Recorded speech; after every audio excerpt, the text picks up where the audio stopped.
2024, the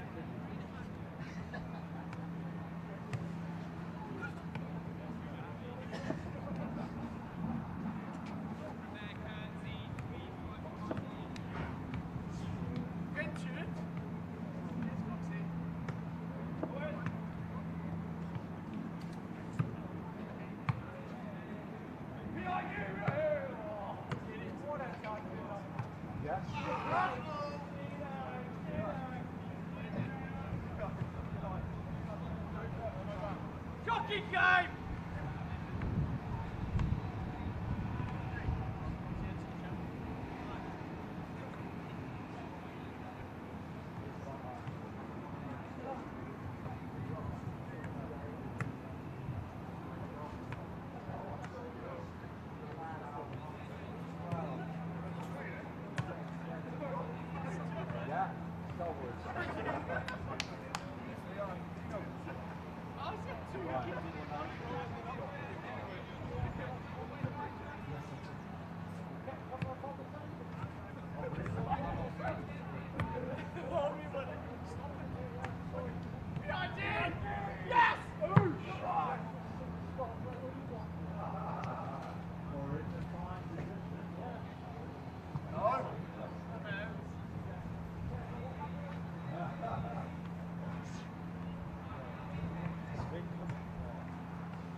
Wet. Really. Such a bloody show, isn't it?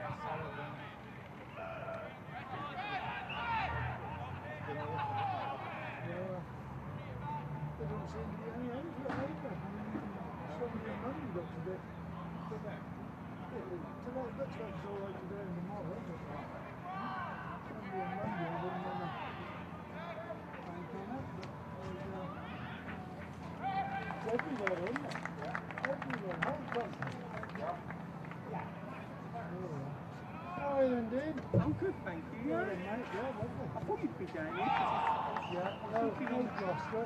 No Gloucester. Yeah, I was looking at the pictures on the way down yesterday and I saw no Gloucester. I thought, oh, I might be It there. worked out well because That's what Gloucester are not playing on this round of matches and Essex are not playing on the next round of alright, matches. so you've got the winner game. I think Northampton next week, yeah.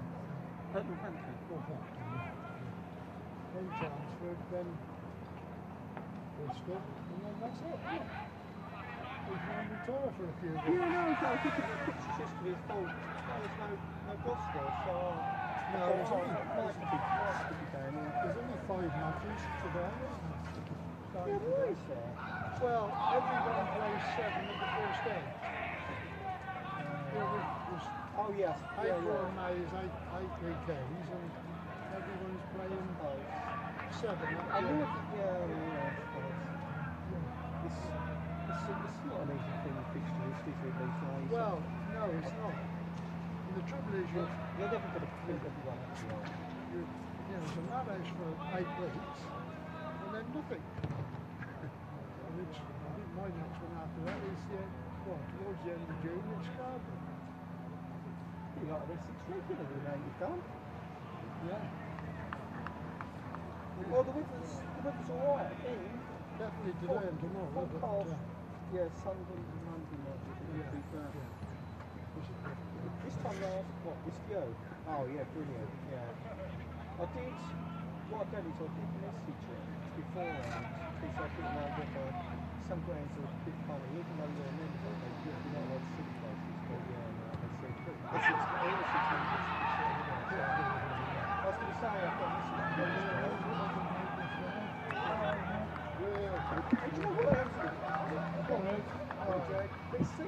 Yeah, they are. You come up here last time. I thought you'd say,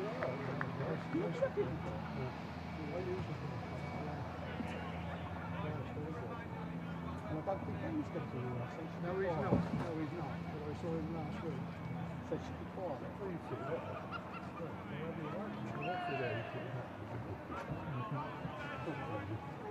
I really want to say it. You tell us.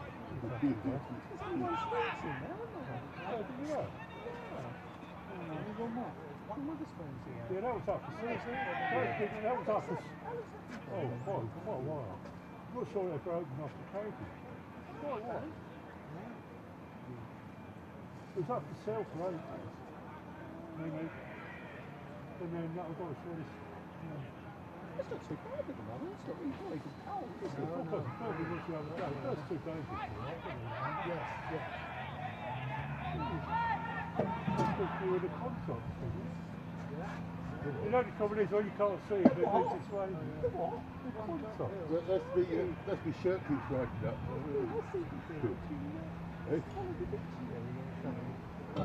Well, I reckon that if you can't see the contact, it's raining.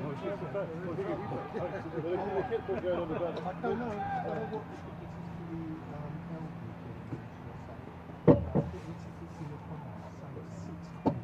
I know. Yeah, 24 on the day, 18 on the But I spent 80 last night trying to. It kept asking me for my. I actually paid for a member of the day ticket.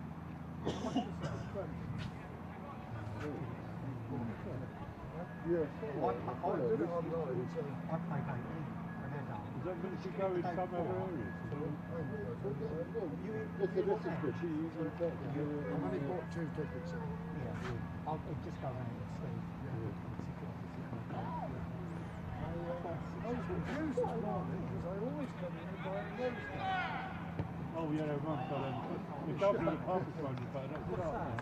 Yeah. Shut, it's probably going to load of custard. We went the The Brian Rose gate, it's the side gate. just down the side, by the river, you know, by the... Yeah. Yeah, we were in the bells last night. But we got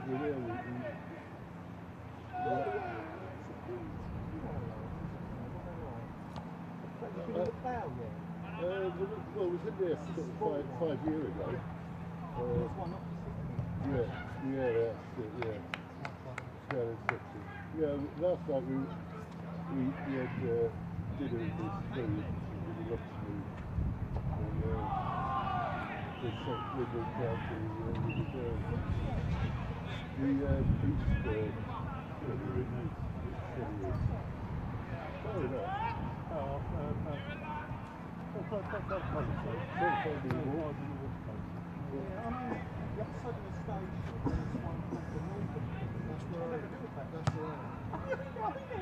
Are you?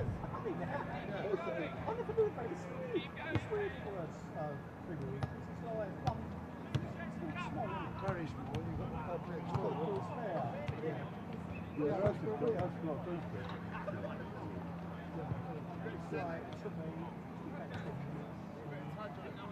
How did you walk down then? It took me 16 minutes to time myself. What way? Past the Tesco? Yeah. I mean, So I timed myself from the hotel, just walking steady, 16 minutes to Royal Ashton. I saw went round. I went round to the same. Instead of going to street and shut, they obviously they go shut and the other one. Yeah, it's not bad walks down there. No, it's much better going over that viaduct. I went over that last night. If you turn right at the hotel. Oh, that way. I was thinking that's no good doing that way. Don't go there because I did look at that way. I thought, oh, is it here? Probably wouldn't be much in it. It's a more dangerous as well. Very, very busy road. Oh, I'll stick to that. And that viaduct.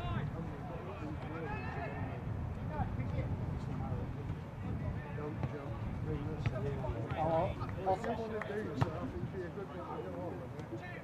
I did look at that. It might be near, but I'll stick to the road. I mean, this house ain't 20 minutes. Stop dropping to this guy. Yeah, that's just nice that one. And there's a tiny little one stop The one stop as well. just before, isn't there? So you get your they're open all day as well.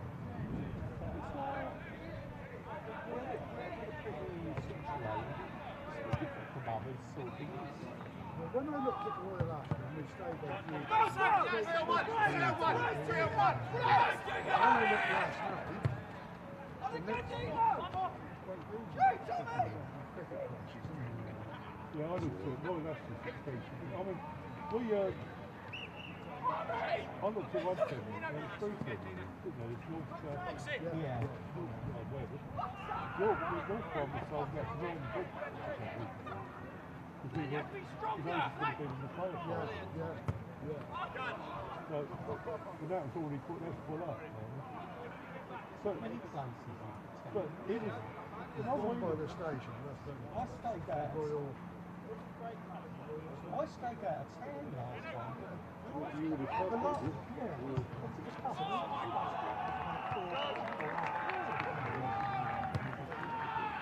where we are, it's, the only problem is you need to be in the high street area sooner to get the bus home, because if you're up near the side, if you can't get it home from there, you've got to walk back to you have to sort of try and work it out that you're in that area before you walk the around. buses don't turn up on time. Oh, it's terrible. Every bus has been in late and really late. Well, the last buses was about 15 minutes late.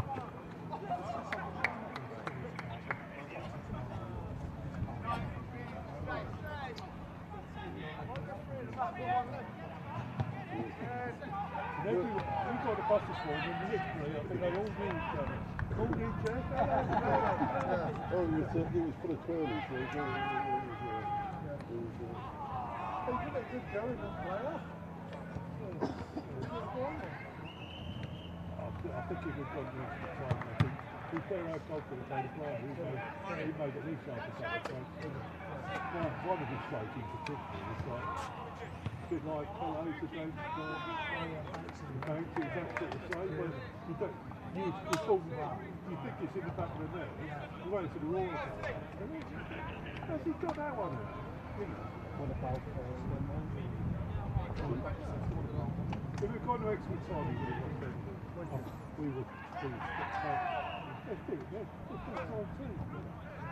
Fitness to the time. And they lost, didn't they? Yeah, if we got to extra time, I think we would have lost forever. Still, we got it.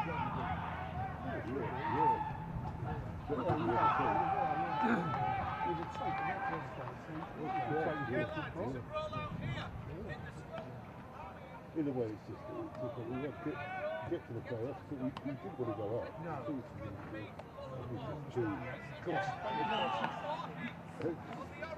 Would you have to spend a lot of money? Probably on that one. We had to spend a few bob. Before he spent it, we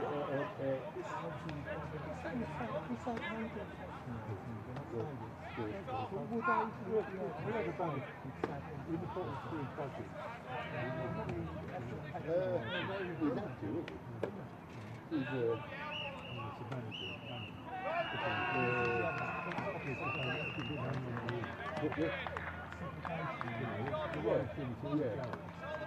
Yeah, we'd have to get supporters and stuff like that.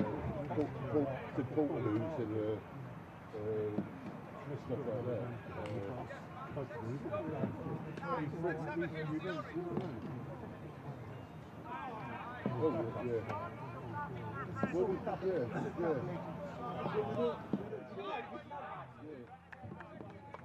Well, yeah. Oh, no.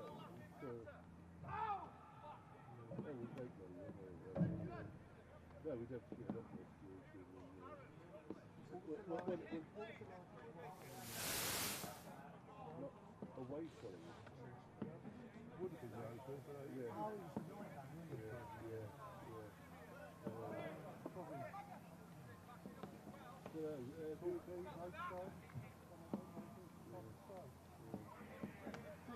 Even what's it was on Monday night as well, that's the below there. Like Chelsea, that's in the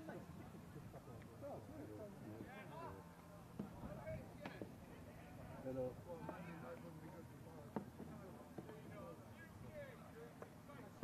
Foxy played music.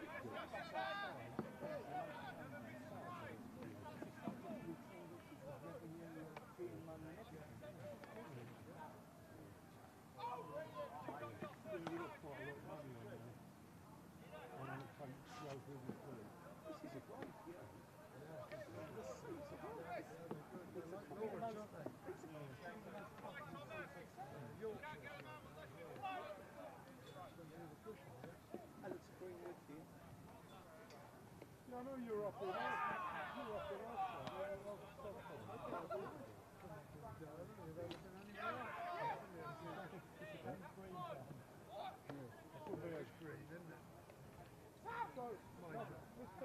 We're not going to leave that. Let's go decide. It's a really tough one. I just can't. I saw the Nick Gledger's in there. It should be tough. It should be hard to me. You can't leave Brown. Oh, really? But then you're taking this one of the half time to have right down, isn't you? Well, that should be, yeah. If you've got no one else, if you haven't got a full season.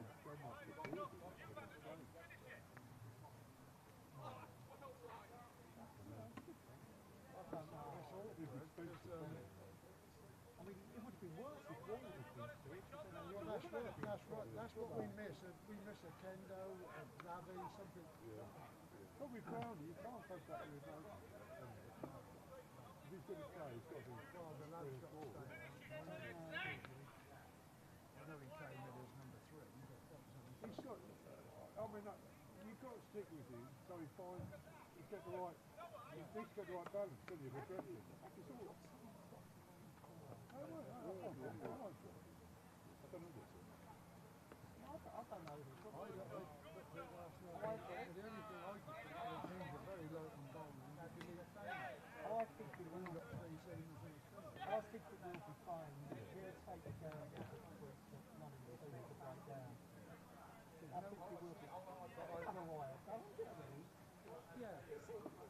Did you go? Huh? You didn't go to Durham? No, I was due a go. Well, I said to Dan you were, and I looked all round. Saturday before, I don't know what I've done to the back of my thigh. I was in agony. Literally barely walked. Yeah. Just gone in out of nowhere. And like, it's gone now after about 3 days. We were expecting to go, but by the time we knew the forecast was so bad, and it was so cold as well, wasn't it? Unless it happens, I don't know, they got 2 days, first 2 days in, didn't they? So you're going on your own? Well, yeah, but I made sure I was sat with Chris all the time. Chris, man. Yeah, I mean, A very warm welcome from all of us at Somerset County Cricket Club to the Cooper Associates County Ground. Today is day 1 of our Vitality County Championship Division 1 match against Essex. We would like to extend a warm welcome to all the players, officials and supporters from Chelmsford and hope you enjoy your time with us in the West Country. We will have the result of the toss shortly after 10:30 and confirmation of the 2 teams.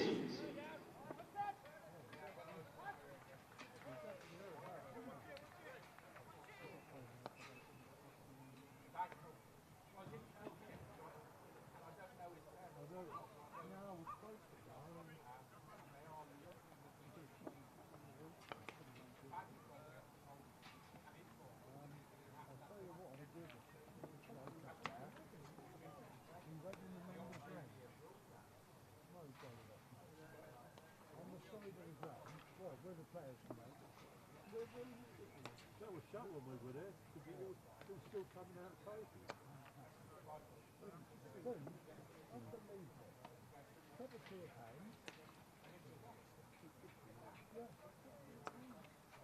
Yeah, brilliant. And so welcoming. And a different menu, even on the 4th day.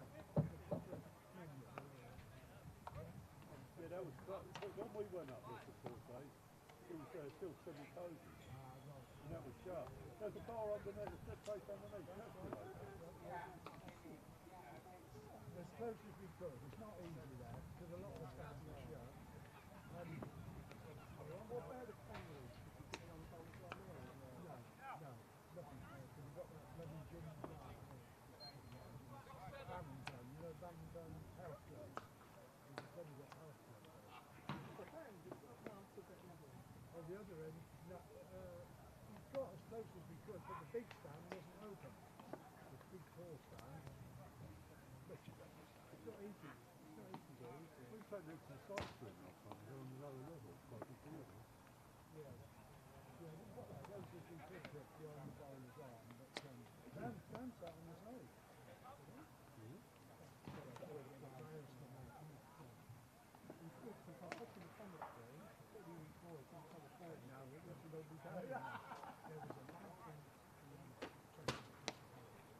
Oh, we could stop the whole game, right? He was there when we were there, wasn't he? They're doing the folk shouting the whole game, didn't stop shouting the whole game. He's just got learning difficulties. We thought he was there when we were there. There was a one-day game all the way. Week to go, yeah.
bloke actually said to, I'll see you on Monday, yeah.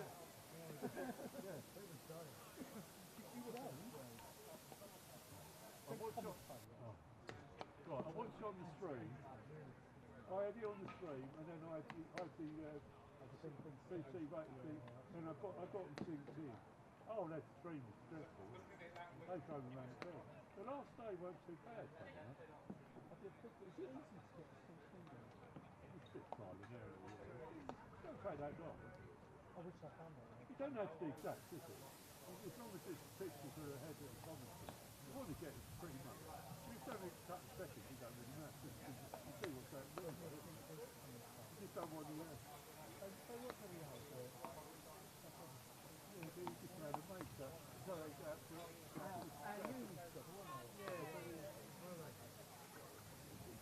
But then they all mate with some of the players came in, and all mate was very biased as well. It's probably best anyway. I'm breathing it through.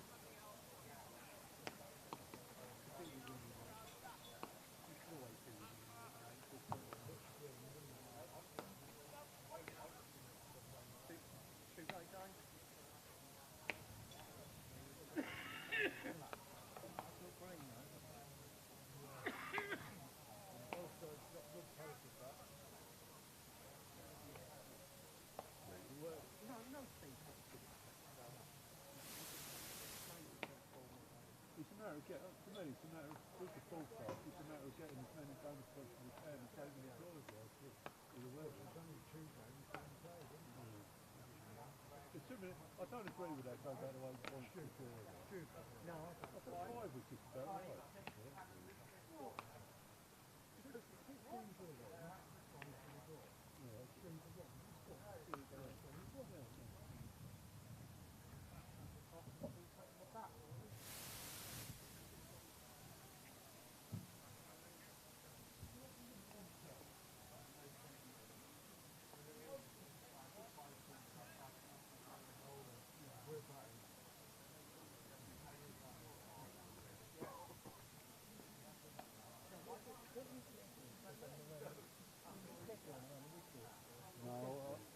I'd always catch up with that later in the week. yeah, I thought last night.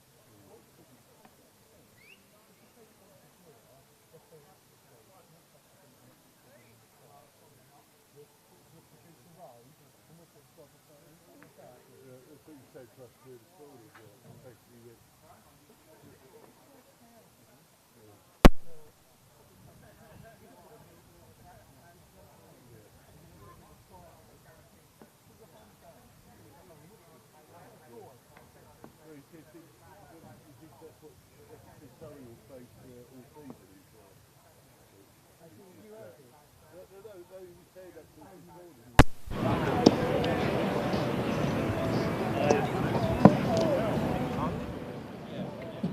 Hold on, let me just test.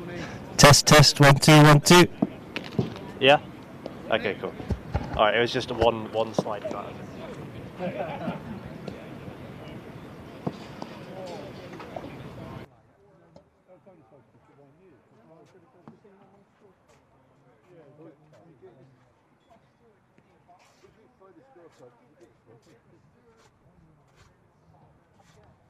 that was the question you just asked. What? I don't know how much they are. Private. I'll have a bit of one. You've got one, yeah? I want one.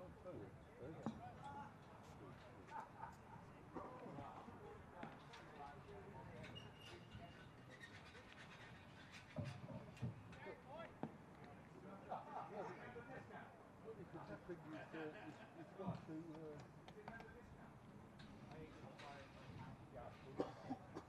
then you get the usual USB. Yeah. It seems to work on this thing.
The news from the middle is that Somerset have won the toss and will bowl first.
So I don't know what's. I don't know. I'm going to look at Ben, but he's not got his ear duffs on. I don't know.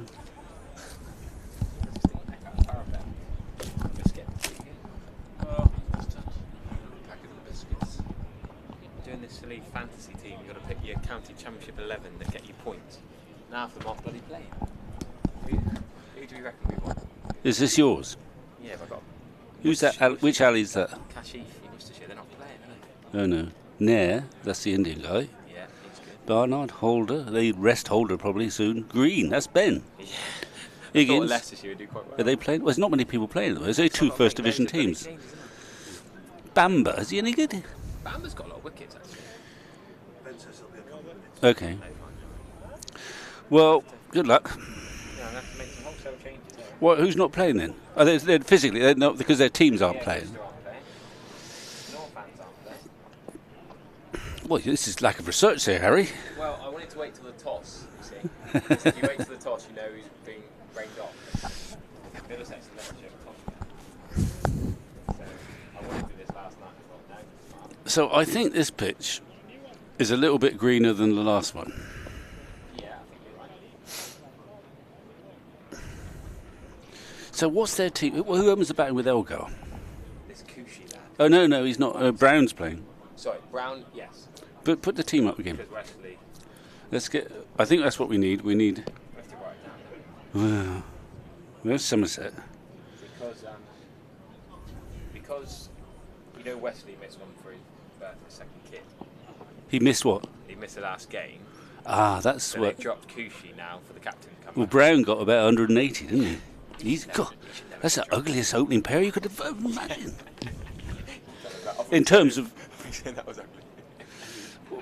Who's that? Oh, your mic. Who's that? Your mic's on.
Just want to sit.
Good morning and welcome to the Cooper Associates County Ground. My name's Harry Everett. Somerset are about to play Essex in the County Championship, and I'm joined by Vic Marks.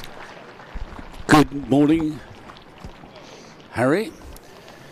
And the good news is, despite floods on the way up on the train on the Exe Valley, it's dry here. The drains have worked, and Somerset have won what they must consider to be a good toss. The pitch is pretty green, and we obviously know what they think is going to happen because Somerset have picked a side minus their specialist international spinner. They've left out Shoaib Bashir, which has raised a few eyebrows. But they have grasped the opportunity to bowl first. It's an appetising fixture, this. Essex, of course, riding high at the top of the championship. They've had 2 wins and no defeats. They're going very, very well. Somerset, well, they've drawn every game. They've played some good cricket along the way, but they haven't been close to victory yet. Perhaps they think on a surface that is, well, it's almost emerald green. It is distinguishable from the rest of the square, just. It's a lighter green. And the Essex openers are out there, Nick Brown and a familiar figure from Taunton at one point, Dean Elgar, the South African. Yeah, we should come in with some team news, really. The big shock for Essex is Feroz Kushi is out today. There's talk about him being dropped, but no, he's actually got a back injury. So the Essex fans asking in the chat, that's confirmed now. A back injury, a failed of a late fitness test. So he is not going to be taking this first ball. It's Nick Brown from Craig Overton. And straight away was that leg stump half volley, flicked away for 4. Is that one of the worst balls Craig Overton's opened a match with? Well, it's not a great start, and unless you're Nick Brown. No. Oh yeah, 180 last game. He doesn't need a. Yeah, he's probably feeling quite confident. Short leg wasn't far away from that. No, but it was travelling. Yeah, I don't think he was going to. It might have hit him in the head, but. So yeah, a disappointing start. Craig Overton. It's a while since he played. Of course, he didn't play at Kidderminster. Just being a bit careful with him, and now he's getting the sawdust out, which is a sort of standard response. It does quite green actually where he landed, but it's the standard cagey response from a seam bowler that if he's bowled a bad ball, it's clearly nothing to do with me. Really, it's the fact that his front foot slipped and he's popping down the sawdust on the popping crease at the bowler's end. So it's a slow start, except for Nick Brown, who's got 4 off 1. Obviously, someone's anticipating that there'll be some help out there. I must say, I'm surprised that Shoaib Bashir is not in the team. I could understand them thinking, well, he isn't going to bowl much in the first innings if things go well, but you've got to get 20 wickets, not 10. Yeah, a little squirrely inside edge from Nick Brown. Not quite as much control behind that shot. Craig Overton still looking at the footmarks. 5 off 2. Nick Brown, 184 in the last game. So Tom Wesley was at the birth of his second child, so he missed the Durham game. Cushy's got 100. He scored runs at the top of the order, been whacking it. So that's a bit of a blow. But Nick Brown coming in is a quality county championship opening bat. Yeah, I mean, he's a sort of old-fashioned style opener. He'll bat time to get his runs if necessary. I mean, this is 2 left-handed, craggy, experienced openers. Elgar's been in terrific form as well. I think he's sort of almost invigorated Elgar because he gave up international cricket, and that may have come more quickly than anticipated, partly because the way Test cricket is going, he's very much a red ball specialist, and Test cricket has been diminished a bit in South Africa with a number of games and then going off to New Zealand with a second 11. I don't think he was necessarily totally content with the way it was going. That's squirted away. It's going to be another 4. Essex off to a fly here. Craig Overton not quite getting his areas. And they say that crabby style of Dean Elgar never wants to be a pretty batter, but just finds a way to score runs, and that's safely past 4th slip. Short boundary over to the Colin Atkinson Pavilion. Yeah, well, it was full in length, but it was a sort of educated steer with a bit of outside edge. It wasn't pretty, but it is 4. There's 4 slips. I mean, Somerset have set a field that anticipates the odd edge. Hasn't quite got it right yet, Overton. That's a bit better. That's his probably best ball of the over, isn't it? Yeah. He's taken in 4 or 5 looseners. So going back to Elgar, I think there's a lot of cricket left in him, and he in his own mind maybe has decided that a lot of that cricket is going to be played for Essex. Signed after the retirement of Alistair Cook. Well, he's not a bad replacement. He's hungry still, I think. I don't think you could get a better replacement in world cricket, to be honest with you. Somebody who's not going to play Test cricket, but is still of Test cricket calibre. Overton in again. That's a solid leave. So his last 2 balls of the over were much better from Craig Overton, but he's still calling for a bit more sawdust from the ground staff. Yeah, they seem to have used up all the sawdust that was available. Nick Pepper and his boys are already on their way out with a bucket of sawdust. We're not going to have a quick over 8 this first hour, are we? No. Who's he going to open with the other end? It looks like it's going to be Josh Davey. Yeah. Well, they're the most prolific partnership in that Bob Willis Trophy year. Great to see these 2 back with the ball together. Jake Ball's had a dabble. Lewis Gregory sometimes opens the bowling, but I think Somerset's best opening pair is Overton and Davey. Complement each other in different trajectories, different paces, different angles, but I think Josh Davey will swing this ball in the overcast conditions, you'd think. Yeah, I mean, I've watched it's actually Somerset's pace attack is not. There are no real specialist swingers there. No. They're more seam bowlers, people who hit the seam. So more sawdust. You may notice that all the players and indeed the umpires are wearing black armbands after the sudden death of Josh Baker, the young Worcestershire spinner who the second team were playing against last week. So that's obviously a source of much lament. 3 for 66 on Wednesday afternoon. Yeah, real sad blow. A lot of the Somerset 2's lads, known him well, played against him, against him for years. Half mast and black armbands. Respects to the family. And Ben Wells, we should also mention, Gloucestershire lad having to retire through heart problems. Sort of on a similar line to the James Taylor issue, so a tricky week for the county championship personnel.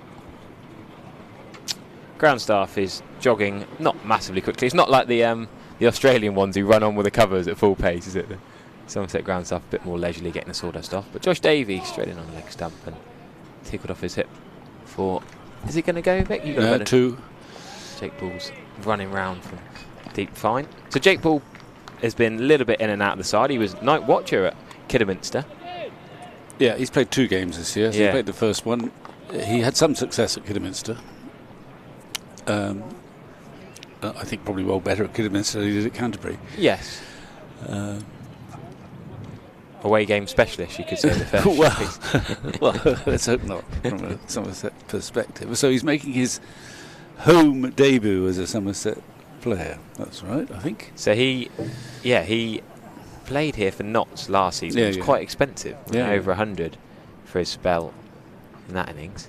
So hoping he fares better for Somerset today. Still the short leg in place for the Essex batter, Brown. Well, he looks like he's a man in form already, Nick Brown. He's just seized on that slightly short delivery, and he's... Oh! It's a bit slippy out there, obviously. I think there probably was 3. I think they've missed out another run there. Well, they may have done, but one of them slipped. Yeah, was it Brown who slipped? And Elgar was keen coming back. Brown slipped and thought better of the third. And if you're in great nick, you want to get run out. Yeah. Sean Dixon's not got the biggest arm in the Somerset side, and it's quite a long way out to the Somerset stand. So still, as you can see, the 4 slips in place. Nice to hear the supportive shouts to the effects mic. Plenty of people on the YouTube comments checking in. People surprised to see us start on time. Yeah, well, as you said, I was in floods yesterday. Awful floods. Taunton St Andrews have called off the game on Saturday. There's puddles on wickets all around the West Country. Well, there was some work on the drains last year. Of course, Somerset had problems with their outfield, and they seem to have worked. There were puddles in front of the Colin Atkinson Pavilion for a long time last April. Yeah, the beach. Ooh, that false shot just inside edge, didn't go anywhere. Nearly squeezed through, didn't it? Bat pad and nearly squeezed onto the pink bales we have this year. But yeah, no, big shout out to the ground team, the drainage, and little tiny bit of sand in little gaps, but not, like you say, the beach we had this time last year. Yeah, no, the ground looks good, and but like you, I came up on the train from Exeter. I looked out at the sort of Exe Valley, and it's like a floodplain down there for much of the winter, but it had grown, the patches of water had grown significantly. Always identical. Yeah. You think it is May now, we still think April wickets, April greenery. Who's got the helmet on? Is it Renshaw? Yeah. Renshaw has now stationed himself as a joke, like where the last 2 bodies got, which is very, very close first slip, as if you're like a spinner fielding to a very, very slow spinner. But he's now retreated back to forward short leg. Banton was there previously, but Renshaw seems to have got that job.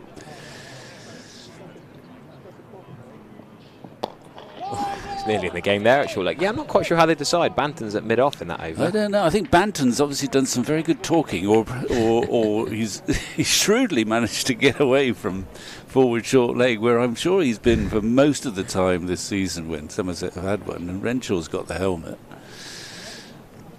No doubt he'll be having a chat with the batsman. He likes to chat. Still, not seen anything too extravagant so far. Davey did find that inside edge onto the pad of Brown a couple of times, but nothing too alarming from a batsman's perspective. But I don't think the bowlers have quite found their rhythm yet, particularly Overton. He's going to... Is he chuntering at here? Well, it seems to be a shortage of sawdust. They came out with a bit more, but that's all been dispensed with. Oh, that's more like it. Elgar does that sort of... Tchaikovsky used to, didn't he? That sort of look like you're going to play, then the last minute leave. He's got someone behind the bowler's arm. Have another look. See if we can... Oh, it has gone away a bit, hasn't it? It's pitched on middle and off. What the top players manage to do is that when the ball leaves them, they don't follow it. So it is hard to gauge. Yeah. Sometimes. Now, there's people moving around. We're right behind the bowler's arm here, but it's not us. They look like they're looking up at us, don't they? Yeah. But we're too high up. Yeah. Who is it they're trying to move? Is it the cameraman? Surely the cameraman's too high. Surely not. Well, there will be presumably some spectators behind the bowler's arm. Anyway, we're off again. Tom Banton's quite close at mid-off. There you go. A little push into the offside. That's a Dean Elgar shot. A lot of players would try and full-blooded cover drive that, wouldn't he? But he's just confident just to tap it into the covers and run. Rotate the strike. Yeah, I mean, he might cover drive that in a couple of hours' time. Yeah, exactly.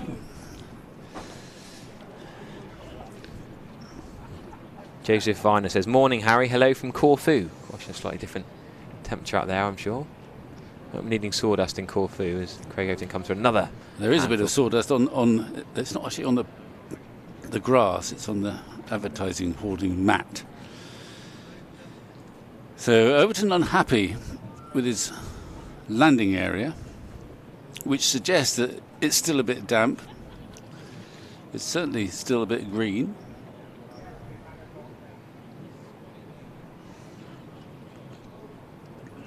Greener than the Notts match. In that game, Nottinghamshire won the toss and batted. And there was a definite green hue to the pitch, but not quite as green as this one.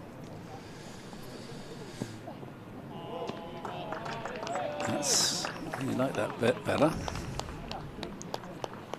Craig's just got to stop worrying about his feet and think and try and just concentrate on the other end. It's getting to him, isn't it? I suppose it is, but you and I have not experienced being 6'6" and Stephen and trying to bowl at 83 miles an hour. No. Well, I speak for myself. You may get that pace, Harry, but I don't think I'll get to 43 miles an hour. Okay.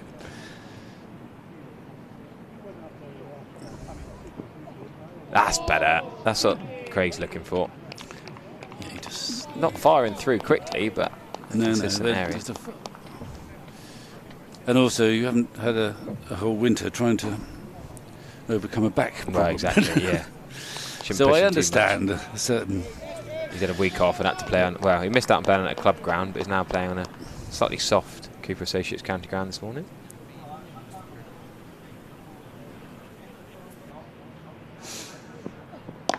There we go. Get Nick Brown propping forward. That forward defensive shot. That's what the Somerset bowling side want to see. Lewis Gregory with hands in pockets at first slip. Probably not a hand warmer's day, but... Well, it's only warm by the standards of the last couple of weeks. It's not summery. 13 degrees, I think, is a dizzy height. If you look around the stands, and there's a fair number here, they've all got their anoraks out, and I don't blame them.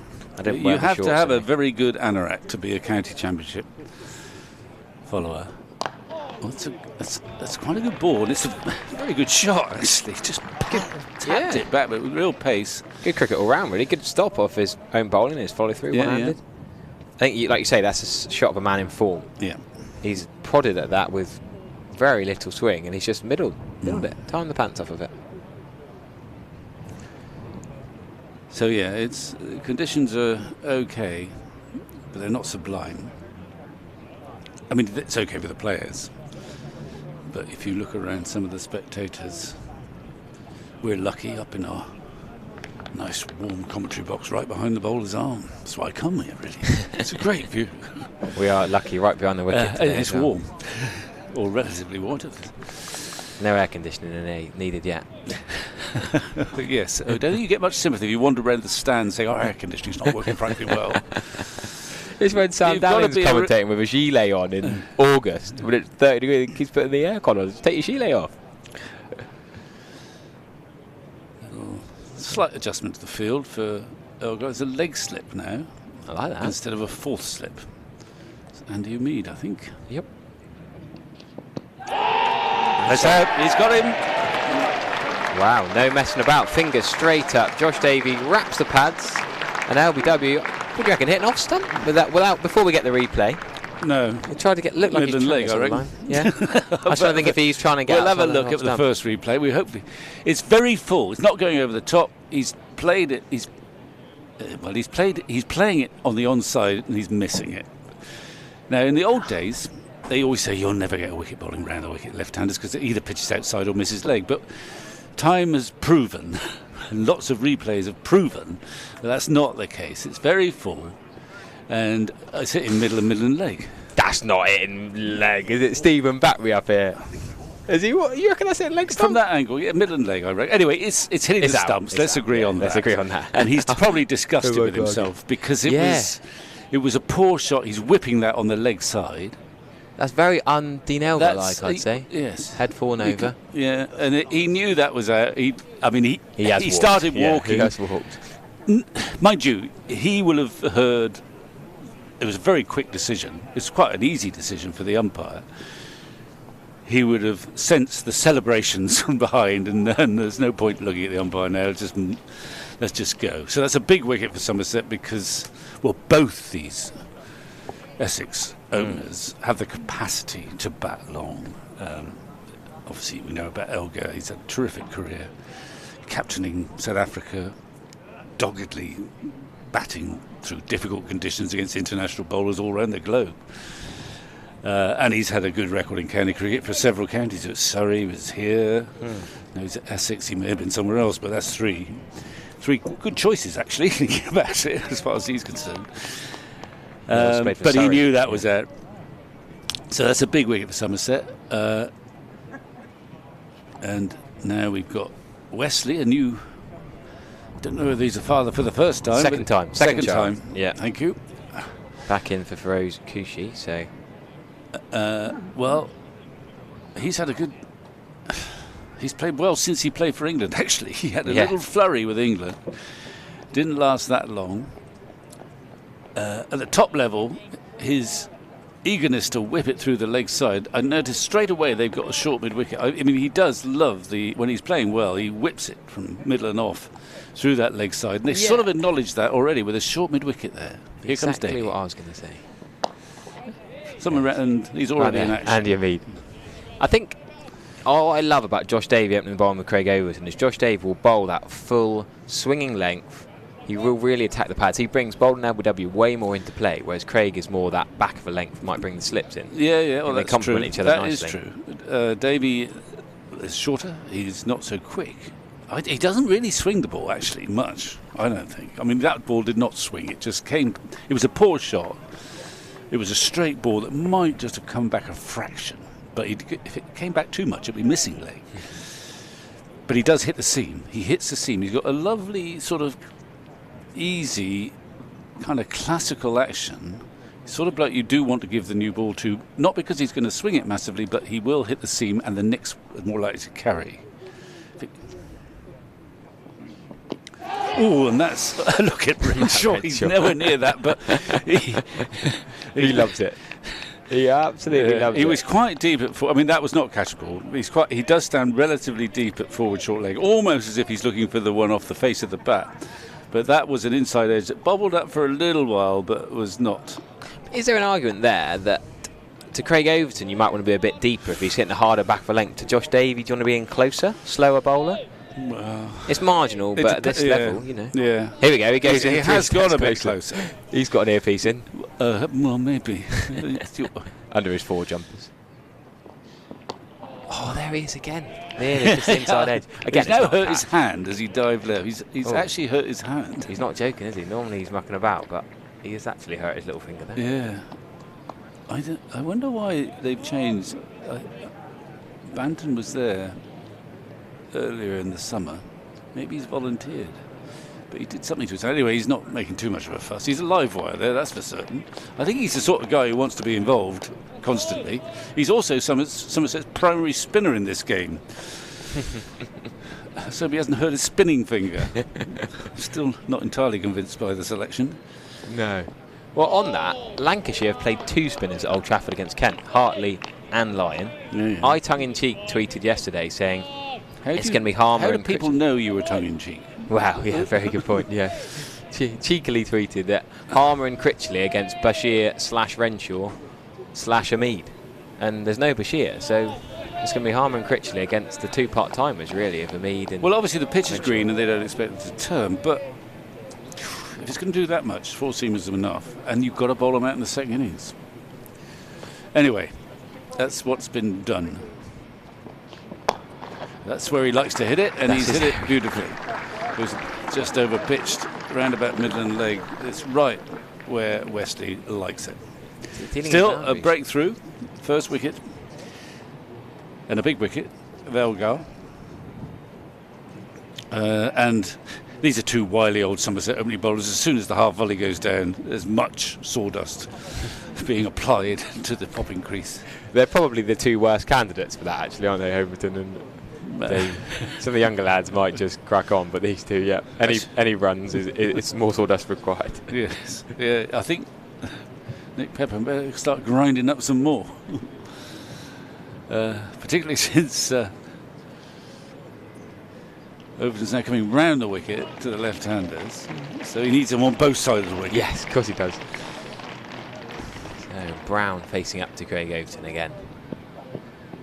Bit wide. That He time. doesn't like Still it. looking He's back. unhappy. Thing is, does overrate penalties come into this? Not this early, but Well, not. it could be an issue Yeah. with the attack they've picked, in that It's with not gonna five be- seamers, it is quite hard work to meet the required over rate. And, well, Overton runs quite a long way. They all run quite a long way. So that could be an issue. But the main plan is to try and win the game, obviously. That's not That so has far. moved, gosh. That's better. It's- Yeah, good luck playing that. That's coming a long way into off stump, isn't it? Just missed off stump. Wow. Coat of varnish. more. And if you're mid-on, you've got to be...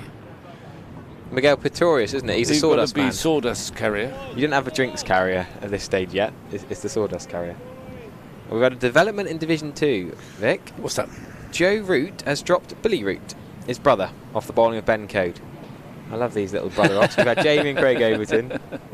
We've had Shane Snaith and Jason Roy, the cousins. And Oh, are they? yeah, I didn't know that. yeah. I love You're the a family rivals. fount of knowledge. But no, yeah, Billy Root given a life by his brother Joe. Oh, that's right. It's gone. It's Chopped on middle stump. Look. yeah. I think a little bit of an inside edge, Yeah. I guess. But it's another big wicket. Brown, we've talked about his virtues and his recent form. Tempted to drive there. And I think the ball must have just come in a fraction. We'll have a look at a Bit of a replay. proddy pokey drive. Yeah, Didn't yeah. really commit. And I think there's Loose. a little bit of inside edge. Yes, definitely. Yeah, big chunk of that. Look at the bat. Is that not a railway sleeper? Are they going to get the bat gauge out? For Kushi had the issue the other week, and Nick Brown's bat is big. I and see. inside edge. Yeah, you hear about the Well, I know potential that- deducted points. They were deducted points, were they? I don't think they've decided yet. I think it was still. Who decided to measure his bat? Well, exactly, the Do you third think do you think it just it looked too big, and therefore they thought they'd Well, it was a daft measure it thing. up, or is it like drugs testing? You do it randomly. It is random. I remember in the Devon Premier League a couple of years ago, our number 11 had his bat checked. He hit one boundary and his bat pulled into a bat gauge. They're trying to bring it into club cricket and stop people using sleepers, but he's got to go. That is massive for Somerset. The two key men, the two left-handers who've both scored hundreds this year, already gone. Nick Brown, 184, don't forget, last week. Him and Algar gone, and that's a massive, massive start for Somerset, having been whacked around in the first over. Craig Overton's bounced back. Well, yeah, and that'll do. I mean, it doesn't matter who you are. You can be Jimmy Anderson. Even if you're Jimmy Anderson, you feel better when you've got a wicket early on. It just helps you relax. And then you don't go searching so much. You got one in the bag, you know it's moving around a bit. This is Jordan Cox, isn't it? Yeah, he's got Who's runs recently. A He's winter looked good. signing from Kent, Yep. Another wicket keeper. but he's not keeping wicket. No, he's had an injury, not fully fit from it. Kent, who've gone from having Sam Billings, Jordan Cox, Ollie Robinson. They've all gone. Yeah. Who's keeping for Kent? So Harry Finch has been keeping as a part-time keeper. And he's signed from Sussex. It's very hard to keep up, is that right? There's a lot of moves around. Oh no, I think he was up through the academy. Ooh. I'm getting confused with someone else, probably. No, Harry Finch was, he was at Sussex until 2020, a few years ago. Yeah, good knowledge. Yeah, right. Yeah, 3 years old. That's 3 years he's been at Kent. That's good memory. But didn't play masses. He's 29 now. You think of him as a youngster. Oh, is he? All right. Anyway, it's more of a merry-go-round. Yes. Loan signings in April seems a bit odd, doesn't it? Harry Duke, another of those.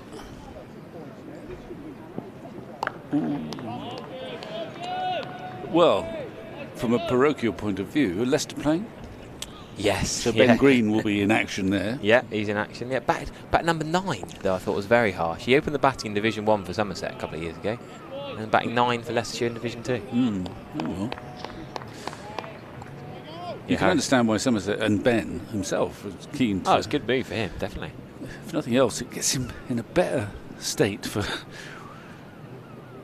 for the white ball cricket coming up. There's just a little bit there somewhere. He swung a lot after it's gone past the bat, hasn't it? James Rew's done well to take that. But no, Ben Green, I think it's in his last game there, then he's back. So, a bit of applause there. You can never quite gauge how many people are at the county ground from up here, because you have no view of the Marcus Trescothick stand, the actual numbers in there, and that's a very understandably favourite place for people to go, because you're right behind the bowler's arm, nice and high. And there was a lot of applause coming from that direction. There's the James Hildreth stand, which is always popular, but it's only barely half full today. So Josh Davey with 3 slips and a bit more spread of a field now. Fine leg as well. Ooh, that's another beauty. I think you're right. It's taken 2 or 3 overs to get their line and length, to sort out the sawdust, which surely you put the sawdust down before. You know it's going to be wet. Am I being a bit critical here? Could they not have put the sawdust down earlier? Rather than waiting till they slipped? I don't know. People who bowled at my pace didn't worry too much about that. I've never worried about I mean, I might do it later on in my career when I've bowled another long up, but essentially. Have you ever called for sawdust? Can anyone find any footage of Vic Marks calling for sawdust?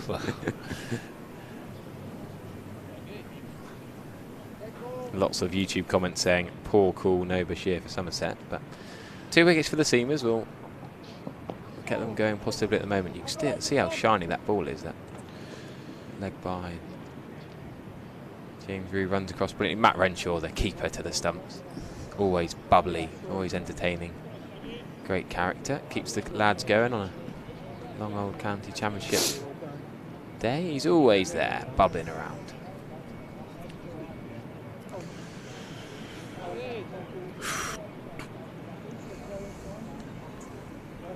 Henry and Overton was better, Harry. Someone says, well, yes, but Henry was an overseas signing and he's going to be involved in the World Cup. So we're talking best partnership. Oh yeah. I think that's a bit hard. I think we give Matt Henry the new ball if he was here. Yeah, absolutely. Oh, that's interesting. Interesting. He's in the sort of modern way. I can understand why he would do that to Davey. In that he's not express pace. But there you saw Cox very early in his innings shuffle down the pitch, almost before the ball has been bowled. In fact, he was moving before the ball was bowled, and pumps it just wide of mid-on for a single. Yeah, good running. I suppose he's 2 steps down already, isn't he? Yeah. 2 right-handers now, after the 2 left-handers at the top of the order both have gone. Can they get 4. 2? That's going to be 4. No, he's going to get that. Jake Ball's quick. Oh, right. I'm doing wrong. Not the quickest of outfields either, you think. Bit of wetness over the week. Good bit of running. But Josh Davey getting the ball to talk. Ball in a good area now. Not making it easy for Wesley back in the side.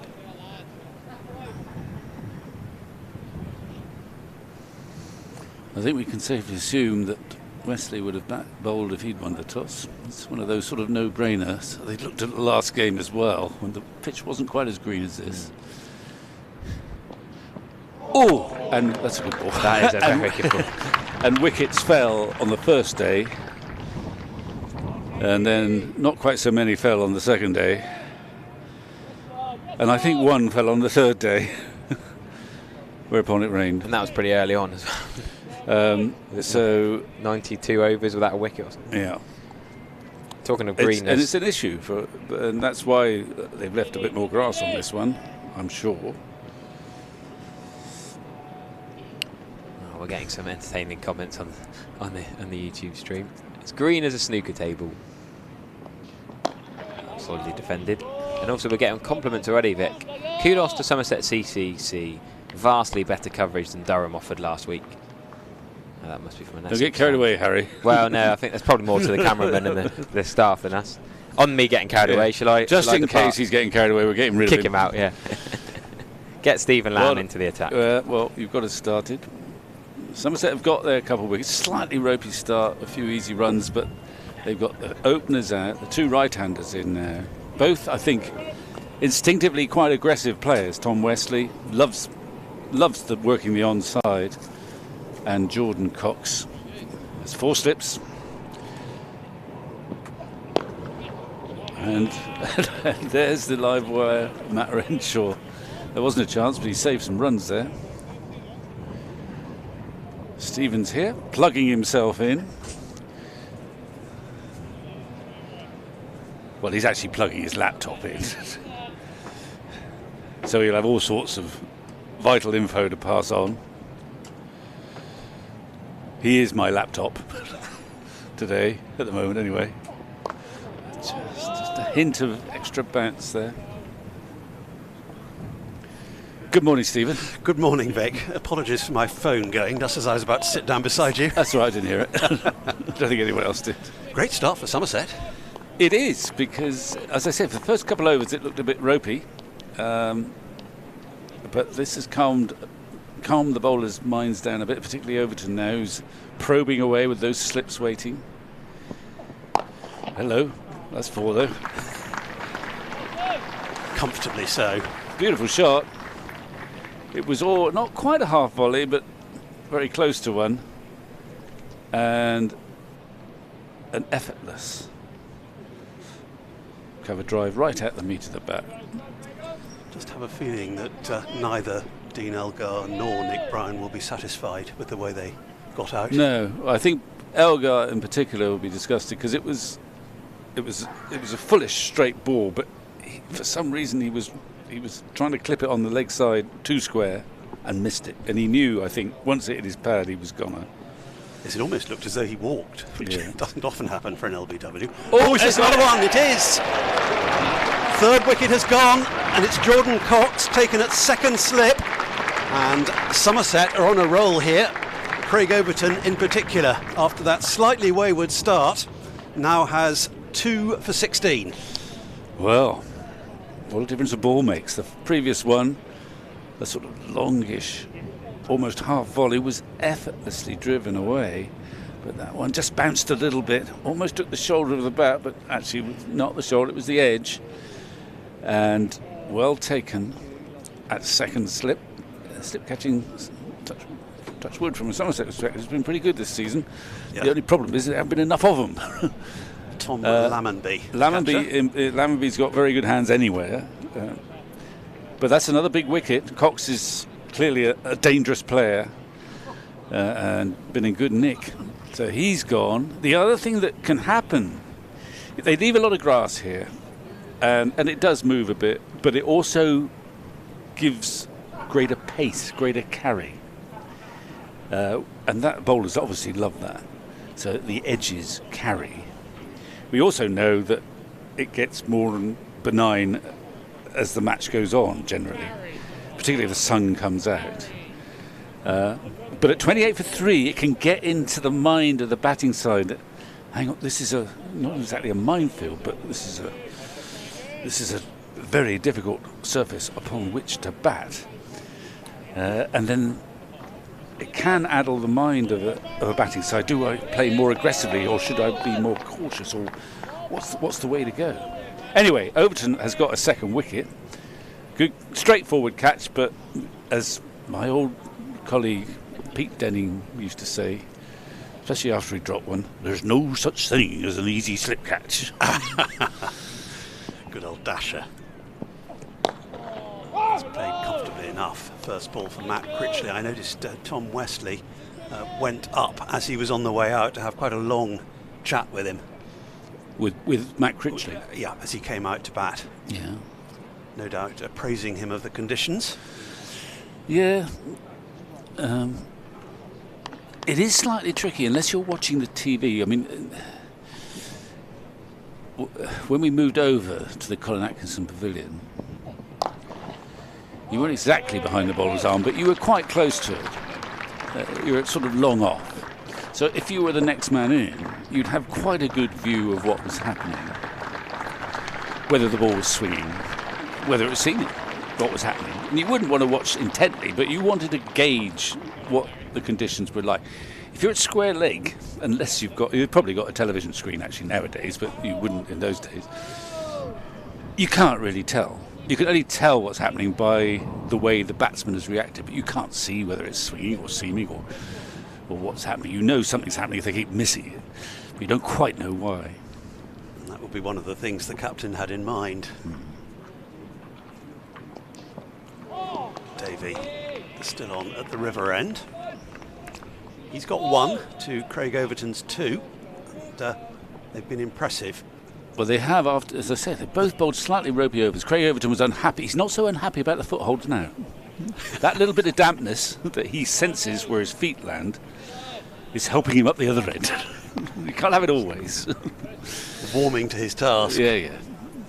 The sun is trying to come out at the moment. Yeah. Well, the forecast is reasonably good. We can see a shadow alongside Davey. Oh. Struck. It's Renshaw. Perhaps Renshaw's been stationed at forward short leg instead of Banton because he's slightly wider. He's slightly bigger than Tom Banton. There are the grey clouds that accompany the striving sunshine. Yeah, but the forecast doesn't suggest rain. And Somerset won't mind a bit of cloud cover. As long as it goes away once they get to about 8 or 9 wickets down. Good view from one of our side-on cameras. Yeah, well, the cameras galore nowadays. Oh, you can't stop that one, though. There'll be a couple.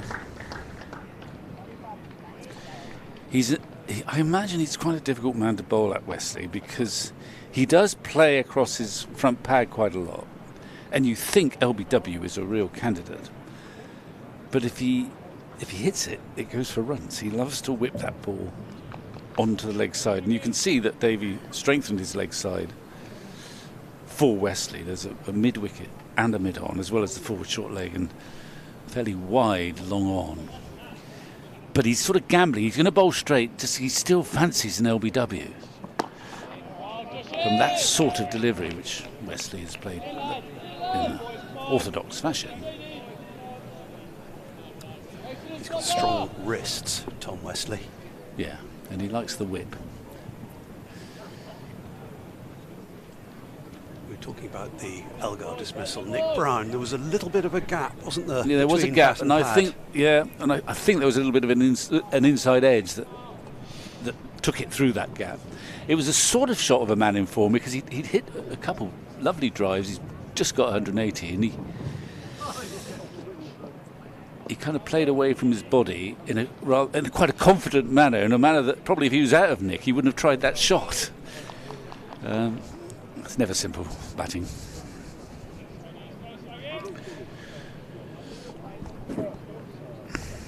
Well, Gregory's got no shortage of options. He's got himself. Except the lack except of for spinner. a spin. I mean, his only spinning option is Matt Renshaw. Not that we necessarily have seen much of Shoaib Bashir this morning. No. I'm more on. concerned about what happens in the second innings. But anyway, he's got himself, Gregory, and I would have thought he would be. I think he'll probably go. Well, I don't know. He'll probably go himself and ball, but for the moment, it'll be a bit more Overton, who's. You can't take him off at the moment. No, he wouldn't like that. Having established his sort of delivery points with sawdust on both sides of well, the bowling crease. 2 right-handers now. He'll stay over the wicket. He's got his slip cord and waiting. He hasn't had he's only played 2 games, I think. Yeah, he played. And he's got a few wickets, but not that many by his standards. Remember, he is really Somerset's trump card in the pace bowling department. Has been for the last few years. It's played firmly enough. Will be a single. No, down to Josh Davey, trailing the long leg boundary.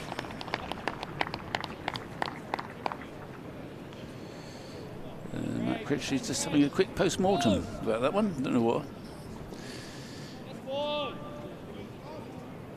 It's an interesting surface because we've seen that it is possible to play some attacking shots. The ball's coming on. That's one of the reasons why they love to leave a bit of grass here, because it gets a bit more pace into the surface. And once again for Wesley, an extra man comes out on the leg side.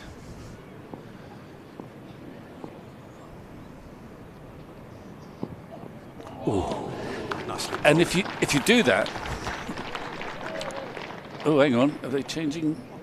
No, I thought they were going to change it. No, if you have that extra man on the leg side, what it does do for the bowler, it gives him more confidence not to waste too many deliveries wide of off stump. One of my favourite fielding positions years ago, when I played for Western Australia, and there's a guy called Ken McClay who played here. Ken McClay bowled lovely, fairly gentle in pace away swingers. And he would bowl into the breeze at the whacker, which helped his away swing. So he bowled some lovely away swingers. But sometimes they would start just outside off stump and just keep going, and they could be easily left. Whereupon the captain wisely would station me at square leg to give him more protection on that leg side. And he bowled straighter. I never touched the ball. It was wonderful. But it made him... That's over pitch, and he's put that away. He loves it there. That was just over pitch. Those strong wrists again. The point was, having that extra protection got McClay all these years ago to bowl a tighter line to make the batsman play. That's why I'm a bit dodgy sometimes when it's swinging and you see a 7-2 field. It sometimes makes the bowler bowl a little too wide and gives the batsman the leeway just to leave the ball.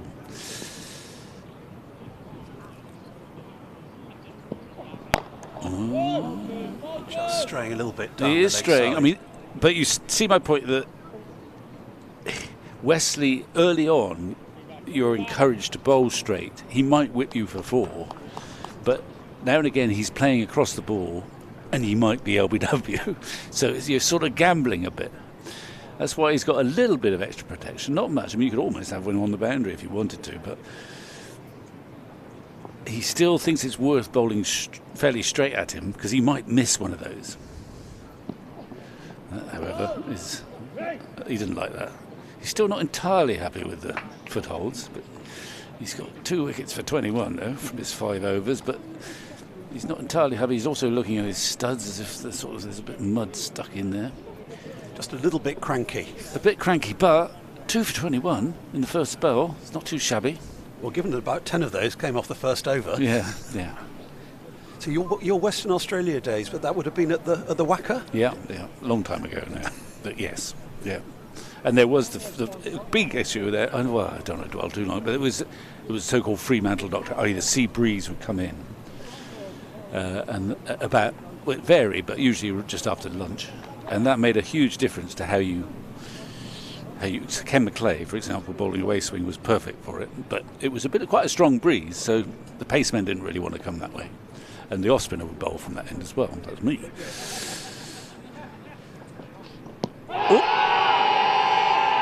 shout. Possibly he was a little bit down the wicket. Well, yeah, We'll maybe a bit look. leg side. I don't know. They quite liked it. He waited a long time for the. I'll have another look at that replay. Yeah, we didn't really have a clear view of the moment of impact, but we'll have another look, I'm sure. I think it might have been a bit leg sided, but not. I mean, well worth a shout. It was very full, so I don't think it was going over the top of anything. Everybody was up. Well, yeah. I'm not sure that works very well in the court of law, though. Andy Umeed was joining in from where he is. Where's he? Mid-wicket. I expect Matt Renshaw was up, and he's at forward short leg. We're going to probably possibly have a look at a replay in a second. I don't know how these things work. But there. Look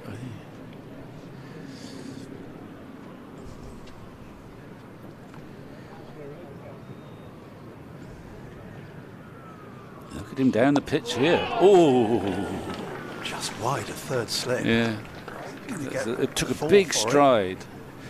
And because he was moving forward, there was sort of that extra momentum to the shot, which meant that it carried to where a 4th slip would have been. I think both. I mean, Essex have. Once you get past their openers, I think most of their batsmen have an inclination to meet fire with, to be aggressive, which is no bad thing. And certainly there, Critchley, who's had a great time with Essex since he moved down from Derbyshire, was being proactive. He was moving down the pitch. He'd got a slightly fortuitous fall for it, but he's going to play aggressively, I think. Firm push there up to mid-off. Got an emergency somewhere in Taunton. Sirens going off everywhere. I've just had another look at that LBW shout, and I think there's a sort of bit leg slidey. He's quite a long way down. You can understand why that was given the tap. Lengthy double teapot. From the bowler. Indeed.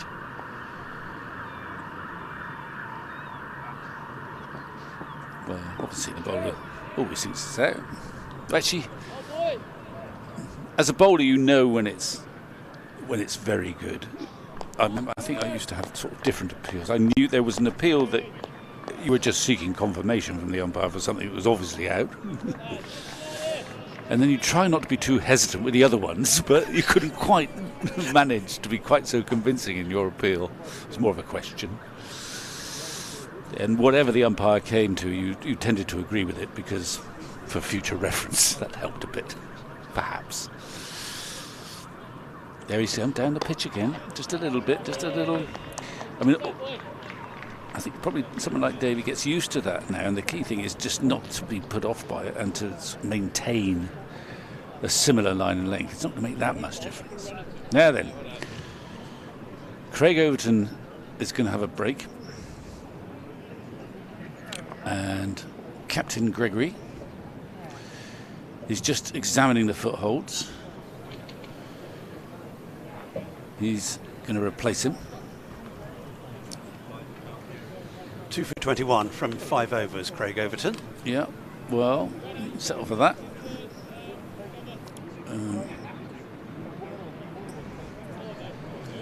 Somerset in a very strong position, 45 minutes into this 4-day game.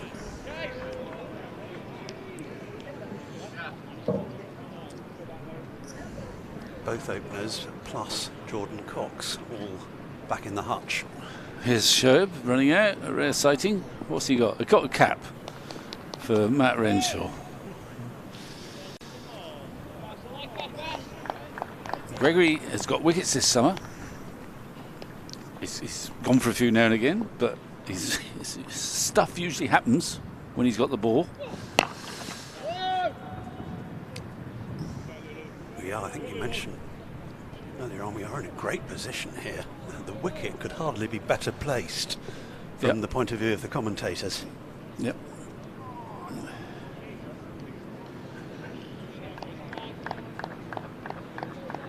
It's a well populated pavilion here. There's a stand over to our right, which is always popular, and they're well wrapped up in there as well, Vic. Oh yeah, yeah.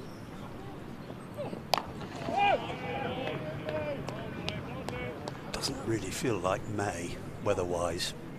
Still feels like early April.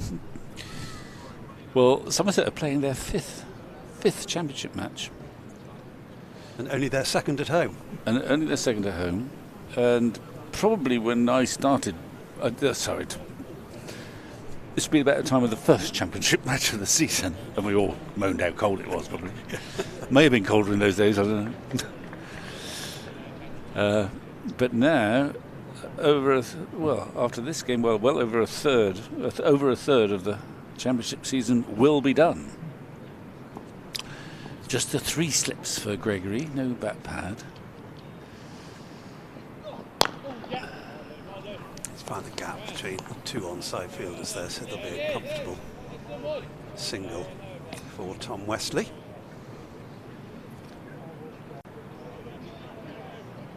Batting to come, Noah Thane, Harry Duke, Simon Harmer, Shane Snater, Sam Cook. They've all been in great form with the ball, along with Jamie Porter. Yeah, for Essex. Sam Cook has certainly been raising eyebrows. Sparking speculation of whether he might get a test cap before long. I And he's certainly got a lot of wickets. I think he gets his wickets at about 10 this year. And bear in mind that not many other people are doing that. I know Chelmsford have not had huge scores there, but it hasn't been a glut of wickets on early season pitches around the counties this year. But Cook has got a stash, as has Jamie Porter, but lesser pace. Snato as well. He's at you all the time. Harmer's not been so busy as usual. Oh, that was... He was neither doing one thing or the other, and he subsequently practices a leave, which would have been a better shot. That was just a horrible nibble, early innings nibble, and lucky not to have nicked that. Ooh, almost looked as though he had for a moment. Yeah, well, it swung a bit after it bounced. Yeah, Sam Cook played a big part in the single win of the opening round of championship matches. Oh, Thought he had that covered but didn't, and it's going to go all the way. yeah. I actually wanted to split hairs. I think he was too close at mid-off there. But it was a very good shot. Well put away. But yeah, Essex against Notts, 4 for 59 and 6 for 14. Yeah. Sam Cook in that one. Then 3 and 2 against Lancashire. 3 in the first innings against Durham. So he's been striking on a very regular basis.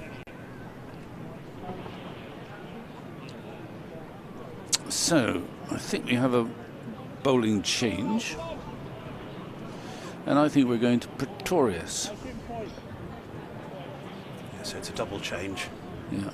5 overs apiece for Craig Overton and Josh Davey. Davey has 1 for 17, but he's going to have a rest.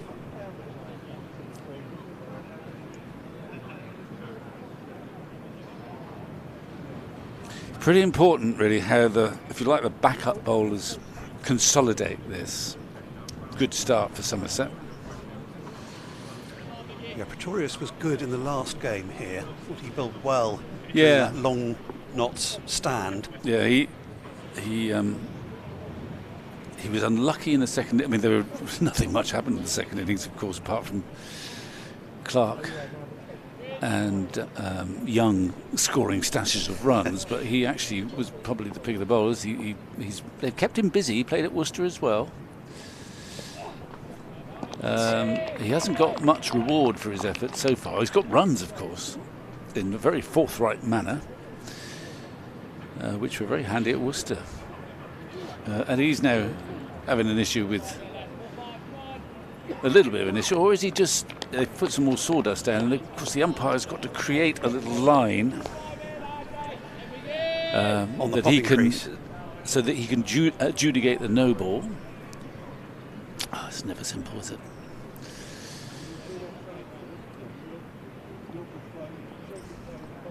James Middlebrook and Alex Wolf, the two umpires in this match. That's a premeditated leave. It can't be premeditative. Because you never know whether this ball's going to be straight or not, without wanting to, put a split too many hairs. Could it not be narrowly, by a fraction of a second? He could have said, I'm going to leave this if it's wide. Sorry, Stephen. A committed leave? Yeah. Maybe. Not this time. That's a premeditated push to the wicket.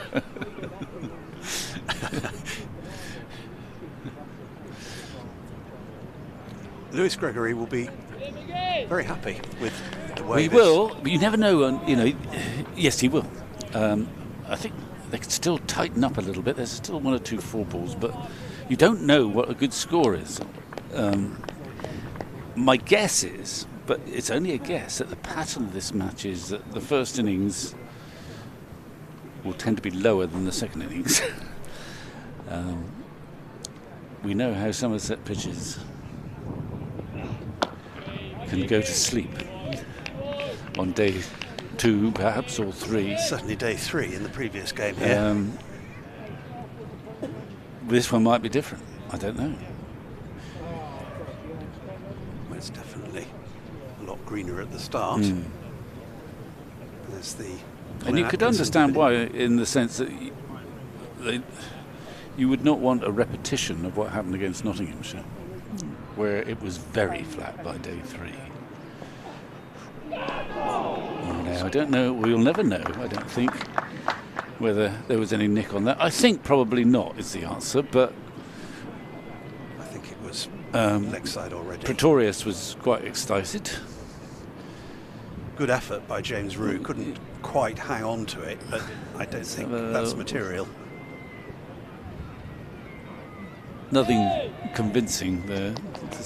May have been a bit of pad. It needed a single to give us the umpire's view, but there wasn't one.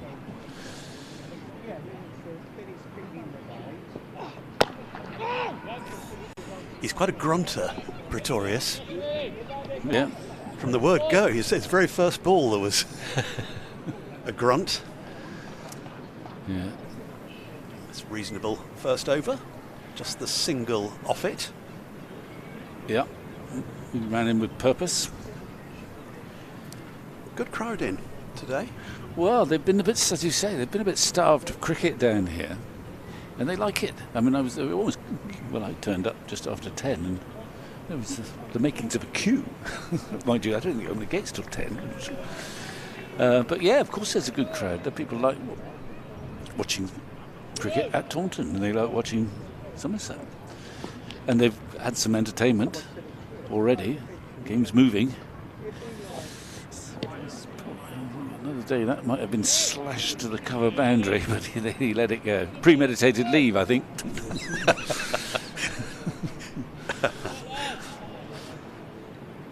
No, Gregory, clearly there is dampness there.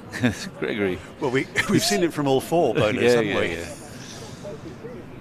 Yeah. Usually, actually, Somerset are very good, well, pretty good at over rates, but they're going to struggle in this match to meet the required rate, I reckon. What with sawdust disposal and fundamentally an all-seam attack until Matt Renshaw has a go.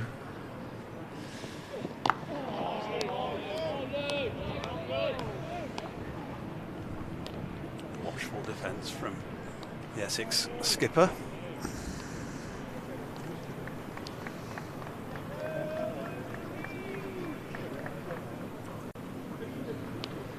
Again, there's some fitful sunshine. It's quite a lot clearer here now than it was first thing. Let's get a bit of a picture from our view of the Quantox. Patchwork of fields in the distance. I think on the surface, if you just be a little bit patient, and Gregory looks like he's getting into a rhythm. If you keep it at this stage of the game, if you just keep the batsman from scoring, stop them scoring, just keep probing away. Don't have to search too much because you still think the ball's new enough, the grass is green enough, and the wicket just a bit damp enough for something to happen without you having to sort of engineer something magical.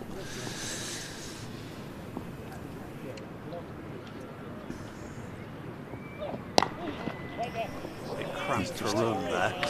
Plays that to leg, Tom Westley. He's been ever present so far. Lewis Gregory in the Somerset side, the captain. Yeah. I mean, I think he's got to, and I think he's done it up to a point. He's got to manage his own workload, but he might. There's only one more game in the championship before we revert to white ball, but he's got a vital role to play in that. I mean, perhaps he'll give himself a break for the last one, or maybe not. I mean, being captain kind of excites you and makes you want to play. It's a ticklish problem. Gives the team the continuity as well. Yeah. But I mean, I think they can cope with that. I think they can cope with that. So I mean, the expectation, I reckon, before the season started was that, Lewis Gregory won't end up playing, even if he stays fit, he wouldn't end up playing every championship match. But he hasn't missed one yet. And I think he wants to impose himself as captain. He looks pretty relaxed about it all. That's a little flicker of movement, just a hint of swing, and I'm going to go and lie down. It's one of his strengths, Lewis Gregory, one feels, his apparently relaxed approach, chilled approach. It's the end of his second over, and pretty tidy figures.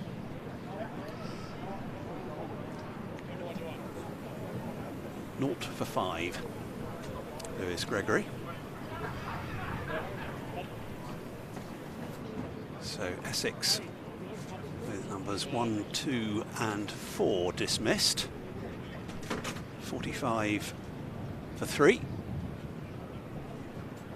after being put in by Lewis Gregory this morning. Out! Number 4's gone, nicely taken, moving smoothly to his right, and Pretorius has struck. 45 for 4, Matt Critchley has gone for 9. Wow, look at that for an introduction back into the commentary box, Stephen Lamb. Good catch as well, that's gone quickly. Matt Critchley, I know Vic was giving you stick for it. Vic bullying us in the commentary box this morning, saying about the premeditated leave, but he does do that sort of dangling of the bat outside the off stump, doesn't he? He just doesn't want to bring the hands and the bat right inside the line, he just sort of has a feather. But that one went fairly quickly. Good grab, and tell you what, this has been a very good morning for Somerset so far. After a pretty awful start, the first couple of overs, Craig Overton and Josh Davey couldn't find their footing, all the sawdust coming out. Craig went for 9 off his first over, first ball went for 4, but they've really bounced back. And Essex's middle order is a bit inexperienced, a bit brittle.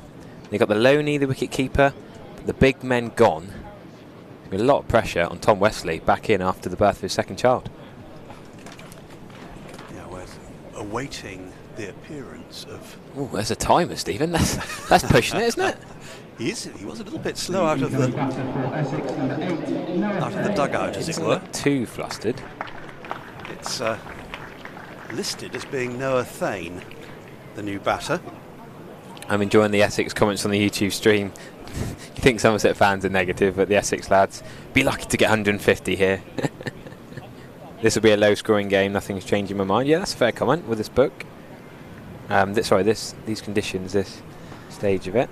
Again, the skipper's having quite a lengthy word with the incoming batsman. Yeah, Noah Thane, I guess you've got to settle him, haven't you? He's going to be a little bit nervous, still fairly early in his career. He did play last week, but it's not an easy situation for a young lad to walk out to. Just 19 years of age. Noah Robin Mostyn Thane. Yeah, he's got a couple of 20s. They only batted once in the game at Durham, and only once at Chelmsford against Lancashire, so he's not had 2 innings in these games to have a real go.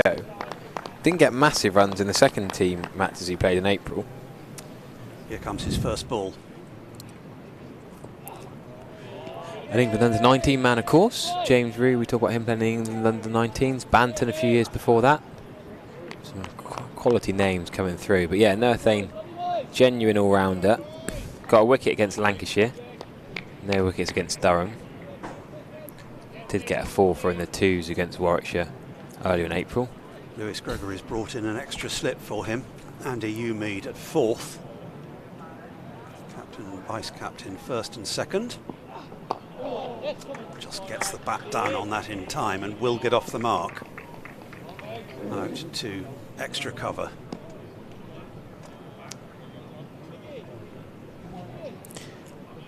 I thought Jamal Richards deserves a game. Essex 2s, he keeps getting runs, keep taking wickets.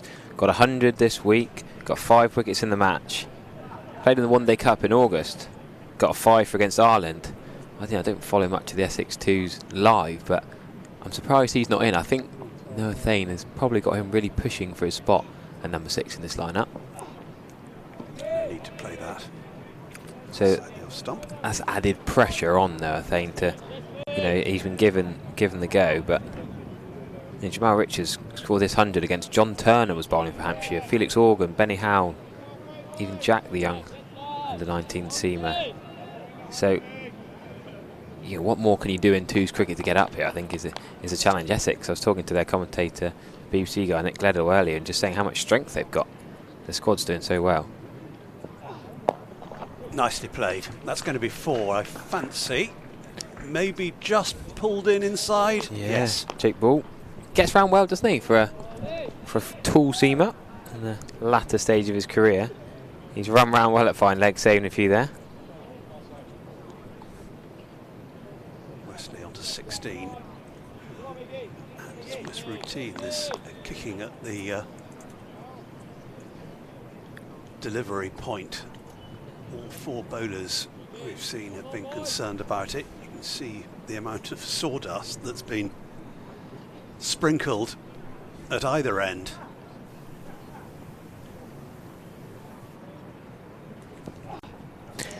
I also think, Stephen, we should mention how nice it is for Miguel Pretorius to get a wicket early on today. He's under a bit of pressure. A lot of podcasts or Twitter interaction and talk around Somerset has been that he could be dropped for, well, Casey Aldridge, could it be Sher Bashir? You know, that he shouldn't be playing necessarily. So for him to get an early wicket is great for his confidence levels. Second over to get that wicket, a good catch, as we said, from Dixon. But fair play to the young man. When you come in as an overseas, especially quite a young, smaller name, he's not a Dean Elgar everyone knows in the international scene. So fair play to him. That should hopefully help him boost his confidence. So Thane now taking guard down at the river end. He'll be facing the Somerset skipper. Yet more sawdust. Yeah, I know. We should ban that word. We've had so much chat about sawdust more than anything else. There's an early lunch at Lord's, 12:30. They had to replenish the bucket. Yes. They, I think they might be trying to... What's the nearest pet shop? Isn't there a pet shop on the Wicks roundabout? There must be. They'll be raiding the rabbit hutch to get some more. Possibly a shop which provides Brian the cat with food and other sources of comfort. So Lewis Gregory from the Marcus Roscoff Pavilion end down below us. Well left, confidently by Thane. Other news, the Blast is coming up in a couple of weeks, and you might have seen recent news Northants have signed South African top order back Matt Breitska. Seen him play a little bit in the T20 in South Africa.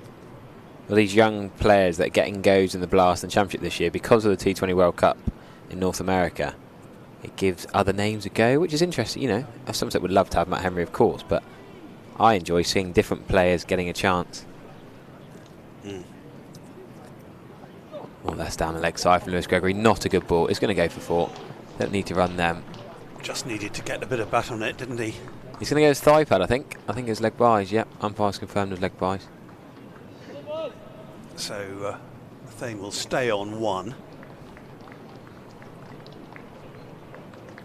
Yeah, I like variety too. I'm with you on that. What fun it was watching Riley Russo. Yes. The season before last. 100%. Absolutely terrific signing. He and Matt Henry, 2 of the finest signings in recent years for Somerset. Can't disagree with that. Swinging in, but a bit late. Quite a long way outside the off stump. Yeah, never really going to trouble. Safely past the bat, wasn't it? Yeah. By the time it deviated.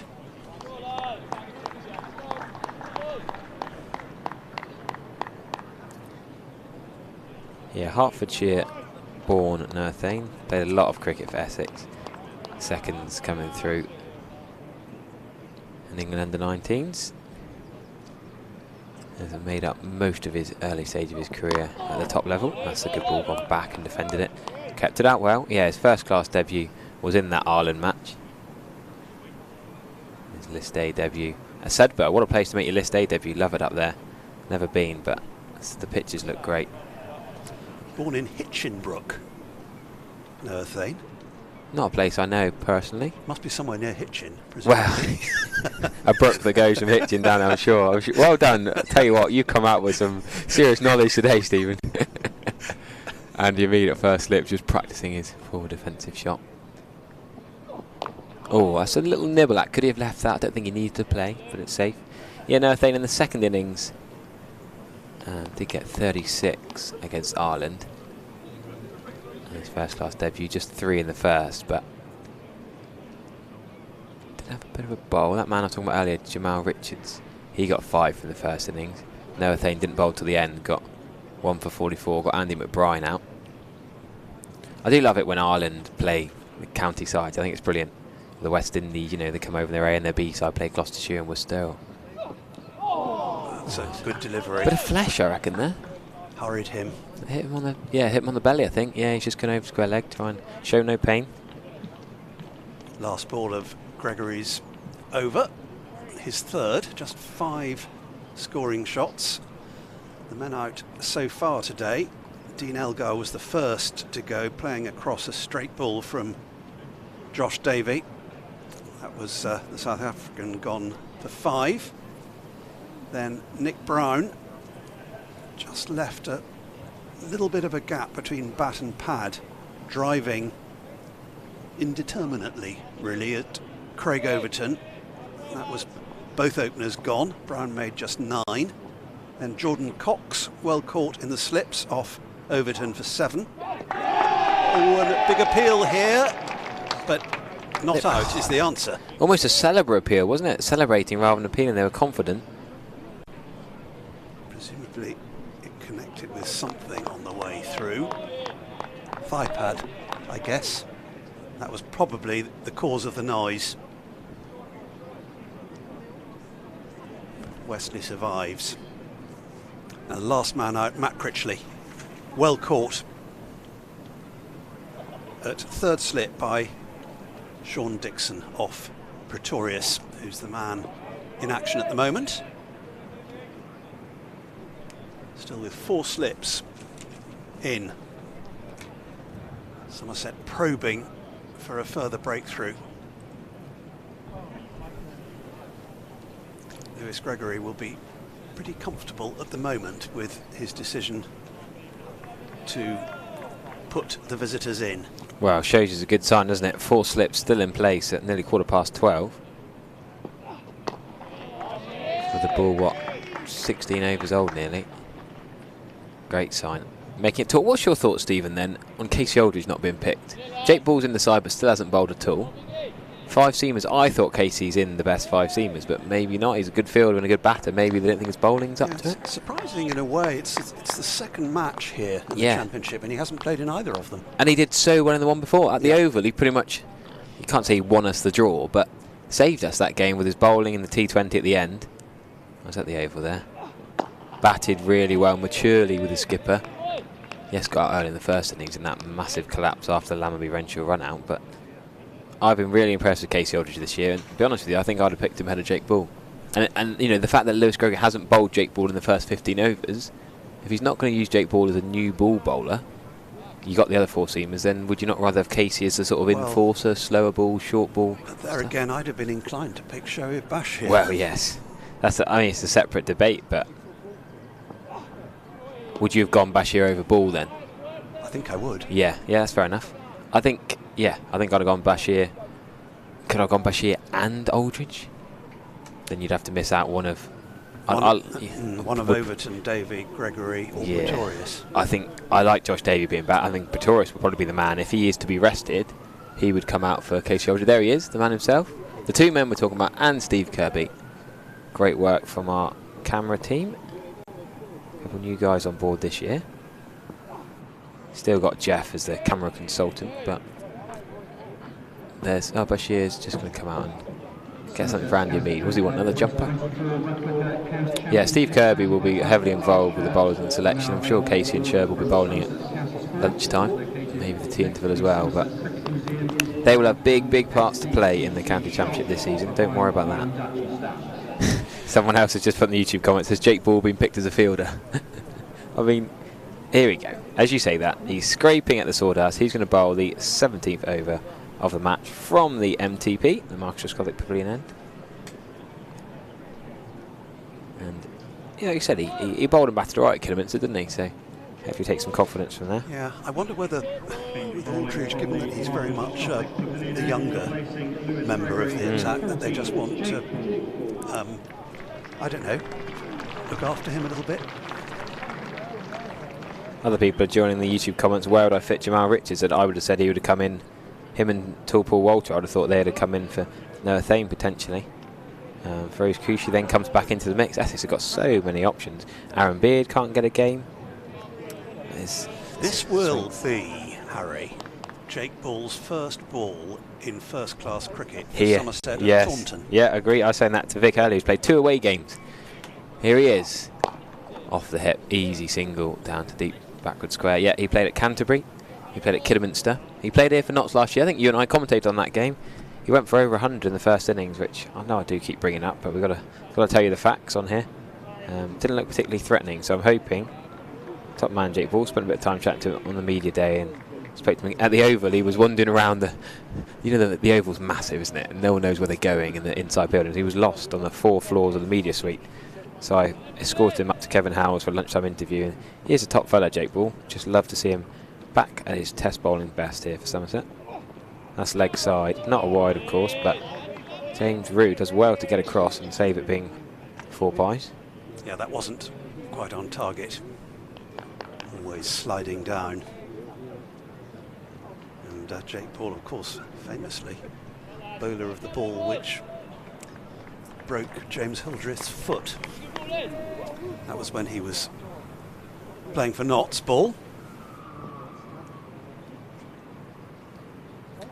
Here's 3 slips, and that is streaky. It's probably going to be 2 off the outside edge. Can they push for 3? Sean Dixon's fairly quick across the ground. Flicks it back. No 3. Good work. Tom Lammerby does well to get with him. I love how Somerset hunt in pairs. Most of the professional teams do these days, but that probably saved the 3rd run there because Sean Dixon slid and thrown it off balance. Probably would have allowed Wesley to get that 3rd run, but there's a gully. Maybe there's a chance. The 4th slip wouldn't have got near that. But that's better from Jake Paul. That's the length, isn't it? That's going to bring that corner into play. Amazing variety of blue paint marks at the end of the various bowlers' run-ups. Oh, that's a Tom Wesley. That's in his wheelhouse. You couldn't give him more of a ball he wants, could you?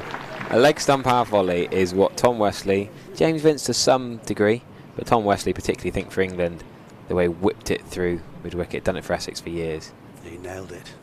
Absolutely. Andy Mead is in there for a catch, but he's not going to get anything on that. There is a wicket up at Old Trafford, the only other game in Division 1 this week, bizarrely. Will Williams, man of Bridgewater CC, he's been opening the bowling up there for the Jimmy Anson end. Jimmy Anson not playing, of course. Compton Crawley had a good start. This is slightly squared up. Yeah, he was looking to play a similar shot initially, but it was too straight for that. Ended up defending.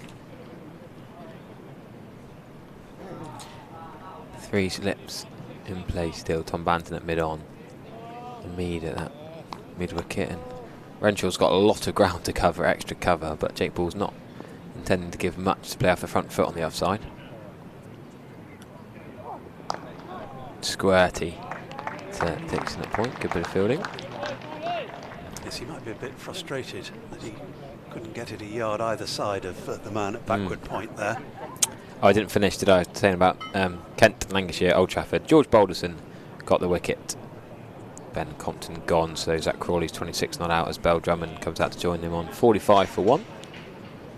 I'll keep you up to date on the few games that are going on around the country today. Quick mid-pitch conference between the 2 batters who are trying to put things back together for Essex here at Taunton. 59 for 4 after being put in. Wesley, top scorer by a distance, unbeaten on 22, the captain. It's Noah Thane who's on strike to Miguel Pretorius.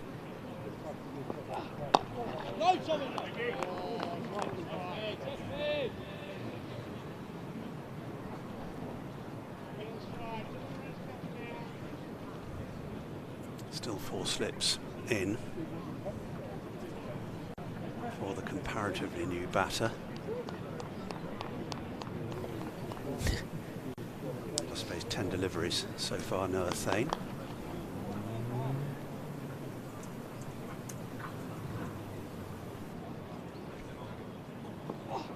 Oh, there's a big appeal here for LBW. Big Oh, appeal. It looked close. Big appeal. They're going to get a leg by for it. Well, Lewis Gregory wasn't very keen on running and getting the ball. He was so busy appealing. There was potentially a free run, but Let's have another look. the Somerset cordon were so up and about thinking, oh, That was close. If there was no bat involved in that, it must have been desperately close. I know Vic disagreed with me earlier, but I think that's more out than the Dean Elgar one. I still think Elgar was out. I know I said I just don't think it was as stoned as people think. That to me is hitting the back leg. Could he Front of middle stump, isn't could it? he have got an inside edge? I don't understand. I'm not going to claim to be a good umpire, and I'm not going to criticise the umpires, but that to me looked, yeah, very out. Back leg in front of the middle, adjacent. wasn't it? Yeah.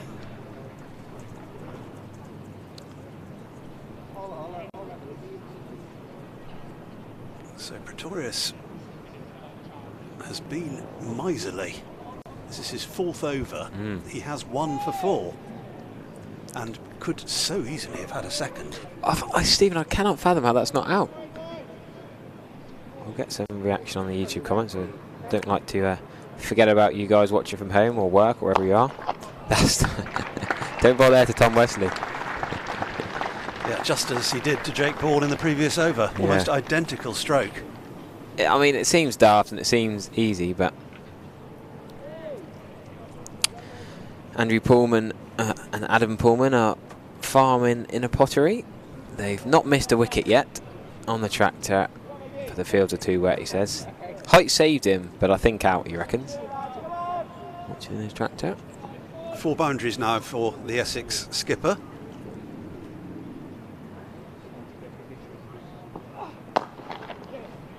Another single here. So his wagon wheel is all in that area, isn't it? That one a bit more scuffed.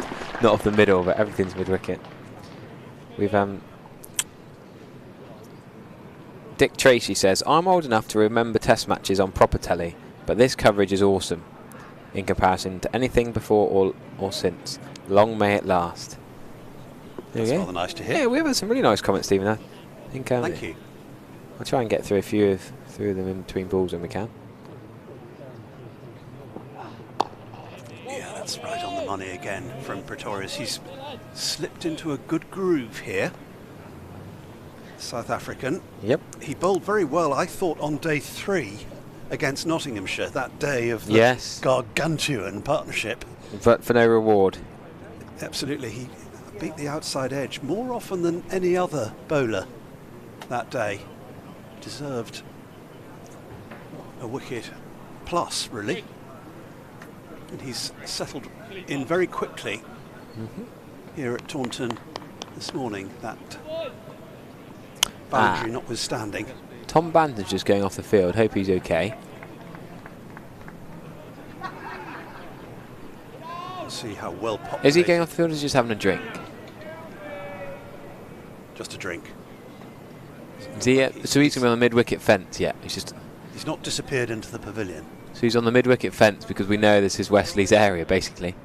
Slightly negative, but it's going to be 1 out to deep square anyway. Shouldn't be 2, should not be 2. No, Pretorius has done well to get there. Further nice comments. Gordon Avery, we have a fantastic squad, just need to find the right formula to win the county championship.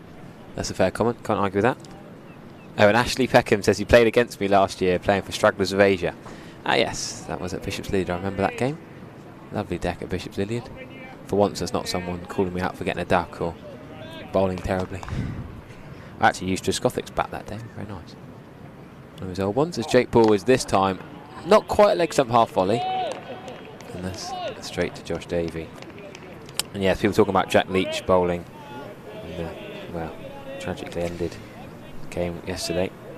He also opened the batting, tried to play a bit of baseball in the first innings, got out to his 6th ball, trying to slog across the line, Jack Leach. Captain in the 2s. Russell Hibbard is listening from the west of Ireland, originally from Frome. Brilliant stuff. I'm playing against Frome tomorrow. Wembley against Frome at the start of the Whipple Somerset League season, if weather allows. Still no Tom Abel in the Somerset side. I don't think we're going to see him before the blast, to be honest with you, Stephen. A few people have also commented on that on the stream or asked me personally. Yeah, so I should have announced that a bit earlier. Such a shame. I think you've got to be careful with hamstrings, haven't you? It's not worth the risk. I was here on comms with that poor... Wow, it was a 3. It's a gentle 3. I remember it clearly on the ex-University pre-season game, and just wore it. He walked straight off. He knew he was in trouble. Oh, I thought that was going to... Yeah, that's Jake Ball. I think that's what he came in for.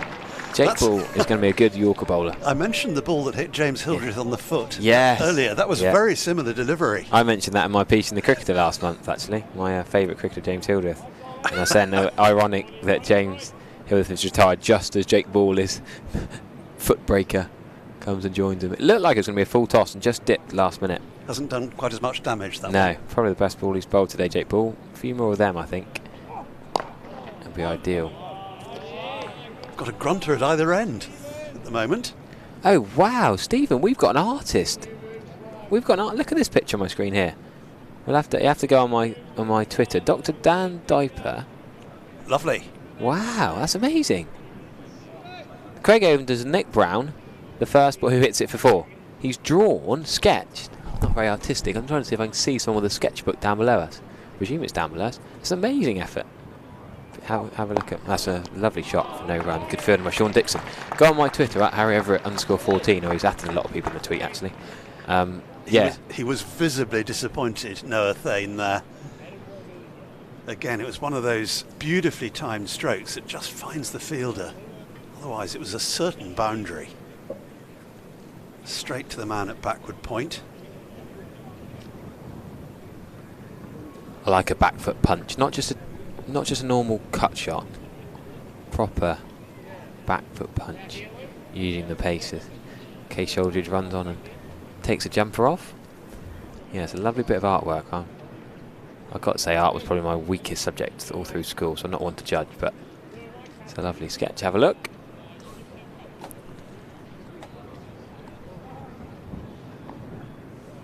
Still 3 slips in for Tom Westley.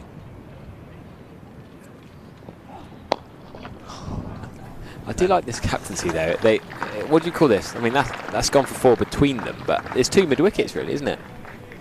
It's like a straight catching mid wicket, Matt Renshaw, and then Amid was never going to stop that. The deep backward square was never going to stop it. But what would you say Amid is? Like a more square mid wicket, I suppose. Giving him 1 perhaps. He's going out deeper now. He's just been sent out to grass. Maybe he was in no man's land there. That was a rare loss of line, really, for Pretorius. Just offering Wesley a bit of room. He doesn't need any second invitation. And again, he won't find the boundary this time, though. Partly on account of the fact that Umid is deeper, and that's nicely picked up. Excellent throw as well from Andy Umid. Tidy piece of fielding.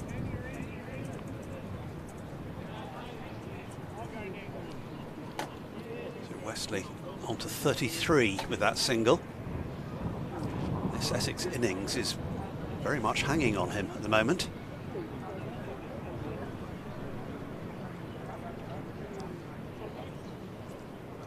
A 4th slip arrives for Noah Thane.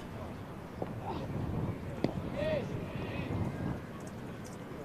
would have been unwise to double with that, well outside the off stump, and Thane knows those slips are waiting.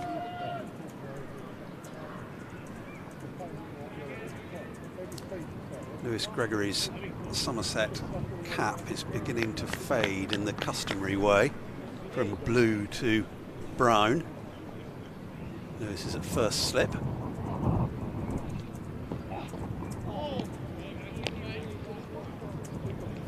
Rather taller Craig Overton second.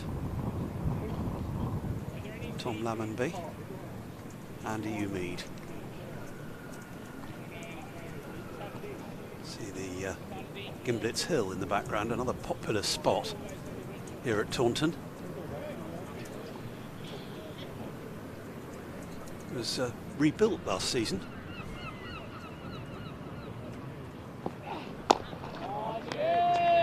Firm defensive push. Got a bit gloomier the last 10 minutes or so. Yeah, but no problem, Stephen. No problem. It's just good for the bowling, isn't it? A little bit more grey cloud. Probably suits Somerset better than Essex.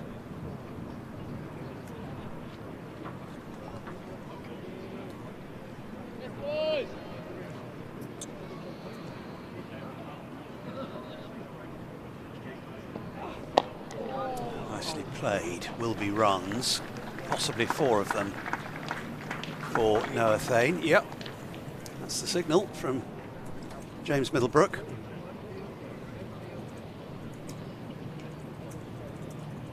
Steered away. That's much Pretorius' most expensive over thus far. A couple of boundaries off it. Yeah, not necessarily mean it as bad over, does it? I think Not necessarily fully in control shots. Should have a couple more positive comments, Stephen. While Always positive comments. High quality stream, says Phil, with crucially high quality commentators. Oh wow, I do feel like I'm picking this up too, but I'm only reading what the comments are saying. I'm just going to make way for one now. So many other streams fail through overly talkative commentary, either too insular and matey or painfully dull. Forces me to switch off. Ooh. Well, we'll take note from that, but no, we're getting positives here as Jake Ball is outside the off stump being left.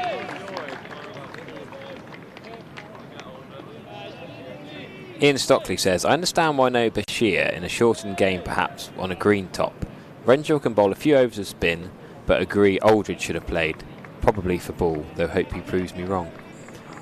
Talking of off spinners, Vic, we've talked about Bashir quite a lot, but would you have given Casey Aldridge a game? I'm thinking about it. Jake Ball into, again, Tom Wesley's whipped through the leg side, just one run. Well, I wasn't at Kidderminster, but I note that he was very expensive at Kidderminster, having had 2 very good games for Somerset. Missed the Notts game because of toe injury. And in the one innings at Worcester, the Worcestershire players had, I think he bowled 12 overs, 1 for 92. Well remembered, did that research? Which suggested that he wasn't quite on top of his game. Maybe, you know, the gap, the missing out on the Notts game, That's a kind of shot. affected his rhythm a bit. He was obviously on a high after the first couple of games of the season. It's just going to go for 4. Matt Renshaw can't quite keep up with it. So I mean, I don't know. I imagine that's why he's not playing here, or I don't know his fitness, but that's my guess. I thought that was a real shame for me because he bowled so well at the Oval and batted well in the second innings. Yeah. Well, and he does offer an all-round package. Brilliant fielder. Oh yeah, and he's got runs for Somerset. So you just feel like they rested him the wrong week, perhaps. Yeah, well, he did have a slight toe problem. Yeah. So there's a bit of mud around the foot. You see where Tom Wesley stood? It's a bit of muddy. It's not really dusty marks to bring the spinners into play. It's more muddy patches early in the match. Yeah, I mean, and they obviously at Somerset are operating a kind of a little reservoir of pacemen, and they're juggling them around. That's just a bit of inside edge there. So, I mean, there's so much potential there with Casey Aldridge. Particularly, if you like, in his secondary roles, because essentially we think of him as a bowler, but actually his batting has been terrific. And absolutely. And his fielding, I mean, that catch, Adam Rossington. That catch, you know, against Essex. I mean, just turned the game. That was Somerset had to win. Yeah. I mean, so game changer of all. Yep. Maybe we have to be a little bit patient, but there's a lot of talent there. Jake Ball got through it decent over there. That push for 4 through the covers from Wesley, but Ball finding his areas now, I'd say. There's been a wicket up at Old Trafford. Will Williams, we say many times that the former Bridgewater man, the Kiwi who come over here and is doing the Jimmy Hansen job for Lancashire. He struck first ball is over. He got Zach Crawley out for 41, 63 for 2 at Kent. More spinners playing in that match. Yes.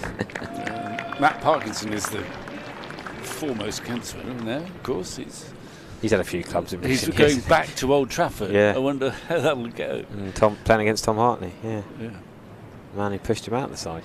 Well, I think it's always unfair, I think, to say he didn't push him out. The captain pushed him out. His performances pushed him out. If he hadn't done so well in the 1s and the 2s. Yeah. And I think in hindsight you can quibble with that, but I mean it's I think it's a weird preference, setup, isn't it? Preference for batting, particularly as well. I think Hartley offering more at 8 or 9. Yeah, I mean Hartley played some sparky innings. Quick Test 20s, level, didn't yeah. He very often seemed to get off the mark with a 6. I think it suited him when Axel Patella Jadeja, that left arm spinner, sort of come into his arc. He did pick him up over the leg side well, didn't he? So his feet are so far apart, and he starts a bit like Kevin Peterson. But he hit it a long way and had a terrific series, actually. A terrific series given. Well, you just thought after the first innings, He thought, oh, Pope and Hartley could be the men to be dropped, and then those two came back so well.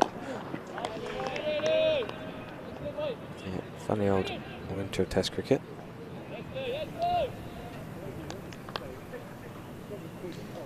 Just going back for those comments on that. Where was your angle for that Pretorius LBW shout? I was on the sofa in the engine room over there. It looked pretty good when I snatched a replay. A lot of people saying, looked out, high is the only thing, perhaps not going for it.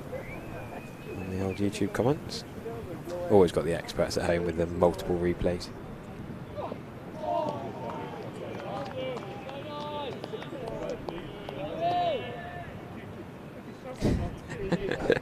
I think after you said something to Stephen Lamb earlier about his accuracy of leaving the ball, someone's trying to pick up on you here. Picking up on the Vic Marks accuracy of language. Is adjacent the correct word when the ball is travelling at right angles to the stumps?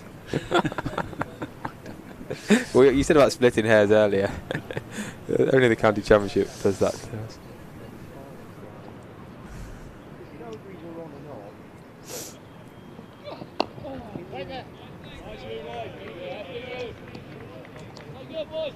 Just wobbling around that side off stump, Lewis Gregory. Yeah. Just bowled 3 overs in his first spell.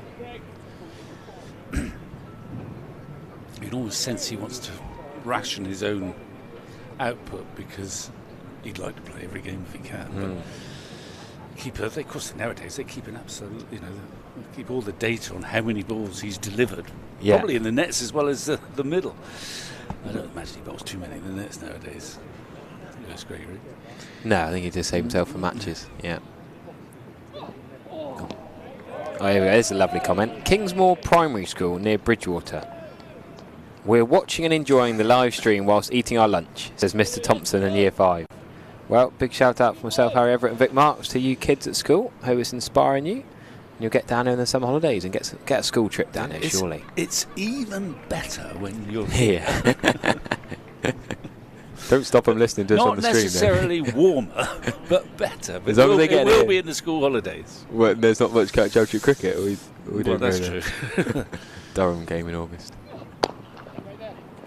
Yeah, that's true. And that'll probably be 4. He wasn't far away from stopping that, was he? If that's a longer man, if it's not Sean Dixon, probably the shortest man in the team, does he get that? No Lewis Goldsworthy to compete with him in the short man stakes, but good effort, good shot. Somerset County Cricket Club would like to thank our principal county championship partner. Yeah, well, this is starting to be a substantial little partnership. 39 they've put together, Wesley the dominant one, but it's a great experience for Noah Thane. I think it's just his 4th game. I don't know much about him, but he looks pretty composed out there. He's played for England under-19s, got his chance, and he looks compact. Runs haven't come that quickly, but he's still there in demanding situation, probably loving every minute of it. And he just hit a lovely form from a juicy half volley, it has to be said. What a shot though, to do it with the plum. There's getting a half volley and there's hitting it to the rope, isn't there? That was beautifully played. Yes, hold the pose. Yep. Dare I compliment him too much too early on, but it's almost like a right-handed Sangakkara the way he's just chopped the back knee, back come through. So I don't want to compliment him too much, but he's like Sangakkara. You got to throw a name out there. There's something about the way the cover drive is held. There's a different technique to a cover drive. The Ian Bell cover drive. Just offered him another cover driver that was just a bit shorter. Yeah, I thought he might be tempted there. Yeah. Well, that might be quite a brave but handy piece of bowling, but even better, Noah Thane, having just crunched a beautiful cover drive, quite rightly probably decided that was just a fraction shorter, a bit more risky, and he let it go. Shows good experience on young shoulders. That's what Jake Ball wants to cut out, I think. That leg stump thigh pad hip ball that really could have tickled around the corner for 4. Yeah.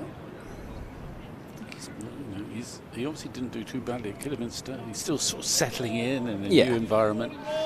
Didn't play much cricket for Notts in the last couple of years in red ball cricket, so he's trying to sort of resuscitate his career in some ways by coming down here.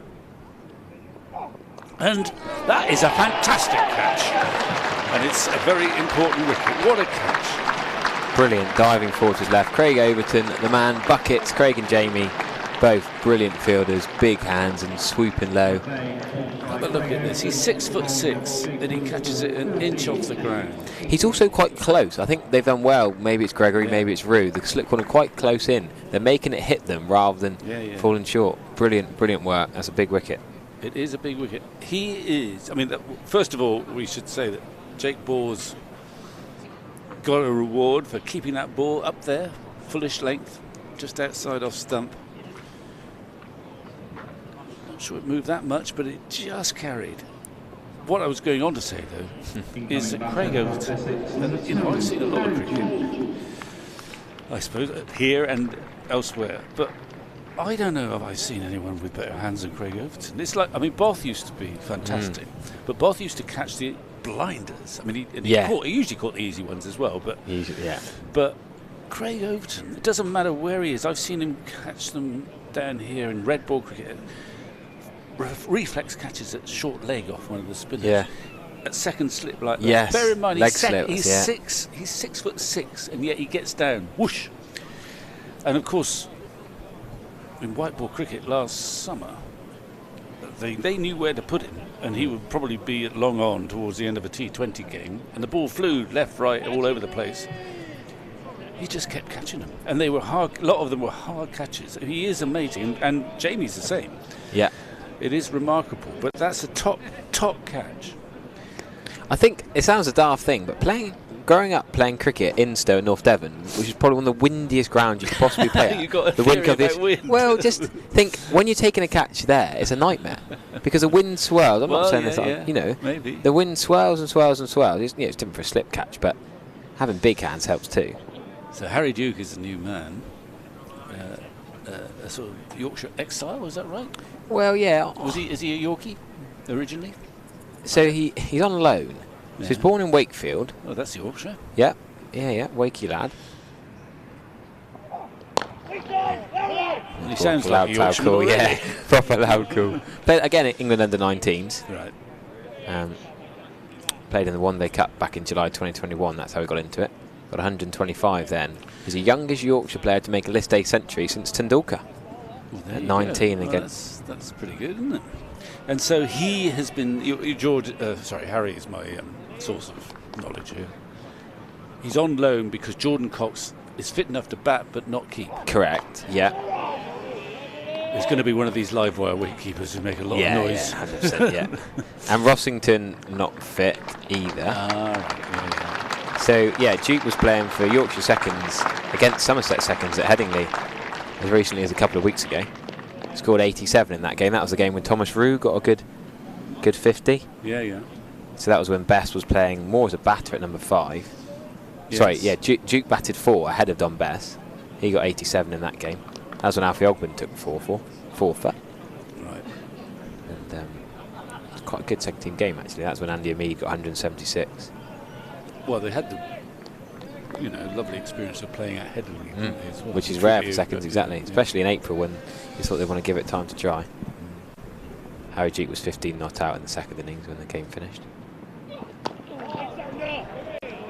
Archie Vaughan played in that game, and it must have been odd for a Yorkie player. I mean, he didn't get many runs, but he got some runs, and I did. Yeah, he got 61.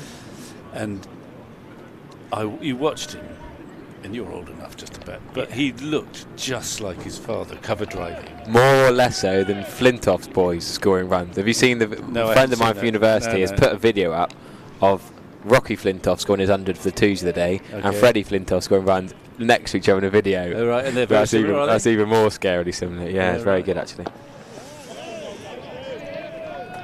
No ball from Lewis Gregory. He bowls a few no balls. He does bowl too many, really, yeah. Well, as long as he doesn't bowl them in white ball cricket, that's when it really hurts you. And I don't expect he bowls many in white ball cricket. Now, 5 down. The runs have come fairly quickly, but Somerset won't be worried too much by that.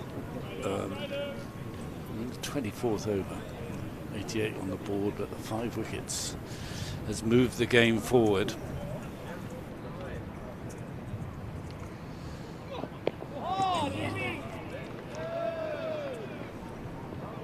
I like that. The slip cord almost racing to get to the stumps. Mead and Lammerby. Craig Overton can have a bit of a breather.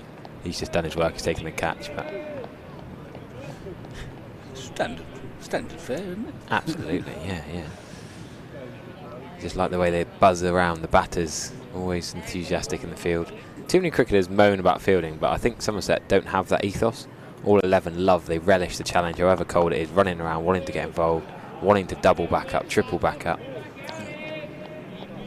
Well, it could change, but the standard of catching actually this summer, Yeah. from what I've seen, has been very good. And Wouldn't say they've just got, this they've got summer, a number of gifted slip catchers. I'm sure they practice hard. Duke, you wouldn't want to bat. You would not start relaxing batting with Harry Duke. He's one of these where every time he hits the ball, he scarpers down the wicket. What do you think?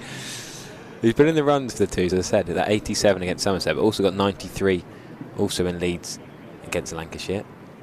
And he played the last game for Essex, is that right? Yeah, against Durham got 20. Yeah. Well, he knows how to bat, clearly, and he's quite a gifted cricketer. Yeah. And he'll relish the chance to play in the first division for a good side like Essex. Indeed. Pick up a few catches too, I imagine. Yeah, a couple of catches in the gloves up at Chester Street last week. That's quite wide from Lewis Gregory. Yeah, but he thought about it. I was going to say, other batters would just leave that, but Duke seems the one we reckon he might just have a little go.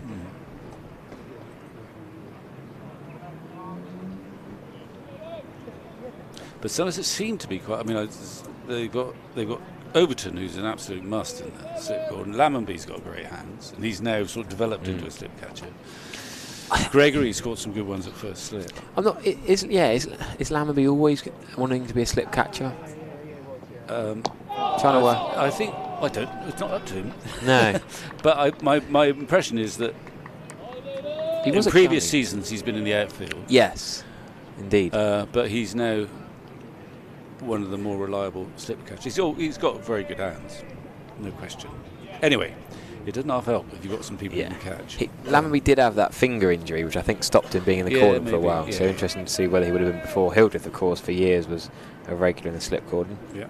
Lammerby often at gully and point. Just options when there's so many good fielders. And this is without Casey Aldridge. And Aldridge. Or Abel. Well, Abel seldom went in the slips, really. But no, but probably the two best fielders in the club, I'd say now, would be potentially Abel and Aldridge. I've seen Aldridge take brilliant slip catches. So it's all adds up, but they're going to drop one very shortly now.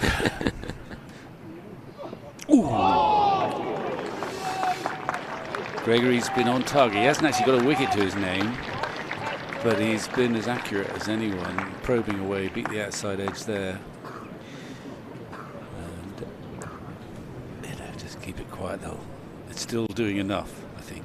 Wesley has batted well. Yes, we've seen his trademark shots through the onside. He's been less ambitious with the ball outside off stump.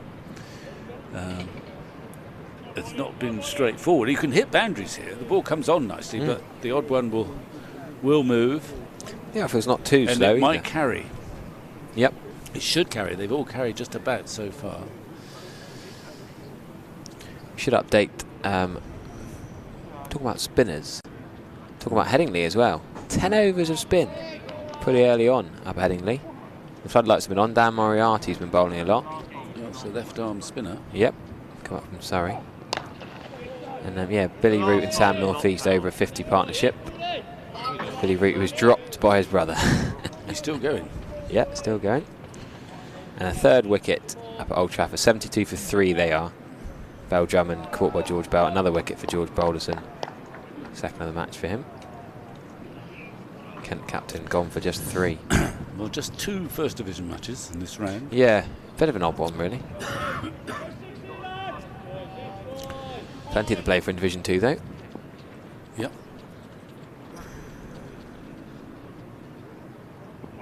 Oh, that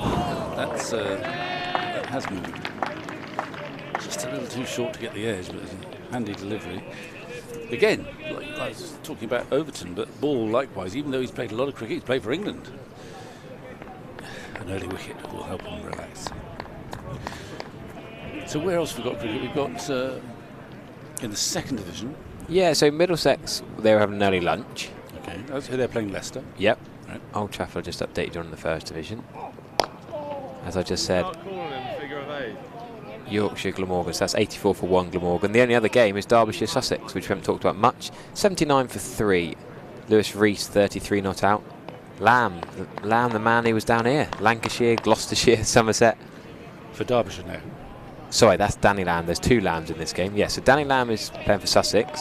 Derbyshire have got Matt Lamb. Okay. And Lamb is bowling at Lamb, which makes it even more confusing. We've got Lamb bowling at Lamb and Root dropping Root. Yeah. But the 2 Lambs, I don't think are related. Doesn't make quite so good a story. But well, another good delivery. It's getting a bit of rhythm here, Jake Ball. To his confidence, the world of good to have a significant spell for his new county. Indeed, agreed. I'm sure that they like him. He's got good rhythm at the moment. Still got 3 slips. And that's all. Oh, good effort. That's Tom Lammonby's right hand, isn't it? Not far away from it. Yeah, not catchable though. No, just could he save the 2, but no, Andy Reid backs him up well. I think, yeah, Jake Ball's bowling better and better as this spell goes on. I think he's getting into it a bit more. It looks a bit warmer out there as well. We're seeing a few less coats, a few less woolly hats. What, on the field? Yeah, and in the stand. I haven't seen any woolly hats on the field, but no, I think it's probably the first week there hasn't been woolly hats in the field. In the warm-ups this morning, at least. Oh, that is a jack. Pete Siddle used to bowl in a beanie. He's up at Durham this year. I'm sure that'll come out again. Right, sorry, I've been slacking on the YouTube comments and getting people nagging me to. That's all right, don't worry. Cope without something. About the Essex Club to welcome our visitors. Also at lunchtime, against Nottinghamshire, wickets fell pretty quickly on that first day. If nothing else, you thought, well, there's going to be a result in this match. And then it flattened out, and wickets were hard to come by, particularly for Somerset and Nottinghamshire's second innings. Still moving around now. Yeah, so on the move, isn't he, Jake? Wait on. He's busy. He's busy. Yeah. Busy and quirky, like a lot of keepers. They're sort of hyperactive almost. Yeah. Jack Russell used to be a bit like that. Maybe Ben Folkes is an exception. Yeah, there, I think he is. With Jack Russell, I'm thinking of. James Rue's not massively busy. No, he doesn't fit that. He's a bit more traditional. Shout out for the better slip fielder in the country. Harmer, could he be up there with Pope and Overton? We might find out in this game. Yeah, well, Pope broke that record last week, didn't he? That record that stuck for years. 8 catches in the match, wasn't it? So. Did he? Where was he fielding? Tony Locke. Do you remember Tony Locke? Yeah, of course I do. I met Tony Locke. I did a coaching with him once. Oh, there you go. Australia.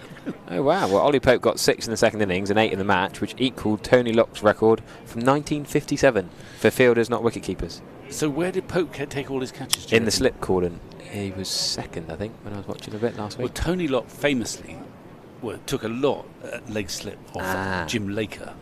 In the era where off-spin has got a lot of people caught around the corner. Yeah. He was also a brilliant fielder of his own bowling left-arm spin. Okay. So in fact, Tony Locke's a fascinating character in that he used to chuck it by common consent. Not every time, but he had an arm ball, was it? Well, a sort of arm ball or fizzing, probably on uncovered wickets. And the story is, it's true, that of course you didn't have the opportunity to see yourself bowl. No. And there were a lot of people who, I think Doug Insall famously got out to him and said, well, how was I out? Run out? And then... Oh, look at it. There goes Duke again. And then... So you didn't have an opportunity to watch yourself bowl. And then eventually he saw some grainy footage of himself bowling. So it is said. And there had been a lot of mumbling about, this Tony Locke, he chucks his quicker one. It goes like a, exercise. And then he completely remodeled his action to become legal.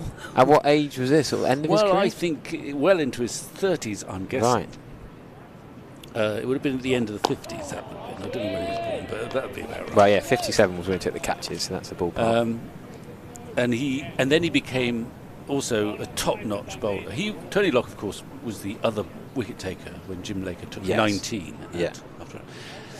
And then he completely remodelled himself to be something like a classical left-arm spinner. And he went out and played. He captained West Australia for a long time. Captained the young Dennis Lilly. He was a very pugnacious sort of cricketer, but he was also a brilliant fielder off his own bowling. Took fantastic caught bowls. Would you, if you think in the modern game, could you equate him to a Jadeja, perhaps? Left-arm spin, but quick. He was not quite so sylph-like. I think Jadeja's one of the best fielders of his own bowling. I was just thinking. No. Well, that's true. I mean, I am actually too young to have seen him much live at all. But I remember when I went to WA, I did a coaching. He was doing a coaching class, spinners sort of thing. And I was dragooned to go and sort of be his assistant. And it was fascinating. By then he was about 18 stone and 60, something like that. And off 2 paces, you could see he could still bowl his left arm spin with a bit of dip at the end. So he was a great cricketer, very, very combative. Yeah. Who christened Dennis Lilly Fott. Right. Which I won't elaborate on. But he had the young Dennis Lilly in his side. And, he was a very uncompromising, sort of forthright character. Yeah.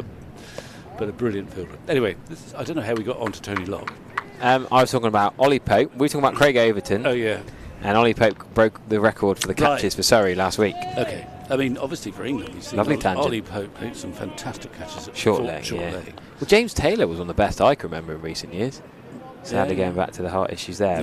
Remember him in South Africa taking a screamer off Bavuma, one-handed, quickly off the face. I think this is probably. I didn't see ball at Kidderminster, but he's looking as good as he has ever done. Playing for Somerset in this spell now. Jake Ball. I agree.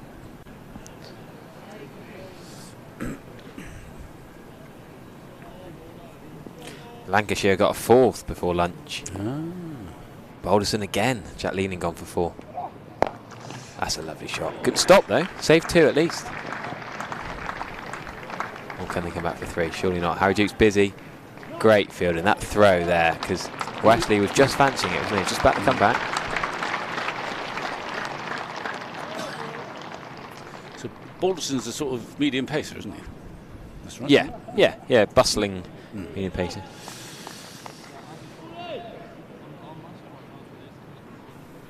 Well, both those Lancashire Kent, they could both do with the result. I think if you look at the sides now who've lost games, and I think Lancashire have certainly lost 1 game, and the Kent lost 1 as well. I'm not sure. I can't remember. It's that weird thing that Lancashire down the bottom of the table. Oh my goodness! I was saying he's cracked it. He's just sent that one. It's a wide, a rare wide. Yeah, Lancashire lost 1, drawn 2. Exact same as Kent. They're at the foot of the table. But yeah, Jake Paul's got that in him, isn't he? Just the throwaway. I don't know what went wrong there, but he just lost it. He didn't even look at the footholds. No excuses, no sawdust. He's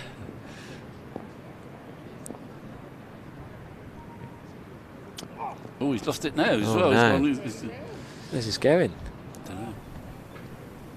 Little shout out for lunchtime. Do stay plugged in as we're running for those. Stephen Lamb's going to have a chat with the Somerset visually impaired.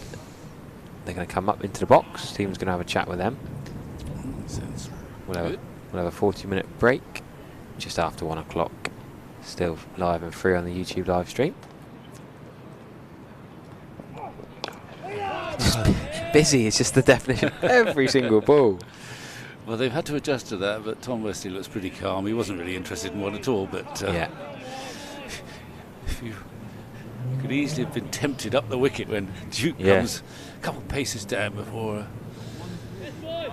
calling very decisively. Well, back on the route. I don't know why you call wait, really. No, there's nothing to wait for. The Marnus Labuschagne thing, isn't it? It's trendy these days, isn't it, for these youngsters just to shout stuff. Oh, squared up. Yes. Just got it back again, Jake Ball, after a couple of aberrations. Is there time for one more? There might be. There it's only 59, rushing isn't it? around. Billy Root has got his 50. Dropped on 6 by his brother Joe. Glamorgan looking quite good up at Yorkshire. 89 for 1. Is Harry Brook playing again? I presume he is. Yeah, and Joe Root both in the side. They'll bat 4 and 5, you'd expect. Shah Massoud at 3, so it's a pretty decent Test cricketing middle order for Division 2. It is, isn't it? Can you remember a better Division 2 middle order in recent years? No. And Dom Bess has obviously played Test cricket. Is He'll be Dom batting 8. Yep. Dom and so they've played 2 He's already spinners. bowled. Yeah, Dom Bess is in his first. Moriarty's bowled 12 overs before Dom Bess bowls 1. Which is an interesting development. Dom's in his first now. And this is at Headingley. Yep. So they obviously think that there might be a little bit of assistance at some point. Just odd, to have a left armour bowl 12 before lunch and then the off spinner Bess only 1. Well, I think it's Moriarty's. They've signed him, haven't they, when they already had Bess, so they obviously rate him, I guess, or they want to justify the surname. Former Somerset man Eddie Byram out for 9, bowled by Ben Code, LBW. And the 2 lambs, as I said earlier, Derbyshire, Sussex. One of them's out now to the other lamb. So Matt Lamb was LBW to Danny Lamb. Just for fun, that, isn't it? Just keep us entertained. 89 for 4 at Derbyshire at home to Sussex. Ollie Robinson playing in that one. Good to see him back opening the bowling. 1 for 18 off his 7.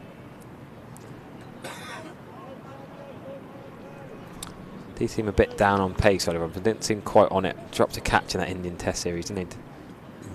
Big chance for him to fight back into the Test circle. Careful of the pitch here, trying to pick the ball up from a length. Wesley wasn't going to offer to go down and get it. He did earlier on. I think it's a friendly game. Captain of Essex just picked it up and tossed it back to the captain of Somerset. Yeah, I think they'd be worried about when it's a bit soft and spongy with the mud. They probably don't want to have too many spikes down that protected middle bit. Shouldn't make too much difference, but the more dense on that pitch, the better. Speaking with the spinner's hat on, aren't you? Of course not. So yeah, this will be the last over, and then as I say, the VI. Remember, if you are visually impaired, you can get a free Virtue Motors earpiece. I mean, if we get the comms camera on again, I can show you. I've got one around my neck. You can go downstairs below us in the Marcus Gothic Pavilion reception. This Virtue Motors earpiece I've got on, you can listen all around the ground. They're only 12 quid. How far can how far can you go? Morrison's car park. Morrison's car park. If you pop over to get your meal, do it at lunchtime. Still works. Big appeal. He wanted that, did Lewis Gregory. Bit of a signal from the umps. I like it when they give you something. What did he give you? Outside the line of off stump, I think, was when he gave it that pass the parcel sort of signal. Well, it doesn't mean necessarily. But anyway, here we are. I'm We'll have a guessing. quick look. Yeah, I think he is. I think that's Outside. fair enough. He's outside the line. I think I've judged him correctly there. Yeah, well done. I'm not sure if they're encouraged to do that as such, but no harm, I guess. Well, Gregory without reward, which is it's unusual to have a blank column, last column for him. Yeah. He's Wesley on his toes there, but Wesley's played really well. He's been the one Essex batsman to stick in there, and he's got 41. But I think Somerset will be pretty content. There is obviously help out there. It's green, and by and large, the Somerset team have kept the ball in the right place. Critically, when the catches have come, they've caught them. 97 for 5. Game's moving on. It's going to be a good contest, I think. Well worth watching. What we don't know is, how this wicket behaves later on, but that's a long way down the line. So off they go. Eventful first session. I'm going. Everything's shut down. Here's Stephen though, who's moving in. Special guest. With his guest. So don't go away. Here we are. Yes, thanks, Vic. I'll see you later. We're going to talk visually impaired cricket for a few moments as this lunch interval gets underway after what I think can be universally agreed was a pretty good morning for Somerset. Essex on 97 for 5. And I'm going to ask Catherine to come in beside me. Have a seat, Catherine. And it's great to see you. Thank you for joining us. And if I just ask you to put these headphones on. Sorry, just doing the technical stuff at the moment, and that is sorted. So, Catherine, welcome. Thank you. Thanks a lot for joining us. And you've been involved with VI cricket, visually impaired cricket, for some considerable time, haven't you? Yes, we started in 2010. So it's been a few years. Yeah, and you're West Country yourself. I am. I'm a Devon dumpling, born and bred, but hopped over the border to play for Somerset when they started. A few friends decided to get us all to come and have a go from no matter where we were from, Devon, Cornwall, Somerset. So yeah, I'm sort of adopted now. And you played just down the road from here. We do. Our home base is Bishop's Lydeard, which is a lovely venue for playing cricket. Tell me how it differs from the cricket we've been watching this morning. As you'll see with a few guys out there doing a demo hopefully in a minute, we play with a size 3 football, and it has ball bearings inside, so it makes a noise when it bounces, and that enables completely blind players to judge where the sound is, and you'll find people that can see a little bit as well rely on their hearing more than their vision. So it's an interesting format of the game. The ball has to bounce twice to a batsman that's low sighted, and completely blind players can catch the ball on the bounce, and they also get 2 shots at LBW, trying to make it a bit fairer. And the completely blind batters score double runs as well, that can be helpful. But other than that, it's just cricket. Yeah, no, it sounds great. And you were brought up a bit with cricket, weren't you? It goes back quite far. Yeah, I've been watching it before I could walk. My family have always been interested in it. We watched as much as we could. We're from Exmouth, so we'd watch on the Mare. You've got the cricket right by the beach, which is perfect. Spent a bit of time coming up here as well, so I've seen this ground develop a lot over the years, which has been fantastic to see. Yeah, but always been watching, never playing. I didn't know there was a format for visually impaired people. We didn't play it at school, so I got into it quite late. But yeah, loving it. And you're a pretty senior member of the setup. What are you saying? So I'll take that as a veteran rather than old. Experience and captaincy. Yes, I've been in it since the start. One of the senior players. Although we've got a few players in their 60s actually that are still doing their stuff. But yes, I'm vice captain of Somerset VI this year. I had to lead the squad out in our first game last week because our captain was unavailable sadly. But we managed to get a draw away, which we're very proud of. Hopefully I'll help Ed out with the admin along the way and get a few wins under the belt, get us back up into the first division of the National Leagues. We're in the second division this year, but yeah, looking forward to a good season. Yeah. How does the fixture list look going forward then? Well, we play all over the country. We've just been up to Surrey last week. In our league we have Kent and Yorkshire. Yorkshire are coming down to us to do a double header in a couple of weeks, so that'll be an exhausting weekend, and then we'll go back up to them later in the year. And I guess it's all partly about raising the profile of as VI much as we cricket. can. Yes, please. We want to get the word out there, tell everybody it's available. Because I didn't play it at school. I didn't know this version existed, so I'm assuming other people don't as well. So we want to spread the word, demonstrate the game here today. Hopefully everyone can see this, and I'm sure most people are going to know somebody, family, friend, whatever, neighbour who has a visual impairment, or know somebody that does, maybe visually impaired kids. We would just want to spread the word, say that this version of the game is there. Just because you have a visual impairment doesn't mean you can't play cricket. Come and have a go, please. Absolutely. Well, good luck with the season, and hopefully promotion will loom soon. Oh, I hope so. Fingers crossed. And this gives us an opportunity, actually, talking of profile, to show you a video which has been compiled on VI cricket. We are Somerset Visually Impaired Cricket Club. This is our story.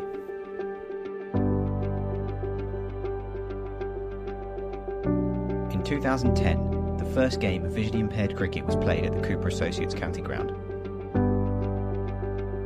In 2024, the VI team has over 16 members and the current men's and women's England captains playing for them. England women's captain Catherine Jelfs-White was one of the founding members. The organisation that runs a domestic VI game, Blind Cricket England Wales, wanted to spread the game a bit further, more areas of the country. So they brought a few players and coaches down to Taunton. That was 2010. We all loved it immediately, so we decided we'd set up a committee, and with the help of the Somerset board, we got ourselves going, formed properly, entered the Development League the year after. We won that a few times and were promoted to the National League. Sadly, we didn't manage to win that one yet. We've got several runners-up gongs for that and the 30 Over Cup, but we have won the 2020 Cup 3 times. So. In the UK, more than 2 million people are living with sight loss. Of these, 340,000 are registered blind or partially sighted. Living with a visual impairment can impact everyone differently. Day to day, it's hard, especially with lighting for me. So I have really bad days with my eyes, and I have to have a lot of operations and stuff, and it does affect my mental health as well, because I can't see as much as other people, so I feel more insecure. So I keep it to myself and stuff, which impacts me. And then when I can't see anything, I just feel like I'm always in the wrong. Every day, 250 people start to lose their sight in the UK. This is equivalent to one person every 6 minutes. 1 in 5 people will live with sight loss in their lifetime. This means that cricket must adapt to suit those with a visual impairment. I guess the main difference in VI cricket, there's a couple of differences, but the main difference is the ball. The ball is sort of a size 3 football, and it's got ball bearings in it, so it rattles when it bounces, it makes a bit of noise. So you have to have a certain number of people in the team who are totally blind, so they're called totals. Essentially you have a spread of people along the spectrum of the sight, kind of sight classifications. Another difference is that if you're totally blind, you get double runs when you bat. The only other one to really consider is that when the bowler is about to start bowling, they ask the batsman if they're ready, because obviously they won't be able to see if the batsman's ready. But it also is a cue for all the fielders to go, right, okay, the ball's going to be in play. These adaptations allow for VI cricket to be as inclusive as possible. Everyone can get involved, no matter what type of visual impairment they have. Like any sports people, visually impaired cricketers are trying to grow the game. It just needs exposure, I think, and really, I mean, it's not, I wouldn't say it's widely known compared to obviously other sports. Obviously everyone knows about like your VI footballs and obviously the Paralympics and stuff like that. For us as a club, we just, I mean, the things we need is just support from families, friends, volunteers. We rely heavily on volunteers. I mean, if anyone is retired scorer or something and wants to maybe get involved in doing more scoring games, but for VI cricket and not your normal red ball cricket, then that would be great. We would greatly appreciate that. Somerset VICC means more to its players than simply the training and the trophies. It wasn't just about the actual playing the sport, it's the actual social side of it as well. So you might not be a cricket expert or anything of that at all, but you could just join in as a social thing. I've met so many people, meeting other people with different eyesight conditions, learning about different vision impaired people's eyesight and how vision impaired sports has helped them and stuff, and getting involved. It's amazing. Yeah, I don't know how to put it. None of us stick out, so it's I love it. I actually love it. We are Somerset Visually Impaired Cricket Club. This is our story.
First ball of the final for 2023. Dropped! Oh, could have been cracking start. It's Dan Lawrence as well who's put it down above his head. Drive straight past mid-off. And down to the boundary for 4. First one of the final. Through the offside, that has been timed superb. 2 from the over. Oh, scoop. Over the top all the way. Excellent from Tom Bank. Got in. Little inside edge. Back onto off stump. Schneitermeister in action again. Really try to hit this one extremely hard. Inside edge onto leg stump. That is timed beautifully. I don't think Daniel Sams will catch that, and he will not. Fine, and fine enough before. Swung away. Hollies are calling.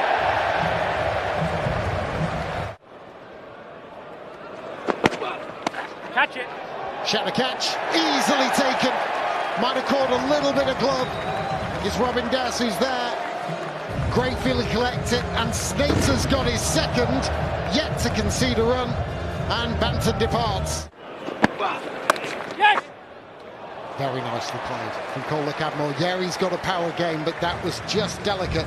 Job keeping him quiet. Hey! Oh, better than that. Not just kept him quiet, they've got rid of him.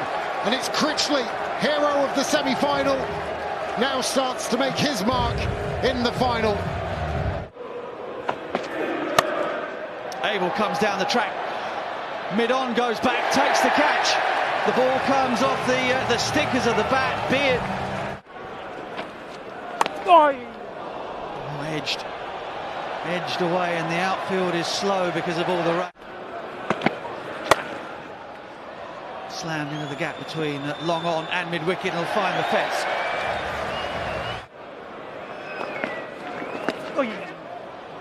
Simon Harmer, with his first bowl in the final, is greeted with a reverse sweep. Slammed down the ground, that's a fine stroke. Beautiful straight drive from Dixon. Oh, shot. Sean Dixon is playing a little ripper of an innings once again.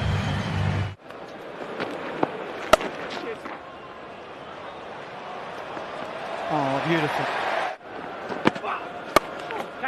In the air.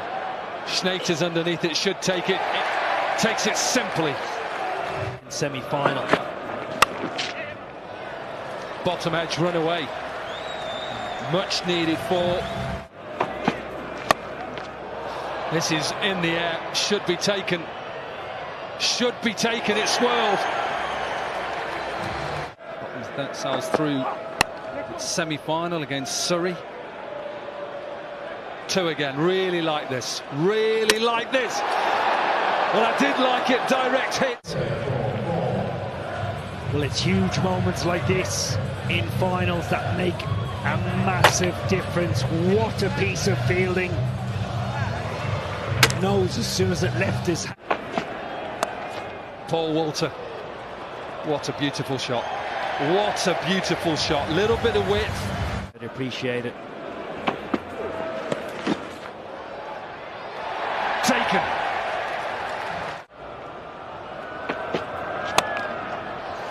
That's his shot. That's his area.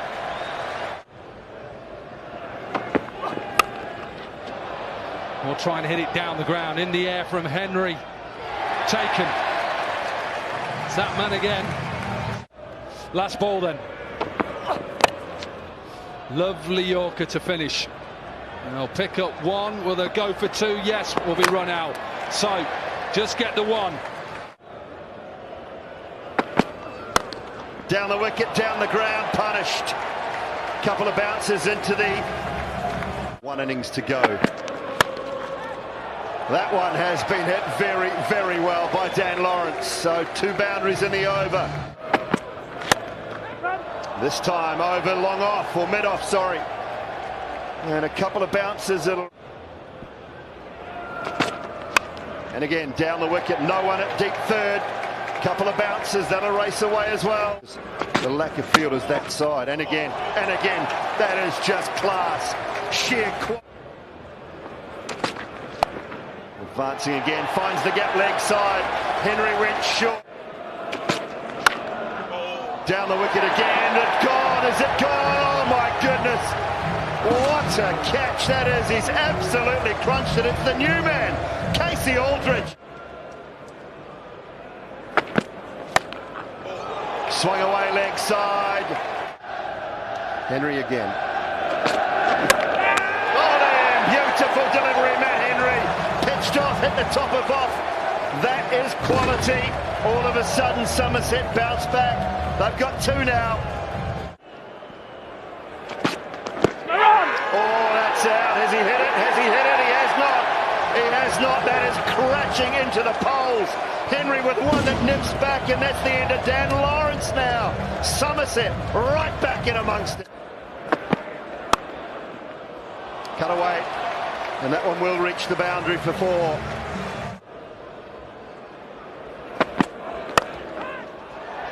Mid-on is up, and he's in the game. It's Matt Henry again. You cannot keep him out of it. This time with the catch. So is this man, Lewis Gregory. Cut away, a little bit of width. Big shout, given. Looked absolutely plumb again. Critchley went across. Uses his feet. Oh, and the fielder's lost it. Chipped. Lovely looking shot. It's a Benedict in my ear. Yeah! Oh, he's knocked him over. Would you believe it? Was just about to say that sensibly they'd scored off every one of the last 15 deliveries. Simply too strong. He has a massive swipe across the line, and Sodhi knocks his pegs over. Yeah, it's the downfall.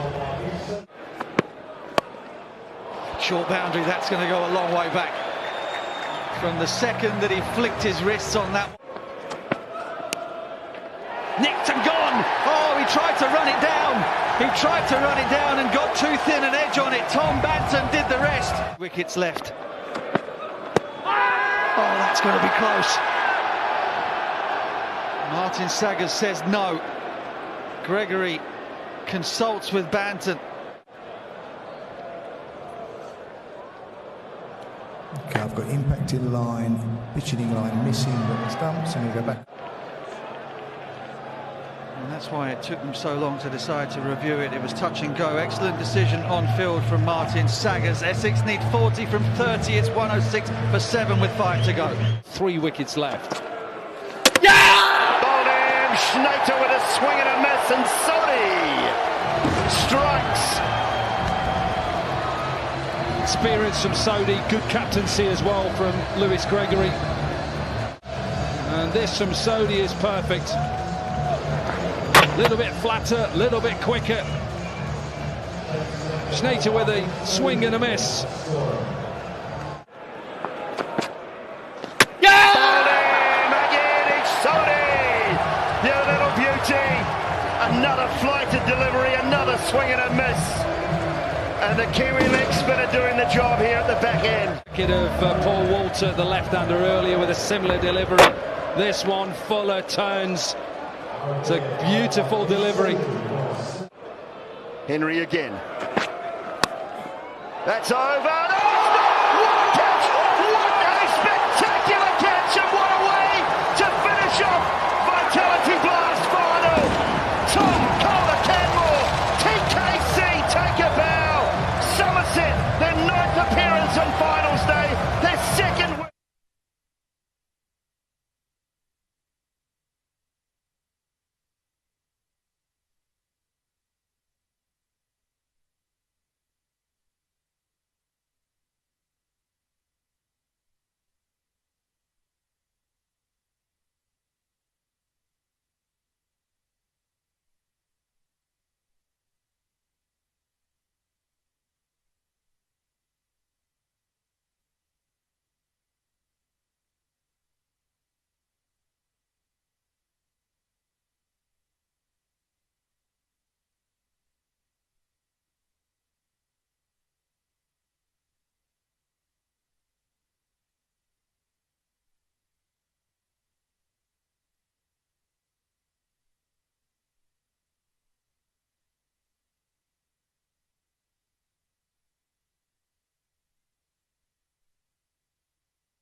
Welcome back to the Cooper Associates County Ground, second session of day one of this County Championship match between Somerset and Essex, and very much Somerset's morning. Essex lunching on 97 for 5. 4 of those wickets, batters who didn't reach double figures. Dean Elgar first to go, LBW hitting across the line at Josh Davey for 5, then Nick Brown, bowled by Craig Overton, maybe an element of inside edge for 9. Then Jordan Cox, well caught by Tom Lammonby in the slips off Overton for 7. Matt Critchley also well caught. There were some excellent catches this morning. Critchley was one of them. Sean Dixon diving, leaping to his right. And that was a wicket for Pretorius. And then Noah Thane, the last man out before lunch, caught at second slip very low down by Craig Overton. That was a splendid catch off Jake Bull for 14. Not out batsman, the skipper, Tom Wesley. He's batted well.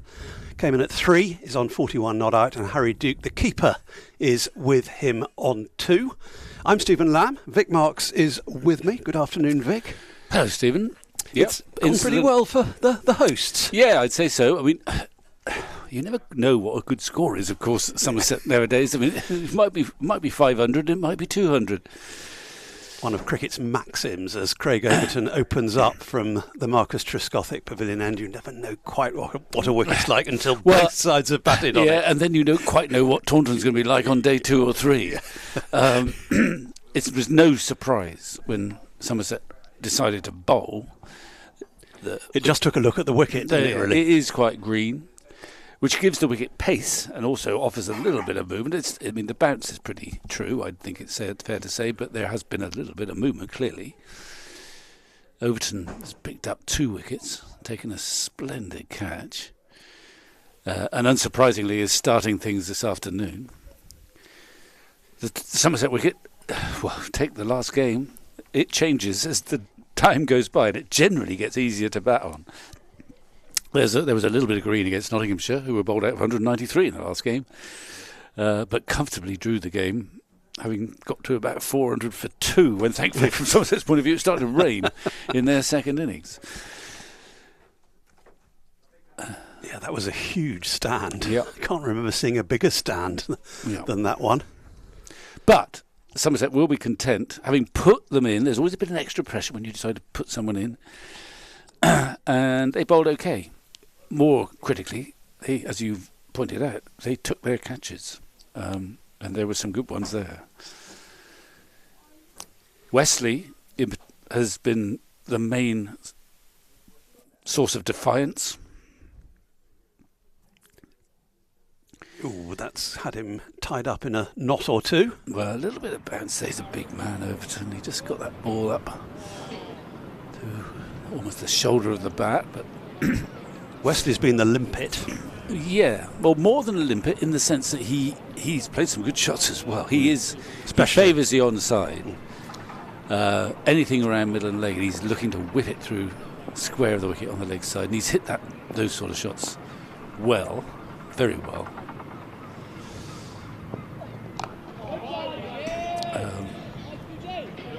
You need a little bit of luck out there this morning, but he's ridden that and then played some good shots in between and been fairly restrained if they've kept that ball in the channel outside the off stump, where he's not so keen on the cover drive as he is the flick through mid wicket. I think all but one of his boundaries have been through mid wicket. Yeah, and I think towards the end of the morning, Somerset sort of protected that area and also bowled a little bit wider at him to start with. When he comes in, the temptation is that, hang on, if he misses, he's going to be RBW. So you tend to bowl straighter at someone like that, and they can get off to quite a quick start if you are a natural whipper of the ball through square leg. There's risk attached, but runs can come.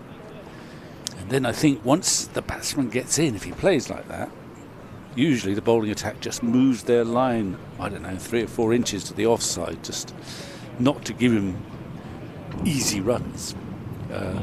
In the knowledge that he's probably going to hit it by now because he's here. Anyway, Overton has resumed, and at the other end it's going to be Captain Gregory, who bowled nicely this morning but with no wickets, but he was probably the most accurate of the lot. 4 of his 7 overs have been maidens so far. Tidy figures. He's got plenty of seam bowlers, so he doesn't need to bowl himself too much. But throughout this season, he's been probably the likeliest source of wickets of anyone playing in this match. So unsurprisingly, he's going to have a go straight after lunch. Duke, who's looked very, very busy, getting 3. He's one of these excitable wicket keepers with the bat who looks for a single every time he hits the ball and then has to be sent back. He's quite noisy too. Noisy and numberless. Well, I suppose he's on loan, isn't he? So they haven't given him a number. He hasn't acquired one yet. Undergraduate. Yes. It's nice for Craig Overton at the end of an over. He's still a bit suspicious of that point of delivery where the sawdust is on the wicket. Yeah. But he only has to go a few yards to second slip. That's true, yes.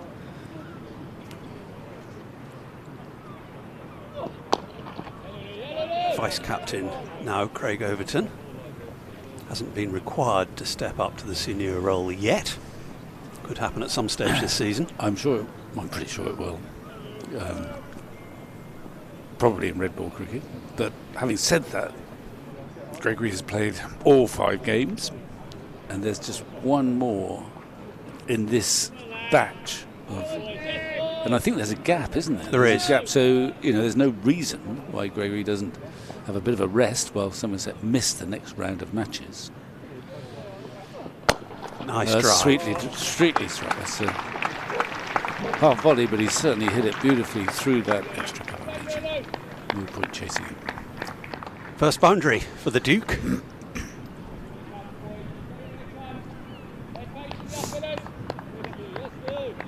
Nicely struck. Well, it's a great opportunity for Harry Duke, who's highly regarded up in Yorkshire, I think, but not in the team, to suddenly get a loan call to come and play for Essex, who are currently top of the championship. It's a great opportunity. Fuller defended this time. No threat of rain here at Taunton.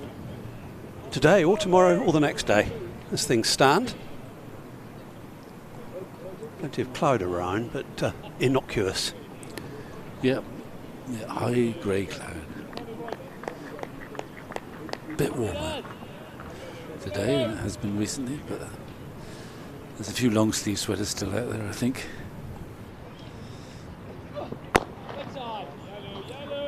Firm defence from Duke. Yes, pretty well everyone has at least one sweater. Apart from Lewis Gregory, who has good reason. He's bowling. He'll put one on after this over, I think. Actually, it's the umpires you feel sorry for when, in this phase of cricket. I think Kidderminster, where Somerset last played, just glimpsed a little bit, must have been on the stream, and the umpires, you felt for them, because I think it was pretty cold up there, very windy. Yeah, I think it was. And there's no escape for them. They can't run away. They've got to stay out there. I think it was David Milnes, wasn't it, in the previous game here? Yes. The one against Notts, who had some kind of, big collar turned up. Yeah. So you'd hardly see his face. That's right. It's quite a trial for them to be umpiring during the first segment of Championship cricket, because often it's very cold, and it's an equal trial for the wonderful stalwarts who come and watch. It always strikes me. I think I recall seeing Ian Blackwell wearing gloves last year in one game. Be a comfortable single here.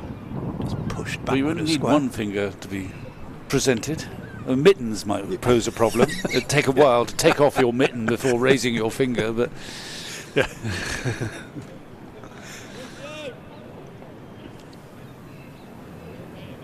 So Craig Overton in all, well, this is his second spell. First was a 5. Yeah. One man comes over to the offside for Duke.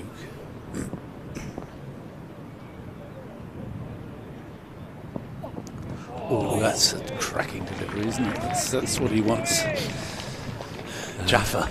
Yeah, too good, maybe.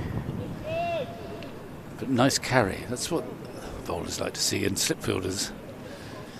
James Roux taking that around about chest high. Since he's got his rhythm with that delivery at least. He's not so grumpy about the footholds now. He was very grumpy in the first couple overs, partly because he went for a couple fours as well. That's a good line as well. Yeah, it is. He's in the groove. Yeah, it after needs lunch. one to nip back. Needs him to get playing at those, but just another inch or two towards off stump will do it. Where did the word Jaffa originate, Vic? I mean, it could be India, but I don't know why. Something to do with an orange, maybe? Well, yeah, maybe. But I'm sure I've got, in my so-called study, I used to get sent a lot of cricket books, some of which were really worth reading, but not all. But there's some sort of dictionary of. Oh, that's a good little shot, but he's going to be all right, Wesley. Yes, had too far to go to the batter's end. Yeah, but he had to delay before he set off to make sure it went past the stumps, but it was okay. There is a story about an orange that I can tell you involving David Gower. Oh, right, yes. He was, you remember what a fantastic batsman he was. Indeed, yes. But he was vulnerable against a certain Tim Lamb of Northants, who regularly got him out. I can't remember how many times, but it was approaching double figures. Yeah, I think I remember him because Tim, he didn't bowl fast, but he was a canny sort of, very much a medium pacer, the sort of thing that Gary would be bored by. Anyway, one day Northants were playing Leicestershire. Gower came out to bat and rolled an orange at Tim and said, "There, get me out with that then." yeah. Well, I think Tim had probably won half the battle by then. It's clearly in Gower's mind. On the money again, just fractionally too far outside the off stump, but not much in it. Yeah, good carry again though. It's not looking too bad. He's had he's been Somerset's best bowler for a long time. If you discount one or two of the overseas, Matt Henry was fantastic last summer, but Overton was never fully fit or never quite had the season you'd expect last summer, and he had this back injury over the winter, which is why they've been a bit cagey about giving him too much work. He's missed the first game, I think, and he missed the last game, so he's played a couple.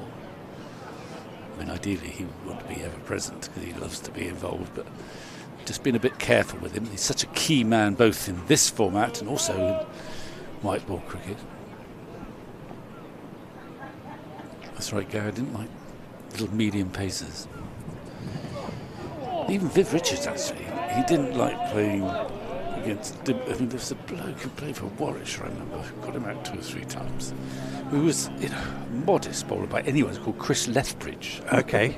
And he hated facing someone like that. He'd much rather face a Bob Willis or a sort of highly regarded England bowler. He was really sort of stimulated by that. But I think was it he who said when Boycott was bowling in a cup final, it was England West Indies, obviously. Yes. I think. Oh, good ball again. This is good stuff from both the captain and the vice captain. Yeah. I think it was Viv who said, "Take that Boycott off, man. None of us wants to get out to him." Well, yeah. Well, Boycott certainly bowled at Viv or at the West Indies in that 1979 World Cup final. With his cap reversed. Yeah, because England played an extra batsman, and Boycott had didn't really work, I don't think, but they conjured their 5th bowler, and it was Boycott and Gooch, I think, and Larkins, who was a bit of an occasional bowler. Shot, but straight to the man at cover. So they played the extra batsman, but they had to conjure probably 12 overs in those days from, I think, as you say, Gooch, Boycott, Ned Larkins, who's a fine batsman. Actually, I got out Ned Larkins once.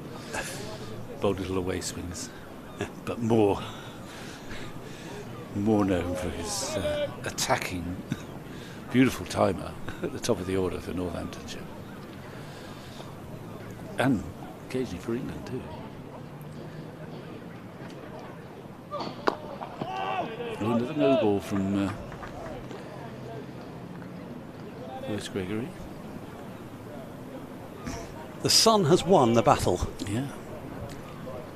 Properly out for the first time today, I think. Yep. Floodlight pylons casting a shadow or two over the ground. Always enhances the view of the ground as a whole when it's in sunshine. Looking really beautiful at the moment. It is, isn't it?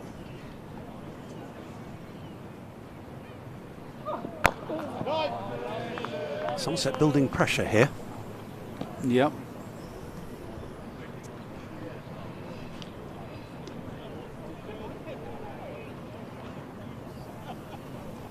Good contest, actually.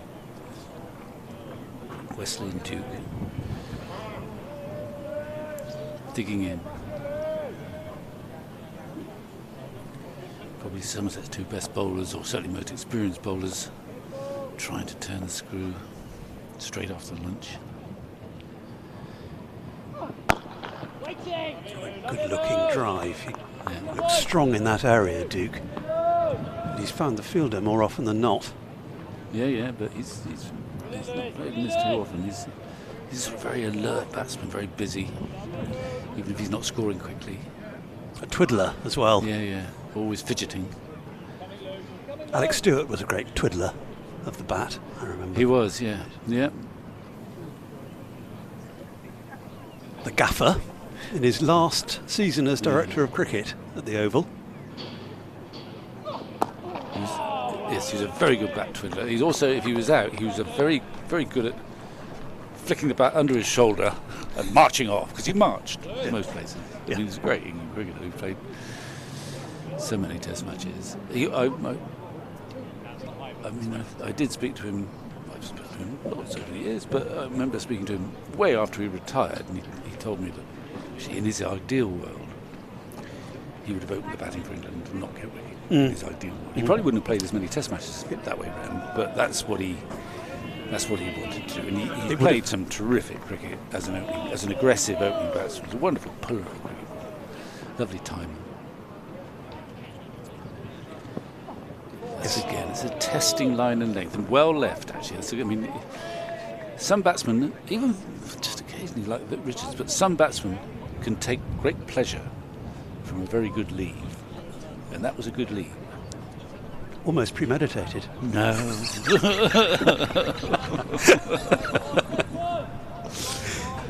There's some extraordinary... The premeditated lead, you see the off stump rolling it.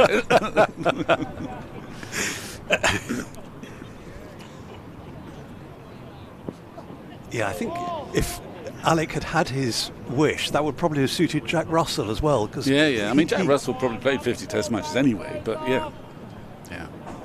I mean, one of the great matches for Alex Stewart was when he scored 200s in Barbados. The match after England had been bowled out for 42 all out in Trinidad. So all was gloom and gloom, and then they went to Barbados a couple of weeks later and well played actually. It's a good delivery and he's just softly let it go. He's only gone for a single.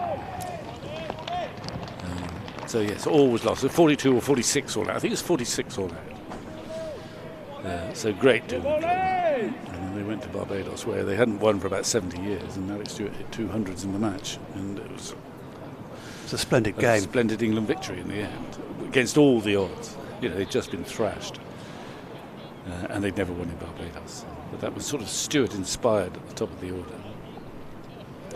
Did he not score his 100th 100 on the Queen Mother's 100th birthday? No, I don't think that's right. I think he scored 100 in his 100th Test match. Because I don't think he wouldn't have scored 100 hundreds. Yeah, no, of course he wouldn't. But nearly right. Fantastic batsman though he was. Nearly right. Yeah. He and Atherton, I'm pretty sure him That's and right. Atherton both played their 100th Test match at, I think, Old Trafford. I don't think Atherton got 100 though. No, he didn't. But Alex Stewart did. Yeah. Anyway, apologies getting my hundreds confused. Yeah, but it was almost a very good landmark. I'm sure the Queen Mother would have been proud of him. Well, yes. Well, Alec would have liked to have pleased the Queen Mother too, I'm sure. But he's, yes, what a servant he's been to, well, English cricket, but also Surrey after all these years. He's overseen an era where Surrey have become a dominant force, and the Oval has become a sort of real hub for cricket. Good looking drive, no way of getting in the way of that. Best effort, but unavailing. Yeah, well, that's and ends spread-eagled. That's Matt Renshaw again, who doesn't do anything without a touch of drama. It's a lovely shot, though. He's just over pitched, having bowled a handy over. I think he's fed up with himself. But there's quite a bit of protection there on the offside. But Harry Duke timed that so well, hit it straight enough to avoid Renshaw mid-off. So 111 for 5, and already a sort of sign that I think that, well, the two batsmen are settling in, and of course when that happens it just doesn't seem to be doing quite so much as we saw before lunch. The sun's crept out, some shadows there, slip cordon, the lights which got used to at Taunton have become quite a landmark. Oh, he's got in. That's a big wicket. Gregory has got rid of Wesley. It's a huge wicket. It looked like a Yorker. Whatever it is, he's missed Just as the pressure was tilting from Essex to Somerset, that is an absolutely vital wicket. Absolutely. He does that. I'm just see if we can see that replay. Pretty sure it's very full in length, and it's crept between bat and pad, almost a Yorker length. It's hit the stumps quite low down, but I think that's because it was so full. That's a very important wicket because, yeah, well, it is. He's sort of yorked himself, or it was a Yorker. Whether it was intentional, I don't know, but it went almost underneath the bat. Big wicket. Yeah, that's They don't bowl enough Yorkers, do they? Mind you, there's a surprise element, but Gregory has made a key breakthrough. He didn't need to look behind him, did he? Well, Wesley, no, he heard the rattle. death rattle. That's right. So that's a huge wicket because he was finding the biggest obstacle. Next man in, well, he's just about got all-rounder statesman status, but he's not a specialist batsman. He's a terrific cricketer, of course, for Essex now and South Africa, and that's Simon Harmer. Nelson has struck. Indeed. In Essex terms. Yeah. David Shepherd would be hopping about all over the place. Yeah, he would at square leg. Goodness knows what he's like when he's a player. It's probably worse. But that's a big wicket, and whether that was a cunning plan from Gregory, or whether, as an intentional Yorker, or whether he just sort of happened, I don't know. But it was enough for Wesley. Have to ask him later. Well, if he got any sense, he said, "Well, of course I got him for the odd Yorker." So it's a big wicket. It's a big wicket because it's not exactly into the tail, but Harmer is a handy batsman who bowls off spin. There's another no ball. He's got overexcited, but still he can only chastise himself. No one else is going to bother. Off spin is very much the main skill for Harmer. Yes, yeah, of course, yeah, and he's been. Well, he's part of the furniture at Essex now, isn't he? He's played there for a long time, and he's worked wonders for them. Bowled lots of overs. Resilient cricketer, lively, aggressive, positive. Captain the one-day team last year, I think.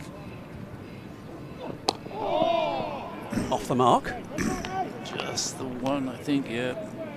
Rachel's bounding after it. Yes, he was captain of the T20 side last year, I think. So he's very much part and parcel of the Essex setup. He's not, one of these overseas players who fly in, fly out, and disappear, and not seen again for a couple of years, and might pop back. 35 years of age, Simon Harmer.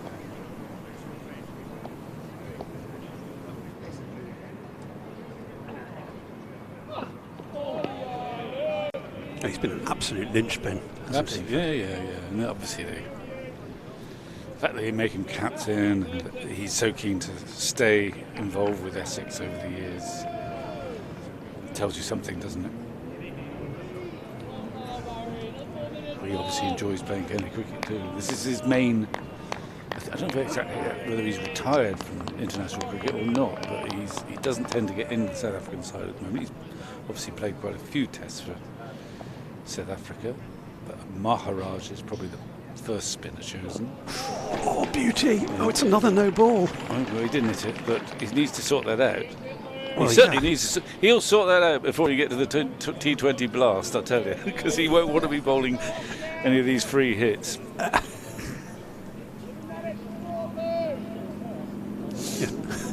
Had it not been a no ball, it would have been an absolute beauty.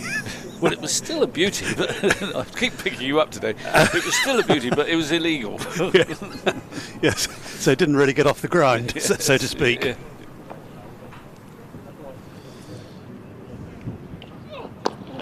I mean, they always say, obviously not Gregory, but I was thinking of Mike Proctor, of course, who died earlier this year.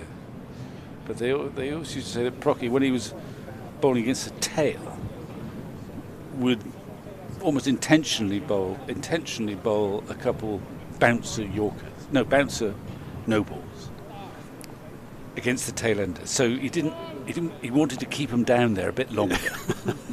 So they knew they still have 4 balls to come, and they'd been terrified by his bouncer. So the odds were that he'd get them by the end of that over. Did you bat against him much? Yeah. Yeah, a bit. And because he's older than me, but I played against Gloucester when he was, when it was Proctorshire. And I think I got out to him several times, probably conventionally, when he was rushing in. But I also got out when he was bowling off spin. He used to bowl off spin as well, occasionally. And what a relief that felt like, Proctor bowling off spin. Rather than having him tearing in at you. Yeah, and off 2 paces at Bristol. He was bowling his off spinners. I thought, well, we're in clover here. Did Proctor bowling off spinners instead of those terrifying, in-swinging, could be bouncers, could be Yorkers. Anyway, he bounced me off 2 paces. And I hooked him pretty well, I thought, at the time, to the square leg boundary. Whereupon I realised I'd just trodden on my stumps. So I was hit wicket, bowled Proctor. Having, I thought, for just a millisecond, well, I've hooked Proctor, albeit when he was bowling off 2 paces. But he was a wonderful cricketer. And, beloved, both by, obviously, in Bristol, but everywhere, really. Very pleasant man. Yeah. I mean, he's full of energy and fun, loved the game, played the game in a very positive way, of course. Set up a charity in later life for underprivileged kids. And a great all-rounder. I mean, he would have dominated at test level if he hadn't happened to be a South African at the wrong time. And then he famously sort of said, someone asked him whether he was sort of bitter about the fact that he only played half a dozen test matches. And he said, and having, as he matured, he said something like, what sort of handicap is this compared to the status of so many people in my country? It's trifling, the fact that I missed out on playing. He was a big man in every way. Yes. And a great bon viveur up in Bristol. Your old Shep and him. I think we have some good nights together, and 1 or 2 others as well, I'm sure. There's some great players, weren't there, who missed out on Test cricket for South Africa. None more so than him. Well, he's just getting a little bit of movement away, isn't he? Slip cordon's on alert. Several of them played, this is quite a long time ago, 1970, that Rest of the World series in England. Yeah. Well, Proctor was one of those. Eddie Barlow and Graham Pollock. Certainly those 3 played. Graham Pollock he got 1 don't think he scored many runs, but he played one majestic innings, and I think. Oh! He was on the walk there, and Overton doesn't quite know how that's either failed to hit the stumps or hit the edge of the bat. But I'm not sure how it missed. Oh, it's slightly further than it seemed. That's right. There was a partnership, wasn't there, between Pollock and Soper somewhere. But 1970. And yeah, eventually they were delisted from Test status. Yeah.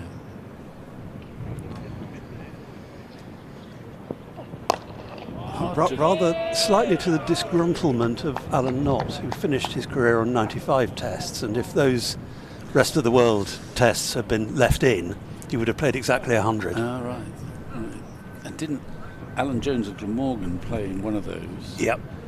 And obviously it was deemed not to be a test match, but he got given a cap, didn't he, very recently? Wonderful player, Alan Jones at Glamorgan. And the Welsh obviously think that he was conspired against. He should have played 50 test matches.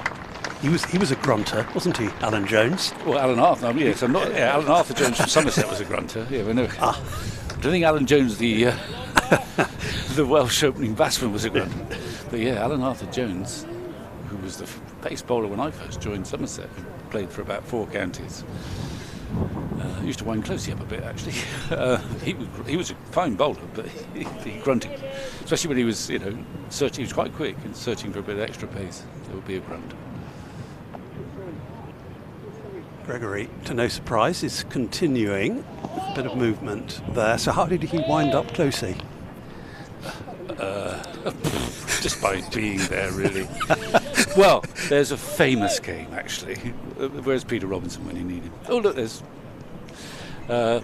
in which Jim Park... There was a B&H game against Leicestershire. I need Peter Robinson here, but... and Somerset had got, 180. And Leicestershire were struggling. Something like 110%, let's say. And Jim Parks had been keeping wicket. And Jim was getting on a bit, and he was a bit sort of fragile. And he nicked his finger, so he decided it had to go off. And Somerset were practically unassailable, and so they needed a wicketkeeper. Well, who's going to do that? Closey, of course.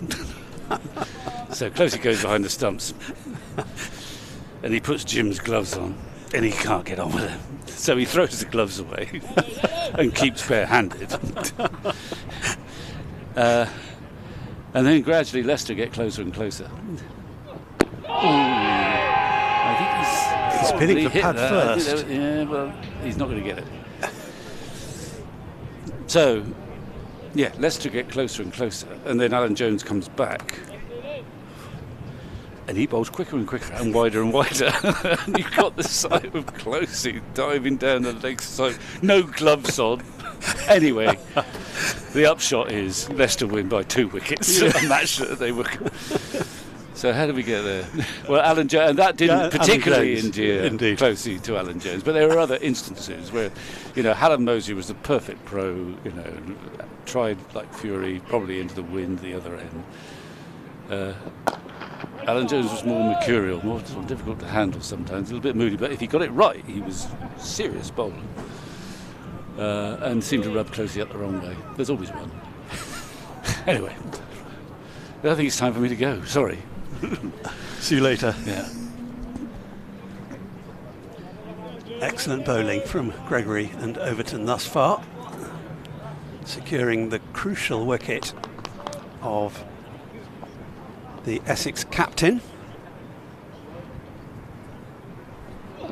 and keeping the pressure on nicely. That's another testing delivery, squirted out on the leg side by Duke, not where he intended.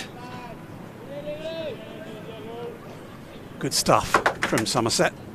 Already got 2 out of 3 bowling points.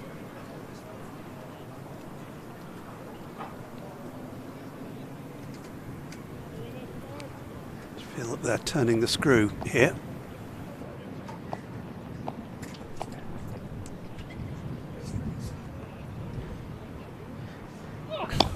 Shot, but straight to the man at cover. Sorry, Stephen, just distracted with Shilberry and Vic at the back of the box talking about which end at Blundell School we should be bowling from. Okay. The game, but Harry Duke, busy as ever, isn't he? Vic and I were saying before lunch, it's like a cat on a hot tin roof, jumping around, and shouting and playing the shots. Good bit of fielding, though. He's on 12, is Duke. Only 3 of the Essex batters have made it into double figures. A useful 12, you could say. He's hung around long enough to support Wesley before lunch. We know Harmer can bat, but there isn't a lot after Harmer. Snater, Cook, Porter, to be precise. Snater will give it a whack. I've seen him score some good runs, but Cook and Porter are more the night watcher variety. Here's Craig Overton. Not sure what that was about, that semi-appeal. Quite stifled, wasn't it? Did you mention that Gregory got that Wesley wicket on Nelson? Yes. Yes, well, I didn't think you'd miss something like that, Stephen. How would I ever doubt you? One of those things you can't help noticing, isn't it? Yeah, Nelson definitely striking in the host's favour.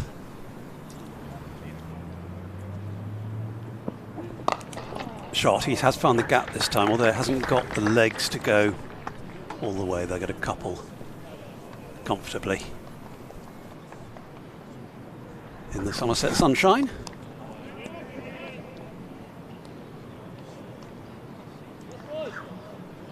It's not a pretty read for Essex, that scoreboard, 118 for 6.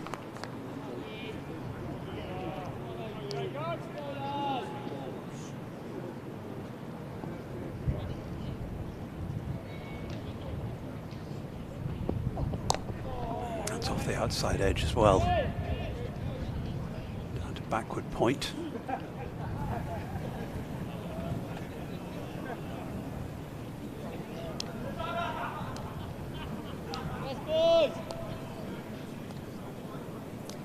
Looking extremely positive, the Somerset fielders, as you might expect. Plenty of shouts of encouragement.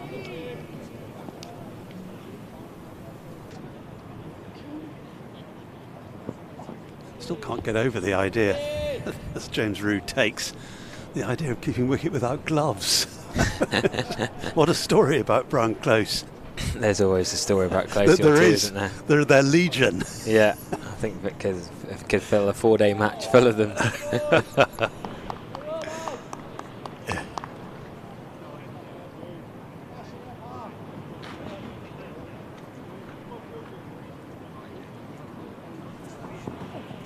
Sun out at the Cooper Associates County Ground. Rain did stop play at Headingley just 10 minutes after their resumption. 100 for 4, but proper sunshine here, Stephen. It's just the nicest day we've had in a little while. It's emerged since lunch. The sun, it wasn't really, it was trying fitfully before the interval, but it's out properly at the moment. See Craig Overton casting a substantial shadow from his 6'5". Oh, he's lost his run up there, I think. Is it someone talking, or is he? He sort of looked glaringly not happy. He's bowled well though. Frustrating, isn't it, when you've almost completed your approach and you have to pull out of it. What's surprising to see that Lewis Gregory has bowled more than Craig Overton, only marginally. This last ball was taken over difference in it, but I don't often see Gregory bowling many overs. 2 spells. He opened. Well, he came on first change, first actually, change, yeah. over the Trescothic Pavilion end, then back either side of lunch from the river end. Going to carry on? No, he's not. Going to have a break and allow Josh Davey, who took a wicket with the new ball earlier. First wicket of the match, in fact, and Dean Elgar. Yeah. He's going to come back on. 5 overs, 1 for 17 thus far. Will Williams has got another wicket. Harry Finch leg for 4. Joey Evanson is now there with Joe Denley. Nearly on 100 for 5, then 96 for 5 after 37. Nathan Gary Lyon with his first over up at Old Trafford for this match. Williams and Sam Cook, the sort of medium pacers in the county game that can be lethal this time of year on a green deck with the Duke's ball. Talking of Dukes, the Duke's ball into Harry Duke and nicely whipped off his hip, and Josh Davey is taken for a single. Very good analogy, Harry. Couldn't resist. Had to happen. Yeah, indeed. But I enjoyed Lamb and Lamb earlier. Did you see that? I was saying to Vic. Sussex and Derbyshire. Matt Lamb getting out to Danny Lamb. Yeah, we can possibly say that in hitting across the line earlier, Dean Elgar didn't quite hit the right note. You've been waiting for that as well, haven't you? Oh, apologies, listeners. I'll keep Stephen in check. Simon Harmer. Wasn't he captain the T20 Blast last year, wasn't he? He was. That final, Dan Sams, that amazing moment, TKC diving across from third with his one-handed grab. Simon Harmer could have been another trophy in his hands. He's got a very composed look about him. Yeah. No, he can bat. He's a decent 8.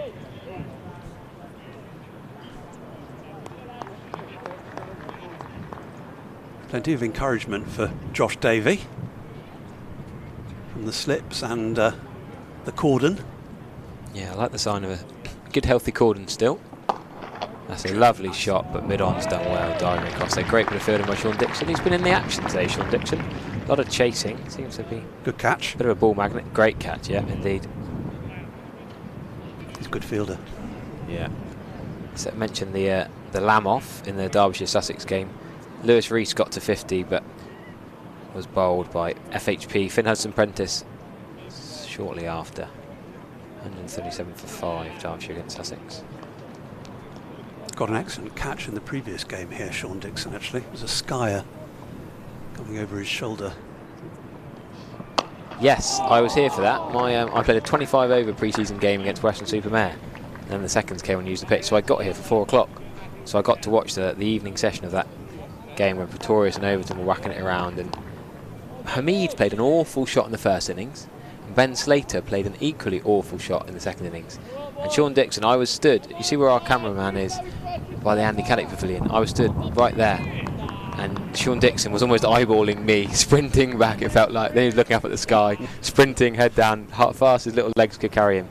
And I think it was an absolutely cracking catch. Didn't look like he was going to get there. All the people around me were saying, oh, he's not going to get that, he's not going to get that. And you wouldn't say he's as good a fielder as an Aldridge or an Abel, but such is the standard of Somerset's fielding that it's just expected that they take these half chances. So Harmer's tried going down the track to Craig Overton. He's had a Yorker from Overton. He's now got the Josh Davey pitch it up, full delivery sort of challenge. How will Harmer play this situation? Can he get them up to 200, 250 for that first batting bonus point? Oh, that's a beauty. Long way out of his crease, actually. Harmer squared up. That's as good a ball as we've seen today. He bowled a beauty just before lunch as well, Josh Davey. When he's on the money, he's a great county seamer, especially with Duke's ball in May. Jagged away. Just does enough, doesn't it? Yeah, he had to play it. It was threatening the off stump, the original line. Was it too good to get the nick, though? Yeah, it was. And another wicket, updating you on Derbyshire Sussex. Ollie Robinson has got an age dial for 4, so... Going to have a change at the Marcus Trescothick Pavilion end. Craig Overton is having a breather, and Miguel Pretorius is going to bowl. He's got a wicket in the bag already. The Dixon catch we were talking about. Dismissed Matt Critchley for 9.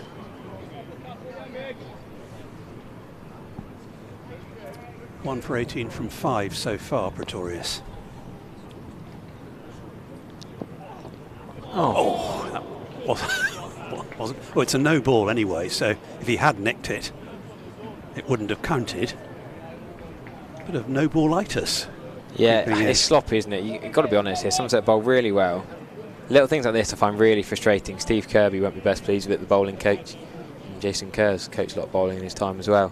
It just seems unnecessary. 9th of the innings. And yes, it's a little bit slippery. Yes, it's a bit wet. There's sawdust down, but just think you just play it safe. You'd rather bowl off 24 yards if you have to. Not every ball, of course not. But I'm not talking the Mark Watt slower ball or the Curran Pollard slower ball, but just make sure your foot's behind the line. Well outside the off stump again.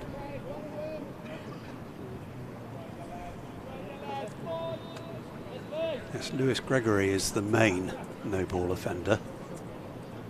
But Pretorius on the list as well now.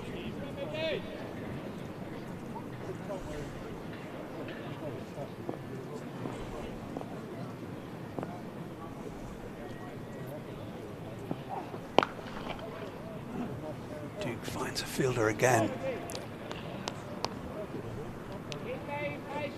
Dixon with unerring accuracy.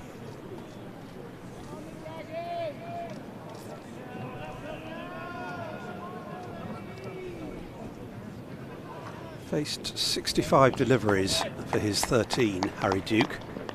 A couple of boundaries.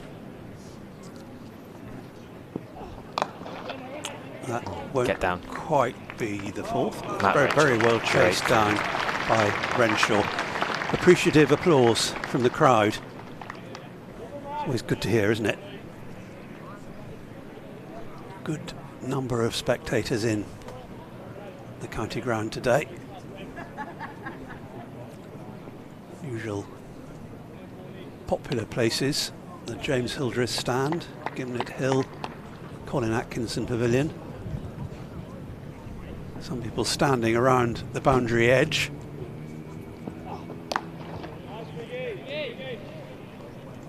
Big gap between the Colin Atkinson and Andy Caddick pavilions, which will probably be filled quite soon. It's usually a temporary stand there in time for the blast, in which Somerset are defending their title. Yes, how many times can we drop that in, Stephen? Against Essex in the final last year, of course.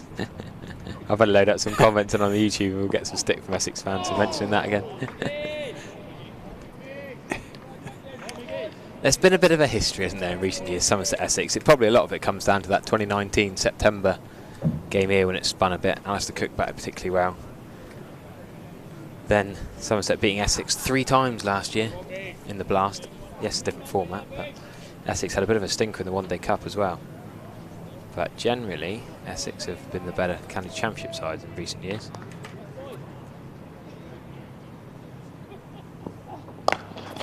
That's better line from Pretorius. The rivalries that pop up, not necessarily geographically. Yeah, there's always a bit of a rivalry of Somerset and Essex, and verging on polite hatred between Somerset and Surrey sometimes with some of the feuds over the years. But there we go. Having just said that, someone's commented on the stream saying, I'm a Surrey member, but come on Somerset. First-rate camera and commentary work. Well, thank you very much. I wouldn't have been the Surrey lot again. There's the well-populated James Hildreth stand. Who's listening to their earpieces? Give us a wave. Normally there's a few in the... There we go, there's a wave, top left. Yeah. There's 2. Vic's found another one. Oh, there's a 3rd. There's a few over there. They've got woolly hats in place, just with the wind over there. Josh Davey. Down the wicket is Duke. Yeah, they love it over there in the members' stand of the James Hildreth. It was the Triscothic, wasn't it? Then it was the River Stand. That's the James Hildreth. Yes, you can't have 2 stands named after you. That would be too much. I'm going to send a message to some people I know will be sat in there and make sure they wave better next time we give them a chance. Davey then in bright sunshine. With a helicopter flying overhead. It's a bit noisy in our effects, Mike, isn't it? Good view from up there. Checking their cricket fans. Well, if they are, they'd be having a field day. Had a couple of balloons going up in the previous game here. We did, yeah, that was one as well. The Saturday afternoon of that Knox game. Really nice. As Andy Mead practices his golf swing at first slip. I chatted to Andy Mead on the media day and he was a bit gutted that left hand digits that are taped up injury was stopping him playing golf. Harry Duke is actually playing quite well, calmly coming down. It looks a bit scattergun, it looks like he's jumping around a lot, but he's actually still on contact, getting down the extra 1.5 feet to nullify the swing. He's actually playing quite sensibly, quite well here, which you wouldn't necessarily associate with almost running down, but it's a bit of a modern trend, isn't it? See Ben Stokes do it a lot in Test cricket. It was a long way down to that delivery.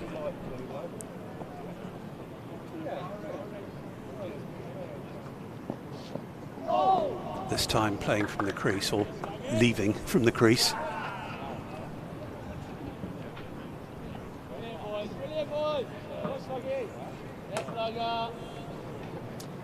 Just hearing that in the game against Worcestershire, Somerset only bowled once, bowled 12 no balls.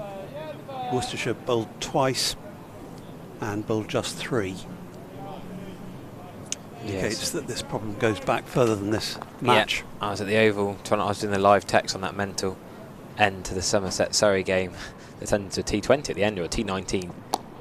It's on edge there, but there were no balls then as well. I mean, Gregory's had a little bit of a problem for a while. Miguel Pretorius obviously new to the club.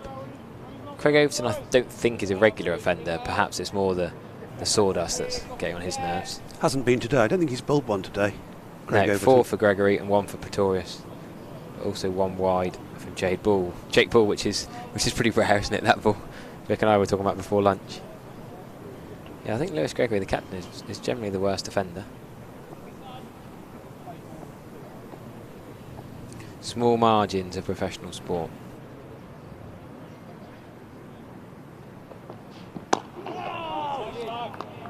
It's the right line from Josh Davey to conclude his 7th over, second of this spell.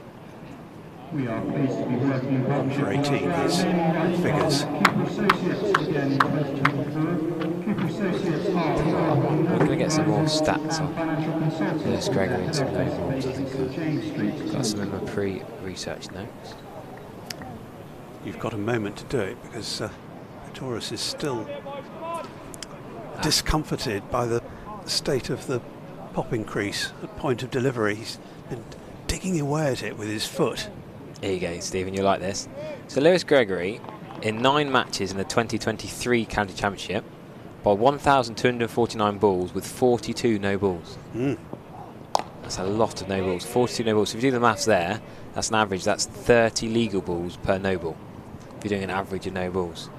Second in the list was Tom Price, George Boulderson.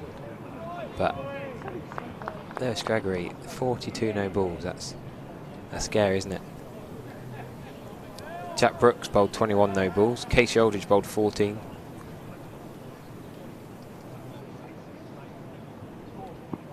That's just in last year's championship, but it shows it's been a little bit of a problem for Somerset in recent years.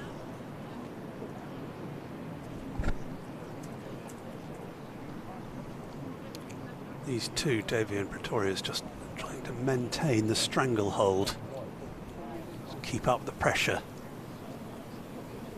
with Essex in a fair amount of trouble.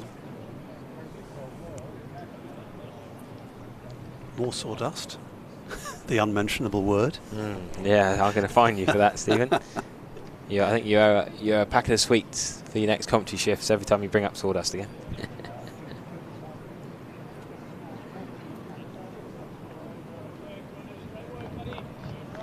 God, we're getting so many positive comments on the YouTube stream, Stephen. I can't keep going with them all. Somerset have assembled a cracking commentary team, good variety too. Great mixture. Oh, that's a swish. That's a terrible shot. Is that the worst shot of the day, Stephen? That was poor. I think it is. From Simon Harmer as well. He didn't need to go after it. It's not even in T20 cricket. You might sometimes stand and swish and try and flat bat it almost down the ground, but it's bizarre. It's not a 122 for 6 shot, is it? Look at his back leg, where that's gone out towards square leg. That's bizarre. From Simon Harmer.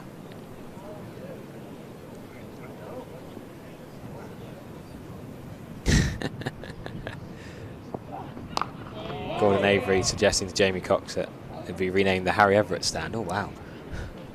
I'm not sure how to cope with that. He started his new role, hasn't he, Jamie Cox? Yeah, Shield Berry was chatting to at the back of the box earlier. He's saying him and I think Ivo Tennant are down and they're going to chat to Jamie Cox. Taking a bit of a while to get him in the door. Didn't manage to say goodbye to Gordon Holland, who put in a great shift taking Somerset out of the COVID years. It's virtually the first thing that happened after he started. Poor bloke didn't really ever get to get his feet here. Everyone was in lockdown. Here we go. According to Flight Radar, that was a National Grid helicopter. Thank you for that.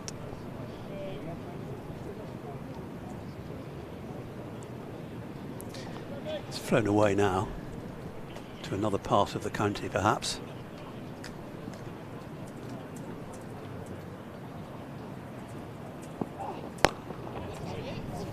Nicely played. Good whippage to the wrist, isn't it? Good fielding. Oh, I presume that's safe fielding. I haven't got my binoculars out yet. I'll take a comfortable 2. Rare opportunity served up by Pretorius with the last ball of his 7th over. Just straying down to leg a little. Mid-pitch conference between numbers 7 and 8. Another wicket at Derbyshire. Wickets tumbling in that game in Division 2. And Aaron Donald is out to Jaden Seals, his first ball back into the attack. 44 he got, 157 for 7. Blair Tickner, the Kiwi overseas, is coming to join Zach Chappell now. Remember, there's not many games going on in the County Championship, a reduced schedule, so we'll keep you up to date with only these 5 matches in this 5th round. Nicely played. And again, he's found the fielder. Casey Aldridge, happened a lot, hasn't it, with Harry Duke? Yeah, great fielding there. Casey Aldridge, we bigged him up. What a man he is to have as a sub fielder on at mid wicket. Ideal. Swooping round.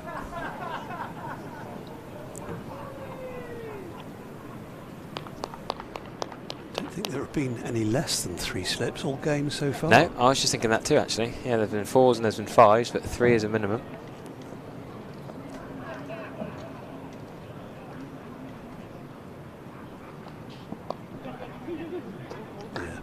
Comfortable single here. They want to. Yeah, they're going to get it. Jake Ball is down below us at long leg.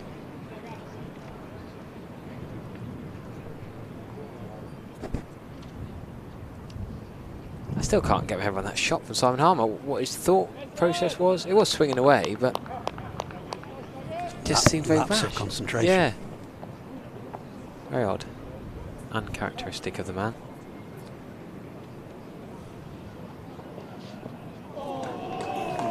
He just held his bat inside the line there. Give Duke the credit. Is Josh Davey in some kind of trouble with his right thigh, perhaps? Don't know. I think he's okay. Just grasped it for a moment.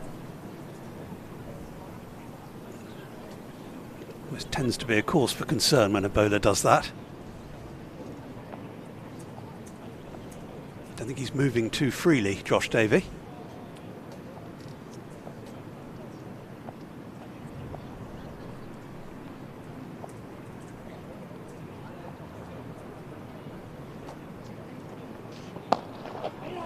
He's going to get frustrated, isn't he? He's so keen to get ticking the strike around. He's almost run a single there, isn't he? Nearly halfway down, nearly halfway back, then followed through to 3rd slip. No other word but busy to describe Harry Duke's approach. That's his proper sun over the Cooper Associates County Ground.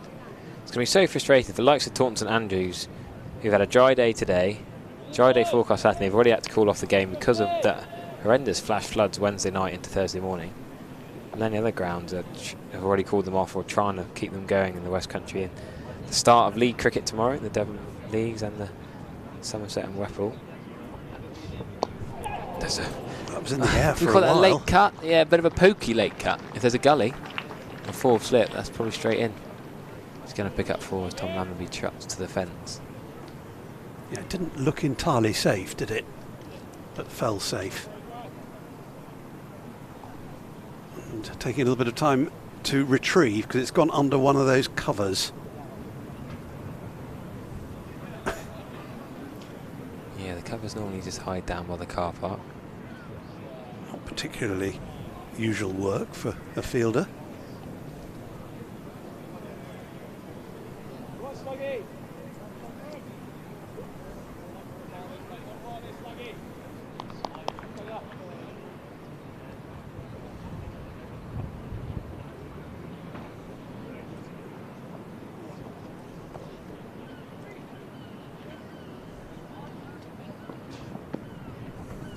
Be a leg by here. Can they push too? Jake Ball's got run. Yeah, good run in. Very good run in. The hustle of youth.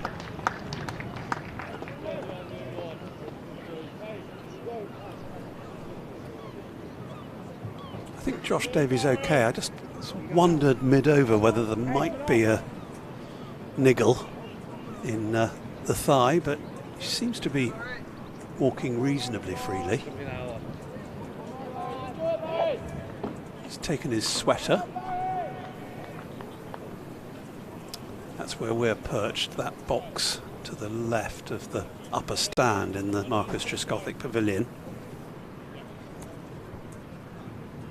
alongside St James Churchyard.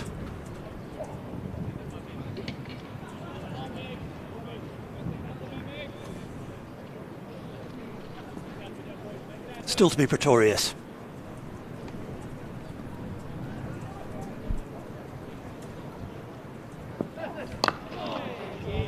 Full and straight and defended ably enough by Harmer.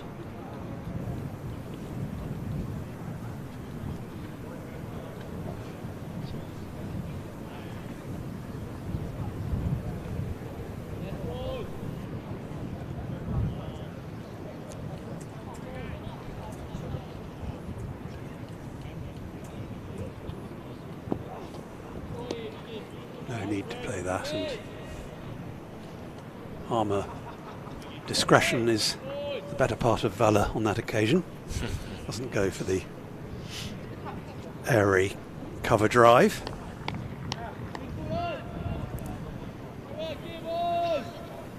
Having got away with it in the previous over. Get us one, someone shouts. And there it is. He called it. Stephen Lamb, brilliantly timed. What a terrible shot again from Simon Harmer. He's kicking the ground. He's played a weird little innings there. Shocking shot in the previous over from this end, swishing at an away swinging ball. I think that's too easy to give it away. The white ball skipper. You'd have thought he should have learned from the previous error, really. Yeah, that's not an amazing ball. It's just a big swish at a fairly full delivery outside the off stump. Good take from James Rue, but Pretorius hasn't had to work particularly hard there to get that wicket. I think you'd be disappointed. Yeah, he didn't have to play at that. Absolutely not. It's all the more glaring having played at one in the previous over and made no contact with it. So that is the 7th wicket to fall, with the total on 132. And it is time, high time I think, that I made way for Vic. Annie, you come in if you like. Annie's gets a stick on Twitter between the live stream and BBC, but Vic's going to come back with another wicket, 132 for 7. Shane Snater indicated the world earlier that he's the cousin of Jason Roy. The Dutch international, I think he's still in my fantasy cricket team. He's going to come and have a bit of a... Oh, so you'll be right behind him then. Well, he's a good competitive cricketer, Shane Snater, and I think I'm right in saying that with the bat in his hand, he goes for it. Yeah. Oh, yeah. He can bat. He's a decent number 9. He is an aggressor. Oh, he won't hang around. I mean, what I have noticed is that since lunch, it didn't move off the pitch, but I think it started to swing a little bit more. That was not a great delivery, but it did swing, and I think we saw Gregory swing a few. So you think the sun coming out? Well, I don't know why. Is it science? No. You think it'd be the other way around, but I don't disagree. Yeah. Maybe it's, they get the ball into a good... It kept telling... I obviously had a tutorial with Trigo, but...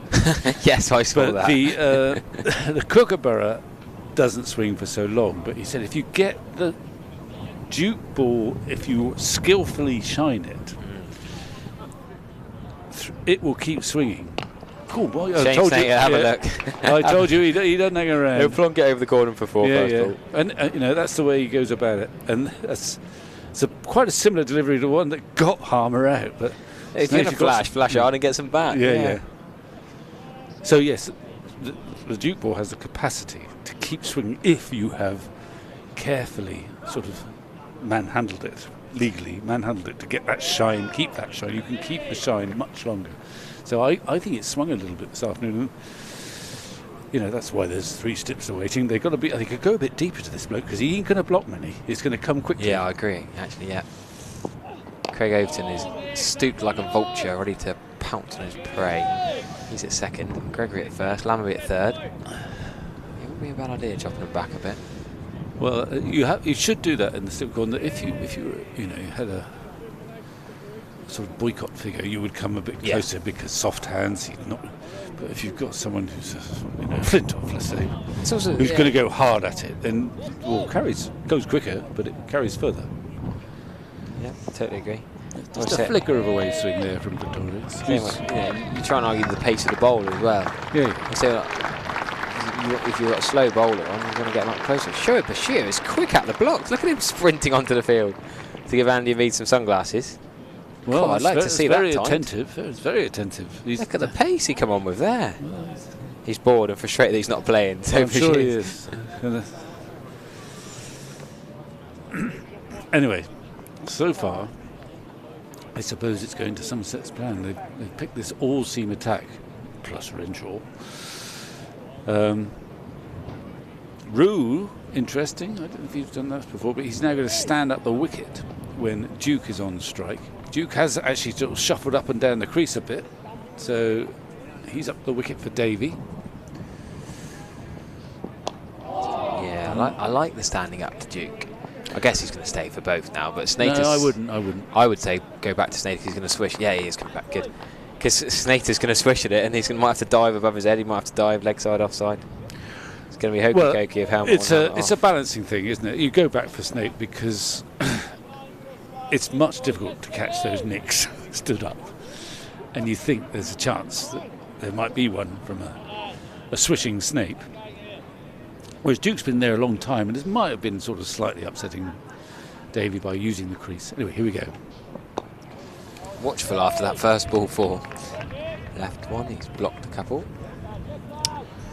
Each Sussex bowler has a wicket as Derbyshire 163 for 8, plus there was a run out of Zach Chappell by Tom Haynes. It's a little bit of strife up in Derbyshire. And they are playing Sussex. Right, thank you. So it's not going to side get to 200 yet, I don't think. The bowlers are bouncing back. Yeah, and maybe the groundsmen have just tried to make for more interesting pitches. I think the weather's done that for them, isn't it? Do you think? Well, you could still drop the mower down a bit here. Yeah, well, would you be able to drop the amount of water we've had the last few days, though? Would you risk dropping the mower down? I think you might damage. I don't know. The moisture content. This is not an area in which I understand. We'll get Nick Pepper on commentary at some point. I mean, there's nothing wrong with this pitch, but there's a lot of grass on it, and the wickets have fallen. 137 for 7. Bounce is pretty true, and you can't really blame the wicket for the last dismissal either. And this could still be quite a long game, don't you worry.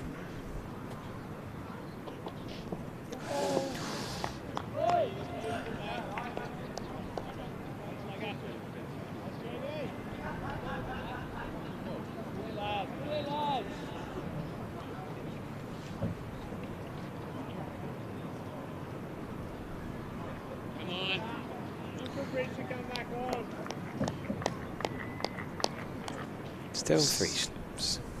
Yeah. Like it. Well, that's because there's carry. That grass brings a bit of pace and it carries, and they have carried the Knicks. Snape. What are you calling him? You call him Severus Snape? I started calling him Snape instead of Snater. I was wondering where you were going with that. Yeah. Let you off a couple of times. Okay, I beg your pardon. It's just age. No. I'm sharp as I ever was. He's just showing a bit of discretion, actually, after the opening swoosh for 4. I mean, the good sides, they often find some runs down the bottom. Yeah. When things are going wrong, and I'm sure Snater has contributed to that in his little career at Essex. He's fast become a sort of regular stalwart. Yeah. He's ahead of Aaron Beard in the pecking order. And Jamal Richards can't get in. Tall Paul Walter can't get in. He's a... Oh, yeah, he was a regular, wasn't he? Yeah. And he's become a bit of a one-day... Because he travels the world now. He did blooming well in the Big Bash. Yeah. He's a cult hero in Brisbane. Is he? They absolutely loved him up there. It was partly his batting, partly his bowling. He fielded well. He had a successful season, but they absolutely loved him there. It was his first season there. And he played most of the championship matches last year, I would have thought. Yeah. So he's... Perhaps they're saving him. I mean, he'll be... They've got so many options. I was chatting to Who's I chatting to? Oh, the BBC Essex commentator Nick Gledhill, and Don Tobley does the Bright Side Life podcast as well, and they're talking about just so many options that they could bring in. Yeah, 29 is Paul Walter now. So that is quite interesting and quite enterprising that there was a space created by the injury too, and they, assuming he's available, they went for the youngster. Oh no! 19-year-old. So Noah Thane was playing before. Yeah. So Nick Brown wasn't originally in a few weeks ago, which is a bit of a shock. But I'm talking about this match. They could have played Walter rather than Thane, or in last match they could have played. Walter. Yeah, because Cushy was gonna play, but for the back injury last minute. Okay. And Wesley was always going to come back in after his. You're always going to bring the captain back in. His daughter was born last week, but I agree. Paul Walter, you think he would get in? He played against Kent, got 33. Played against Notts, got 79. Perhaps he's injured as well. Perhaps they're saving him for. He's injured. He didn't bowl he's against injured. Kent. Ah, there you go. I don't know how. He's gone in the fetlock. So that's solved that. There's an injury crisis, hence Thane's playing. It's nothing to do with Enterprise. Our team of researchers have whispered that in my ear. Well, one of them. I'm trying to work out the options they've got, Essex. Well, I'll leave you with that.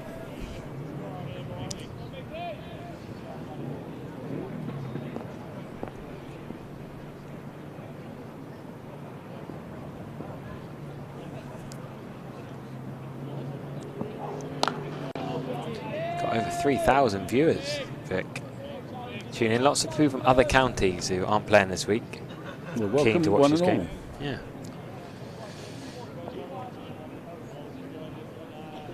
Well, it's a game of interest. Essex are the ones challenging Surrey at the moment, right at the top of that table, and they've played some terrific cricket so far this summer. And something's happening. Whether that'll be the case all through the match, we'll wait and see. But there's enough happening out there for the cricket to be compelling. Don't expect much spin in this innings. No. Essex 2's also got Ben Allison, who's playing in the second in the week. He's another man who's come in and bowled a bit. Benkenstein's another top order bat he might push for. Benkenstein? Yeah. That's Dale's boy, is it? Yeah. Shot. That's a lovely cut for 4. Yeah, a little bit of width. He's played well, Duke, actually. He's a little bit less frenetic now. He's been in there he's for calmed an down hour a little bit. But he's played some lovely shots, and that's a square cut, ordinary ball, but he's executed it well. He's played a couple beautiful cover drives. Gregory's juggling his bowlers. Davy's going to have a break, and it's time for Jake Ball from the other end. He's switched him around. Short spells mostly. He's got 5 seamers. He thinks if I just keep giving them short spells, they can keep rotating. We might not have to see Matt Wrench or Andy Mead bowl today. Just get the 5 seamers done. Well, Andy Mead. Last year I saw him bowling leg breaks. Yeah. And he did quite well in the 50-over game bowling his leg breaks. And now he's bowling off breaks. And now he's bowling off breaks. Yeah. Why is that then? He could always bowl a bit of both. At Warwickshire he bowled a little bit more. In that one-day cup game where he got 3 for, he bowled a couple of off breaks, but it was predominantly leg breaks. Yeah. As you said. But this year he's decided to bowl more off breaks. I don't know if he just fancied that's a great shot for 4. Jake Ball doesn't. And Jake Ball's now gone on the fetlock. Something. His left foot, I think. What happened there? Anyway. He ran down the pitch at him. No respect for Jake Ball. He got it on the full. I think Jake Ball's okay, but he's just having a look at the footmarks down that end. But he made his intentions pretty clear there, did Snater. He's living up to the bidding I gave him early on, that he doesn't hang around. No. And new bowler on, he decided to come down straight away, got it on the full, straight back past the bowler, who by then was hobbling. So, don't go away. Because something's going to happen here too. He's got his bat up high. There's not going to be 5 dot balls, are there? Ball is looking quizzically at something. Footholds. He's all right, I suppose. I hope, but he's not entirely content. There's big old marks where he's following through. It's just but it's also he's just at his takeoff point. He's a bit unhappy with perhaps there's a little damp patch here. The umpire's having a look. He bowled his first spell, quite a good spell actually, from the Gothic pavilion end, as opposed to what we sort of call the river end, I suppose, or could be the Lordie and both ends. Yeah, it's a bit of a mouthful. I always go for the river end. It's a bit shorter. Well, the river tone end. That's Dropped it. It's dropped it. Extra cover. It's a hard chance, but he got his hand to it. Got 2 hands, didn't he? No, I don't know. Yeah, I think he did. It's Matt Renshaw. Well, we're going to have a look big at the jumper. It'll be a tester, and everyone now is moving towards Matt Renshaw to say, he saved 4. Great effort, mate. Well, I mean, I think that was one you catch 3 or 4 out of 10 at best. I just think the standards of these Somerset fielders, they expect. Maybe I'm setting them my own standards. I don't know. I was travelling. In the 80s, it might be. Well, Both would have caught it, and Viv would have caught it, but I wouldn't have caught it. Would you have died for it? Well, maybe. But I don't think I'd have touched it. Not as long as Renshaw. I don't know whether we can pick that one up. It's a pretty tricky one to pick up on replay. Matt Renshaw's not a bad fielder, but of the standards Somerset have, I think Craig Overton's taken the mick at him now. He's having a right little giggle. I think a not that funny. Aldridge would have taken it. Slater will give another chance, but it was like a goalkeeper palming it around for a corner. Went straight to mid-off. He saved 4. Yeah, it might even have been a couple of bounce for you. Hit it so hard. Oh, he's had a swish at that, and he's missed it. And Jake Ball thinks, well, I'll get you a replay as soon as we can, but I think it's difficult to get straight to extra cover. But we've got a replay here coming. And you just see the end of a dive. I mean, I think you're being harsh, but I think that's a hard catch. It's a full stretch. I just think if we... One hand. When you speak to Paul Tweddle, who's the fielding coach and involved with the drills, and Max Waller, the standards he set, and Abel now, they expect so much from these fielders. And so do you. Got to set high standards. Your coaching role at... Was it Wemden? Yeah. Would you be delivering severe ticking off without not being held? Most of my first team colleagues wouldn't have got anywhere near that. Exactly. But we don't have Matt Renshaw playing for us, sadly. I mean, if it was Carlos Brathwaite batting, which it might be in a couple of weeks we've got to play against him, if someone didn't take Carlos Brathwaite off my bowling, I think I'd be fuming. So you're playing against them? Yeah, they've got them in the cup in a few weeks' time. And do you think Carlos Brathwaite is going to be playing? Yeah, we played a pre-season game last weekend. Did he? That's of any consolation. £1,000 a game. He played, didn't he? Yeah. Got 40 odd, whacked 5 6s up and over. So you got 40 in about 10 balls then? Yeah, something. I think he was circumspect, and then in 1 over went ballistic. Yeah, well, we all know about that. Yeah, well, exactly. So how did that come about? You said there's a friend of his. Well, Jake Lintott. Jake Lintot's at Bridgewater. They play at Warwickshire together. Yeah, Jake Lintott. He used to play for Stamford Peveril with me back when I was a teenager. Right. He's been around a few clubs, Cleves and now Bridgewater. Let's hit that, I think. I think he's hit it. Yeah, I think they know that, really, don't they? So, Lintott gets his mate down. He got into Exeter City. Tell me this: if Bridgewater were able to call up all those who were associated with Bridgewater, they could have 11 pros. So, I mean, Tom Banton's played for Bridgewater, that's right? No, St Andrews. So hang on. Will Smead. Will Smead. Okay, go on. George Barlett, I would expect not, because he's now at Northants. Okay. Alfie Ogborn could be. Yeah. Alfie Ogborn's younger brother, also. Jake Lintott. They've got the overseas player, Carlos Brathwaite, Tom Lace, another wicket. That's just swung a bit and he's gone. That's a good innings. From. Oh, that's Snake. Is that Snater? No, Duke. Harry Duke. It is Duke. Gone for 25. Yeah. That's what I initially thought, and then I was having second thoughts. Because there was a star next to Snater. Oh, don't trust the scoreboard. I beg your pardon. Don't. Yeah. Anyway. He's just nibbled. There's a bit of swing there. It's not such a bad shot as Harmer, but it's in the same sort of area of a full-length ball that is swinging. Tempted the drive, just swung enough, and a nice catch for James Rue. A sort of routine catch, but good carry. Victorious. He's looking comfortable today. He's got a bit of movement. He can see wickets. He doesn't have to strain for it, and he is getting a little bit of swing. So off Duke goes. The Duke got Duke. Not the cooker in this round. Duke remember? bowled by the Duke, yeah. Yeah. Now Harry Duke, actually, I think that was a useful 25 because it was doing a bit, and he had an unorthodox approach. But honestly, hats off to Pretorius as well. He's got come under fire, a bit of criticism for the overseas signing, but he's bringing his average down. Yeah, a lot of fans were baying for Casey Aldridge to play ahead of the overseas on the Twitter sphere and on the comments, but fair play, he's got a couple of wickets. Well, I think you were too, weren't you? Yeah, I was. Yeah. Well, Bashir, I think we all agree with Bashir. We'll wait and see what happens. It's best to let it. We can't judge until whether we need Bashir in the second innings. Well, actually, to be fair, you have to make a judgment before the game starts. Well, quite. Yeah. And that's what. And then, so put yourself in the same position as everyone else, rather than do it with hindsight. Anyway, here he comes again, and that's on target. We've got Sam. Sam Cook and. Yeah, Jamie Porter will be number 11. Right. So Sam Cook has been the night watcher before. Got a few runs actually. Nearly got 50 the other week. Batting overnight and into the next morning. So is Alex Eklund still at Bridgewater? Yes, he was the captain. He's my great nephew. Do you know that? We might have had this conversation last year actually. But so he does he count as a? Yeah, because he's at Dorset.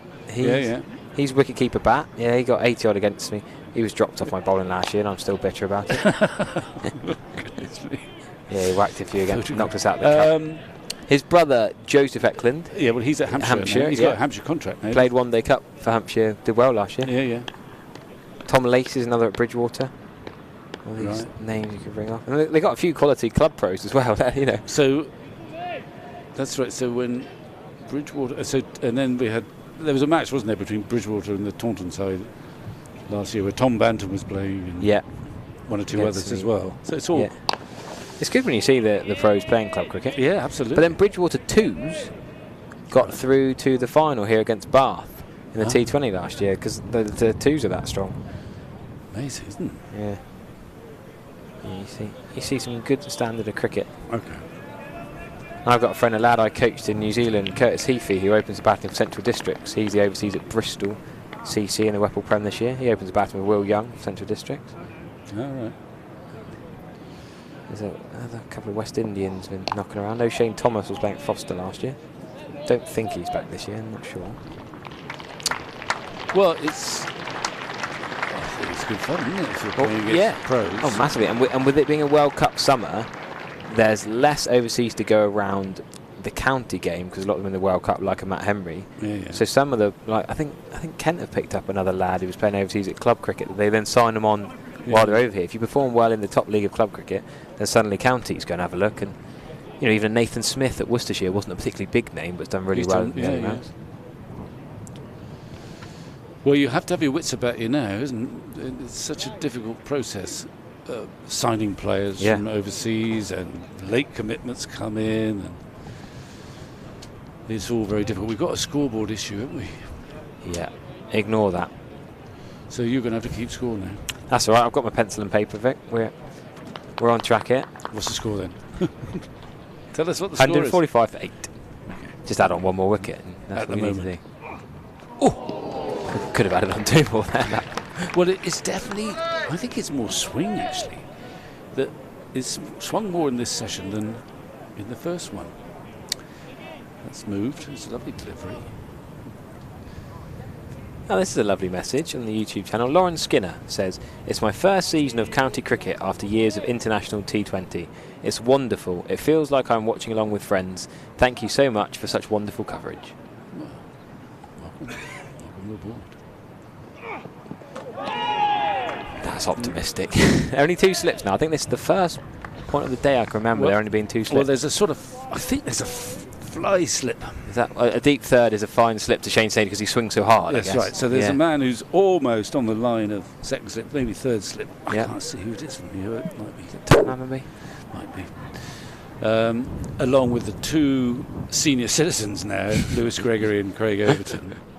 Mid-off is loitering a little bit deep. Yeah. And that's why he's going to pull a muscle if he's not going to careful. die wandering. He's not going to die wandering.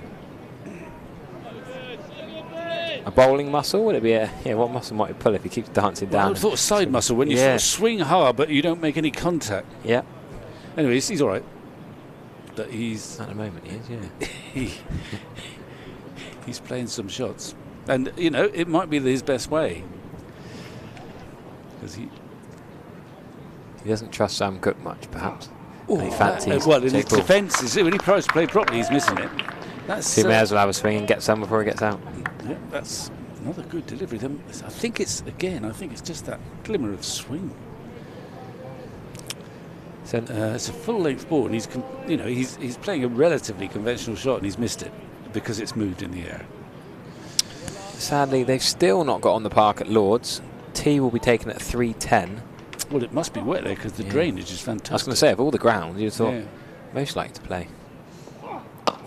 Lovely shot. Lovely shot, and just the single. What a great piece of fielding by. Does that make good enough for you?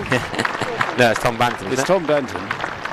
I think that's brilliant fielding. I worry about them with a longer sleeve jumper on. It's going to slow them down, but probably helps with the dive. Well, it helps the elbows. It's not. No, it's not Tom Banton. It's Miguel Pretorius, I think. Yeah. Well, he's getting the hang of it. Big fast bowler diving across. Now the man at fly slip comes into a conventional third slip for Sam Cook. He's caught it. What a catch that is. He's caught it. That's an a good absolute catch. screamer. I didn't think he was going to catch that. The noise we could hear in our effects mic. Lovely thud into the gloves, and Jake Ball could have had Shane Snater about 4 times with player misses, edges having a go. Renshaw dropped that hard chance. I think that's a damn good catch because I'm not. That was going towards first slip, but I'm not sure. I'm not sure it would have carried to first slip. Yeah, just short. And that's what makes it such a good catch. You know, you might think he was poaching, but we'll have another look at a replay, but it's low to his right, and his right hand is not his strong hand, I suppose. Big edge, but I'm not sure that's carrying to Gregory at first slip. So he dives across one hand, and he's tumbling as he goes, but he keeps that ball in the glove. Very, very good catch. Yeah, James Rue, big fan of James Rue's wicket keeping. Diving across there, and a nice reward for Jake Ball. Another wicket for him, and he's actually been beating the bat with a bit of swing. So, all going according to plan at the moment for Somerset. Jamie Porter's the last man in. Scoreboards are back on target. Yeah, woken up. 46 for 9. Woken up just in time for potentially an innings break here if Somerset get one more wicket. We're missing Polly is over on the other side of the ground now this year. Yeah. No offence to She's got Annie and Anthony are next door to us. No, we're extremely delighted to have our BBC colleagues nearby. But we miss Polly. Although I thought they had a lovely little slot at deep mid-wicket last summer. Yeah. Annie loves it so much here. She keeps coming into our box. Go and get her out of there. Miguel Pretorius is going to bowl to Shane Snater. Well, he's going to. Let's see what sort of field. I don't think. Oh gosh, they're all going everywhere. Well, they are spreading out. There's a fly slip. They're being sent to all parts. And he's only on 9. A deep backward point. Well, I probably don't think Jamie Porter is such a threat. No. There's men on the leg side boundary, and he's. Oh, that's a beautiful delivery. He's suddenly done more in the last half an hour. Yeah. I mean, it does make sense. If you give him one, you get Jamie Porter out, and you strap your pads on, and Essex roll out for under 150. Tom Life is so simple for you. So simple. Easy as you like. Tom Banton's practicing his left-handed golf swing at mid-off. All's well in the Somerset camp. Easy game, isn't it? Well, they've got to do some batting here against a top-quality attack. Oh, bold. Is he going to take it? He doesn't know. He wanted to, didn't he? Well, he wants to get to double figures. No, he's not. I'm sure he's got beyond that. Well, you'd like to think so. Yeah. Oh, he's got 9. I'm sure you might be thinking that, but I don't think this is uppermost in Snater's mind. Oh no, I remember him whacking 90 odd. Exactly. So yeah, why is he worried about getting the double figures? No, 79 not out. He got. This is his first class best. I just think it's a bit weird that he ran 4 steps and then remembered he wasn't meant to be taking the single. Maybe just forgot. That's done a bit. Good take again. Yeah. You've got to take them when they don't nick it. But it did swing sort of after it left the bat, to be fair. I think, yes, after the bat, but I still think that's one of the... Now it gets interesting because mid-off and mid-on after... they seem to be coming up a bit. How many balls bowled in this over? Well, they want to come for the last couple, isn't it? I think this is the last couple to go. Oh, that's another beauty. Well, he'll soon conclude that I'm better off swishing here. Yeah. He's tried to defend those, but there is swing. And this is both Pretorius and Ball have looked terrific, actually, in the last half an hour, because they've got the ball to swing. Yeah. And they've landed it in more or less the right place, and they've found the outside edge in classical fashion. Walking in is mid-off an extra cover, trying to really squeeze. It's a hoik for 4. A slap through mid-wicket. Yeah. Agricultural, but they all count. Well, take the 4, take them when they can, and get them to 150. Yeah. Rain stopped play at Derby, 189 for 8 against Sussex. Sure, we're gonna. All this talk of rain, pretty dry in the south of England. Well, I think we had the rain early, didn't we? Well, we had Wednesday, it in the last Thursday, couple of days. yeah, that was bad enough. So mid-wicket is now going to come in. Andy Mead from extra cover to the leg side. There's a massive gap on the offside. I think he's saying if you're good enough to drive me through extra cover, fair play. Look at the back lift. It's like Johnny Bairstow. Oh, and he's just prodded and poked and left and missed. Well, it has moved, and they've got it right most of the time. Pretorius, he's got 3 for 30, which probably is his best figures for Somerset, I think. Yep. So far, but he could power to add. They've got Porter on strike, who's obviously the number 11. Yeah, considerably so, dare I say. Jake Ball is going to take his sweater off, and he's going to continue. They'll want to very keen to keep Porter on strike, so he'll not have any elaborate boundary fielders that Snater prompts. Three men in the offside saving a single, 3 slips. It's a very old conventional field. So Pretorius and Ball both chasing first-class best for Somerset here. Okay. 3 for 72. Ball got 3 Worcester. for in... yeah. So if we get one more, that'll be better than a 3 for 72 at Worcester. Okay. Or Kidderminster, not Worcester. And Pretorius has already gone past his best. It's a bonus dot, really. He did that quite well, but straight to the fielder, and Andy Amoud is going to get a pat on the hand. Even James very supportive, aren't they? Yeah. Well, they haven't been out there very long, have they? They've got plenty of energy after only 48 overs in the field. And a lunch break in between. Pretorius, yeah, 2 for 56 here against the Notts side down from Trent Bridge. Went for hundreds against Surrey and Notts in the second innings. But yeah, 3 for 31 for Pretorius. Ball 2 for 28. He's not going to pick him up down there, I don't think. No. Don't get a bit overexcited when you've got the number 11 there. You just lose your focus a bit because you think, oh, I must get a wicket here. So this is proving the decision to play 5 seamers. Not yet, no. No? Too early to call that as well. You waiting for the second innings, yeah? Okay. In my view.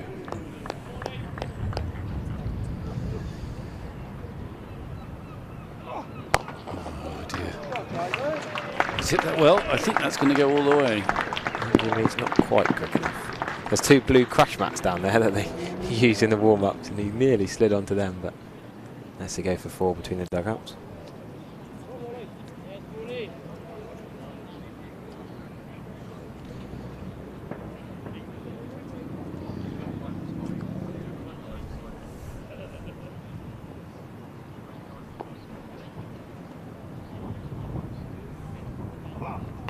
Oh, I said he's not going to get a wicket down there, but he's not miles away from flicking that to Josh Davey at fine leg. He's already 15 yards off the boundary. I don't think he meant to play it quite so uppishly. Still, he's got another run. Got another run, and there's Snater. The field will spread a bit. Yeah, still Gregory at normal. Slip's gone out. There's a deep cover or square cover and a deepish mid wicket or deep mid wicket. Mid off's giving himself some room. Snater's got his bat up, ready for a swing and a miss. Well, it's still swinging. Yeah, if Jake Ball doesn't get Snater out this ball, I'll have a switcheroo and get Stephen Lamb back into the attack. See if he can take the final. Well, Lambs have been busy today, haven't they? Yeah, all around the country. Matt, Danny and Stephen. Yeah. None of the three are related at all. But still swinging that ball, you know.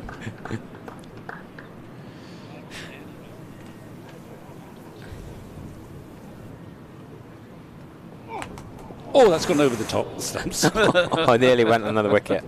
On that shot, I'll bring Stephen Lamb in. Yeah, well, it's over the top of the stumps. So now Pretorius has got Porter as his aim, but Porter got his 5 runs at the last over. Matt's been having a chat. I think Somerset is one of these eccentric and annoying last wicket stands. There'll be a lot of work to do actually with the bat. Gregory is having a chat with the umpire. I don't know if a wicket falls now. There's still a lot of overs remaining. I don't quite know. I think Somerset will bat rather than there being tea taken, but we'll wait and see. There are 14 overs more before tea. Yeah. So, yeah. You're the expert probably on this, Stephen. No, that's Harry. Oh yeah, and Harry's gone.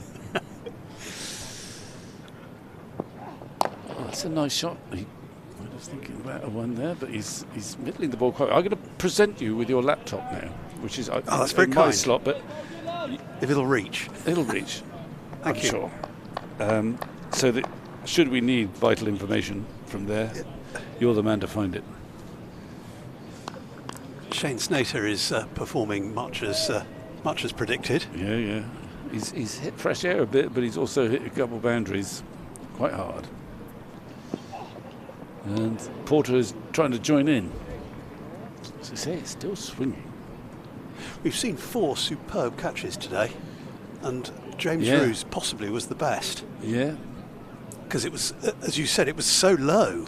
Well, I think it was a great decision to go for it, in that he took it in front of first slip, but I'm not convinced it would have carried to Gregory at first slip, and that shows a lot of awareness. And the fact that he held on to it when his arm hit the ground as well. Oh, he's bowled him an in-swing, and he played it well. They can pop out, can't they? Yeah, those absolutely. chances. And I'm pretty sure, although cricket keepers have to be sort of ambidextrous, but his strong hand, I think, is his left hand, James Roos. But so that was an excellent piece of keeping. We talk about his batting a lot, but that not so much this year. But he's been outstanding. But his keeping, that's well played and well bowled. He tried the Yorker, angled in, and Porter's equal to it. That was a terrific catch, as was Overton's. Low Second down slip. to his left. Perhaps I shouldn't factor in the fact that he's 6'6" and it's a long way to go, but Overton is astounding, both in the slip cordon and in the deep, when the ball's in the air. And I'll take one there. There's only, I think, one more ball left this over, so that'll be exciting. That was another very low chance as well to Overton, wasn't it? It was dying on him. That's right. So that was terrific. There's been one blemish. That's if you're Harry Everett. When a pummeled drive way to the right of Renshaw, who took off like a goalkeeper, but one-handed, stuck out, parried it round the post as if a goalkeeper. That's up in the air. Should be caught, I think. Yep. We'll wait and see. He's got it. Well done. It's Tom Banton. Kept his head. Yeah. It was hanging in the air for a while. He's caught a few of those with gloves on. So the question now, with all 10 wickets having fallen, is do we have tea, or is there a straightforward 10 minutes between innings?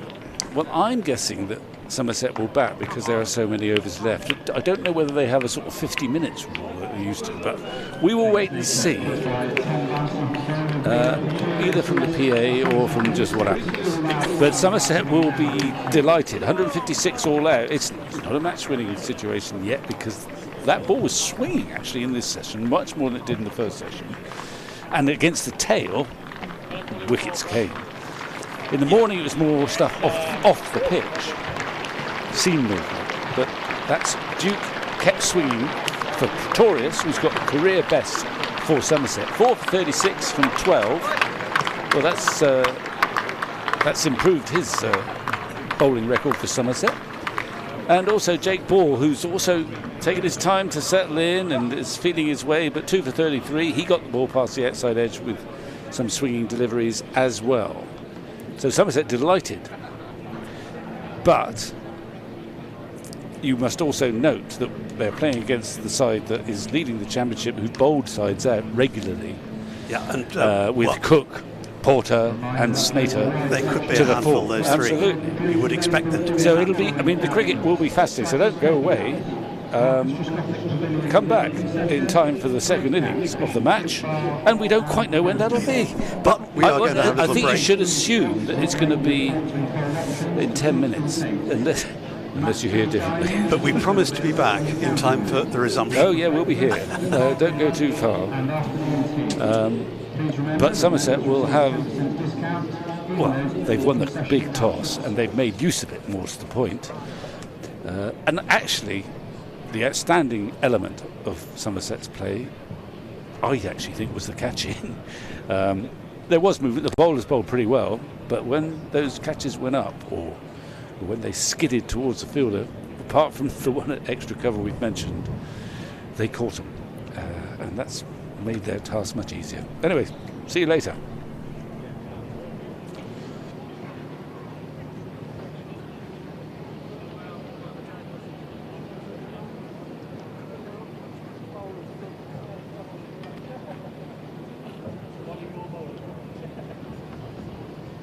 Reminder that the Somerset Cricket Museum will be open during lunch and tea breaks of this fixture. Houses excellent modern displays about the history of Somerset cricket and cricket in general, including the country's only permanent display about women's cricket. New displays are regularly added as items for stories become available, and there is a rolling IT screen display about the Essex Club to welcome our visitors. Entry is free, but voluntary donations towards substantial running costs would be gratefully accepted. You will find it behind the Ondaatje Pavilion next to the County Sports shop.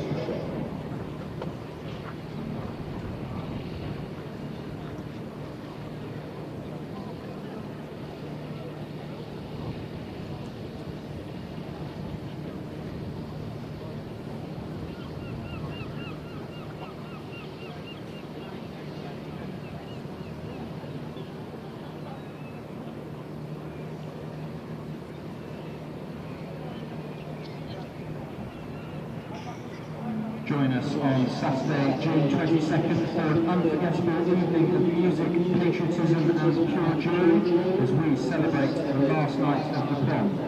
This spectacular event will feature the world-famous Black Dyke Band, renowned for their mesmerising performances, and the vocal soloist from the esteemed Opera North. Prepare to be swept away by an enchanting repertoire of patriotic music, beloved film classics, and other favourites that will leave you inspired and uplifted. From the stirring melodies of Land of Hope and Glory to the iconic Rule Britannia and Jerusalem, this is an opportunity to immerse yourself in the heart and soul of British musical heritage. Tickets start from just £18 and can be purchased via our website or from reception in the Marcus Truscothic Pavilion. Hospitality packages are also available from a cost of just £43 per person.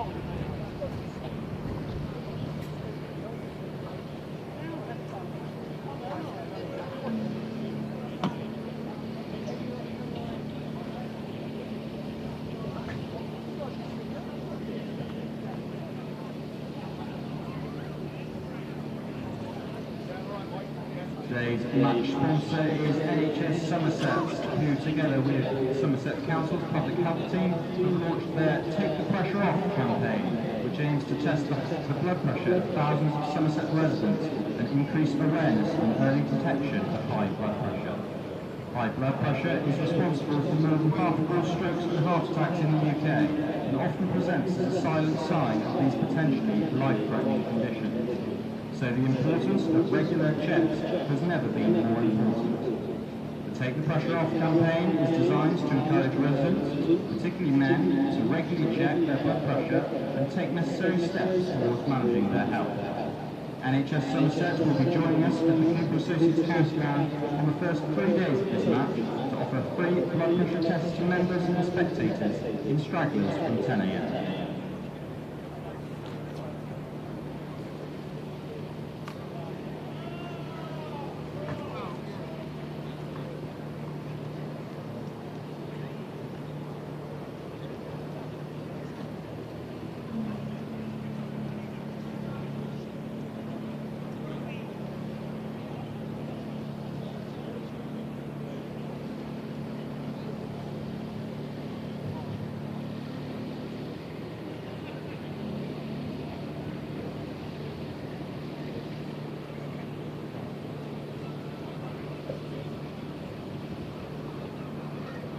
Somerset's County Cricket Club would like to thank our principal county championship partner, WPA Health Insurance.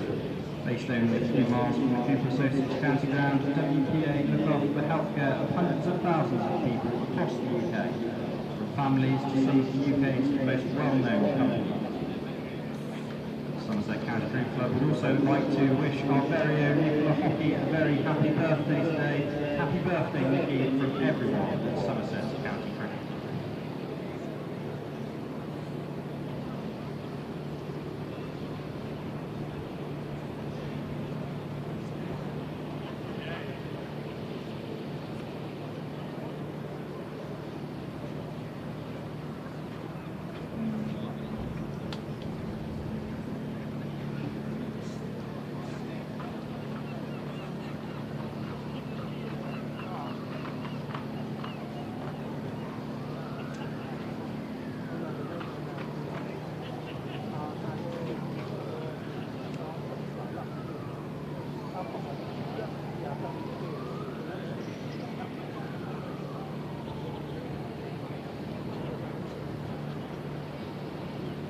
The Somerset County Cricket Club 2024 Replica County Championship and Vitality Class shirts are now available to order from Somerset County Sports, which is located next to the Somerset Cricket Museum, and from the SCCC shop behind the Unduchy stand.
Coach is very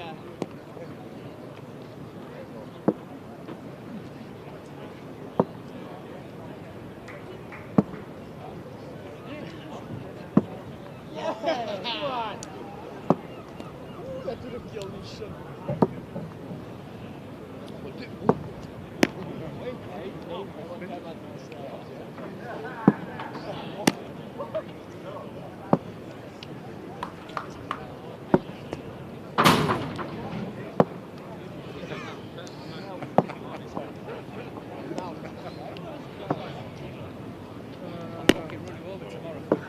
Yeah!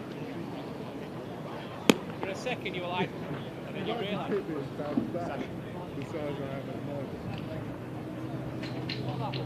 Less smoking you're doing. Well, exactly. Please welcome back onto the field our umpires James Middlebrook and Alex Moore.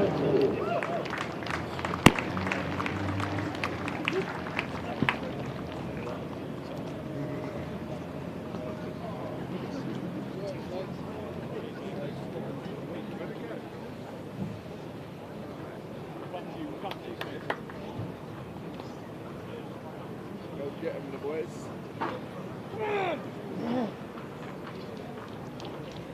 Led out by Captain Tom Wesley, please welcome to the field Essex. Welcome back to the Cooper Associates County Ground. What's going to be a fairly lengthy session with Essex having been bowled out for 156 after they were put in by Lewis Gregory this morning. We don't know yet how good a total or how poor a total that is, but we're soon going to find out. We know the Essex attack is a mighty impressive one, and so far the conditions have been helpful to bowlers. I'm Stephen Lamb, Vic Marks is with me, and yes, 45 overs still to be bowled in one session. Yep. In a way, I reckon if you are the batting side and you're the opening batsman, you prefer the prospect of an unbroken session than 40 minutes, 50 minutes, and then a break for tea. Whereas if you're the bowling side, I think you might welcome a break. However, here we go. It's going to be fascinating because there is help out there. Has been all day. Off the pitch mostly in the morning session, and then the ball was swinging in this afternoon session, it seems to me. Now you've got an Essex attack, Cook, Porter, Snater, who've been in terrific form. Essex have been bowling sides out cheaply. I noticed that Noah Thane was limbering up to bowl. I don't know what he bowls, if at all. Seen. Okay, but I don't think he'll be used Not immediately. It's the big three, isn't it? Yeah, it's going to be Porter, it's going to be Matt Renshaw, and we're off. And Somerset are off. Cheeky single. Cheeky single. I remember when Renshaw first played for Somerset, there were a lot of green wickets at the start of the season, and he then took the choice to play an expansive game on the basis that it's him or me. Within reason. He scored very quickly. Since he's matured, of course, he's a different player now. It's a long time ago he first came to Somerset. And this season he's been, partly perhaps because the wickets have been truer the wicket, the less risks you take in a way. He's been quite relatively slow, but a crease occupier. But we'll see how he reacts to this pitch. Anyway, here we go. Dixon on strike. There's an early leave. Yeah, an early lead, but again, a little sort of shimmy down the pitch. I mean, LBW is a big weapon for Porter. He's not a bowler of great pace, but he gets movement. Cook, he's been overtaken a bit by Cook in the sense that there was a time where Porter was taking so many wickets, early season mostly, that people talked about him as a possible England bowler. The sort of thinking was by most, however, that he didn't have enough pace to be an international bowler where the ball doesn't seem to move around quite so much and you're playing drier, more grassless pitches. But he did take a lot of wickets. Since then, though, Cook is the man that they're talking about as a potential England Test bowler.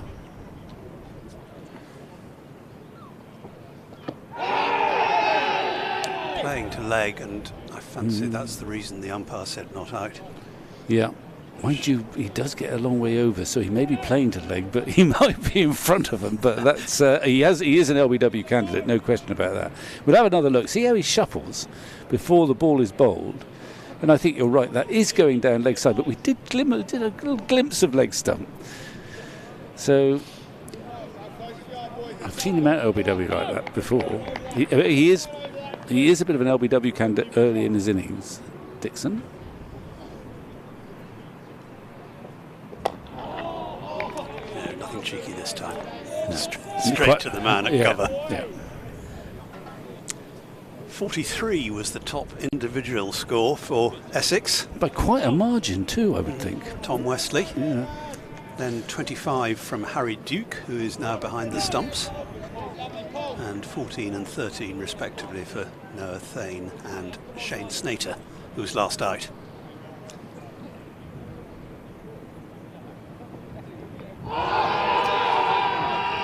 I think that's too high, but it's straight, which is understandable that they appealed because of the straightness of the delivery, and I think maybe Renshaw may consider the fact that it was a bit high, but just to remind himself he's not playing at the Wacker or in Brisbane where the bounce is pretty high. He's playing in May in England, so it's fortunate that did bounce significantly. Yeah, it was hitting middle and off otherwise. Yeah. So it wasn't a great leave, I don't think.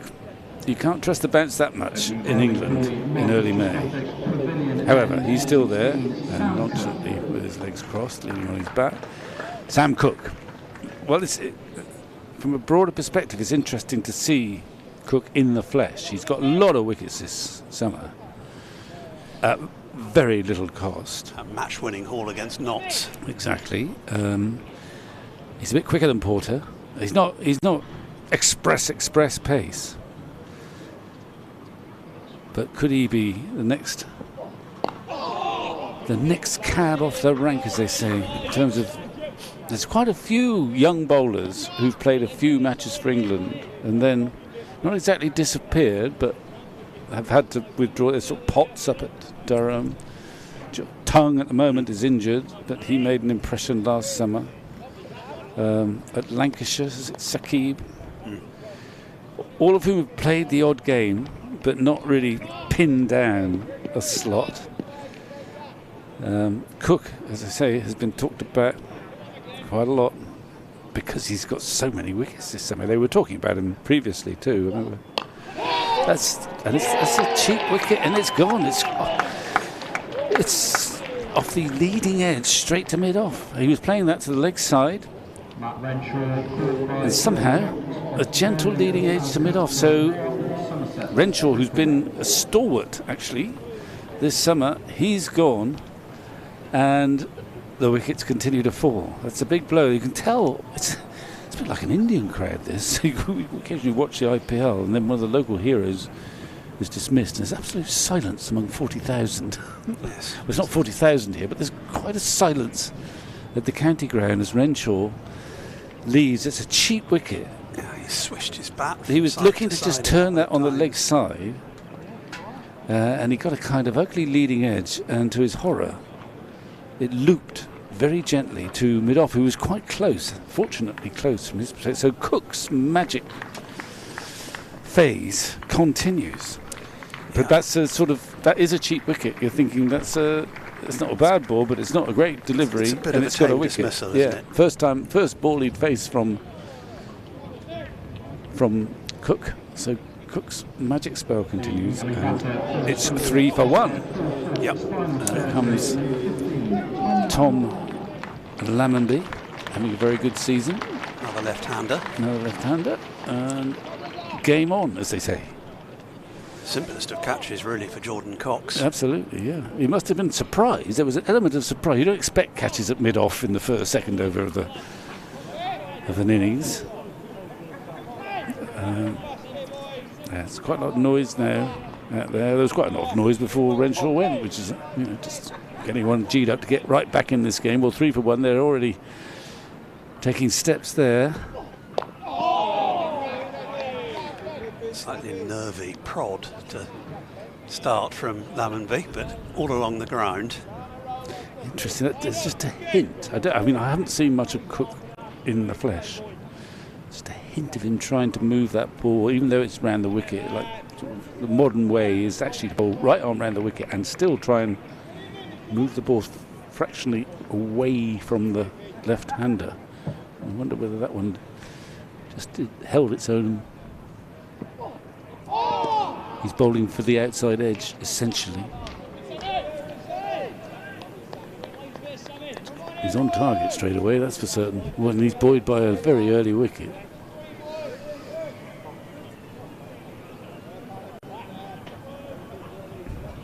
Strongly built, Sam Cook. Yep. Bearded.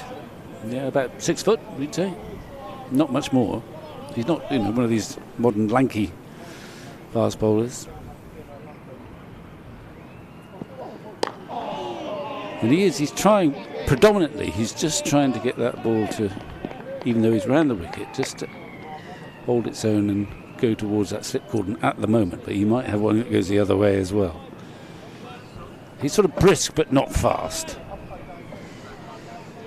But he knows where it's going, clearly, when he's walking back in a very business-like fashion.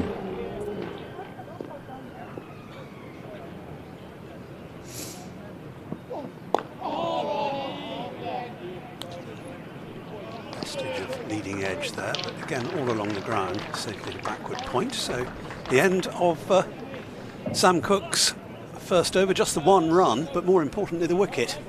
Yeah, and it's sort of a bonus wicket. It's not, the classic delivery, finding the outside edge.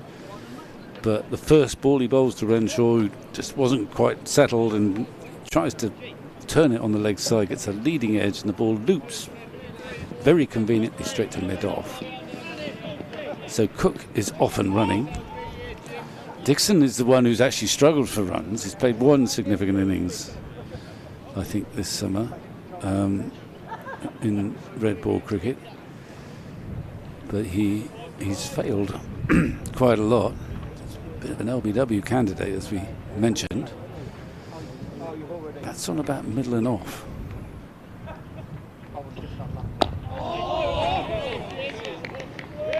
I don't think you'll find that this pair give much away. There won't be many freebies. Porter is of no great pace, but with the new ball, he'll get a little bit of movement. And he won't bowl much rubbish, which is not a bad combination. 72 against Nottinghamshire, that was the innings where he played. Significant he knock. played very fluently, actually, on a nice pitch, but he played some lovely shots. He's off the mark. No, he isn't. He's on to 2, beg his pardon. I think you could say that all 3 opening batters today have contributed in varied measure to their own downfall. Yeah, just thinking back. Elgar played around a foolish ball from Joss Davey, which is a surprise because Elgar has such pedigree. And Brown, I think he was almost a victim of being in such good nick that he kind of drove away from his body, got inside edge, and down went the stumps. Well, they didn't quite fall down, but they were hit. And likewise, Renshaw, I think, he'll be kicking himself for thinking that he had scope to just move that ball on the leg side. Just might have held its own, but, he could. Just an orthodox backward defensive would have sufficed.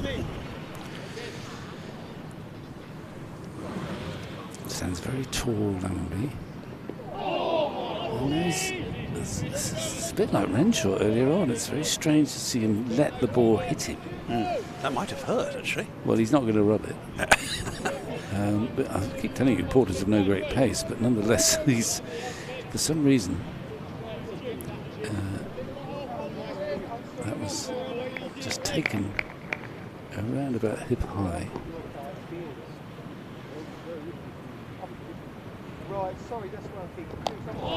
Well, we'll take those. It won't go all the way. The outfield here is quite lush. It may not be a long boundary, but understandably with all the rain, they're not cutting the grass down too much, and there's just a couple. It's a very green outfield still, isn't it?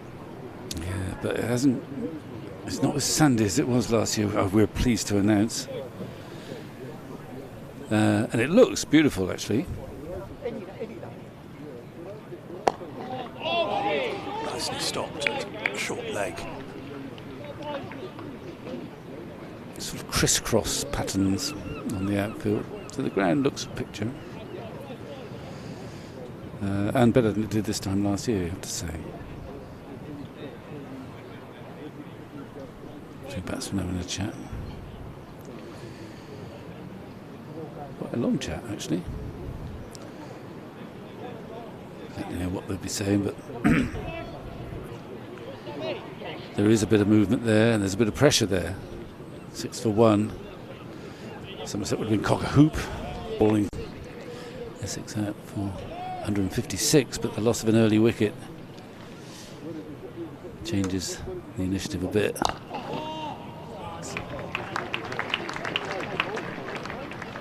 Yes, it was a rather deflating start. Well, there was a striking silence actually amongst the locals here, as at Chelmsford. It's a nice, it's a relatively small ground, but you pick up an atmosphere from the crowd one way or the other. But there's been no shortage of incident. I mean, it's interesting stuff.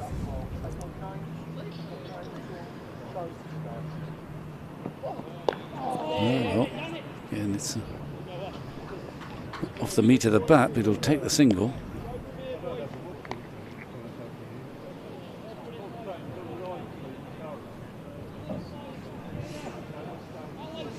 And once again, it's that attempt to just move it from around the wicket. It's like Jimmy Anderson does this all the time, and people have talked of him as a sort of possible replacement for Jimmy Anderson. He's got a lot to learn, no doubt, for that, but that's what Anderson tends to do to left-handers nowadays, round the wicket and aim for the slip cordon. There's that little shuffle, sweetly struck, straight to the mid-on. He does, it's very odd. Sometimes he stands stock still, and sometimes he shuffles down the pitch as he did there.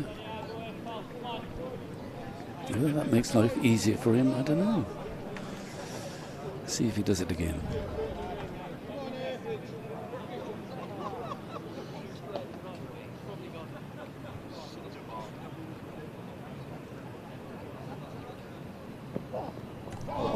No, he doesn't.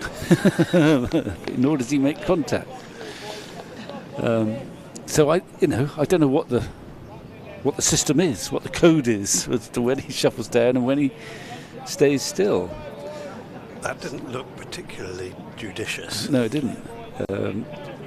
It's the first one wide of off stump, and he's gone for it. And it went over the top of the bat. It's lively pace. It's a fairly ambitious shot.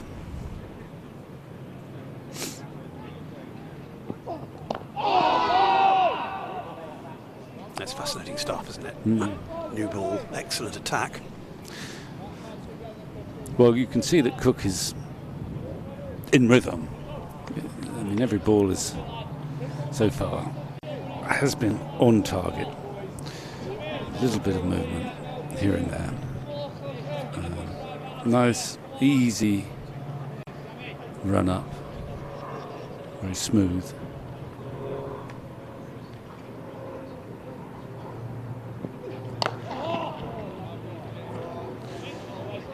Yes, it's a repeatable action. Yeah. I always remember talking to the late Graham Dilley, sadly late now, who was a very gifted fast bowler, slightly unorthodox, used to drag pretty quick too. But he would explain to me how if he was in rhythm, he wasn't sprinting up the pitch, but he was in rhythm. It felt he was taking nothing out of himself. But if the rhythm wasn't there, it was really hard work. And it looks like Cook, unsurprisingly, given his start of the season, is in a comfortable rhythm, and he's not expending that much energy as he comes up to the crease smoothly. Movement, but most of it after it had already passed the bat. Lammonby, not for the first time this year, is having to draw on his experience as an opening batsman against a new ball. He's been Somerset's best batsman so far this summer, which is just as well given the absence of Tom Abel.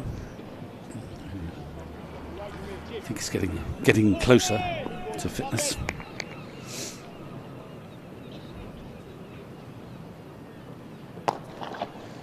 Nice stroke. We've seen a few of them from Lammonby this summer, but this time he's hit the field. Yeah. Yeah, it's been so disappointing for Tom Abel. Yeah, but that's, I suppose, all part and parcel of the job. But yes, he was. I'm sure he's really looking forward to starting this season freed from the shackles of captaincy, and having given up, he went off and he played in South Africa in the T20 tournament there, and he played for the winning side, and he was batting at 3, i.e. he was given a lot of responsibility. I think he was man of the match in the final. So he was on top of his game, playing really good cricket. Came back here and he was, scored standard 70 or 80 against Exeter University or whatever it was, and but then had trouble with that hamstring.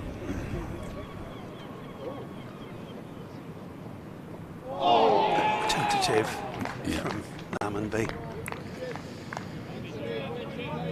I think that's a play and a miss. Oh yeah. Well, he's brought some back, hasn't he? He left one that hit, and Lammonby hit him around the midriff, but that one he just held it up. Had to play it. Fortunately for him, didn't get an edge. Oh, that's in the air too. It's just Christ, catch it. Just past. Well, it could have. I mean, that didn't hit that very hard, but it went to the right of forward short leg. He was quite deep, a little bit like Renshaw was earlier on. So it's not comfortable at the moment by any stretch of the imagination. Essex sense their chance, like a good side does.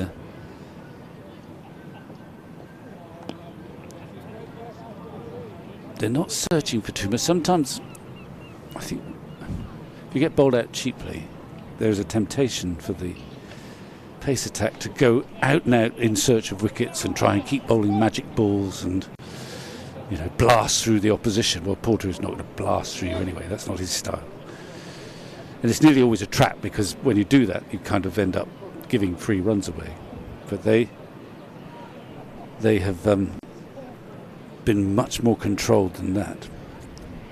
If you're feeling uncomfortable, Somerset folk, well, there's the trade win predictor. Nothing to worry about. 73%. My goodness me, what sort of shot's that?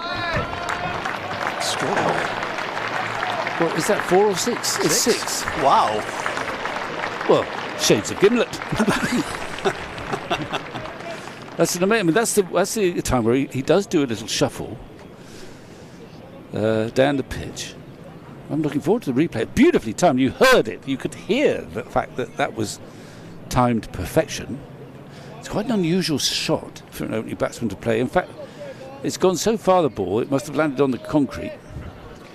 And the umpire's just had a look at it and seems to think it's fine. Won't have done it much good. But you don't see that very often. What if he'll do it again?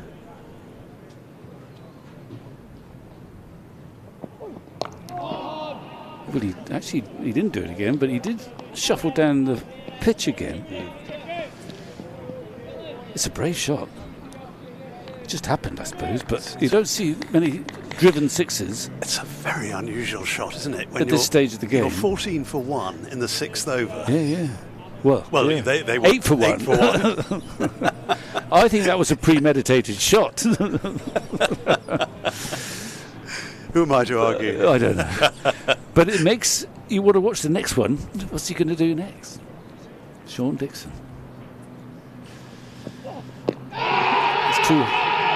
There was bat. I thought I heard two noises there. Maybe, and also I think height. Big shout.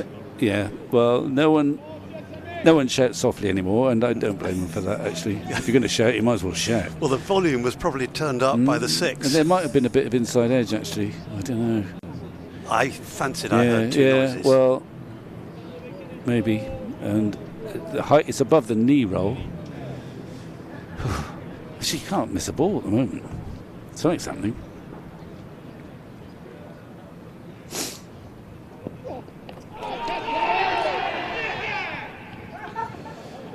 Well, they wanted that one as well, but they can't have it. I think that's flicked his right thigh. I mean, it's a good delivery. It's nipped back in. It's gone between or past the inside edge, and then I reckon it just brushed maybe his right thigh, and it was caught by Harry Duke, who obviously appealed as if it was but actually rest of the slipcord weren't that interested, and nor was Cook for that matter. But he's been hit for 6, but he's responded with 2 fine deliveries that have caused Dick some problems. Is he going to stay at home or not here? No, he's coming down. He's going to. Well, he's got 10. It's quite exciting. It's really compelling. 15 for 1 at the end of the over. It's a small target, but it's just as well that one of our sponsors, and I don't have the deal, is WPA. They're dealing with issues with high blood pressure. I don't know whether we can recommend anyone comes to watch this if they got high blood pressure. Cook's going to continue. Don't have to say Cook S anymore because he's the only cook left in the kitchen. Yeah, that's right. He was I don't know who he was, sous chef. Before our departure of Alistair Cook. When Alistair Cook, actually, I came across a couple of years ago, who said, Cook's the one to watch. I.e., this Cook, Sam. And you can see why. Again, he's not rapid. People love to have really fast bowlers playing Test cricket, but he's lively, and he's obviously got control, easy action, and he's also got this season, as indeed last season, a lot of wickets. So he has much to commend him. He does sort of look the part. I like the way actually he responded to being hit for 6. He didn't panic. He actually caused quite a few problems for Dixon thereafter. He knew that this was a sort of freakish shot and wasn't perturbed by it.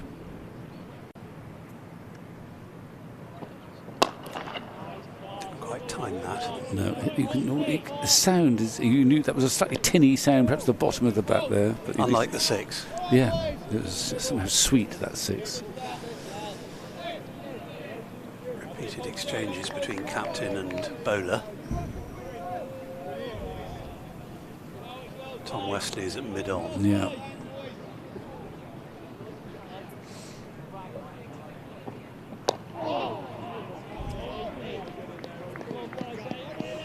As if you're captain, mid-on, mid-off is not a bad place to be because you can keep in touch with your bowler without pestering him too much. You've got quite a good view of things. Probably first slip though is the best spot. You can see what's happening and see what the bowler's doing and assess whether you think he's the best option or not. Got to catch him as well, mind.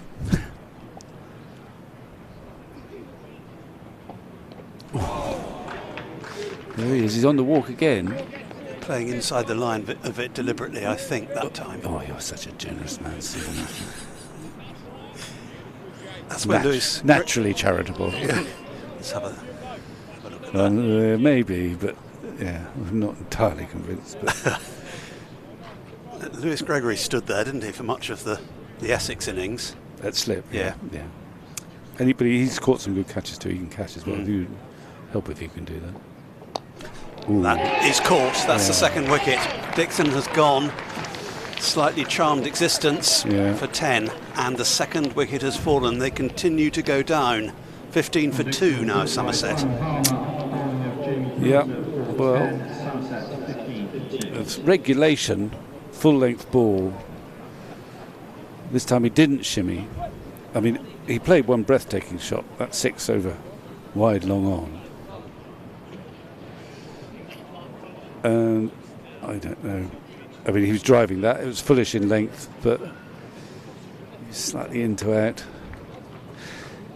I mean, my initial reaction, actually, but it's a long time since I tried to do any batting, and I'm not a batting coach, is that by having so many different methods out there, I can understand it in one-day cricket to a large extent. You want to muck up the length. So you're shimmying down 1 minute and then staying still the next. But I sort of feel in the red ball game that it makes batting even more complicated for you rather than upsetting the bowler if you're changing your method several times per over. let alone per half an hour. Anyway, Dixon has gone, driving, full-length ball. We've seen the ball swing actually. Must have just offered a little bit. Absolutely routine catch. Harmer took it with consummate ease. So both the Essex bowlers have struck. Andy Umeed is the new batsman. And I wonder what the wind predictor is saying now. It'll have changed a bit. But we might find out soon. I might be able to tell you. Oh, might you? Is it constantly there, available? I can find it on the Somerset website. Oh, of course. In a where moment. better to in a to be? Ooh. Well, it's not easy out there either. And Porter, we've been singing the praises of Cook, at least I have. But Porter, if there's something there to help him, he usually finds it. That's just a lovely length ball. First up to Umeed, just left him fractionally. Beat the outside edge. Well, it's not changed much. Somerset 72% still. Well, I think they're catching up then, or the bloke's gone to sleep. Essex just 25%. Surely a loss of another wicket has more than a 1% change. Oh my goodness me! He's run down the wicket and hit in for 4. This is the man who scored the slowest first-class century, more or less ever. Well, you can't rest, can you, here? I'd go with them on the 3% draw at the moment. Well, we had that against Notts, mind. I think if you're a betting man and the draw is, 33 to 66 to 1, you might have a go at Taunton. But leaving that aside, Andy Umeed, having played and missed his first ball, ran down the wicket and exquisitely cover drove his second. Well, beautifully timed. It was beautifully timed. It was a glorious shot, but it was a surprising one. Whew, I don't know. I think I've got to go and to follow the guidance from the WPA. The WPA. Yes. Our generous sponsors. I think I better withdraw for a bit and bring a younger man with no blood pressure issues whatsoever. Here is Harry. So Cook continuing from Marcus Trescothick Pavilion end into his 4th over. That's the wicket of Matt Renshaw, looking to add to that.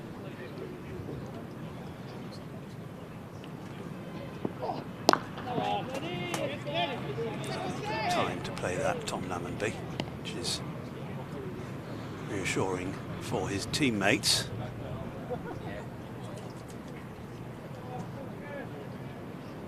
So this game is moving along pretty quickly. Some pace, Stephen. I mean, is that an indictment of the pitch? The bowling that Andy Umeed decides. I played him this once. Second ball, I'm going to run down and bop him over covers for 4. Well, we all agreed, didn't we, pretty much, that the Essex attack was going to be a challenge. Yeah. Oh, yeah. In these conditions. Yeah, 100%. But, I mean, they faced challenging attacks before on pitches like this. All along the ground, that's going to be at least 2. Isn't that a safer way of getting a 2 than running down and risk, soft hands, outside edge, prodding defensive shot? You're not going to get out to that. Say that's a safe one than running down, but they've all got different methods, haven't they? 2 very, very unusual shots we've seen already in this innings.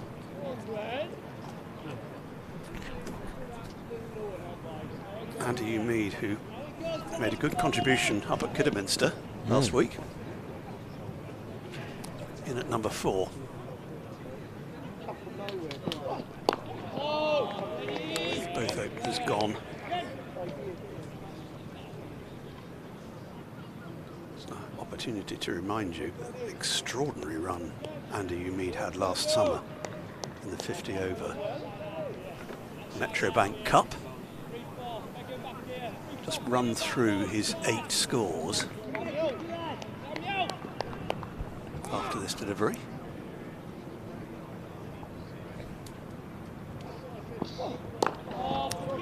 Defended well by Lammonby. Yeah, Umeed 434, 77, 119, 55, 36, 116 and 172 not out. Not bad. I was going to say, it could almost be a quiz question in a couple of years' time. Think of people who know, you know, when they put 100 and they do it in dot 144666. Someone's one of those that you should know exactly what his scores were.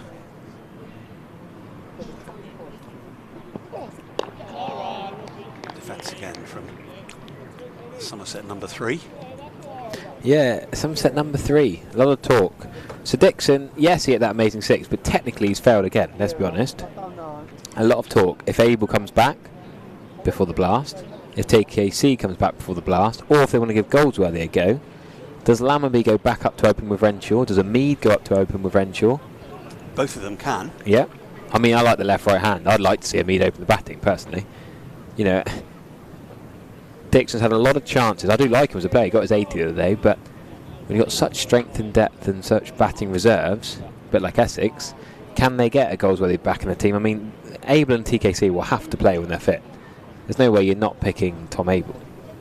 And TKC did enough last year. He's a similar player to Banton, though. Would that be a like for like? So many ways they can go. Banton's quite hard to leave out at the moment. Yeah, good 80 odd against Worcester at Kidderminster last week. Watchful defence from Mead. They're back out at Old Trafford, 184 for 6. Nathan Lyon bowling to Grant Stewart and Joey Everson. And Headingley, they are hoping they might get a chance to play after 5. They're expecting again at half 4.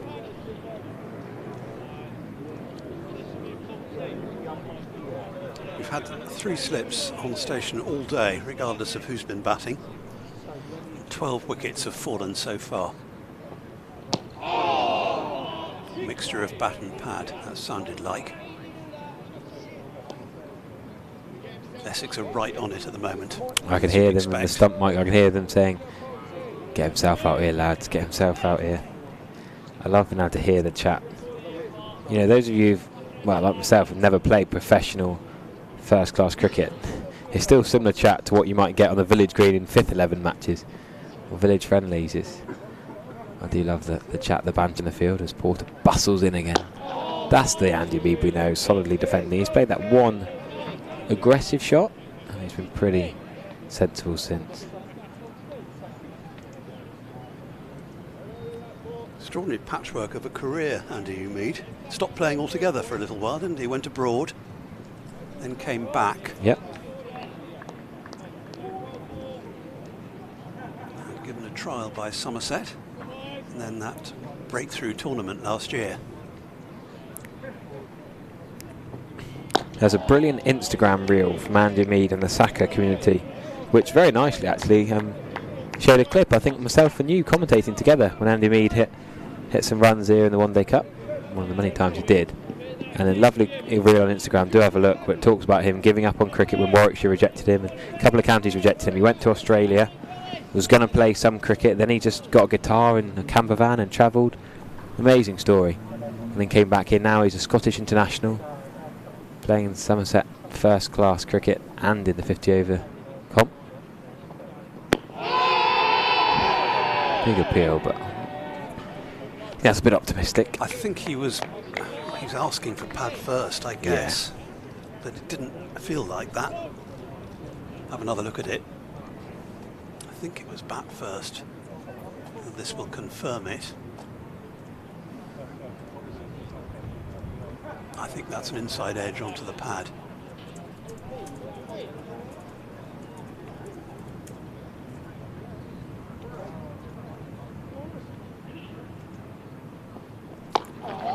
Little shimmy. But concluding in a defensive push. End of the over. 21 for 2 Somerset in reply to Essex's 156. In the balance at the moment. Other YouTube comments on that chat I was saying about who should come in. A lot of people agree with me. Mead in for Dixon when Aves is back, of reshuffle, or Goldsworthy could get a go. Another interesting thought is, would Ben Green get in the side? I don't think he quite would. Did well against Exeter University in pre-season, but I think you'd have Abel and TKC ahead of him. Also Bashir, another shout. Could you bring everyone up one? So much batting. Get everyone up the order. Pretorius, you know, he can bat anywhere between 8 to 10. Get Bashir in. Casey Aldridge, of course. Not worried about batting depth for Somerset. Can we find space for Rafa Ogborn, really, the left arm seamer? All these options that you have to deal with. And that's far enough outside off stump for Lammonby to just watch it go by. Slip cordons up to 4.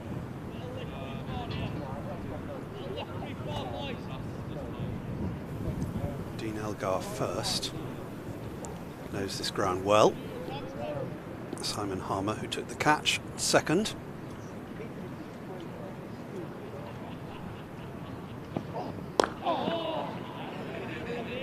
Ball still reasonably new, just 9 overs bowled with it. And Porter and Cook characteristically making good use of it. It's going to be interesting how the over rate goes. So technically we've got another 2 hours and 12 minutes really. DD play should be finished by 6:30. So 36 overs in 2.5 hours. Normally 12 and over. Yeah, doable. A lot of seam, not much spin, but we're not talking stupidly long run-ups, are we? Cook and Porter bustle in off shorter run-up than a Mornay Morkel, say, or some of these guys who are running from partway to the boundary. They're not messing about, and they're not fetching the ball from the boundary too many times either. Those of you clocking off from school and work for the week, for the bank holiday weekend, enjoying the stream from all over the world. Great to see your messages on the YouTube stream. Runs here. Wesley in pursuit. Should be 2.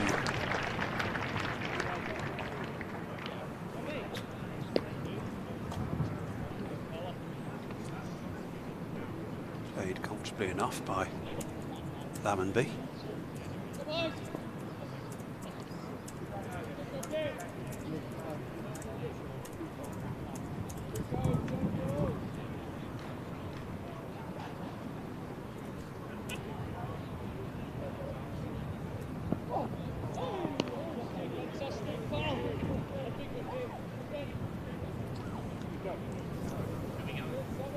Who's that very northern voice?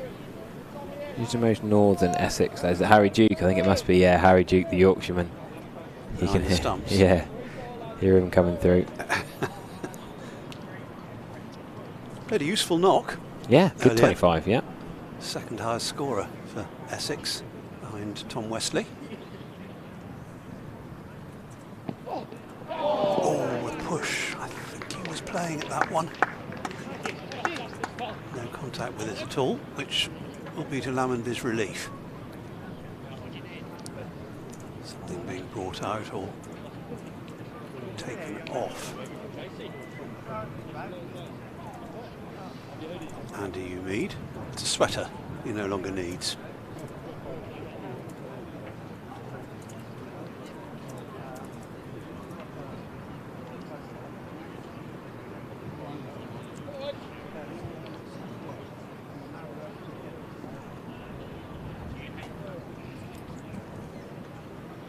How many more wickets will fall today in the remaining 35 overs?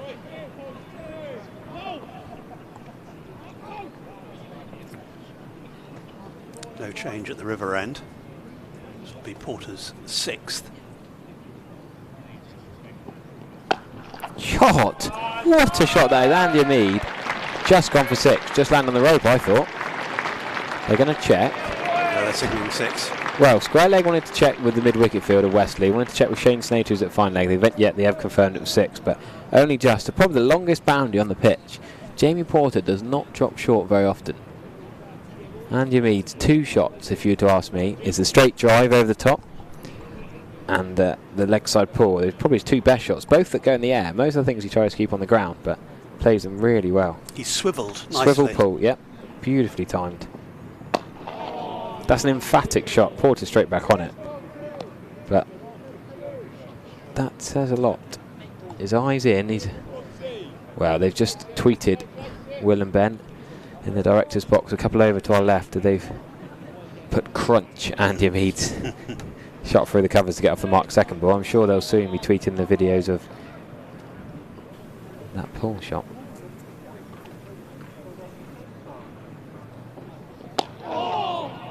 Just 2 scoring shots from Andy Umeed and he's in double figures. Oh no, that's a real shame. Rain stopped play at Manchester I mentioned earlier, but Lords, Middlesex, as Vic said, probably the best, you'd expect one of the best draining grounds in the country. And no play possible on day 1. Better forecast over the weekend, but that just seems a real surprise. All the concrete in London not helping with getting the water through the system. And Umeed squared up, but he's equal to it.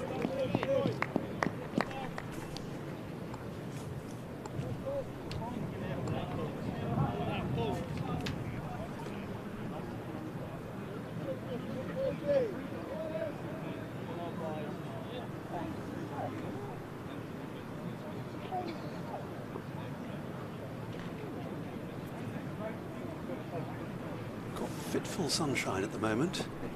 Oh, short leg was not going to stop that. Push 2, no, good decision, okay. Shane Snater's not slow, trotting around from fine leg. Expect we'll see him into the attack quite shortly, yep, Shane indeed. Snater. Likely first change. Saw Noah Thane bowling some seam in practice in between innings.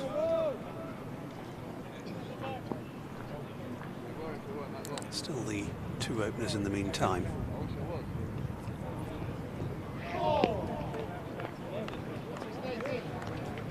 A leave from Lammonby to conclude the over, 30 for 2.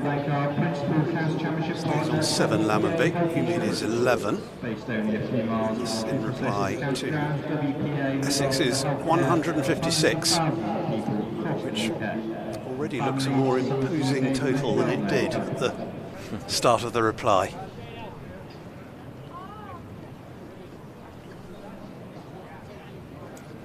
In fact, we are going to see Snater now.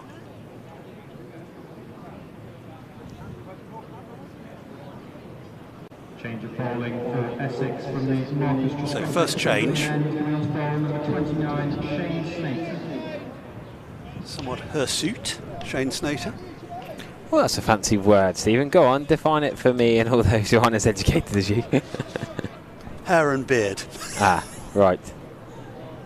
You love whipping out. Every time I'm on comms with you, you like to give me a fancy word. More prolific than Sam Cook. Okay. Snater, just got it for brilliant end. And I think he thought about the cover drive, then thought about the cut shot as that in-between length. Carefully, watchfully leaves it past him. No need to nibble at that. Darker hair as well than Sam Cook. Yep.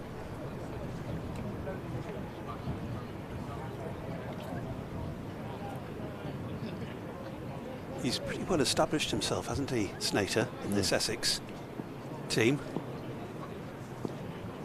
Good start to the season.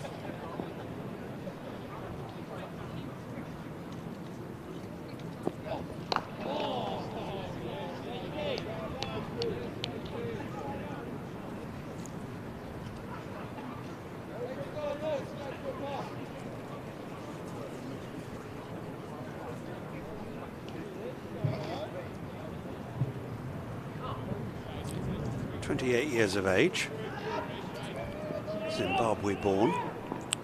Yeah, he's got a bit to him, hasn't he? A bit of different blood, Shane Snater.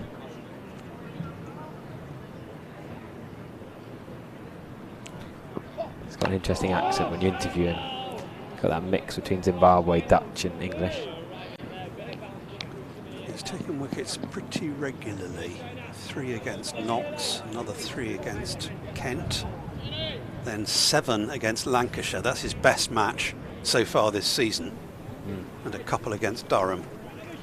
Played in every game. Had a bit of a break though. Didn't actually play. After the 25th of July last year, got a duck and was wicketless against Hampshire, Southampton. And then didn't play again until literally last month. So. He's come back well. He has. Yep. He's one of those who just picks up wickets. If you look at his first class record this season, he's bowled in 8 innings before today. 8 innings, and he's only once gone wicketless, and that was at the end of the Essex Durham game when he was 0 for 3. Just always picks up wickets. Porter and Cook might get more 4 and 5 or 6 7-fers even, but Snater often gets a 2 and a 3 just to help out, wrap it up.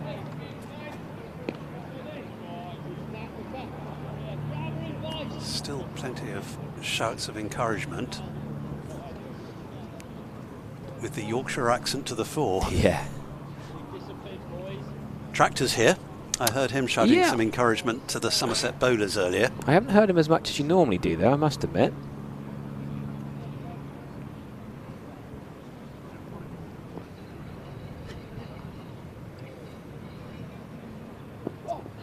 Oh, that is a really poor shot. He's got away with it. He's got to pull that, hasn't he? Pull and cut in between. He's just, what do you call it, slapped it over extra cover? Chipped it to mid-off for one, and there isn't a mid-off. It wasn't dissimilar to the stroke that got Matt Renshaw out. He just lost his shape. He's trying to be positive. I mean, he's in the mood for his big shots. He's a good stroke player, aggressive, positive intent, but he's not going to get away with many more of them. He didn't go through with it, really, did he? Lucky still to be there after that. Moves to 12 with a single. It's the end of the over.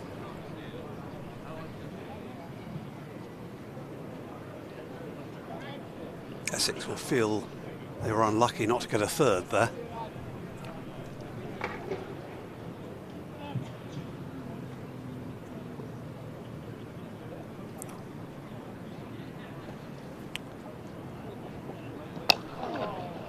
So Snater started with that maiden over. He thought it was going to be a maiden over in that last ball. But it might have been a wicket maiden. Yeah. Quite easily. I think he was beating him all ends up. That was the, yeah, exactly the ball that thought was going to bring a wicket.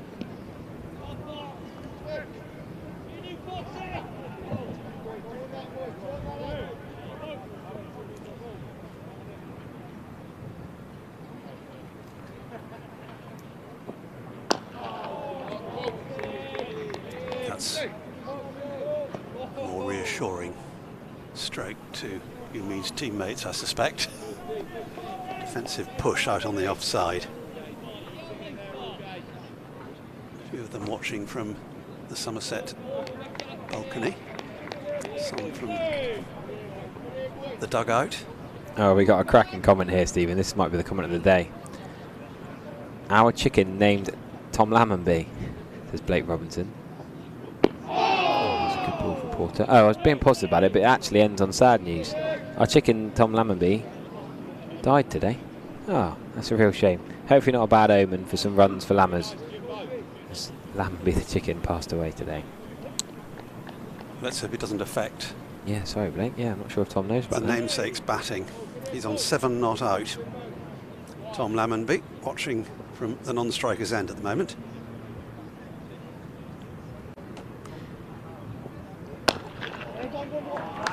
Good push. We'll get at least 2 for this. He's a strong man, Emid, isn't he? He wants 3. Really good running. I like that. Bit risky, but he knows Tom Lammonby's quick and it's a long way to throw it. And that's what I like about this level of cricket and good teammates. They just trust each other. Tom Lammonby just trusted whatever Emid said, he was going to come back for 3. He's quick, got his legs pumping, plays a lot of squash. Tom Lammonby, racquetball, paddle. He's used to pumping those legs around the court, and he runs the 3 well there because Emid didn't get hold of that brilliantly. That, in a way, helped him to the 3. Yeah. The pace at which it went over the outfield. He's on 15, Umeed.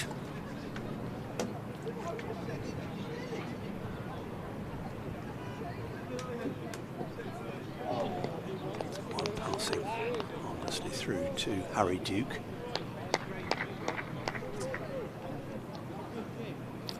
The man with no number. Back on at Old Trafford, 187 for 6. Balderson, 3 for 51, the standout. Will Williams also in the wickets, but Grant Stewart and Joey Everson were the best partnership of the match. They're both approaching potential 50s. Not many batting bonus points today around the country, if any, so far, so can they be the first one at Old Trafford? No need to get involved with that one to Indeed. conclude the over. No one's actually scored 200 yet. 156 all out, and then close the play at Middlesex. Rain delay, Yorkshire Glamorgan, and 95 for 2. and still a rain delay at Derbyshire, 189 for 8. So just the 2 Division 1 games now. And Stephen, you got to talk to us about this last night at the Proms. Will we have Land of Hope and Glory? I wonder. Looks promising. And that's going to be almost exactly midsummer, 22nd of June. That's 21st or 22nd is usually Midsummer's Day. So the sun will barely set. My mum's not much of a cricket fan, but I think the only time she's tuned in this year, the first thing she's heard on the comms all year is me talking about a chicken called Lammonby. That's her takeaway in the family WhatsApp group. Oh, she doesn't. She thinks, how does he get paid to talk about cricket? What sort of message is that going to convey to her?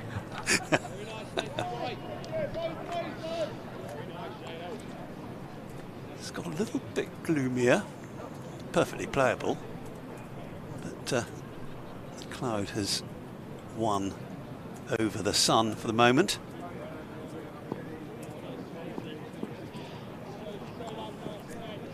Snater running away from us.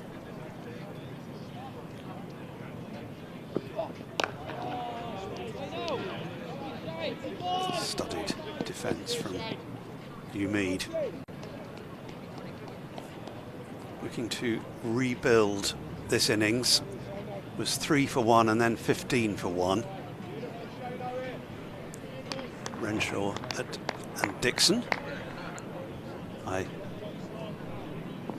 led you astray regarding Midsummer's Day. I gather it's the 24th. So that's a couple of days after the last night of the Proms.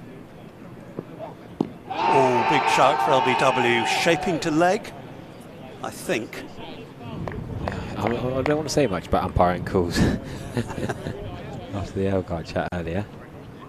We'll have another look. Andy Mead, he starts on legs and then he triggers across. Yeah, I'd agree it's going down leg on the replay. Thanks, the replay confirms that. Needs another stump.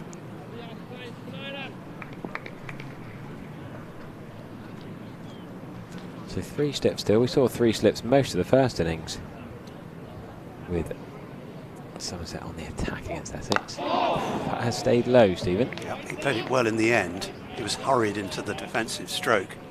I'm not sure whether the slip cordon's gone below 3 at any point today, actually. It did right at the end when Shane, I said it to Vic, I said that's the first time, because Shane Snater was teeing it to all parts. Well, he was trying to. He didn't actually get hold of me, he only got 13. But they went a bit of an all spread out field to try and get Porter back on strike, and they did, yeah, at one point. They had like a fly slip deep third. But yeah, other than that, it's been a 3 slip kind of day. Another great shot by Andy Mead. Is that going to go? Yes. Good catch on the bench as well. Nonchalant, casual by the Essex son. Give that man a shout out. Because he didn't exactly hurl it into the air in triumph. But He's not even moved really now. Expect him to. He sat straight back. That's brilliant. Look, now he's put his hand up to the applause. Andy Mead, 2 pull shots for 6, and both of them have only cleared the rope by a metre. Look at this catch. Great work by our camera team. Casual. Easy as you like. Didn't even stand up. Don't think I could have done that without standing up. Andy Mead has raced on to 21. All this talk about that slow Warwickshire innings. He's going to get another 2 here. Nick Brown is not particularly quick at mid-on. Can he stop before? Yes, he can. Pushing 3. Lammonby fancied 3 there. And Mead was a little bit tired. Not that long since they last ran a 3. No, and he's not quite as quick as Tom Lammonby, to be fair. Can't leave you puffing. Yeah. That's a good over for Somerset and for Andy Mead. 6 and a 2 and 42 for 2 now. Is it spin o'clock? It seems early. Or do they rotate Porter and Cook? I think they might give Cook a go from the river end. So Porter bowled 7 from the river end. Cook bowled 5 from the right NTP. now. Oh, there we go. They heard you. Brilliant stuff. So Sam Cook it is, yeah, from the river end. That's the thing with 3-seamers. You take one off early and rotate them to the other end, because you don't need to bowl Harmer or Critchley yet. And they haven't really got a seamer in their top 6. I mean, Wesley and Elgar have bowled spin in the past. Thane, I suppose you would. He is batting at 6, so he's technically in the top 6 and can offer that. But they're going to go with Sam Cook. Nathan Lyon is bowling at Old Trafford. round the wicket. Leaving that, I think, Lammonby, holding the bat inside the line. So Cook adding to his first spell of 5 overs, 1 for 14. Back for a second at the other end.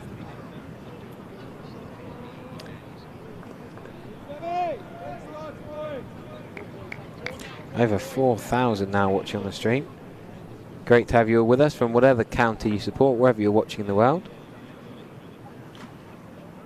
I'm Harry Everett. Stephen Lamb's alongside me as Tom Lammonby squared up, but is always down. It's going to be at least 3. Should have been 3. Just a little slip, I think, at the end. They're going to take 2, actually.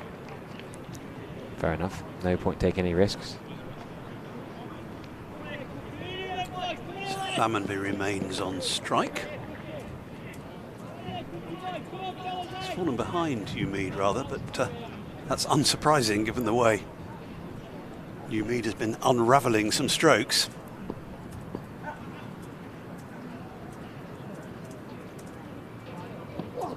Played that well defensively.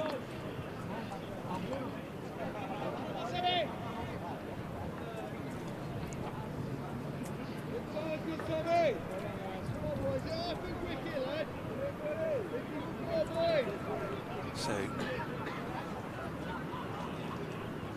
Wesley keeping faith with his senior trio of seamers so far. Just seen the 3 of them. Cook, Porter, Snater. Interesting that might have seen an article in the week, Stephen. The Somerset County Sports are into their 19th year of collaboration, which is great to see. I've been chatting on, getting a few Twitter messages from Mr. Bryce.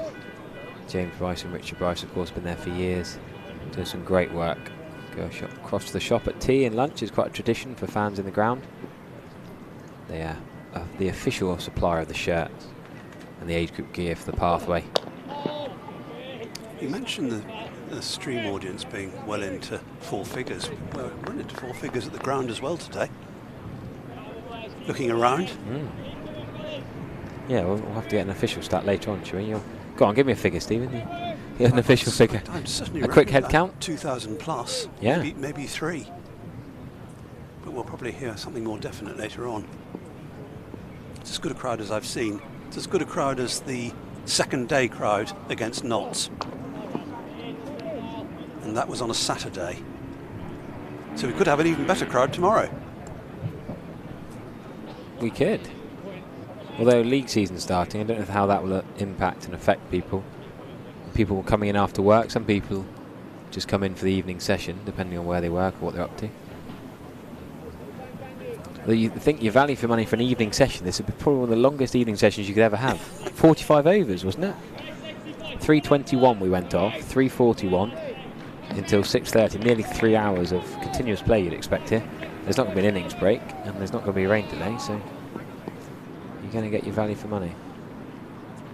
Snater again. Nicely played and nicely stopped as well. But cover.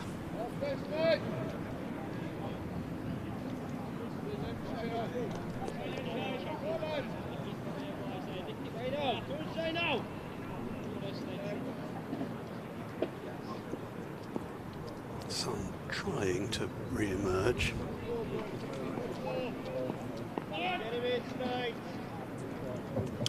Nathan Lyons got a second wicket. Grant Stewart didn't get his 50, he got 45, so 199 for 7. Can they be the first team to get 200 in the county championship today? Kent, of all teams, you think they'll be struggling up against Lancashire? Quite a contrast with the first round of the season. Well, yeah, exactly. The Dukes and the Kookaburra comes into that, the flat decks, but I'm also shocked to see Kent and Lancashire as the bottom 2 sides. I thought it would be Kent, but didn't think not Lancashire. And Hampshire third bottom.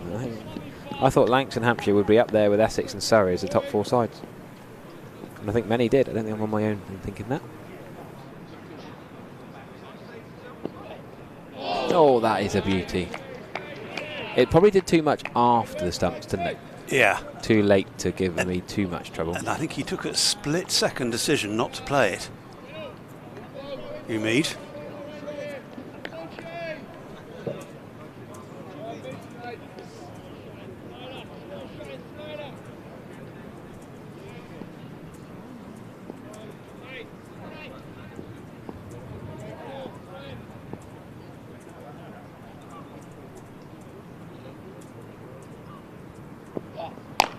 gone again, pulled. that pull shot. Going to get 4 more for it. Didn't sound like he timed it perfectly, but he'd had enough beef in it. I like that. All the He's way. beefed it for 4, isn't he? You're right, it wasn't as nailed as the 2 pull shots for 6, but similar pick-up, swivel, pull. And Andy Mead is potentially looking the best of all batters have been today. Tom Wesley looked decent for his 43. Most of his shots were the on-drive, the whip through mid-wicket. Most of Andy Mead's runs have been the pull shot in a similar area, off the back foot though rather than the front foot. It's unlike these 3 seamers to drop short. I think that's been the surprise package here. These 3 normally pitch it up, wobble it around and get the batters in trouble, but Mead's nailed that. Yeah, Nick Brown was never getting that, was he? That's gone for 4. He has timed that beautifully. Diving, outstretched. It sounded better, didn't it? Much its better. predecessor. So he's dropped short, been pulled, then pitched up and been driven for 4. Expensive over this is becoming. Yeah. Takes the pressure off a little. Takes the pressure off Somerset, certainly. Puts it back on Essex. Fluctuating day we're watching.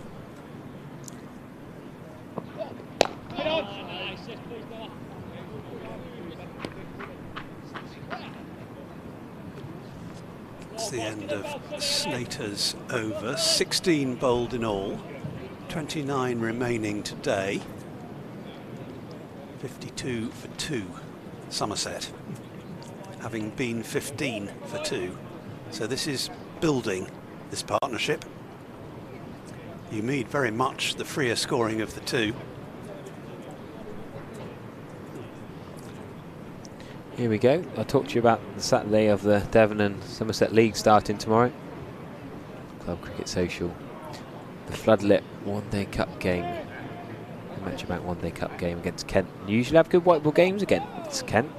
Bell Drummond, Joe Denley and co. Have a look on the website.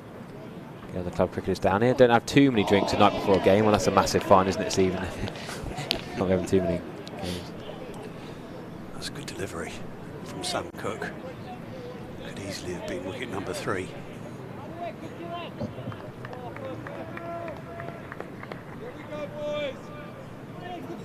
Here we go, boys. Cookie, come on, they shout in excitement.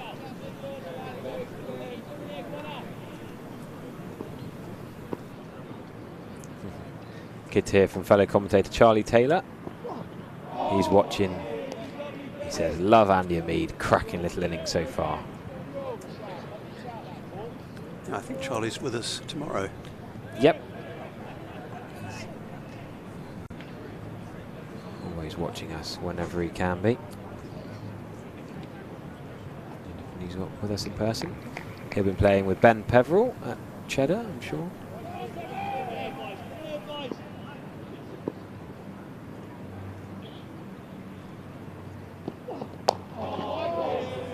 Watchful defence from Lammonby. Oh, that's athletic. By Porter at mid-on.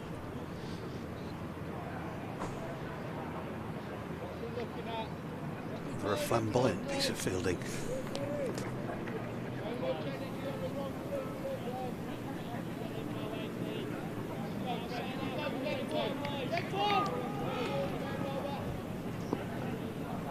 Cook again then. Be a run here, just the single I think. Yep, that's enough.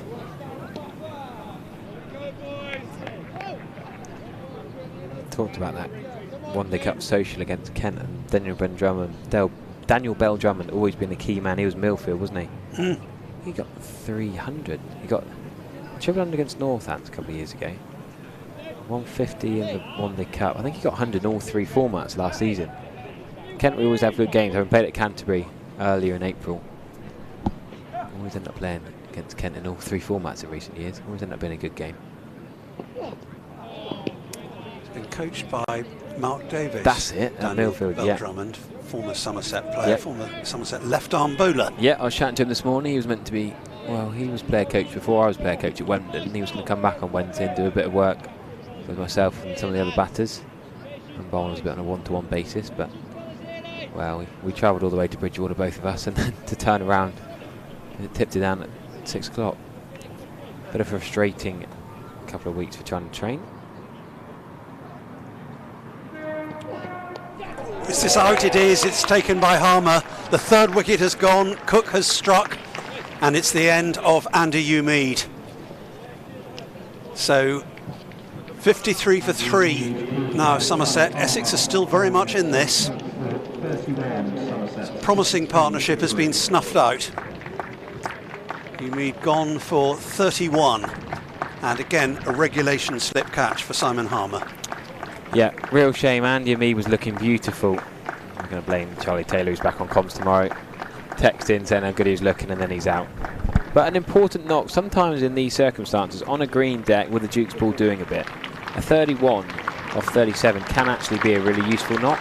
I know batters are judged on 50s and 100s and digging in and batting big, but actually I think a slight change in the tempo there. You've got 3 quality seam bowlers with a bit of assistance from the pitch, yes, only chasing a low score. Somerset are already over a third of the way to the score, having only lost 3 wickets. I'm not saying it's the perfect innings, but he knew there was going to be a ball in his name with it at some point, and Andy Umeed took the positive approach. Scored a good-looking 31. Tom Banton, who win at number 5, probably likely to play the same way, you'd think. Brilliant 83 at Kidderminster. Hoping he takes that confidence into this innings. Yep, that's 13 wickets today. There's no shortage of ups and downs and entertainments. You're right about Umeed. I think he's got rid of this tag of being. I think you keep bringing it up. The biggest blocker. do I? Well, I won't. I will never mention it again. But he played some actually sweet shots today. 2 sixes, in fact, in that innings. And I think, you know, his career could be hitting a bit of a watershed. I think he's going to play quite a lot of cricket for Somerset this summer. Certainly in red ball cricket, and who knows what else. But it didn't last for too long. Lammonby's taking the more measured approach. He's got 10. He must have been in for 15 overs for that 10. And you're right too. I suspect that Tom Banton, if he can get in, will take the forthright approach. But he's had 2 good knocks actually. He played well. And Somerset needed him to play well up at Kidderminster to enable them to get a reasonable score. And he was the one who shepherded them towards 300. Cook, golden summer continues. 2 for 17 now.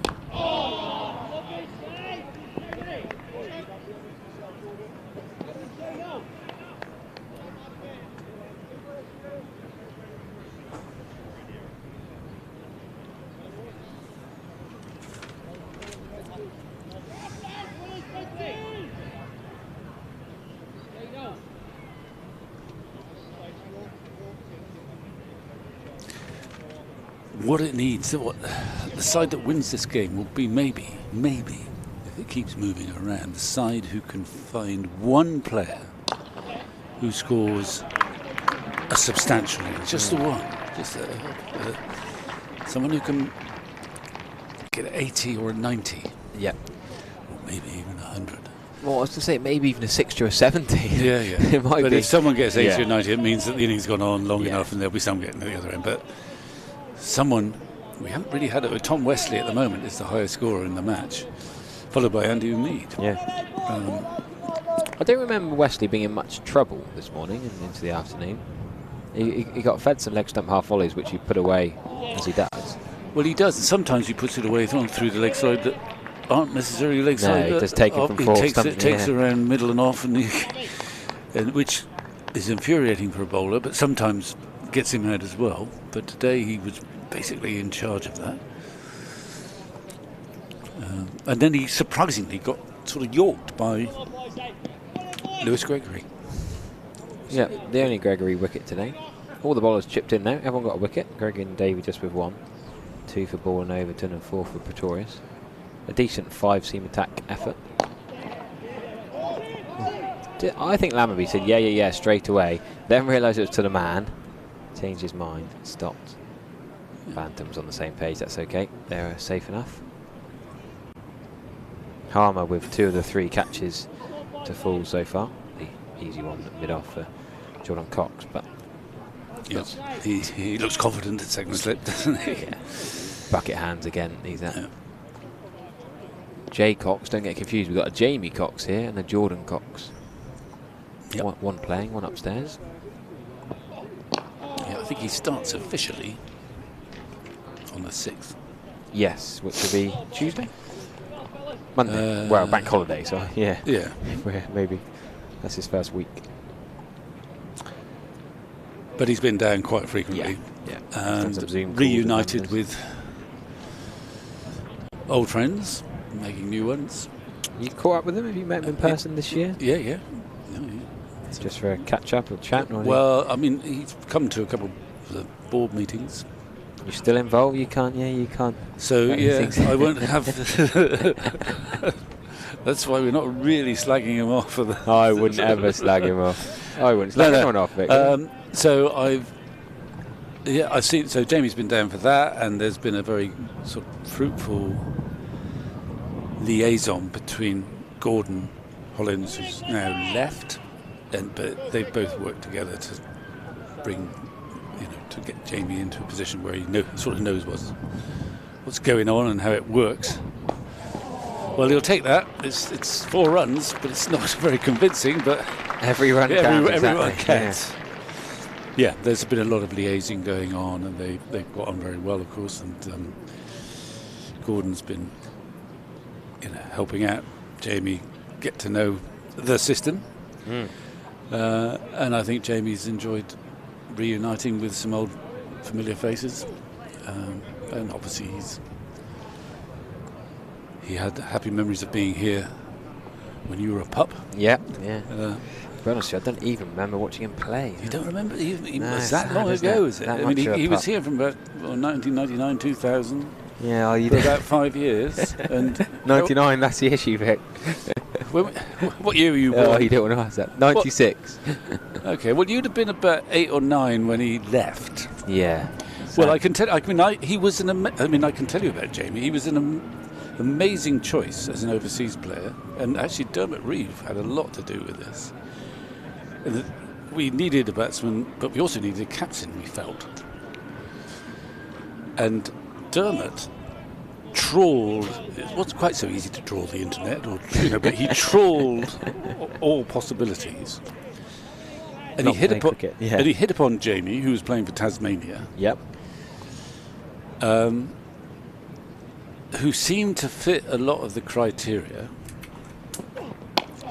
And the remarkable thing is that we basically signed him not only as an opening batsman, but also as a captain, without properly meeting him. Then Peter Anderson was the secretary at the time, or chief executive, and I was on the cricket committee by then, and no, it wasn't a cricket committee. I was chairman of cricket, having taken over from Rosie. Yeah. So I think we signed him, but then on Dermot's sort of recommendation. Okay. And then. Oh, yes, got Tom Bantam. Straight away. 3rd slip, good catch, nice height in the midriff.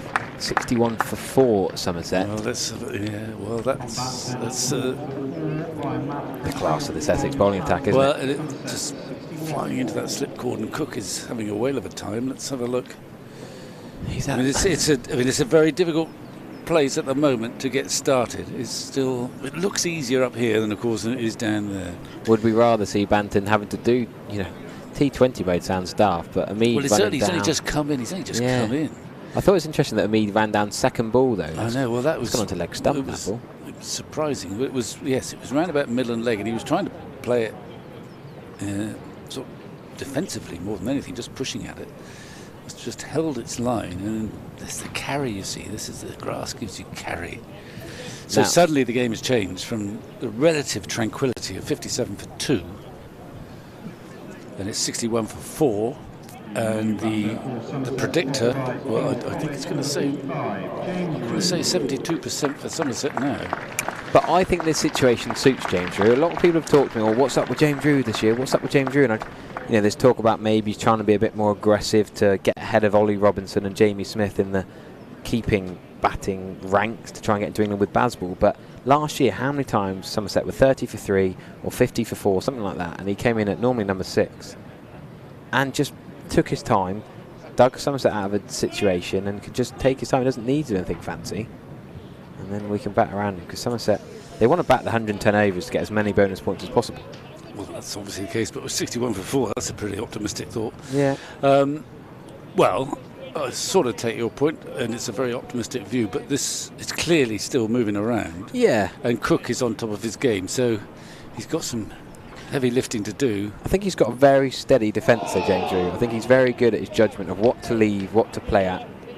He's played a couple of rash shots this year, but in different circumstances. The decks have been very different against a Kookaburra ball and a flat one at the Oval, or here against Notts, for example. Well, we'll see. It's not easy. No. The goal that's in front of him. Anyway, he's in. Somerset desperate for some sort of partnership. They make sure that they really want to get a lead in this first innings. But that's by no means guaranteed from here. 61 for 4.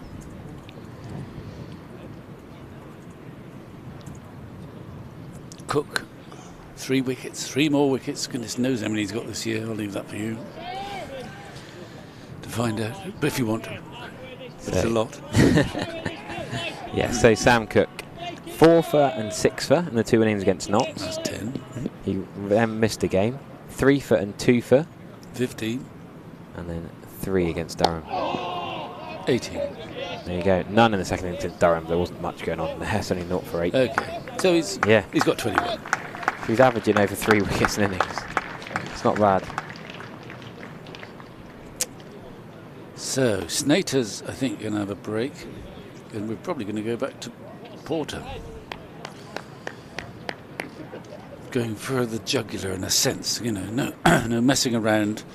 You've made 2 quick wickets and going back to your senior bowlers rather than experimenting with apparently Thane bowls a little bit, seamers. Yeah. And obviously there's Harmer, but for the moment it's the seam bowlers who are causing havoc and the slip catchers are catching the catches. Now, Tom Lammerby's been in really good form this season. He's looked class. Yeah. Just see the 2 left-handers here. The 2 young left-handers, really. But at Somerset, as long as they want, no rush. Yeah, but there is still this notion that there are deliveries out there which have your name on. Yes, that's the phrase, isn't it? It looks like slight reinforcement of the slip cordon. Lammerby's actually scored quite a few runs off the outside edge through that kind of fine gully full slip. They've decided to put in a full slip. And Lammerby has been trying to ride it out. He hasn't played with any great aggression, just trying to play things on its merit, thinking that was just almost a length for attacking, but in the end he just pokes it down. Well, it's a good game, it's a tight game, and Essex are right back in it. Indeed. Wow. Tom Banton, 216 runs and 2 half centuries in his first 4 matches, but he's allowed innings off. 4 off 3 balls. Cook and Porter, as you say, we'll have your name on the odd ball. And yeah. I mean, it wasn't a particularly disgraceful shot. No. It's an early innings push forward. Ball was middle leggish, but it must have just held its line. Yeah. And he hadn't quite settled in. And enough energy, hard. A push was harder enough for the ball to carry to that slip cordon, who've been flawless so far and quite busy. I'd say, yeah, both slip cordons have been flawless, really, haven't they? Yeah. I can't remember a drop slip catch all day. No. That's a cracking delivery. Oh, wow. What a beauty.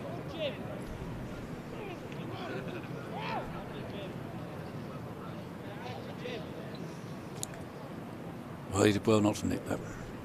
Yeah.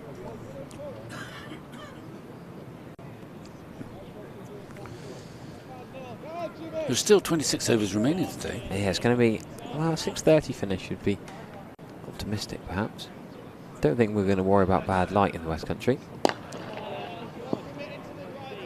So, hour and a half from now, yeah, you get 13 and over, an hour maybe. Yeah, that's pushing it. Yeah, I would think so. Maybe. But then maybe you do give Harmer a couple before close, just for something different. Well, that's assuming Somerset are still batting. Yeah, I just think the three seamers might be a bit knackered if they're still wanting to bowl in an hour. Yeah, they're fit and they're taking wickets. That makes a big difference. They're not kicking the sawdust. No, it's I've not seen anyone call for sawdust for Essex yet.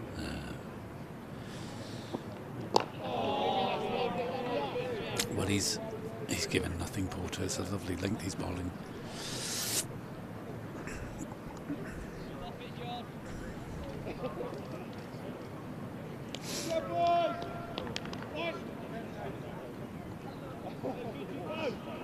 You reckon they're going to restart Headingley? Optimistic. Late start, 5:30 they're going to get back on with 17 overs remaining. Wow, thought that would be it for play up there. Not looking so positive at the other grounds. Somerset Essex had by far the most played today of the 5 fifth-round matches. Well, a lot of wickets have fallen. You think there's going to be a result in this match? We thought that against Nottinghamshire. Of course, it petered out, but I don't think we're in similar territory. I think this pitch will continue to offer some help. I also think there's some good bowlers out there. Essex have lived up to their reputation, particularly the 2 opening bowlers. Yeah. And there's a big task for this pair to try and dig in.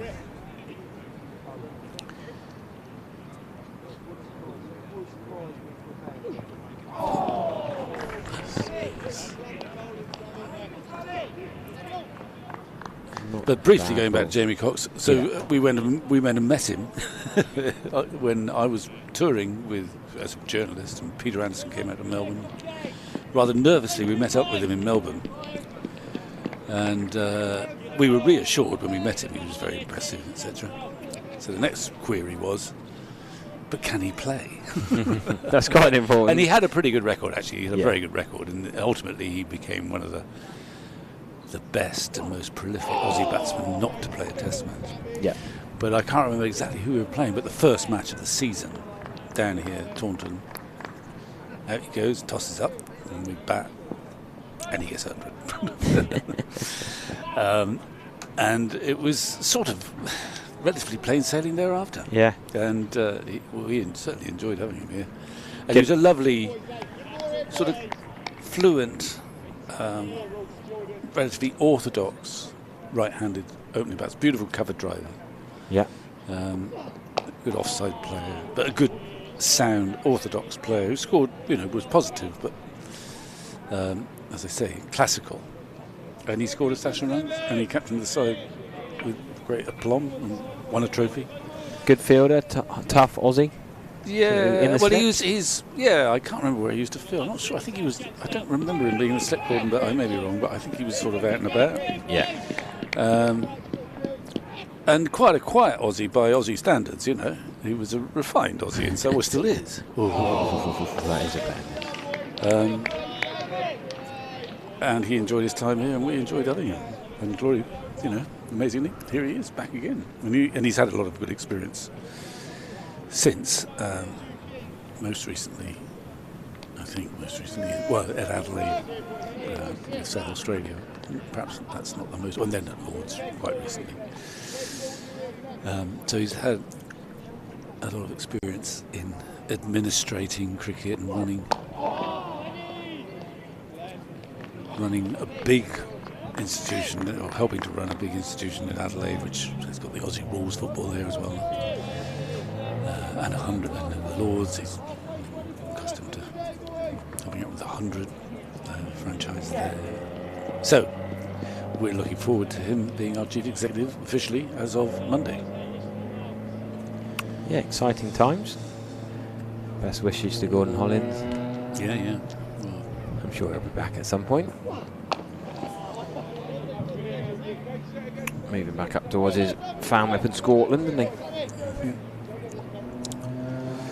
Meanwhile, Rue, one of the things that you're right to say about Rue is that certainly last season, he was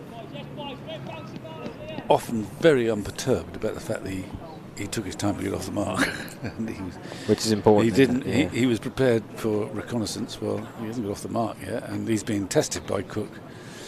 Beaten at least once in that last over, but not looking flustered.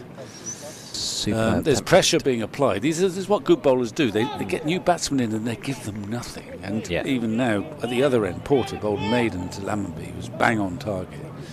And suddenly the batsmen feel trapped, nowhere to go. There's a slip cordon there of 4 slips for Porter against Lammonby, who's been in for 20 overs. Yeah. Nearly. But they can afford 4 slips, just playing everything on its merit and not going after the bowling like we saw Dixon do very briefly, and also Mead to a greater effect. Interesting to see how important the toss is in this game. We knew this was going to be a ball dominates bat match. That was pretty obvious. Amazing effort to the ground staff. We need to give credit here. So many club grounds are underwater. The other games, as I say, the other 4, Derby, they've called the close of play already. So to get a game is a great effort with the flash floods we had in Taunton Wednesday night. But Lewis Gregory won the toss and bowled. I wonder how different would this game have been had Essex started with the ball. We will never know. Well, I imagine they might have bowled us out by then, or bowled Somerset out. I tried to be, of course, properly objective. From the evidence we have, you would have expected the side batting first to be bowled out, as Essex were. I just find in these situations you often find the team batting second on a tricky bowling pitch bat slightly better, score slightly higher. Maybe just because... Well, at Taunton that's often the case because the pitch tends, as time goes by, to do less. But it's still doing a bit here. As I say, I keep referring to the Notts game where it was not as green as this when we started. But there was a good green tinge, and the Notts were bowled out for 193, and we thought that's under par. Lovely shot. It's going to be at least 3. It might even go for 4, racing away over practice wickets. Yes, and it is. He's timed that well. It was just a little poke, really, but he's off. That's lovely timing. You're right, it was only a poke, hardly any backswing. Immaculate timing.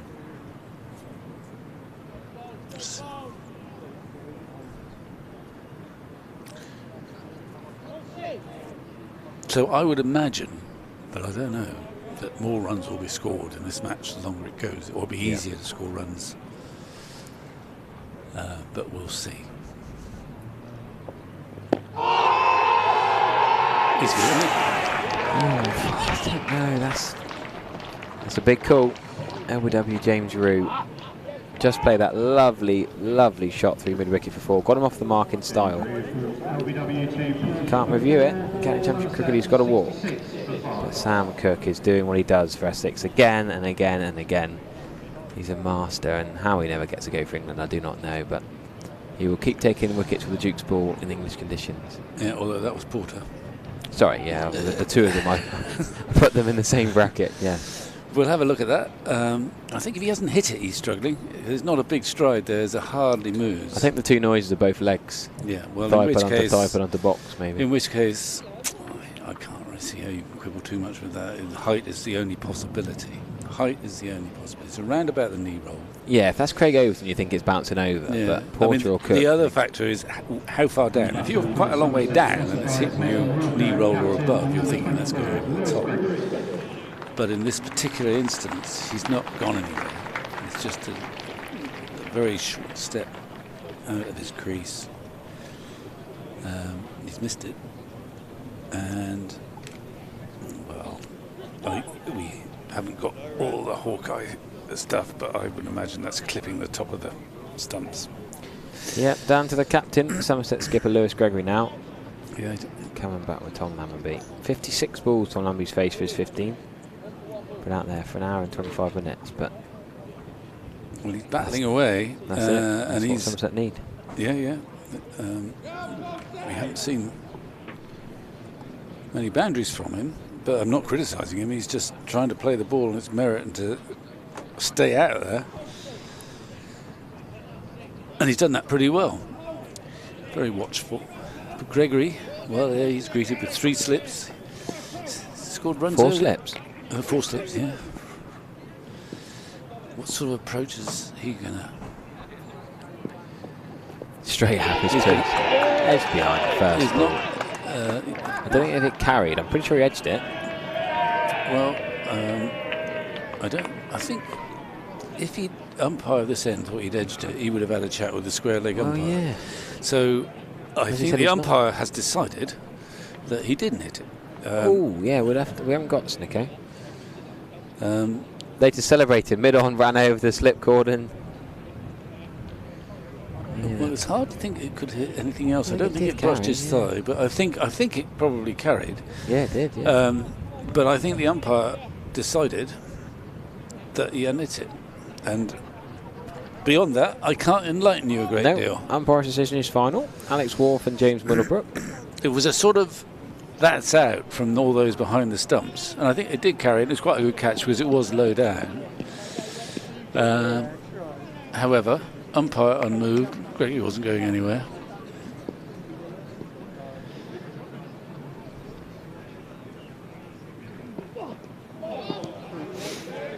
.66 for 5. Interesting whether Gregory. There's a lot of cricket left today. They could easily be bowling again tonight, Somerset. I'm afraid to tell you. But what approach will Gregory take? I mean, he's actually not got any runs in the last couple innings. He might think that aggression is the answer, but we will see.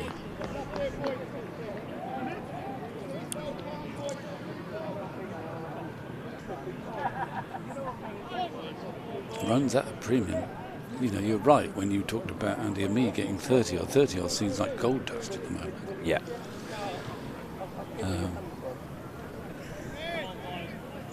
It's a spirited reply by Essex. You get bowled out of 150 odd, no matter what the surface, you're under a bit of pressure.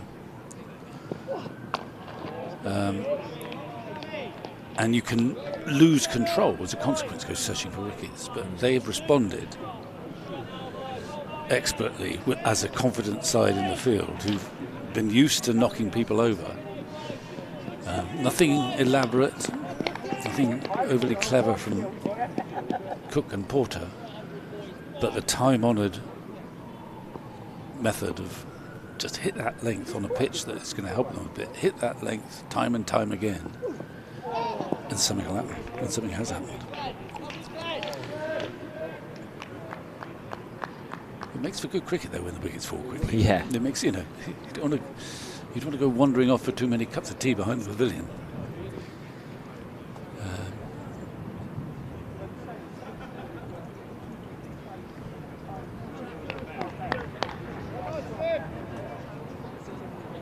And of course, if you're Essex basically have got their 3 frontline seamers, and most especially Cook and Porter. And they've now bowled between them. They would have done after this over 19 overs.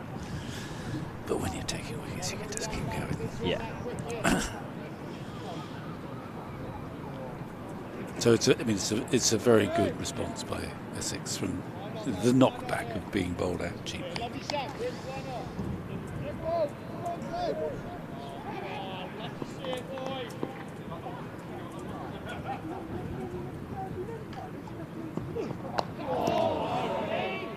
And Cook, he's not giving him anything. Good ball after good ball. Yeah. So, he was all at sea at the first ball. Lewis Gregory has a little glove punch with Lammonby.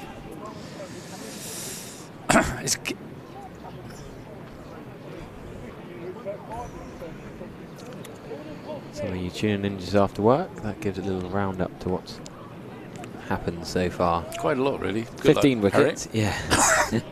What do we say? There's so many things to talk about, but just give them the facts. Yes, Somerset bowled well. Tom Wesley batted well and showed some resistance.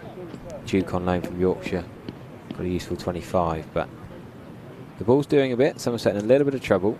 Andrew Mead was very positive for his 31, but they've held their catches. Both sides have held their catches particularly well. Nick Brown's coming up to mid-off in his short leg pads. He's not going to be pretty quick across the field with those weighing down, but Porter again to Lewis Gregory is outside the off stump. Some of the batters have tried getting down the wicket, trying to nullify the swing. Positive shots being played. It's worked to some degree. Well, when Somerset were bowled out of 150, Essex were bowled out of 156.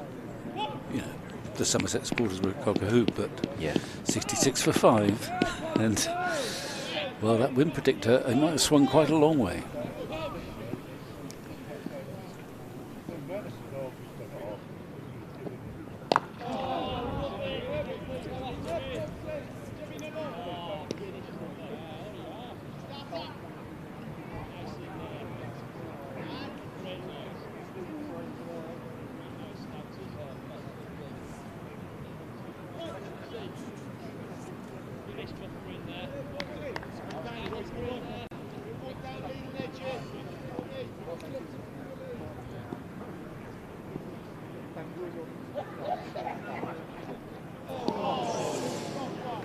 Well, showing intent there, but this sort of front foot cut attempt didn't. Bit of a switch. The force is not quite with him yet.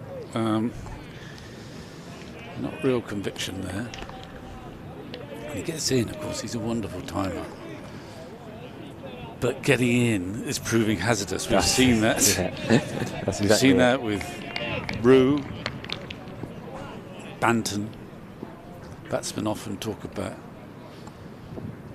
or coaches do, they talk about those first 20 or 30 balls, Yeah. get through those. If you can get that far, then there's scope for progress. Well, obviously so far in this innings, Lammonby actually has faced 62 balls, but he's playing the long game at the moment, just hanging in there for his 15 runs. But other than that, Umid faced 37, caught in the slips for 31. No one else has threatened to get to that 30 ball mark.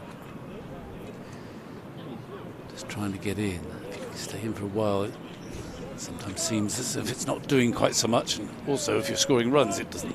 The bowlers somehow think it's not doing quite so much. But at the moment, there's a stranglehold.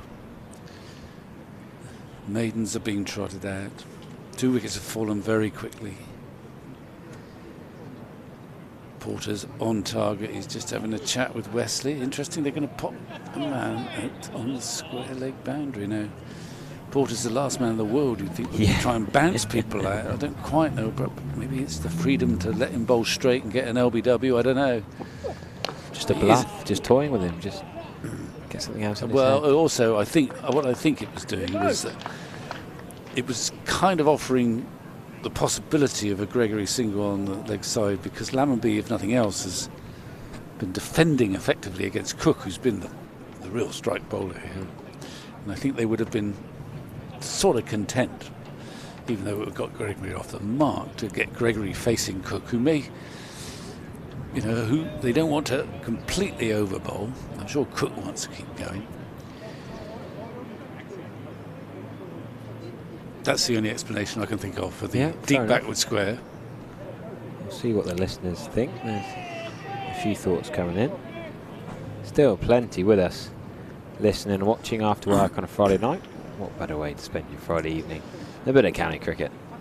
Well, he's coming over the wicket now. He's swapped. Well played, good shot. Going to be just one.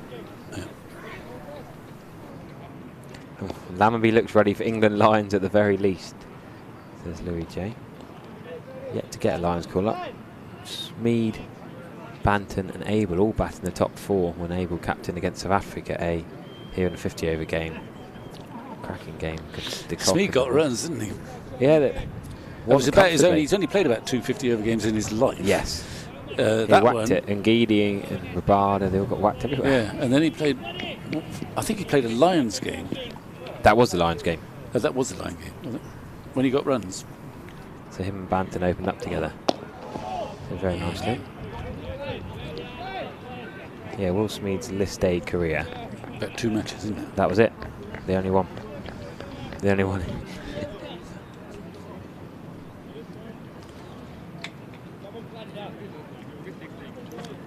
Was it not a 2-match series? I think they went up to Worcester just after. Well, yeah, I think he got runs here and then he got a duck up at Worcester in 2 matches in the space of like a week. He had Maharaj, Felix Way, Shamsi and Gidi Norkia, all the big South African guns. England Lions did really, really well. Beat them in the first game. Lost the close one in the second. Well, I got on about cricket last summer. I suppose you should probably get Stephen Lamb back in for me. Still got 21 overs to come here. A couple more balls in this over and then I'll make way for the third Lamb of the County Championship today. But the only Somerset Lamb. Now Danny's moved on to Sussex.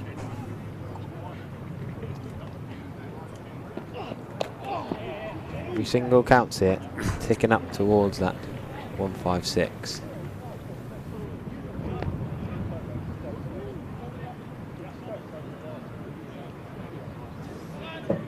Over an hour and a half, time will be spent at the wicket now, and crucial, absolutely vital for his team. Staying there with his skipper as long as possible. Get some overs in the legs, because Essex have only gone with three main frontline seamers here. How long will they keep bowling before Harmer time? Didn't quite time that. It was almost a half volley, but he's been in his shell and he's maybe lost a bit of timing, but can't quibble. He's battling it out, Hammonby.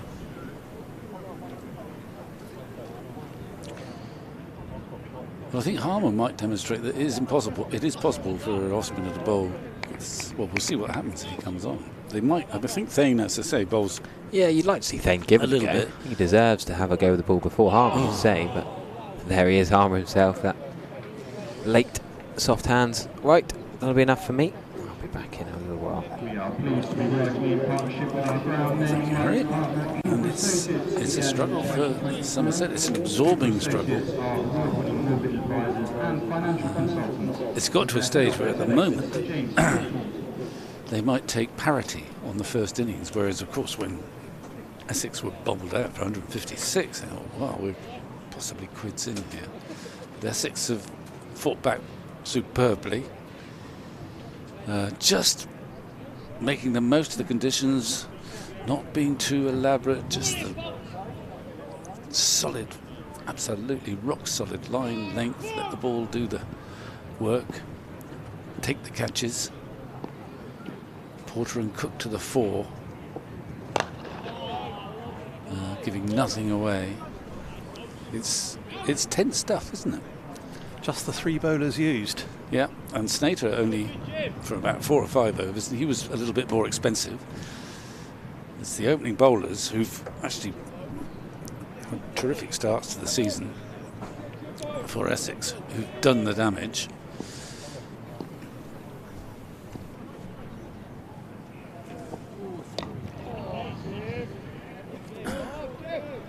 Sunday. Just 2 runs have been added since the fall of James Rue. Yeah. The third Lamb, it sounds like a Graham Greene novel.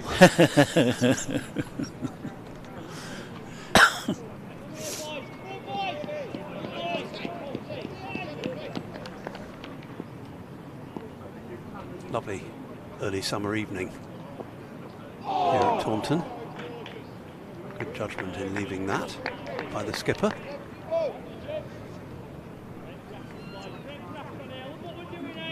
Mentioned the wind predictor earlier, just have another look at it. Oh yeah, where's it gone? Has he woken up? Or she? Well, it's 61% Somerset, which I must say I don't really agree with at the moment. No, I don't either. 37% Essex. The draw's gone down to 2%. Fair enough.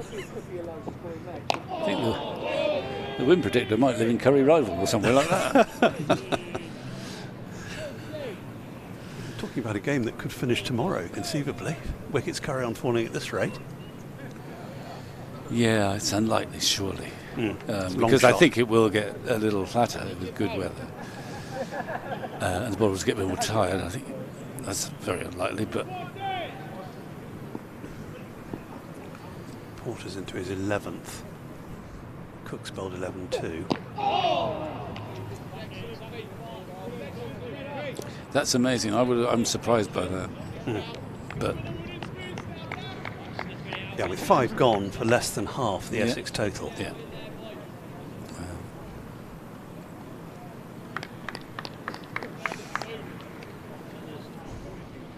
Yeah, Snater's just bowled 4 overs, 0 for 21. So it's been very much the Porter-Cook show.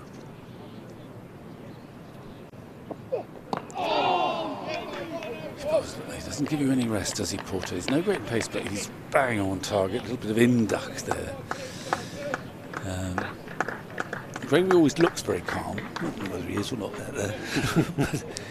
But he casually comes down, pats the wicket, and Lambenby's doing the same. But it's more of a nervous tick, I think. But if you exude the air, well, it helps a bit, doesn't it? Why isn't he worried? He should be worried, but he doesn't look it. Stokes is quite good at that. Anyway, I think we're going to have a change. I think it is Snater who's coming back to replace Cook, who's been impeccable in his 2 spells and fruitful. Snater's trying it this time from the river end. It was quite expensive in his first spell, relatively speaking. But he's a fierce competitor. 3 slips for Lambenby. Round the wicket he comes. Very much an offside field. Lambenby has faced 65 deliveries for his 16, but importantly for his side, he's still there.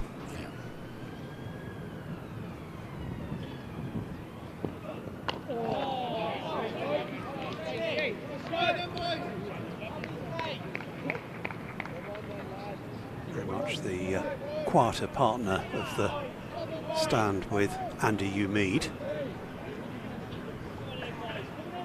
He made 31 in just 37 balls.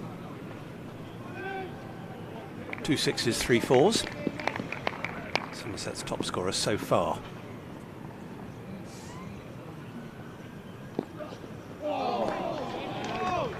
No one has got a half century today. Tom Westley got nearest. 43 from him.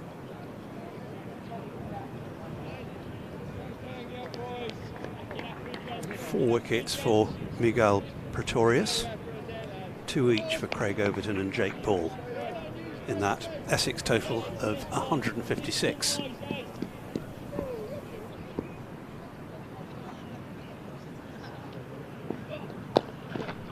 Shot. Probably at least 2. Should be 3, I think. Just inside the row. 3 is the answer. It's a big square at Taunton. You can't actually play matches on all the wickets that are there because they're so close to the boundary. But if you hit it square, it rolls over some of those used pitches and it keeps going. It can accelerate at times.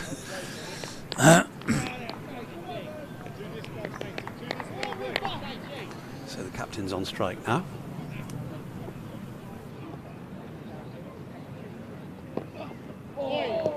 Movement only after it was already through. No need to play it.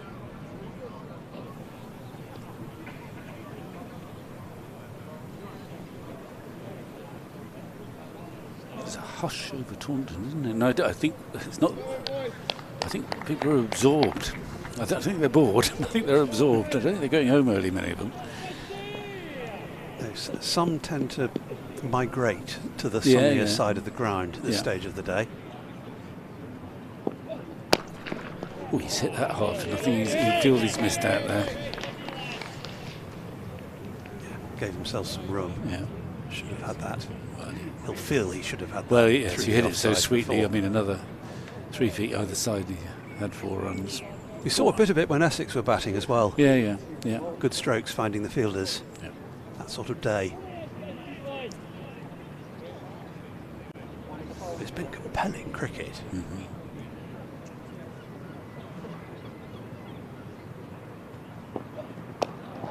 Of course, if it'd been turning, we probably would have been fine by. We'd be on the cusp of being fine, suspended little points or some such thing. If we go by precedence, that is. Anyway, we have Porter to continue. Cook is bowled a 5-over spell and a 6-over spell. And Porter's bowled 11 as well. Yeah. Into opened up from the other end, so they both switched ends. In fact, all three have switched ends. You'd be happy to keep going just as a minute. Well, I mean, the great bowlers just want to bowl as much as they possibly can, but no, plenty of experts who study these things and they want to limit the number of balls bowled and make sure they avoid injuries. There's 4 slips still for Porter against Lammonby.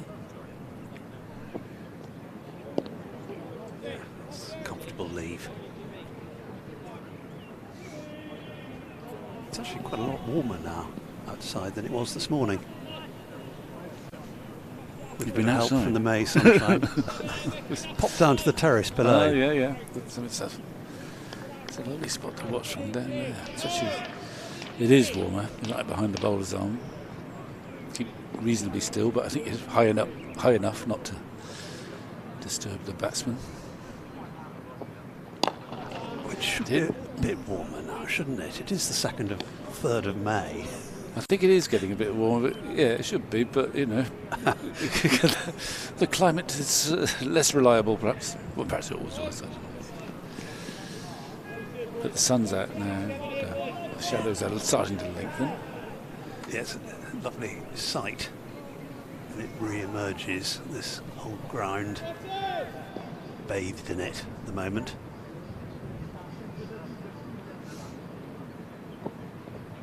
I think he did leave that, so he's been in there a long time and he just didn't follow that one.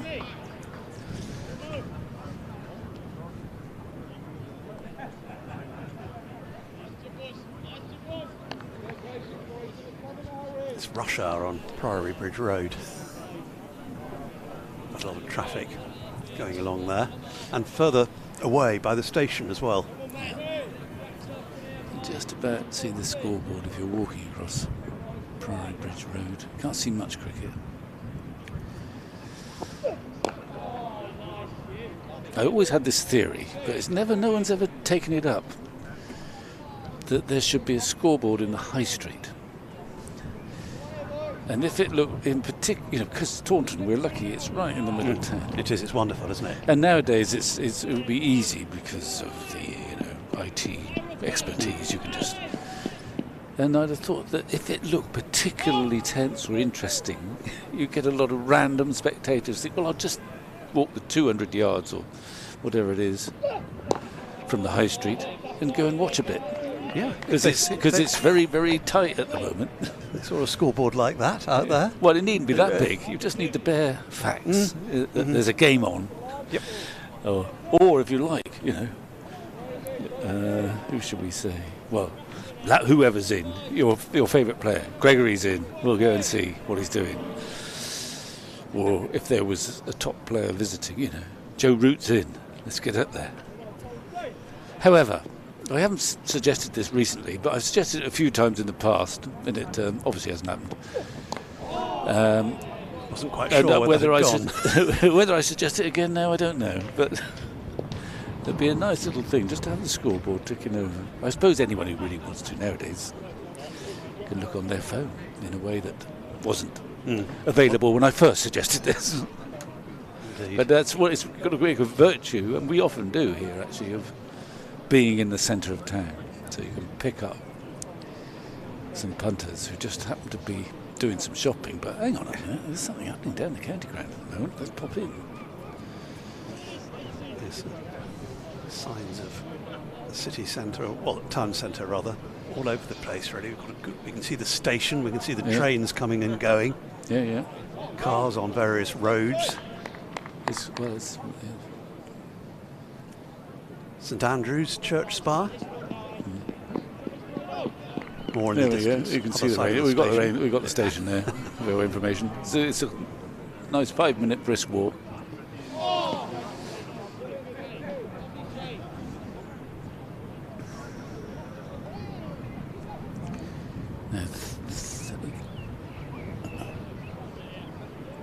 More views of the train station. I don't think it's won architectural awards, but there it is beyond the Colin Atkinson Pavilion. Yeah, the it's nearby. Car park has sprung up. Yeah, I should be walking there later on. But there's a row of churches. St Andrews is probably the furthest north of us. Then St James beside us. St Mary Magdalene. Is that? That's St Andrews. Okay, I can see it straight ahead with a very spiky, whatever you call that. There it is. Yeah. To the left of the station and slightly further away. I'll let Stephen give you a guided tour to the Taunton churches and see if our cameraman can keep up. St James isn't hard. That's right beside us. It's where a lot of my deliveries ended up. There's probably a few balls that were tonked there, still buried. He's not going to be deflected from his aim, Tom Lammonby. It's quite difficult sometimes when you get into a mode of playing to change it. And he's just doggedly playing everything on merit. He's not going after anything. He's not getting much rubbish either. Just playing everything on its merit and hanging in there, trying to wear the opposition down. He hasn't been beaten as much as some of the other guys.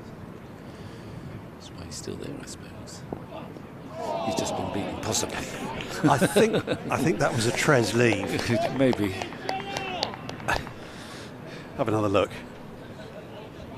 I think he just held the bat inside. Well, we'll give him the benefit. He's been there long enough to have the benefit of the day. He's faced 78 balls for his 20. Trying to keep the innings together. At some point. Maybe now, actually, I think the youngster Thane is loosening up, maybe to replace. That's just the one. But even a single is gratefully received at the moment. Boundary would be absolute. Changes the whole balance of the match. The win predictor goes berserk, or it should be. Every time a boundary's hit, at the moment is. But I like cricket's a great game when you think that every boundary just changes the balance. It's usually that only applies when wickets are falling.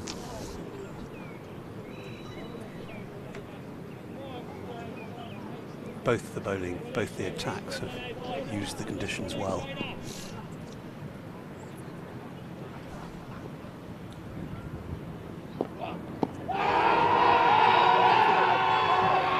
He's not interested in that, James Middlebrook. Had a good long look. The digit stayed down. So 29 overs into the innings now, 16 left today.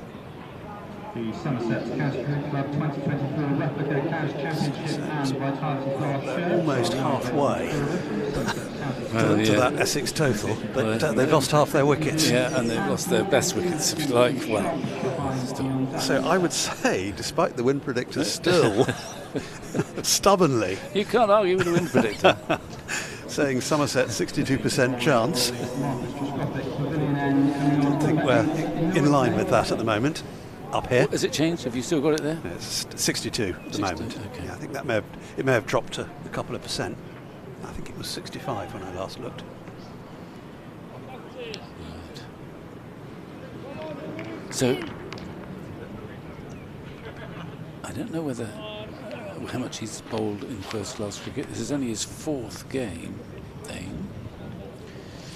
Got a sort of handy, batted quite nicely for, I think, 14 or so this morning. Let's have a look at him.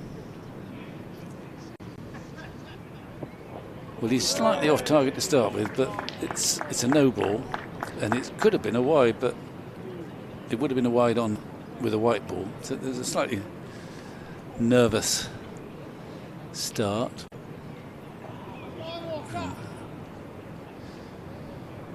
We're from Noah Thane.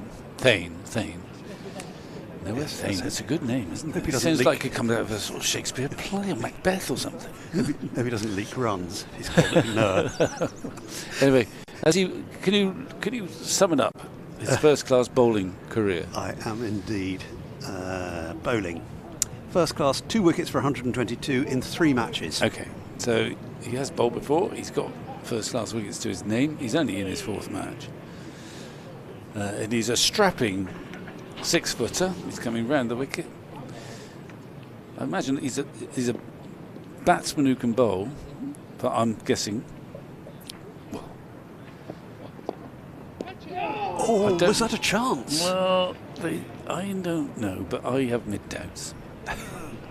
There was a shout of catch it. There's no question about that. It's worth another We'll look. have a look. I think that's off the bat. Dear. Well, you might be right. It couldn't have been off the pads, I'll tell you that much. Well, I don't think so anyway. Well, but anyway, we'll never know. We won't, because they haven't gone for a single. Yeah. It happened in the Essex innings as well. Yeah. But you can't trust fielders who are saying catch it as a guarantee that he hit it. That's all I'm saying. That's nicely clipped away. It's just a single. It looked as though there was a deflection. Well, in which case, who knows? We'll never know. I mean, sometimes... Well, you might know because you're a news hound. You're going... Sometimes you sense a deflection when it isn't there. It's just movement of the ball. Yes, the ball, particularly the Duke ball, we've seen it happen quite often today. It sort of swings after passing the bat. I think that's a deflection. Well, if it is, they seem to have taken it with great amount of sanguine behind the stuff. They don't look too bothered. Anyway, here he comes again. Let's have a look. Hammered, but it's, it's just a single. I mean, they've given him a little bit of protection. They've still got the 3 slips, but they've got the square leg out. And in both cases, it's meant that quite big shots have just gone for singles.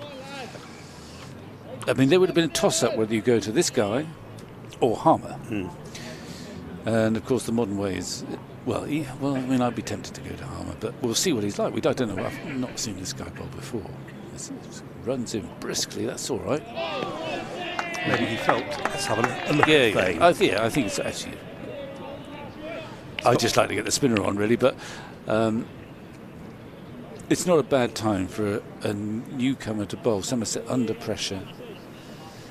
Give him a go, see what happens. He obviously gets it down at a nice pace. He's a strapping young man with an uncomplicated action.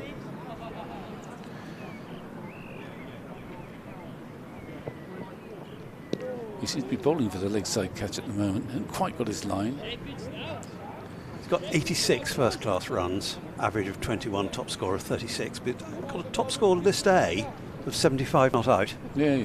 Well, so he can obviously bat. I imagine he's another one who's, I mean, although I don't necessarily approve, but he's benefited from the opportunities that 50-over cricket provides to budding young cricketers at the moment, when half the first team are away playing in the 100. Well, not entirely convinced, but there seems some raw material there from Noah Thane. It's quite exciting to see a talented young cricketer who's played England under 19s in the flesh. Wondering whether we might see a lot more of him over the years. And he's got that first over out of the way today.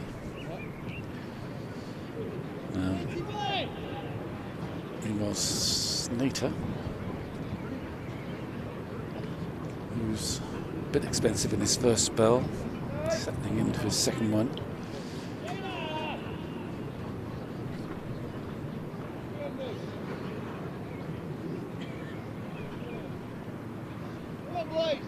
Gregory, it's unlike Gregory, but he's got 2 from 21 balls. He might get a couple more. I don't know whether that's off bat and Paddy or he's going to take 2. Either way, I think it was Pad. Pad. I think it's Pad. Well, he's given. I should have just waited for the umpire, really. I bet you're one of these keepers going up for everything. So a couple more for the skipper. And that means that now Somerset have passed the halfway mark. Oh, well, yes. But to that Essex The total. point is, though, they've lost half their wickets. And it's the top half. But that doesn't, you never know. You never know. Just a bit too close to him. He was looking to swat that away square on the offside, front foot cut almost, but it jagged back in a little bit. It was too close to him, but he at least got sufficient bat on it. It's probably a kiss of death to say, but both these two have shown form with the bat this season, Lammonby and Gregory. Yeah, Lammonby especially. Gregory got significant runs earlier on in the season. He didn't get any against in the last 2 matches, but Lammonby 34 and 81 at Kidderminster, and before that didn't do much against Notts, but 151 against Surrey, 90 against Kent. Yeah, no, he's obviously been Somerset's outstanding batsman so far this campaign.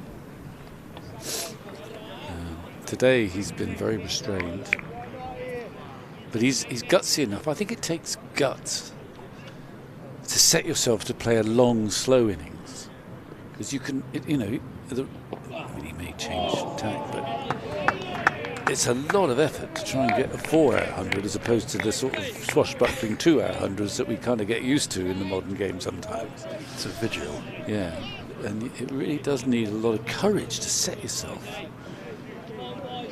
He's faced to score slowly. 21 deliveries in his 21. 121. I beg pardon, 85 balls he's faced. 121 minutes. That's the more old-fashioned way of looking at it.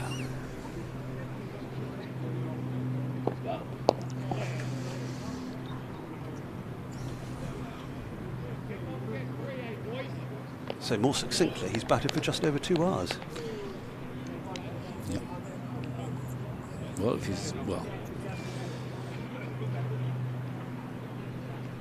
it's invaluable. I think, especially if he can consolidate on it and have someone stay with him. He's batting, when he's around, he must be batting on off stump or just outside. I think he might have left that. And it's a no ball. And that's like gold dust. That's 2 more runs. Absolutely. Yeah, Lewis Gregory's big match with the bat was at the Oval. Yeah. 50 and 80. He's having a pretty good season, one way and another. Yeah. Well, he's picked up wickets, and he's been a busy man. He's bowled a fair number of overs. He's played a couple of crucial innings. That's a shot. That's a classic Lammonby shot. Effortless, over-pitched, hit it straight, got past the bowler, it was full. Yeah, lovely to watch. It's his first boundary. Is it? Gosh, yeah. Well, that's unlike him this summer. But as I say, it takes courage. I mean, Nick Compton, for example, when he played for Somerset and for England, you really have to steel yourself if you think you're going to play like... I mean, Lammonby doesn't always play at this pace, as we know, and nor did Compton, but to set yourself to play that big innings, so the 100, that everyone covets 100, it's essentially 4 hours work. I always think that's braver than the one who comes out swashbuckling. It happens to be his day, they get 100. Each to their own, of course. So on target, they like that behind the stumps, and quite right too.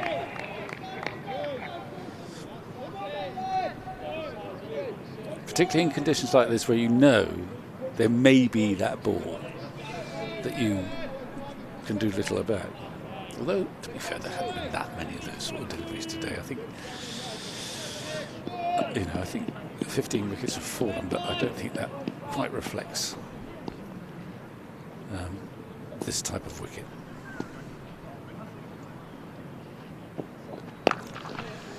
Runs here, could well be 4. Yeah, he's got that straight enough to avoid the deep cover field. That's gold dust there. The wind protector will be buzzing now. He'll have to put down his cup of tea. It's not the most elegant of cover drives. No, but it'll do. Effective. It was timed all right. Yeah. No foot movement really, and a bit of a swish, but he's middled it. That's 2 boundaries in, well, a couple of overs. Yeah, well, almost 3 balls, I'd say.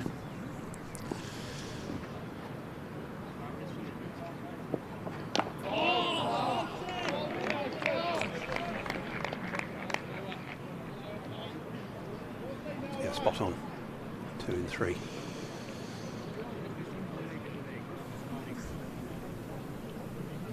Suddenly they're up to 90 for 5. Looks that a little bit better. Well, it's not been pretty, but this pair have added 24. Well, it was pretty when Lammonby straight drove that delivery. It was worth waiting for, that first boundary. 4 runs here, just 1 more. It's a man out at deep mid-wicket. Well, you can see the virtue of Porter and Cook. Giving nothing and then seizing upon the odd mistake or the odd good delivery. Pressure not quite so intense with Snater, and indeed, unsurprisingly really, with Noah Thane, who's new to first-class cricket, really, 4th match, but looks to have something. He looks strong, actually. Broad-shouldered. Yeah.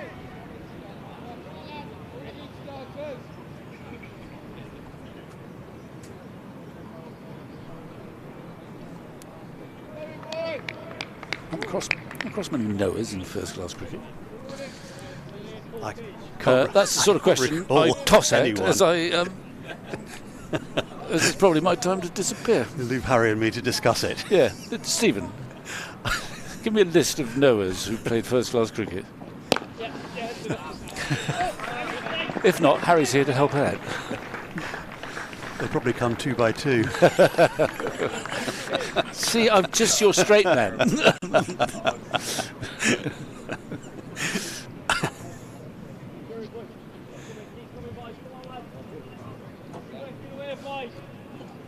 .93 for 5. 32 overs bowled in this innings, most of them by the Essex attack, which has been so successful this summer, of Porter, Cook and Snater.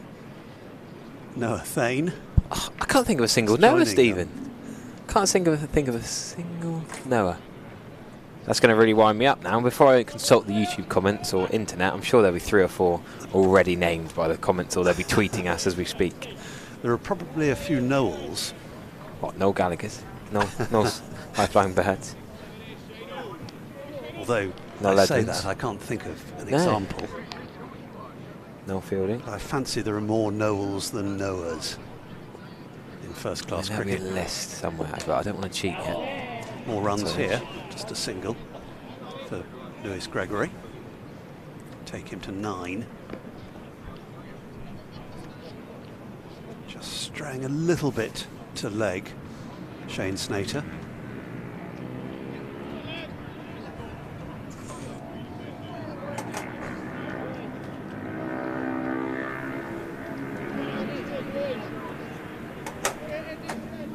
Got the foundations of another partnership here.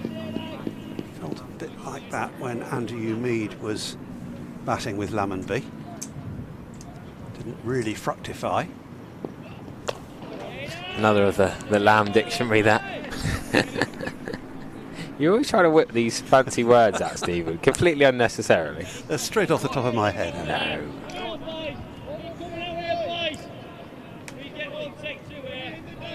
Get one, take takes two. Yeah, we both heard that. The Essex cry. Come on, Shane. Oh. Plenty of Shanes.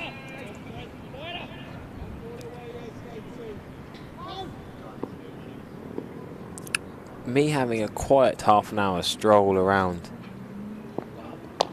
with no wickets falling is great stuff for Somerset, really. Had the earpiece on, the Virtue Motors earpiece. I had a little wander. It's quite warm out there. I just had just my it polo has shirt warmed on. up today, hasn't it, a bit? Well, I've had my trousers on, but they've put on 31, these two, which in the context doesn't sound much, but in the context of what is a low scoring, well, certainly the first two innings look like they're going to be low scoring, is useful. Yeah.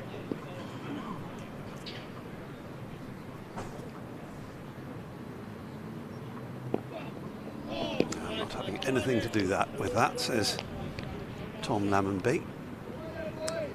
The other one, they're short of the third wicket partnership, which is 38.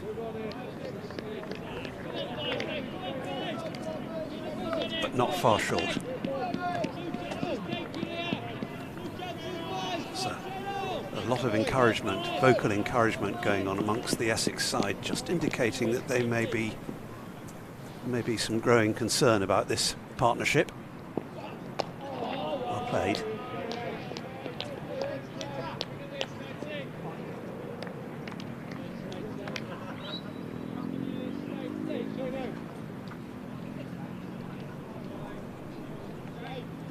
A fascinating day's cricket it's been and is still, and plenty more cricket in the day yet. Another 13 overs, 12 after this ball.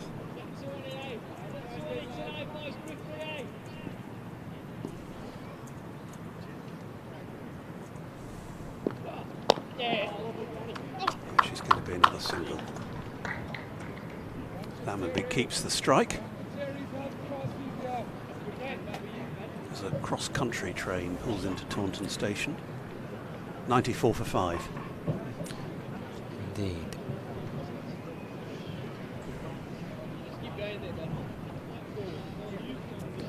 Just catching up on the over 4,000 listening and commenting on the stream. Another of these cracking days we have in August. Even though I love the One Day Cup in August, when we get these days, we have the Beer and Cider Festival, we've got the Club Cricket Day, and we've got the Family Day, always a Sunday. The activities. The petting zoo, is that back? There's a lot going on the out books, in the car park, isn't there, on Family Day? The petting zoo is the favourite, the armadillo that Pete Triggs is terrified of. We have the blowing of the bubbles, we have the colouring books. Parents can still have a drink, but there's a lot of stuff on for the kids to do.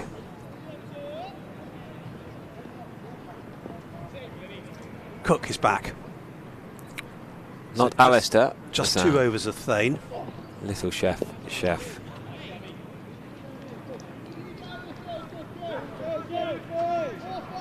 Thane's figures 0 for 11 from those two. Cook is the leading wicket taker. 3 for 23 he has from 11. This is his third spell. Back at the Marcus Trescothick Pavilion end, where he started. I've got you an answer here, Stephen. I would never have got this, to be honest with you. It's not many Noahs in cricket, but Noah Kroos plays with Shane Snater for the Netherlands. That's a very good one. Bonus points for playing with a current cricketer. Noah Cornwall, occasionally the 19-year-old from Middlesex. Yep, nice, like that.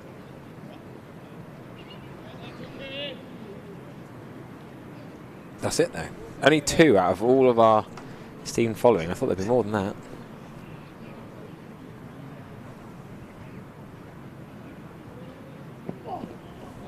That's quite a long way outside the off-stand. There's no need to meddle with that, really.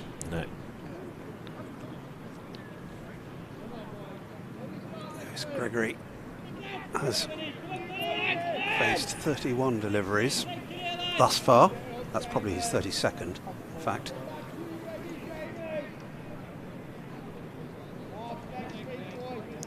"17 overs from half-5 they're expecting the Yorkshire Glamorgan game, and they've just gone off a bad light.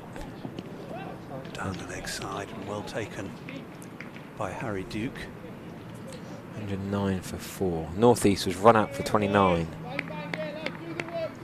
first ball after the break. He must have a pretty sensational average, Sam North East, after. Well, yeah, he hasn't done a lot since that big first innings week at Lords.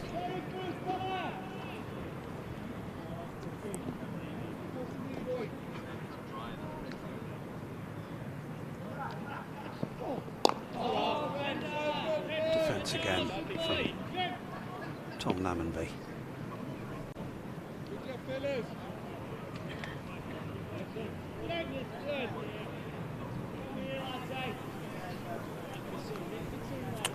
The other wicket was Carlson, caught and bowled by Don Bess for 3. Good to see former Devon, Sidmouth, Somerset lad Don Bess getting a wicket with his first ball. A bit of a habit for that. Test matches, I'm sure he's done that as well. So Chris Cook came in. Cook, as in, I say that because he's got an E on the end, as opposed to Sam Cook here today. Without an E. Yeah. Ending his over. That's his 12th. 3 for 23. Star of the bowling show, really, for Essex. Yeah, do we think Noah Thane's going to come on at the other end? Seems a bit weird to only give him a couple of overs. Didn't bowl that badly.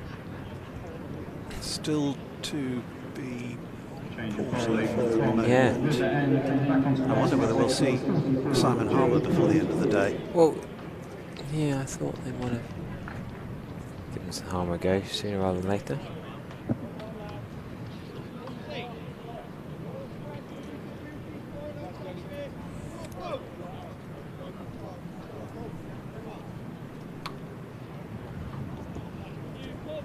This will be Porter's 13th, so he's had quite a workload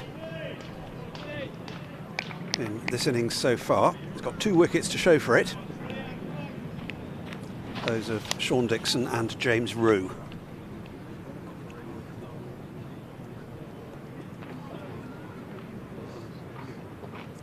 Oh, appeal for LBW. That looked absolutely plumb. Didn't need long to think about that, did he? Sam Cook gets another wicket, his 4th of the afternoon. Jamie Porter. Sorry, Sam Cook and Jamie Porter. I keep mixing them up, Stephen. They do look a bit the 2 similar. right armers, and the scoreboard was an over behind. It's 3 apiece. That's right, yeah. I'm just the 2 bustling right arm seamers that aren't neither particularly high. Oh, probably in the middle of the leg, isn't it? He knew, Lewis Gregory. Yep. Much as Dean Elgar knew this morning. So hardly needed to look at the umpire. Jamie Porter gets James Rue and Lewis Gregory. LBW. Gregory hung on a lot longer than James Rue. He only got his 9, but off 32 balls. Now, do we see Overton, you'd think? Yeah, here he is, the big man, Craig Overton.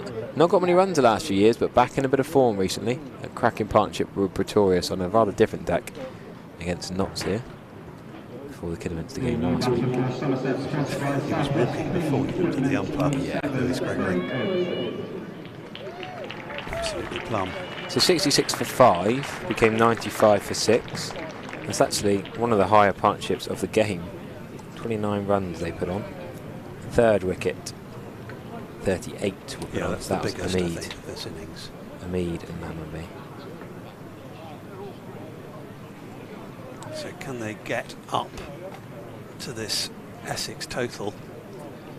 They need another 56, another 61 runs to get there. Only 4 wickets to accumulate them. Namanby still there.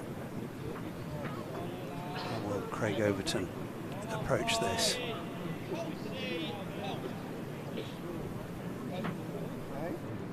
Here's his first ball from Jamie Porter. Immediate single. Was that the first ball of Porter's spell back from the River End, wasn't it? Yeah. Don't change from the game plan here, we can hear.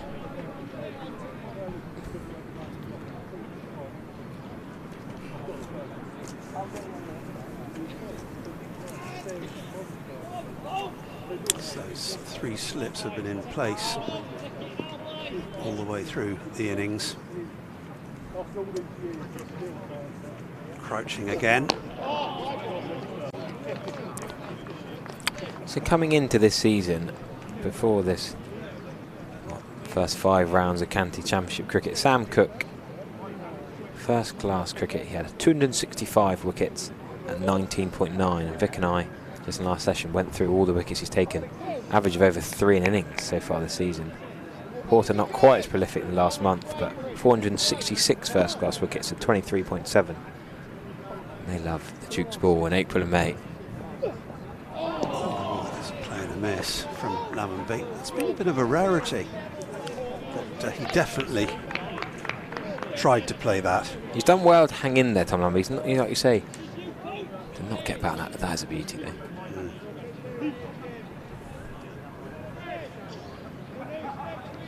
Times when it's been arguable whether he's played and missed. Sometimes he just held the bat inside the line of the ball. Yeah, agreed. That was a stroke attempted.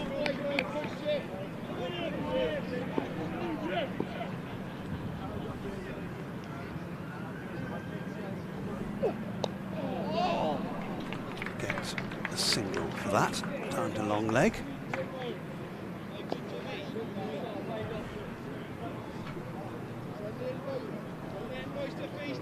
Big man back on strike.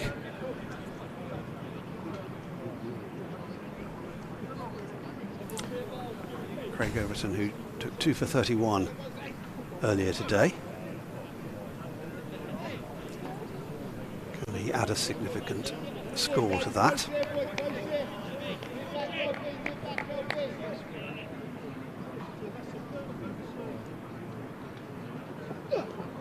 Oh, that's an ugly looking waft outside the off stump. He made 95 not out in his last innings here, Craig Overton. Should have been 100, but for a shocking shot from Sher Bashir. We love Sher Bashir in the West Country, but he knows it. They all the boys have talked about the players. I was in the Ring of Bells for a while afterwards, not the players were in there Saturday night, and they're not going to deny about it. They sort of tried to laugh about it, but Craig was still a bit gutted. It didn't look good, did it? There's no excuse for it either. Chipping the ball up in the air to cover, and poor Craig A was off before Bashir had left the wicket. Overton almost had his pads off. Punched his bat and sprinted off, understandably so. There's nothing he can do about it. It's so frustrating. You see these it's quite a common trend, isn't it, in modern cricket to not take the single and to protect the 10-11. I don't remember it used to happen quite as much. So often now you can see sometimes 9 and 10s aren't trusted with a strike, but Craig Overton did take the one. He did trust Sher Bashir. Sadly, scuppered him. Good. A moment of madness. It was. Indeed.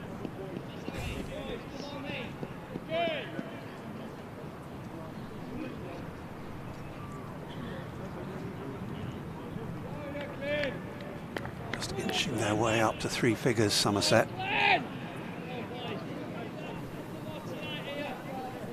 Another one tonight here.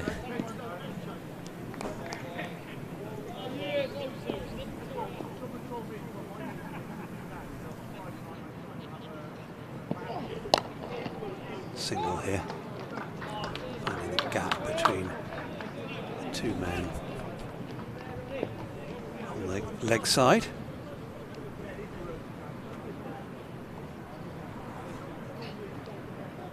That would be up to 30.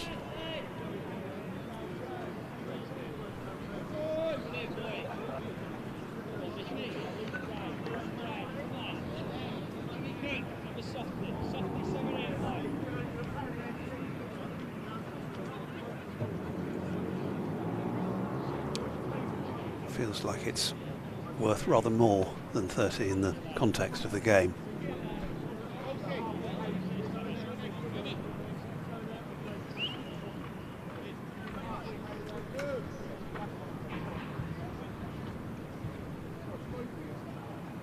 What are we seeing here? A helmet coming for a short leg. Yep. Nick Brown, is that going in? He's got a good wolf whistle, Sam Cook. Alerting someone in the dugout to the helmet requirement.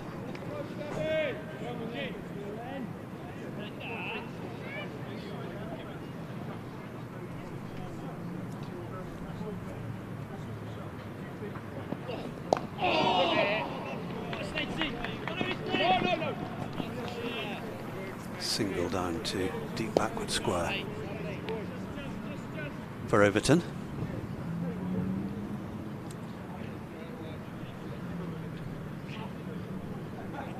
It's thinned out a little bit, the crowd, although that may be people just moving over to the Ondaatje stand, which is quite popular at this time of day.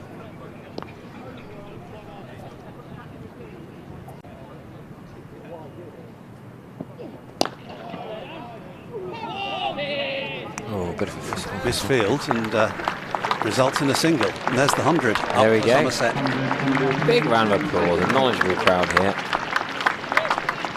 Not the 100 means any points, doesn't really mean anything, but the psychological advantage of having 3 figures, and Tom Lammerby's really digging in well for his side. Means they need precisely 57 runs to take a first innings lead. Yep. It's not difficult to work that out. Good maths, Steve. 4 wickets left in which to do that. Looks a bit of a tall order. Shot. Although not so if we see many more strokes like that. That was magnificent. Wow. I don't think we've seen the ball hit harder than that today. In the air, but there's a big old gap in the covers. He's nailed that.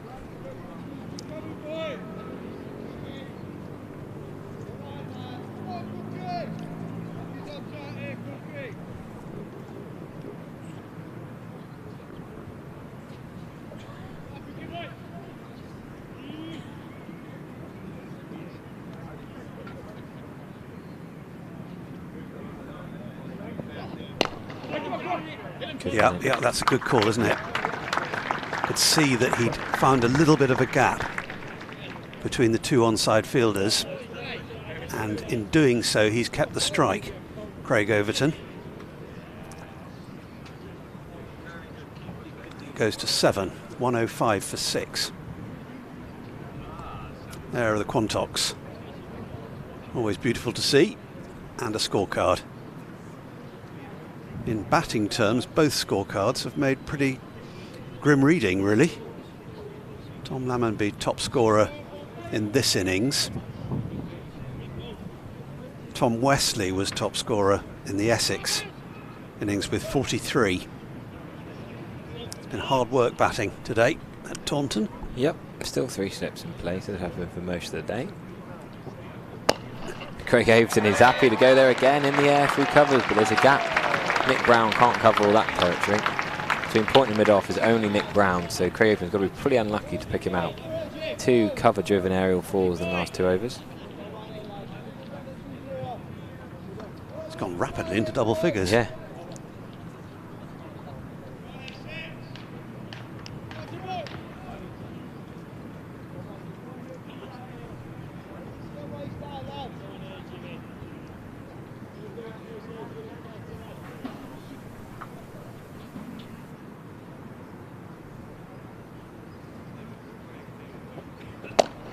That's a good delivery, full length and well dug out, almost a Yorker from Porter. But Overton played it well. Up to mid-off.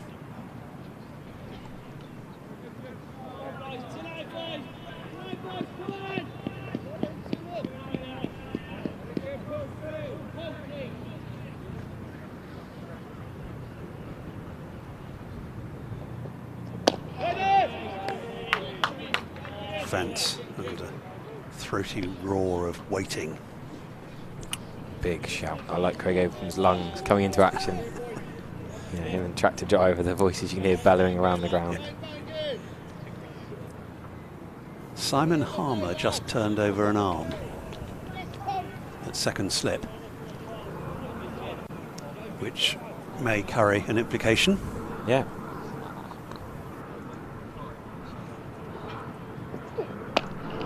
Pulled, and more runs here, probably 4 more.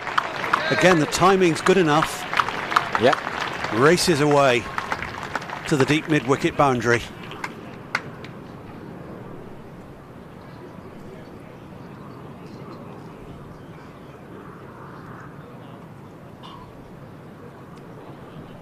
It's his 3rd 4, Craig Overton, and he's giving Somerset some impetus here.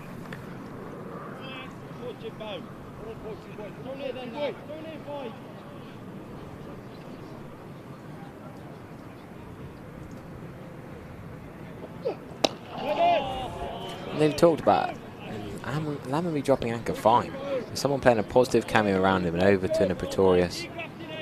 Well, we saw a bit of it from Andy Umeed. Exactly, yeah. Hit 5 boundaries in his 31, 2 of them sixes.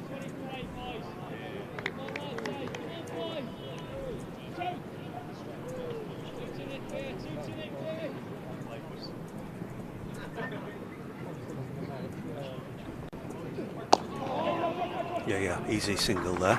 Good running. Craig calls loudly and clearly. This has been a positive intervention. 15 from 10 deliveries. Now 16 from 11.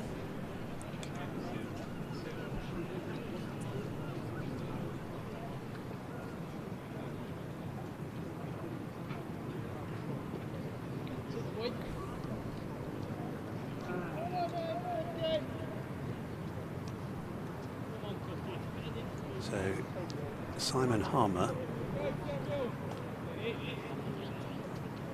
We've been thinking about this moment for a long time, haven't we? When is he going to get a go? No? Well, he's no. He's limbering up. On the other end, maybe to the other he end? turned an arm over. He's now doing some leg exercises, but he's still at second slip. So if he comes on with 7 overs to go, he could bowl 4, couldn't he, from that end? It's still going to be Cook in the meantime. This will be his 14th. Porter's bowled 14 as well. They've each got 3 wickets. They share all the Somerset wickets that have fallen.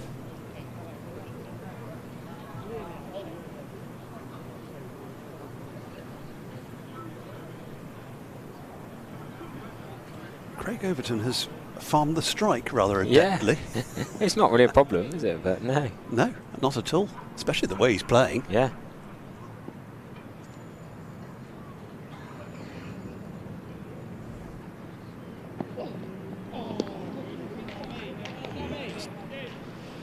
Pulled out of that last possible moment.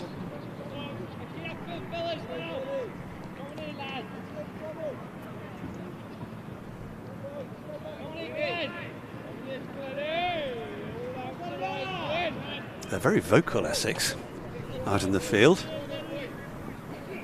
Plenty of encouragement for Sam Cook.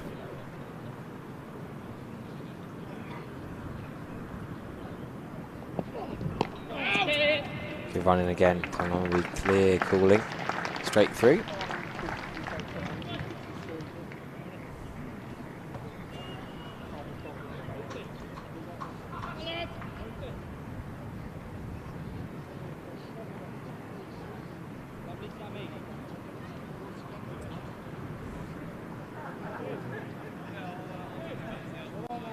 I'm sure we are going to see Simon Harmer. Yeah, surely. There are so many exercises going on at second slip that it seems imminent.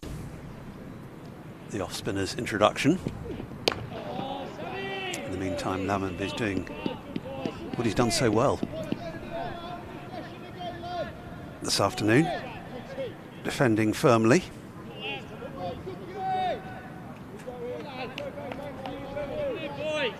That was his 107th delivery in his unbeaten 31. Porter and Cook both, after these 3 balls, 14 overs, yep. Fair play, they've put in a shift. They know it's probably not going to be a 4-day match. It's Tom Lammonby, lovely shot. Should have dived there mid-off. I mean, that's lazy fielding. It's gone for 4. If he'd dived straight away, he could have stopped the second. He then tried to chase it. He was never going to catch up with it, chasing it to the rope. See, I think, you know, Vic was laughing at me being critical for Matt Renshaw's drop, but I think that is one thing Somerset do have over Essex, is a superior fielding side. I think Somerset showed in the blast last year as well. They're the best fielding side in the 18 county setup. I mean, in fairness, Jamie Porter has bowled 14 overs, as I've just said.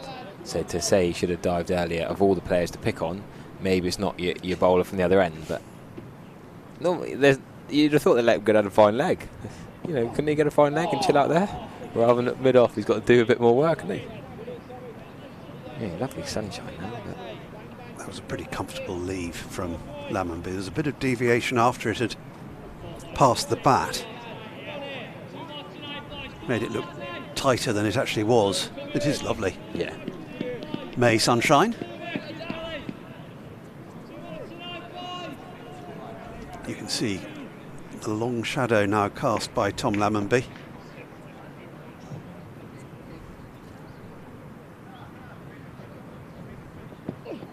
Oh, more runs. Couple It's more going to here. be 2. Yeah, not timed beautifully, not middle of the bat, the inside edge, but Tom Lammonby and Craig Overton immediately running through. This is another useful partnership developing between these two. 95 for 6 when they came together. Now 123 for 6. They're just 33 behind now, Somerset.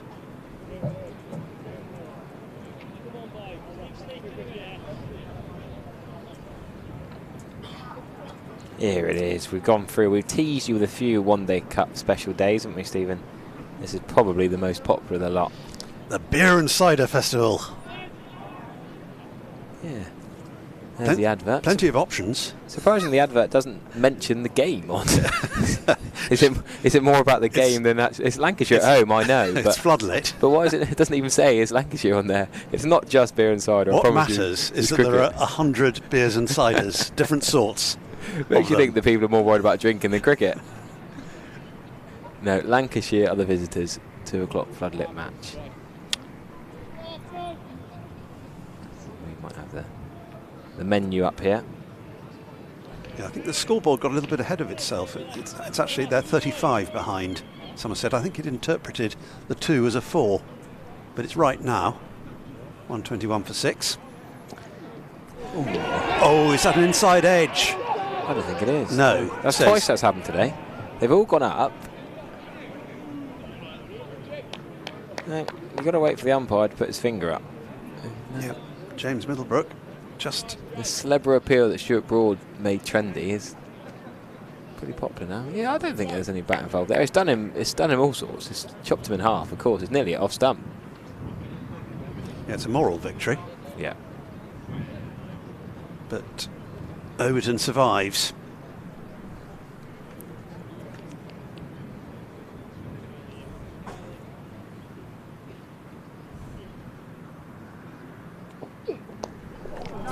Not this time, though. Straight into the breadbasket at third slip. So just after the appeal was turned down, Craig Overton has to go. I guess that's in his head, is it? He could have been out the ball before. Essex was sure they had him. But more brilliant bowling from Porter and Cook. Again, another good slip. I can't remember a slip catch being dropped. Matt Renshaw at extra cover. I remember that was a drop, yes. But in the slip cordon, either team been pretty immaculate. Porter and Cook just bashing that line and length. Craig Overton goes really hard at that one. Done well. A couple of falls through the covers. Important little knot there to get to 16. I mean, Tom Lammonby looks like he's going to run out of partners here. Can Somerset get up past the 156? Even could they be greedy and get to 200 or even 250 for that first time bonus spot? He's still got Pretorius and Davey. Davey, the opening bat at Middlesex, wasn't he, a few years back? Yeah, and both those two have shown some form with the bat this season. Here he is. Big Miggy Pretorius coming in, the jumper on. So there is still potential company for Tom Lammonby. 20 extras Somerset gave Essex. Essex have only given Somerset 9 in return. Could that 11-run swing be slightly pivotal? The incoming Could be batter crucial as for well. Somerset, sponsored by Piraeus Group, number 27, Miguel Pretorius. Conversation going on between the two batters. Lammonby can give Pretorius plenty of information about conditions out there.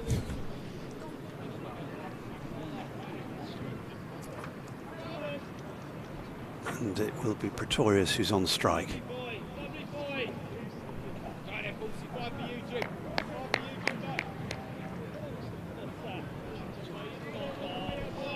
Four for 35 now, Jamie Porter. He's inched ahead in the wickets column of Sam Cook, who has 3. Oh, that's very similar to the ball that before Craig Overton got out, the one they thought he'd edged.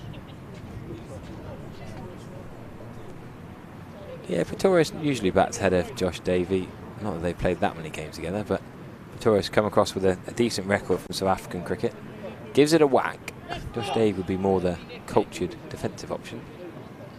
I do remember him playing a pre-season game against Worcestershire here a couple of years ago when Josh Davey kept just running around the track and pumping it into the pavilion for 6. Got a quick 50 that day, but Pretorius is a powerful man. A little nudge, that back foot punch, nothing on it. Sometimes it's just fly away. Winviz are still saying Somerset are favourites. You love this Winviz, don't you, Stephen? This is your new favourite toy.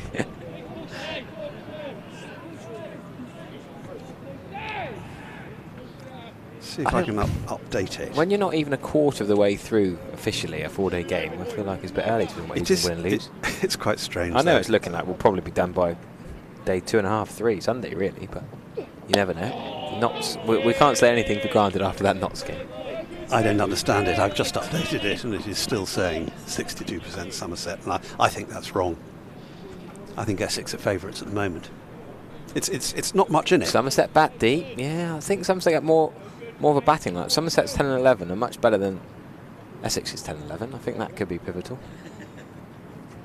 In games like this, a little 20 of... You remember Jack Brooks used to just edge it in weird places and just poke it in gaps. If a 10 or 11 can get you a 15-20, it could be pivotal. That's a good bit of theory. Save for that. Miggy's a bit on the dance floor there trying to run. Just 6 overs remaining, and I'm going to let Vic come in and take you through them.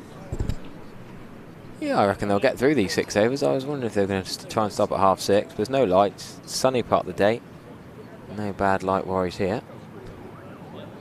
I was meant to be coaching cricket in Topsham at 5 o'clock or at a wedding at 6, so I'll just stay here and commentate to the close of play. That's the priority in life, isn't it? I've got to take Annie down anyway, and she's next door as well, so we're here for the long haul. We committed individuals. They didn't expect there to be this much play and all the negative naysayers in the forecast and the comments. Well, we don't alienate the people who are eager to keep in touch.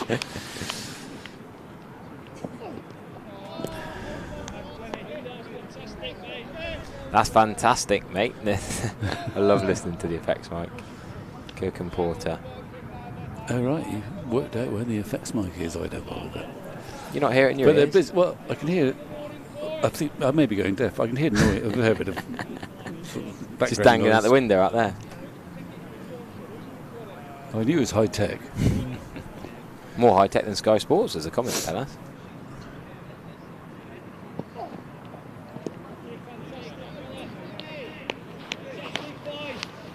Well, they've kept the energy up. I think it's fair to say. Essex, they were just losing it, and Wesley decided, and it's paid off, to go back to his key men. Neither Snater nor Thane posed the same threat, and he was not slow to say, hang on, this is not working. I'm going back to my big men. I'm going to, bowl them into the ground, because I think they'll have an impact, and they have had an impact. They've got a couple more wickets. Lammonby is still there. It's quite a heroic innings in a way. In contrast to anyone else, he's just managed to find a way to stay in and pick off the runs at no great rate. He's accelerated a little bit in the last bit, but he's done a fine job. And Pretorius, well, we're learning about Pretorius, and we know he's forthright. He may not be technically absolutely perfect. He's got important runs for Somerset, and I don't suppose he'll change his method. Oh, goodness me, that'll do. That's 4. I don't know where he's hit it. That's flown. It's like it's gone off a crack that's not there. It's bites. Yes. Oh, that's so harsh on the wicketkeeper, Harry Duke, but it is bites. It seamed in, coming off, nearly at his belly. That came back like an off break. Yeah. And you might be able to see, there you go, whoosh, back away, kept going, and it swung also after it, past the stumps. It went over the top of the stumps, I'd say. There's another instance of Andy Miles' comment has made me chuckle after the Feroz Kouchi incident. Just as well that Somerset bats aren't as big as the Essex ones. Maybe they're bigger, we've already got edges on more than. Okay.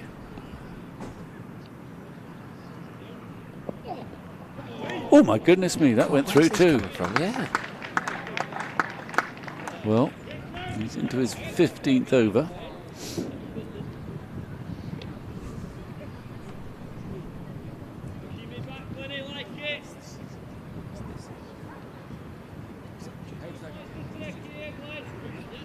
So Tom Lammerby is scoring a lot more of his runs for the offside than the leg side, 62% as opposed to 38%. Well, I'll interpret those for you because I mean, Yeah. dear Will I was talking to Will Yeah. about this, and he's come up with the goods. Last year, Lammerby did okay, and he battled away. It's the hardest job as a batsman is to open at the top.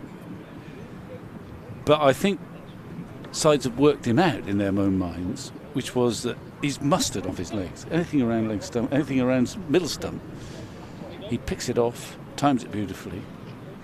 But they kind of learnt that they could restrict him. They could bottle him up if they bowled 4 or 5 inches outside off stump. And his main response was to leave it in a very conscientious, dutiful manner. I think he's worked on that in the winter, and he's scored freely. Therefore, and they're still bowling more off stump to him because they know that he's mustard off his legs. But this summer he's scored freely through the offside with cover drives, square cuts, the sort of shots that he wasn't playing last year. Well, one of the upshots of that is that they like that, but he didn't beat the field. There you go. That's what you wanted. Good timing. Yeah. So, by improving his offside play and scoring, as we've just learned, 62% of his runs this summer through the offside, well, it makes him a difficult proposition because they know that he's good off his legs. But now, although he hasn't rushed along today, he has scored pretty quickly in his other innings. He has punished them if they're at all wayward outside off stump in a way that didn't happen last year because he didn't have the confidence to play those shots. That's my interpretation. Yeah. And I briefly saw him. I said, after he'd scored runs this season, I said, it's great to see you scoring freely on the offside. And I think it was a very brief conversation, but I think he sort of confirmed that, yes, that's something he's really been working on through the winter, and has made batting an easier prospect because the bowlers know all those. Oh, we've talked about. There it is. You've talked about. Dean Elgar takes the catch at first slip. Another wicket for Jamie Porter. Well, he's batted well. Tom Lammerby's battled away for 38 tonight, but with only a few overs remaining, can Essex whittle through the last couple of Somerset wickets? Jamie Porter, particularly well bowled, sir. That is another fifer. Yeah. Well, yes, I wish I hadn't focused on him quite so much now, but it's spent 5 minutes talking about pure superstition. But it's a good innings. He's getting a good round of applause.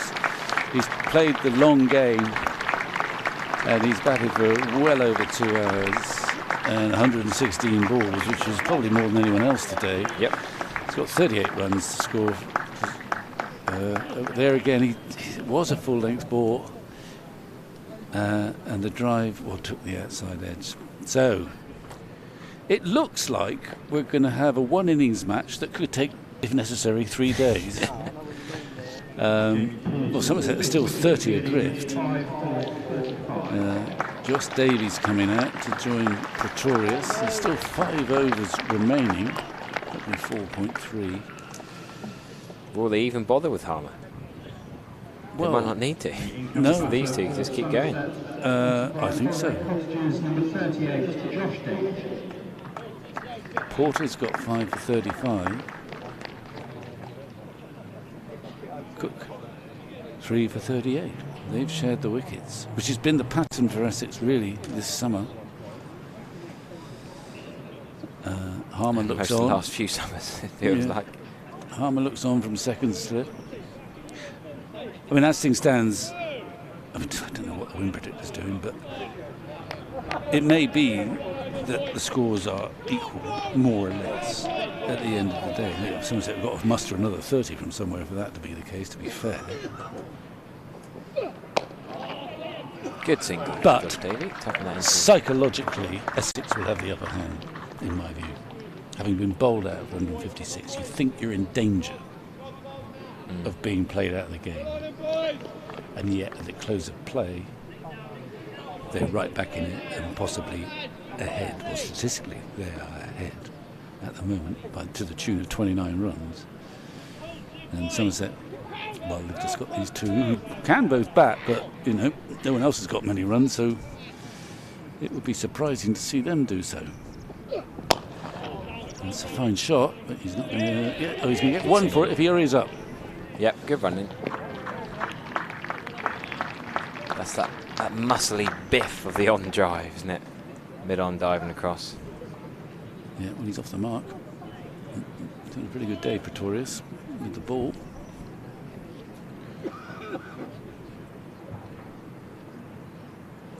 Yeah, psychologically, whatever happens, you think Essex will be content, because there were moments where they thought they might have been bowled out of the game, but they bowled themselves right back into it.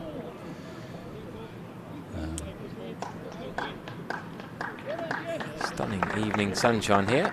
Plenty of fans still in. A few reported off for an early train, early commitments this evening, but Porter and Cook have bowled well for Essex, but the game's still in the balance if you're just joining us.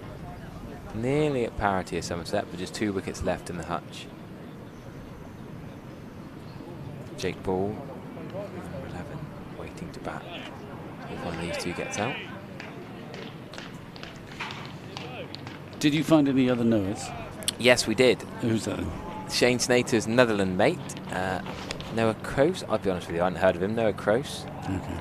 And Noah Cornwall at Middlesex, a young 19-year-old. But that was it.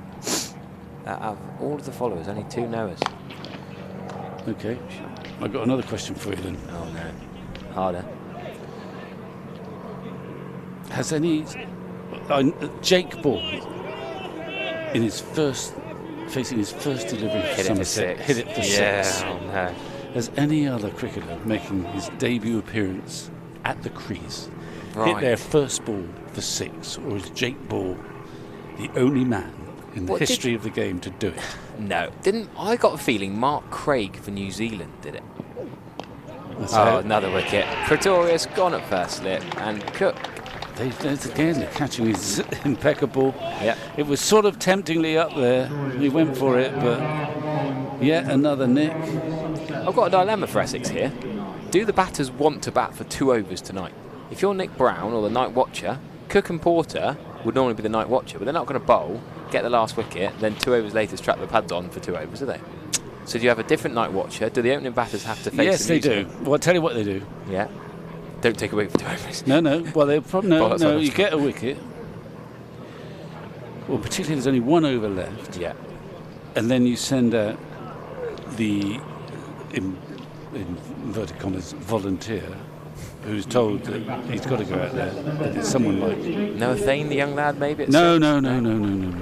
It's number 10. It's Cook probably.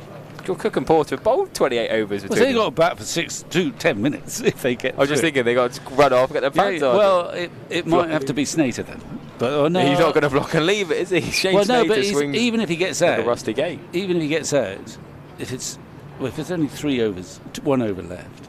Yeah, it can't be 3. If it's only 1 over left, if a wicket falls, it's the end of the day. Yeah. But that wicket is, I think it's Porter. You get what I'm saying there? Yeah. It would be Porter or Cook, but they both bowled 28 overs. Well, they've only got to put their pads on. I think it's soft. I agree with you. That's but what if you it do. was Tom Wesley asking them, I don't think tell they're you the what, best I pleased. played a game against Essex too. And you had to strap them on? No.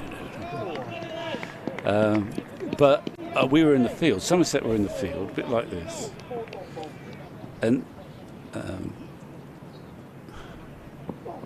to be fair, Essex had a lead of 300. You know, they were going to try and bowl us out on the last day, which I think in the end they did. And I was bowling, and there was still about, I don't know whether I would say there was 4 or 5 overs to go. Essex were 9 wickets down.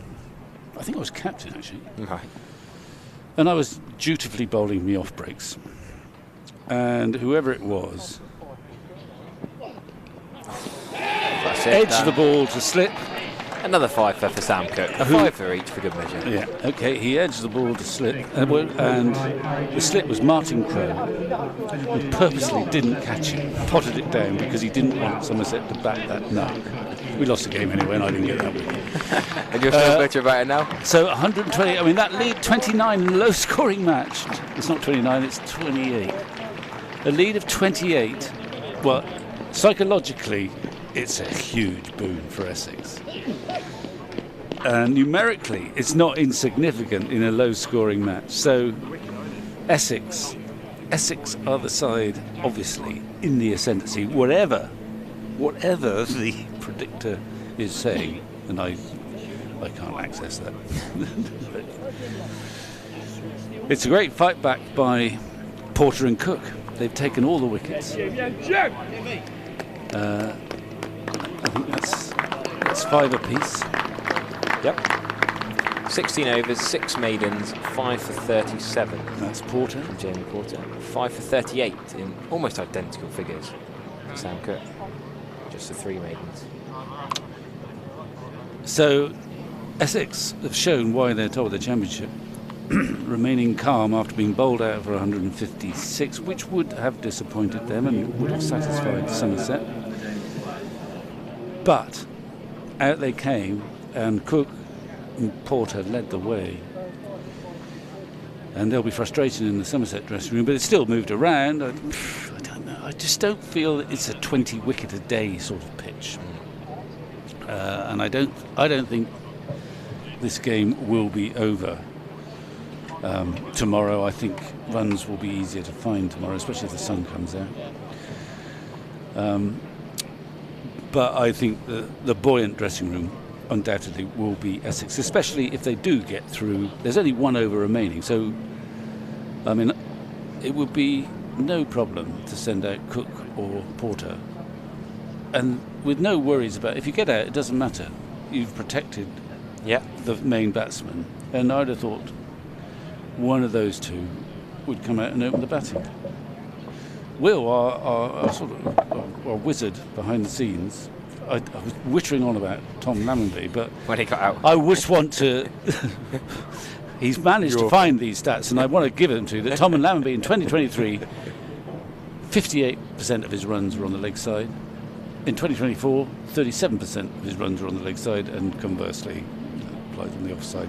This was 42% last year, and 63% this year. But that may not interest you greatly now. The game's moved on. Save that for day.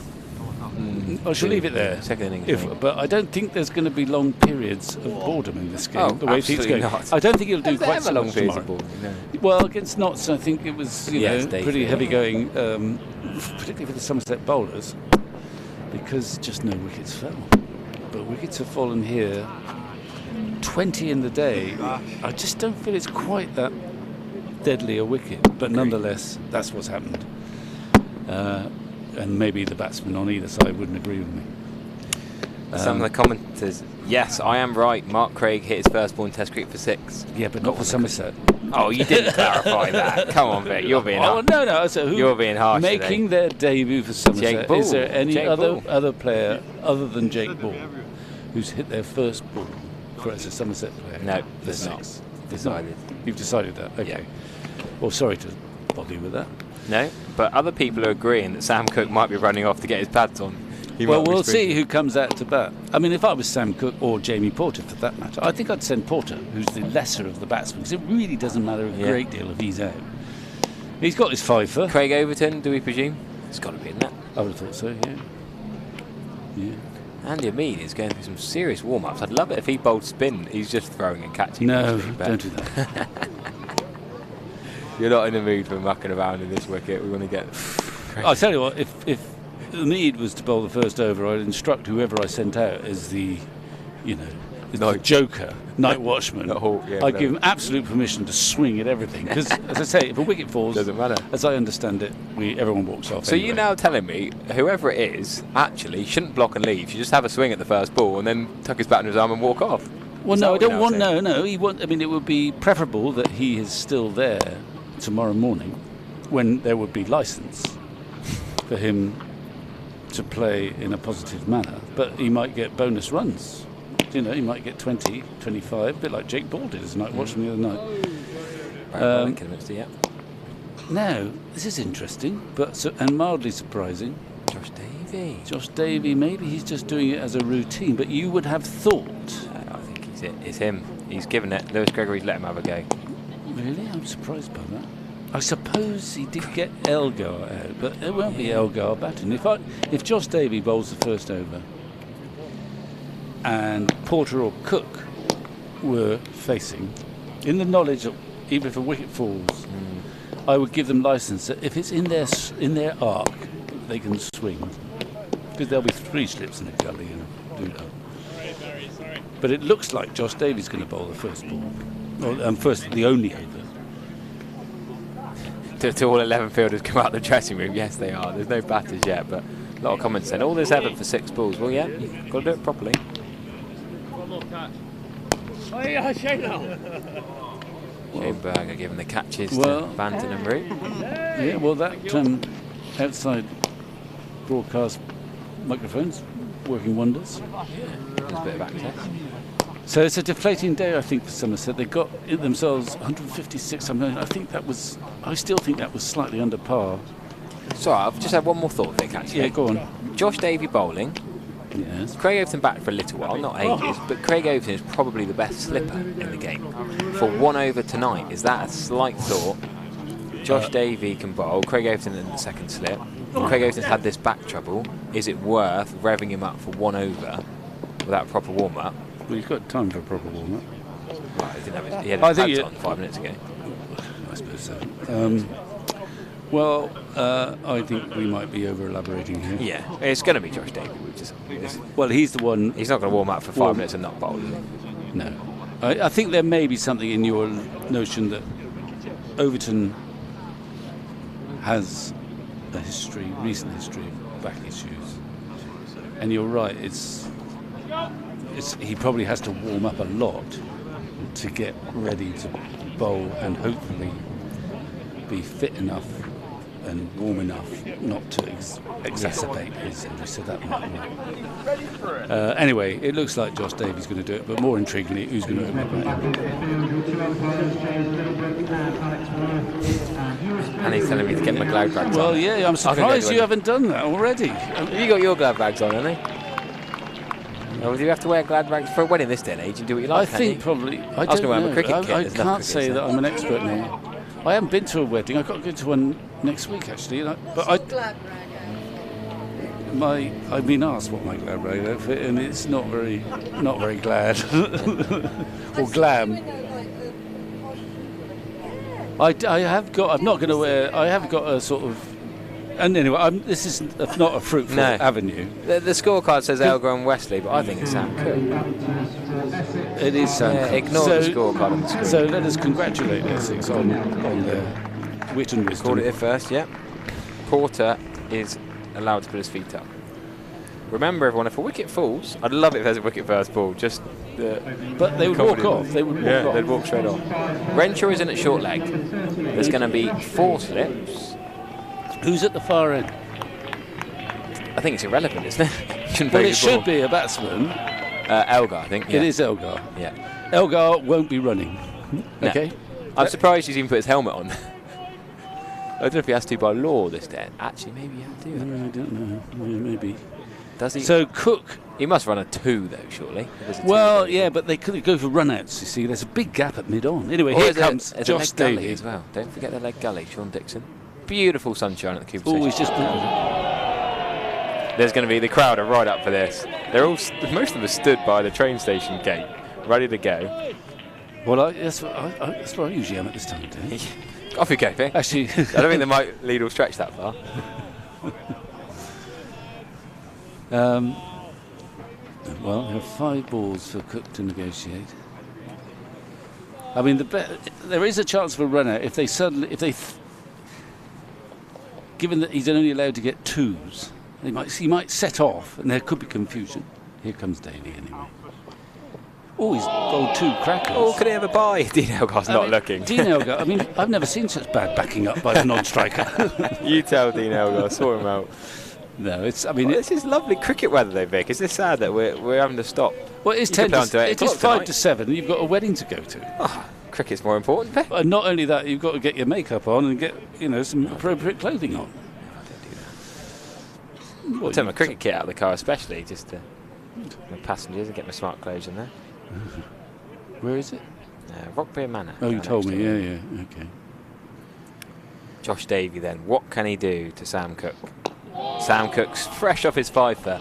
10 minutes ago, he was taking the 5th wicket. Yeah, and I don't think there's any hardship to Sam Cook. You were feeling I think so he enjoys sorry it. for him. No, not sorry for him. I just Well, how could he think possibly? You bowlers kept make saying, excuses. how could he possibly go out there? He just bowled for. He's happy as Larry. I think it's brilliant that he's happy as Larry, but I think a lot of other bowlers wouldn't be. It's more I don't know. Well, it's not as if they're facing. Yeah, if it's Van Troost, okay, it'd be a bit different. Another man coming into the catching cordon. It would cheer Somerset up to get 1 wicket, but even if it's Sam Cook. But there's 5 slips for Davey, a leg slip and a forward short leg. And that's not threatening anything.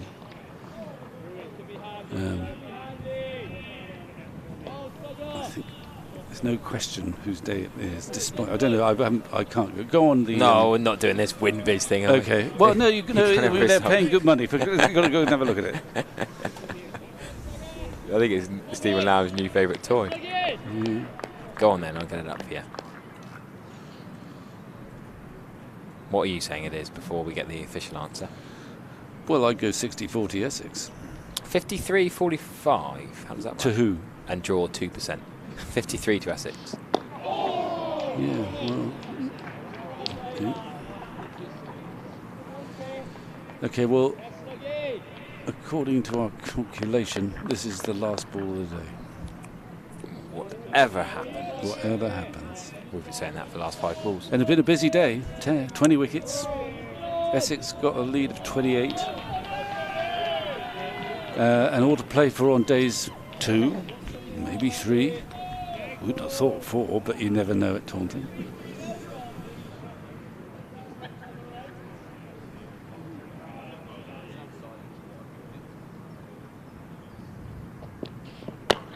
Oh, you may as well take some runs for it. Wicket for 4. What a day for Sam Cook. He has enjoyed that massively.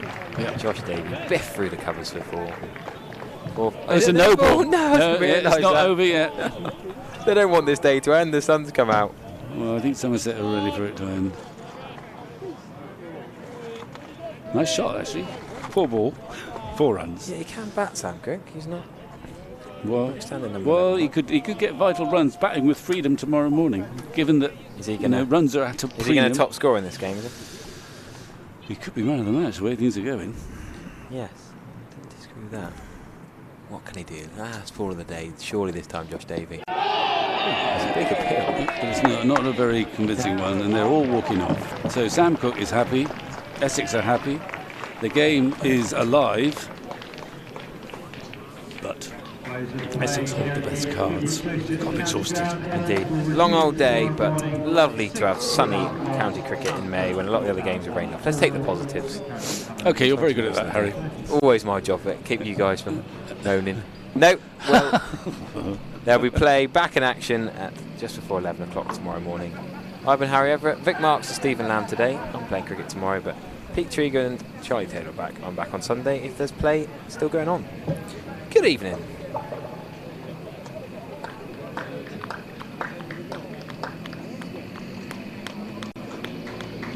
Thank you very much for your attendance today. We look forward to the action and highlights of our data across the official club website and social media channels. Play is scheduled to begin on day 2 at 11 AM. Gates open at 10, and we look forward to seeing you again and enjoy the rest of your Friday evening.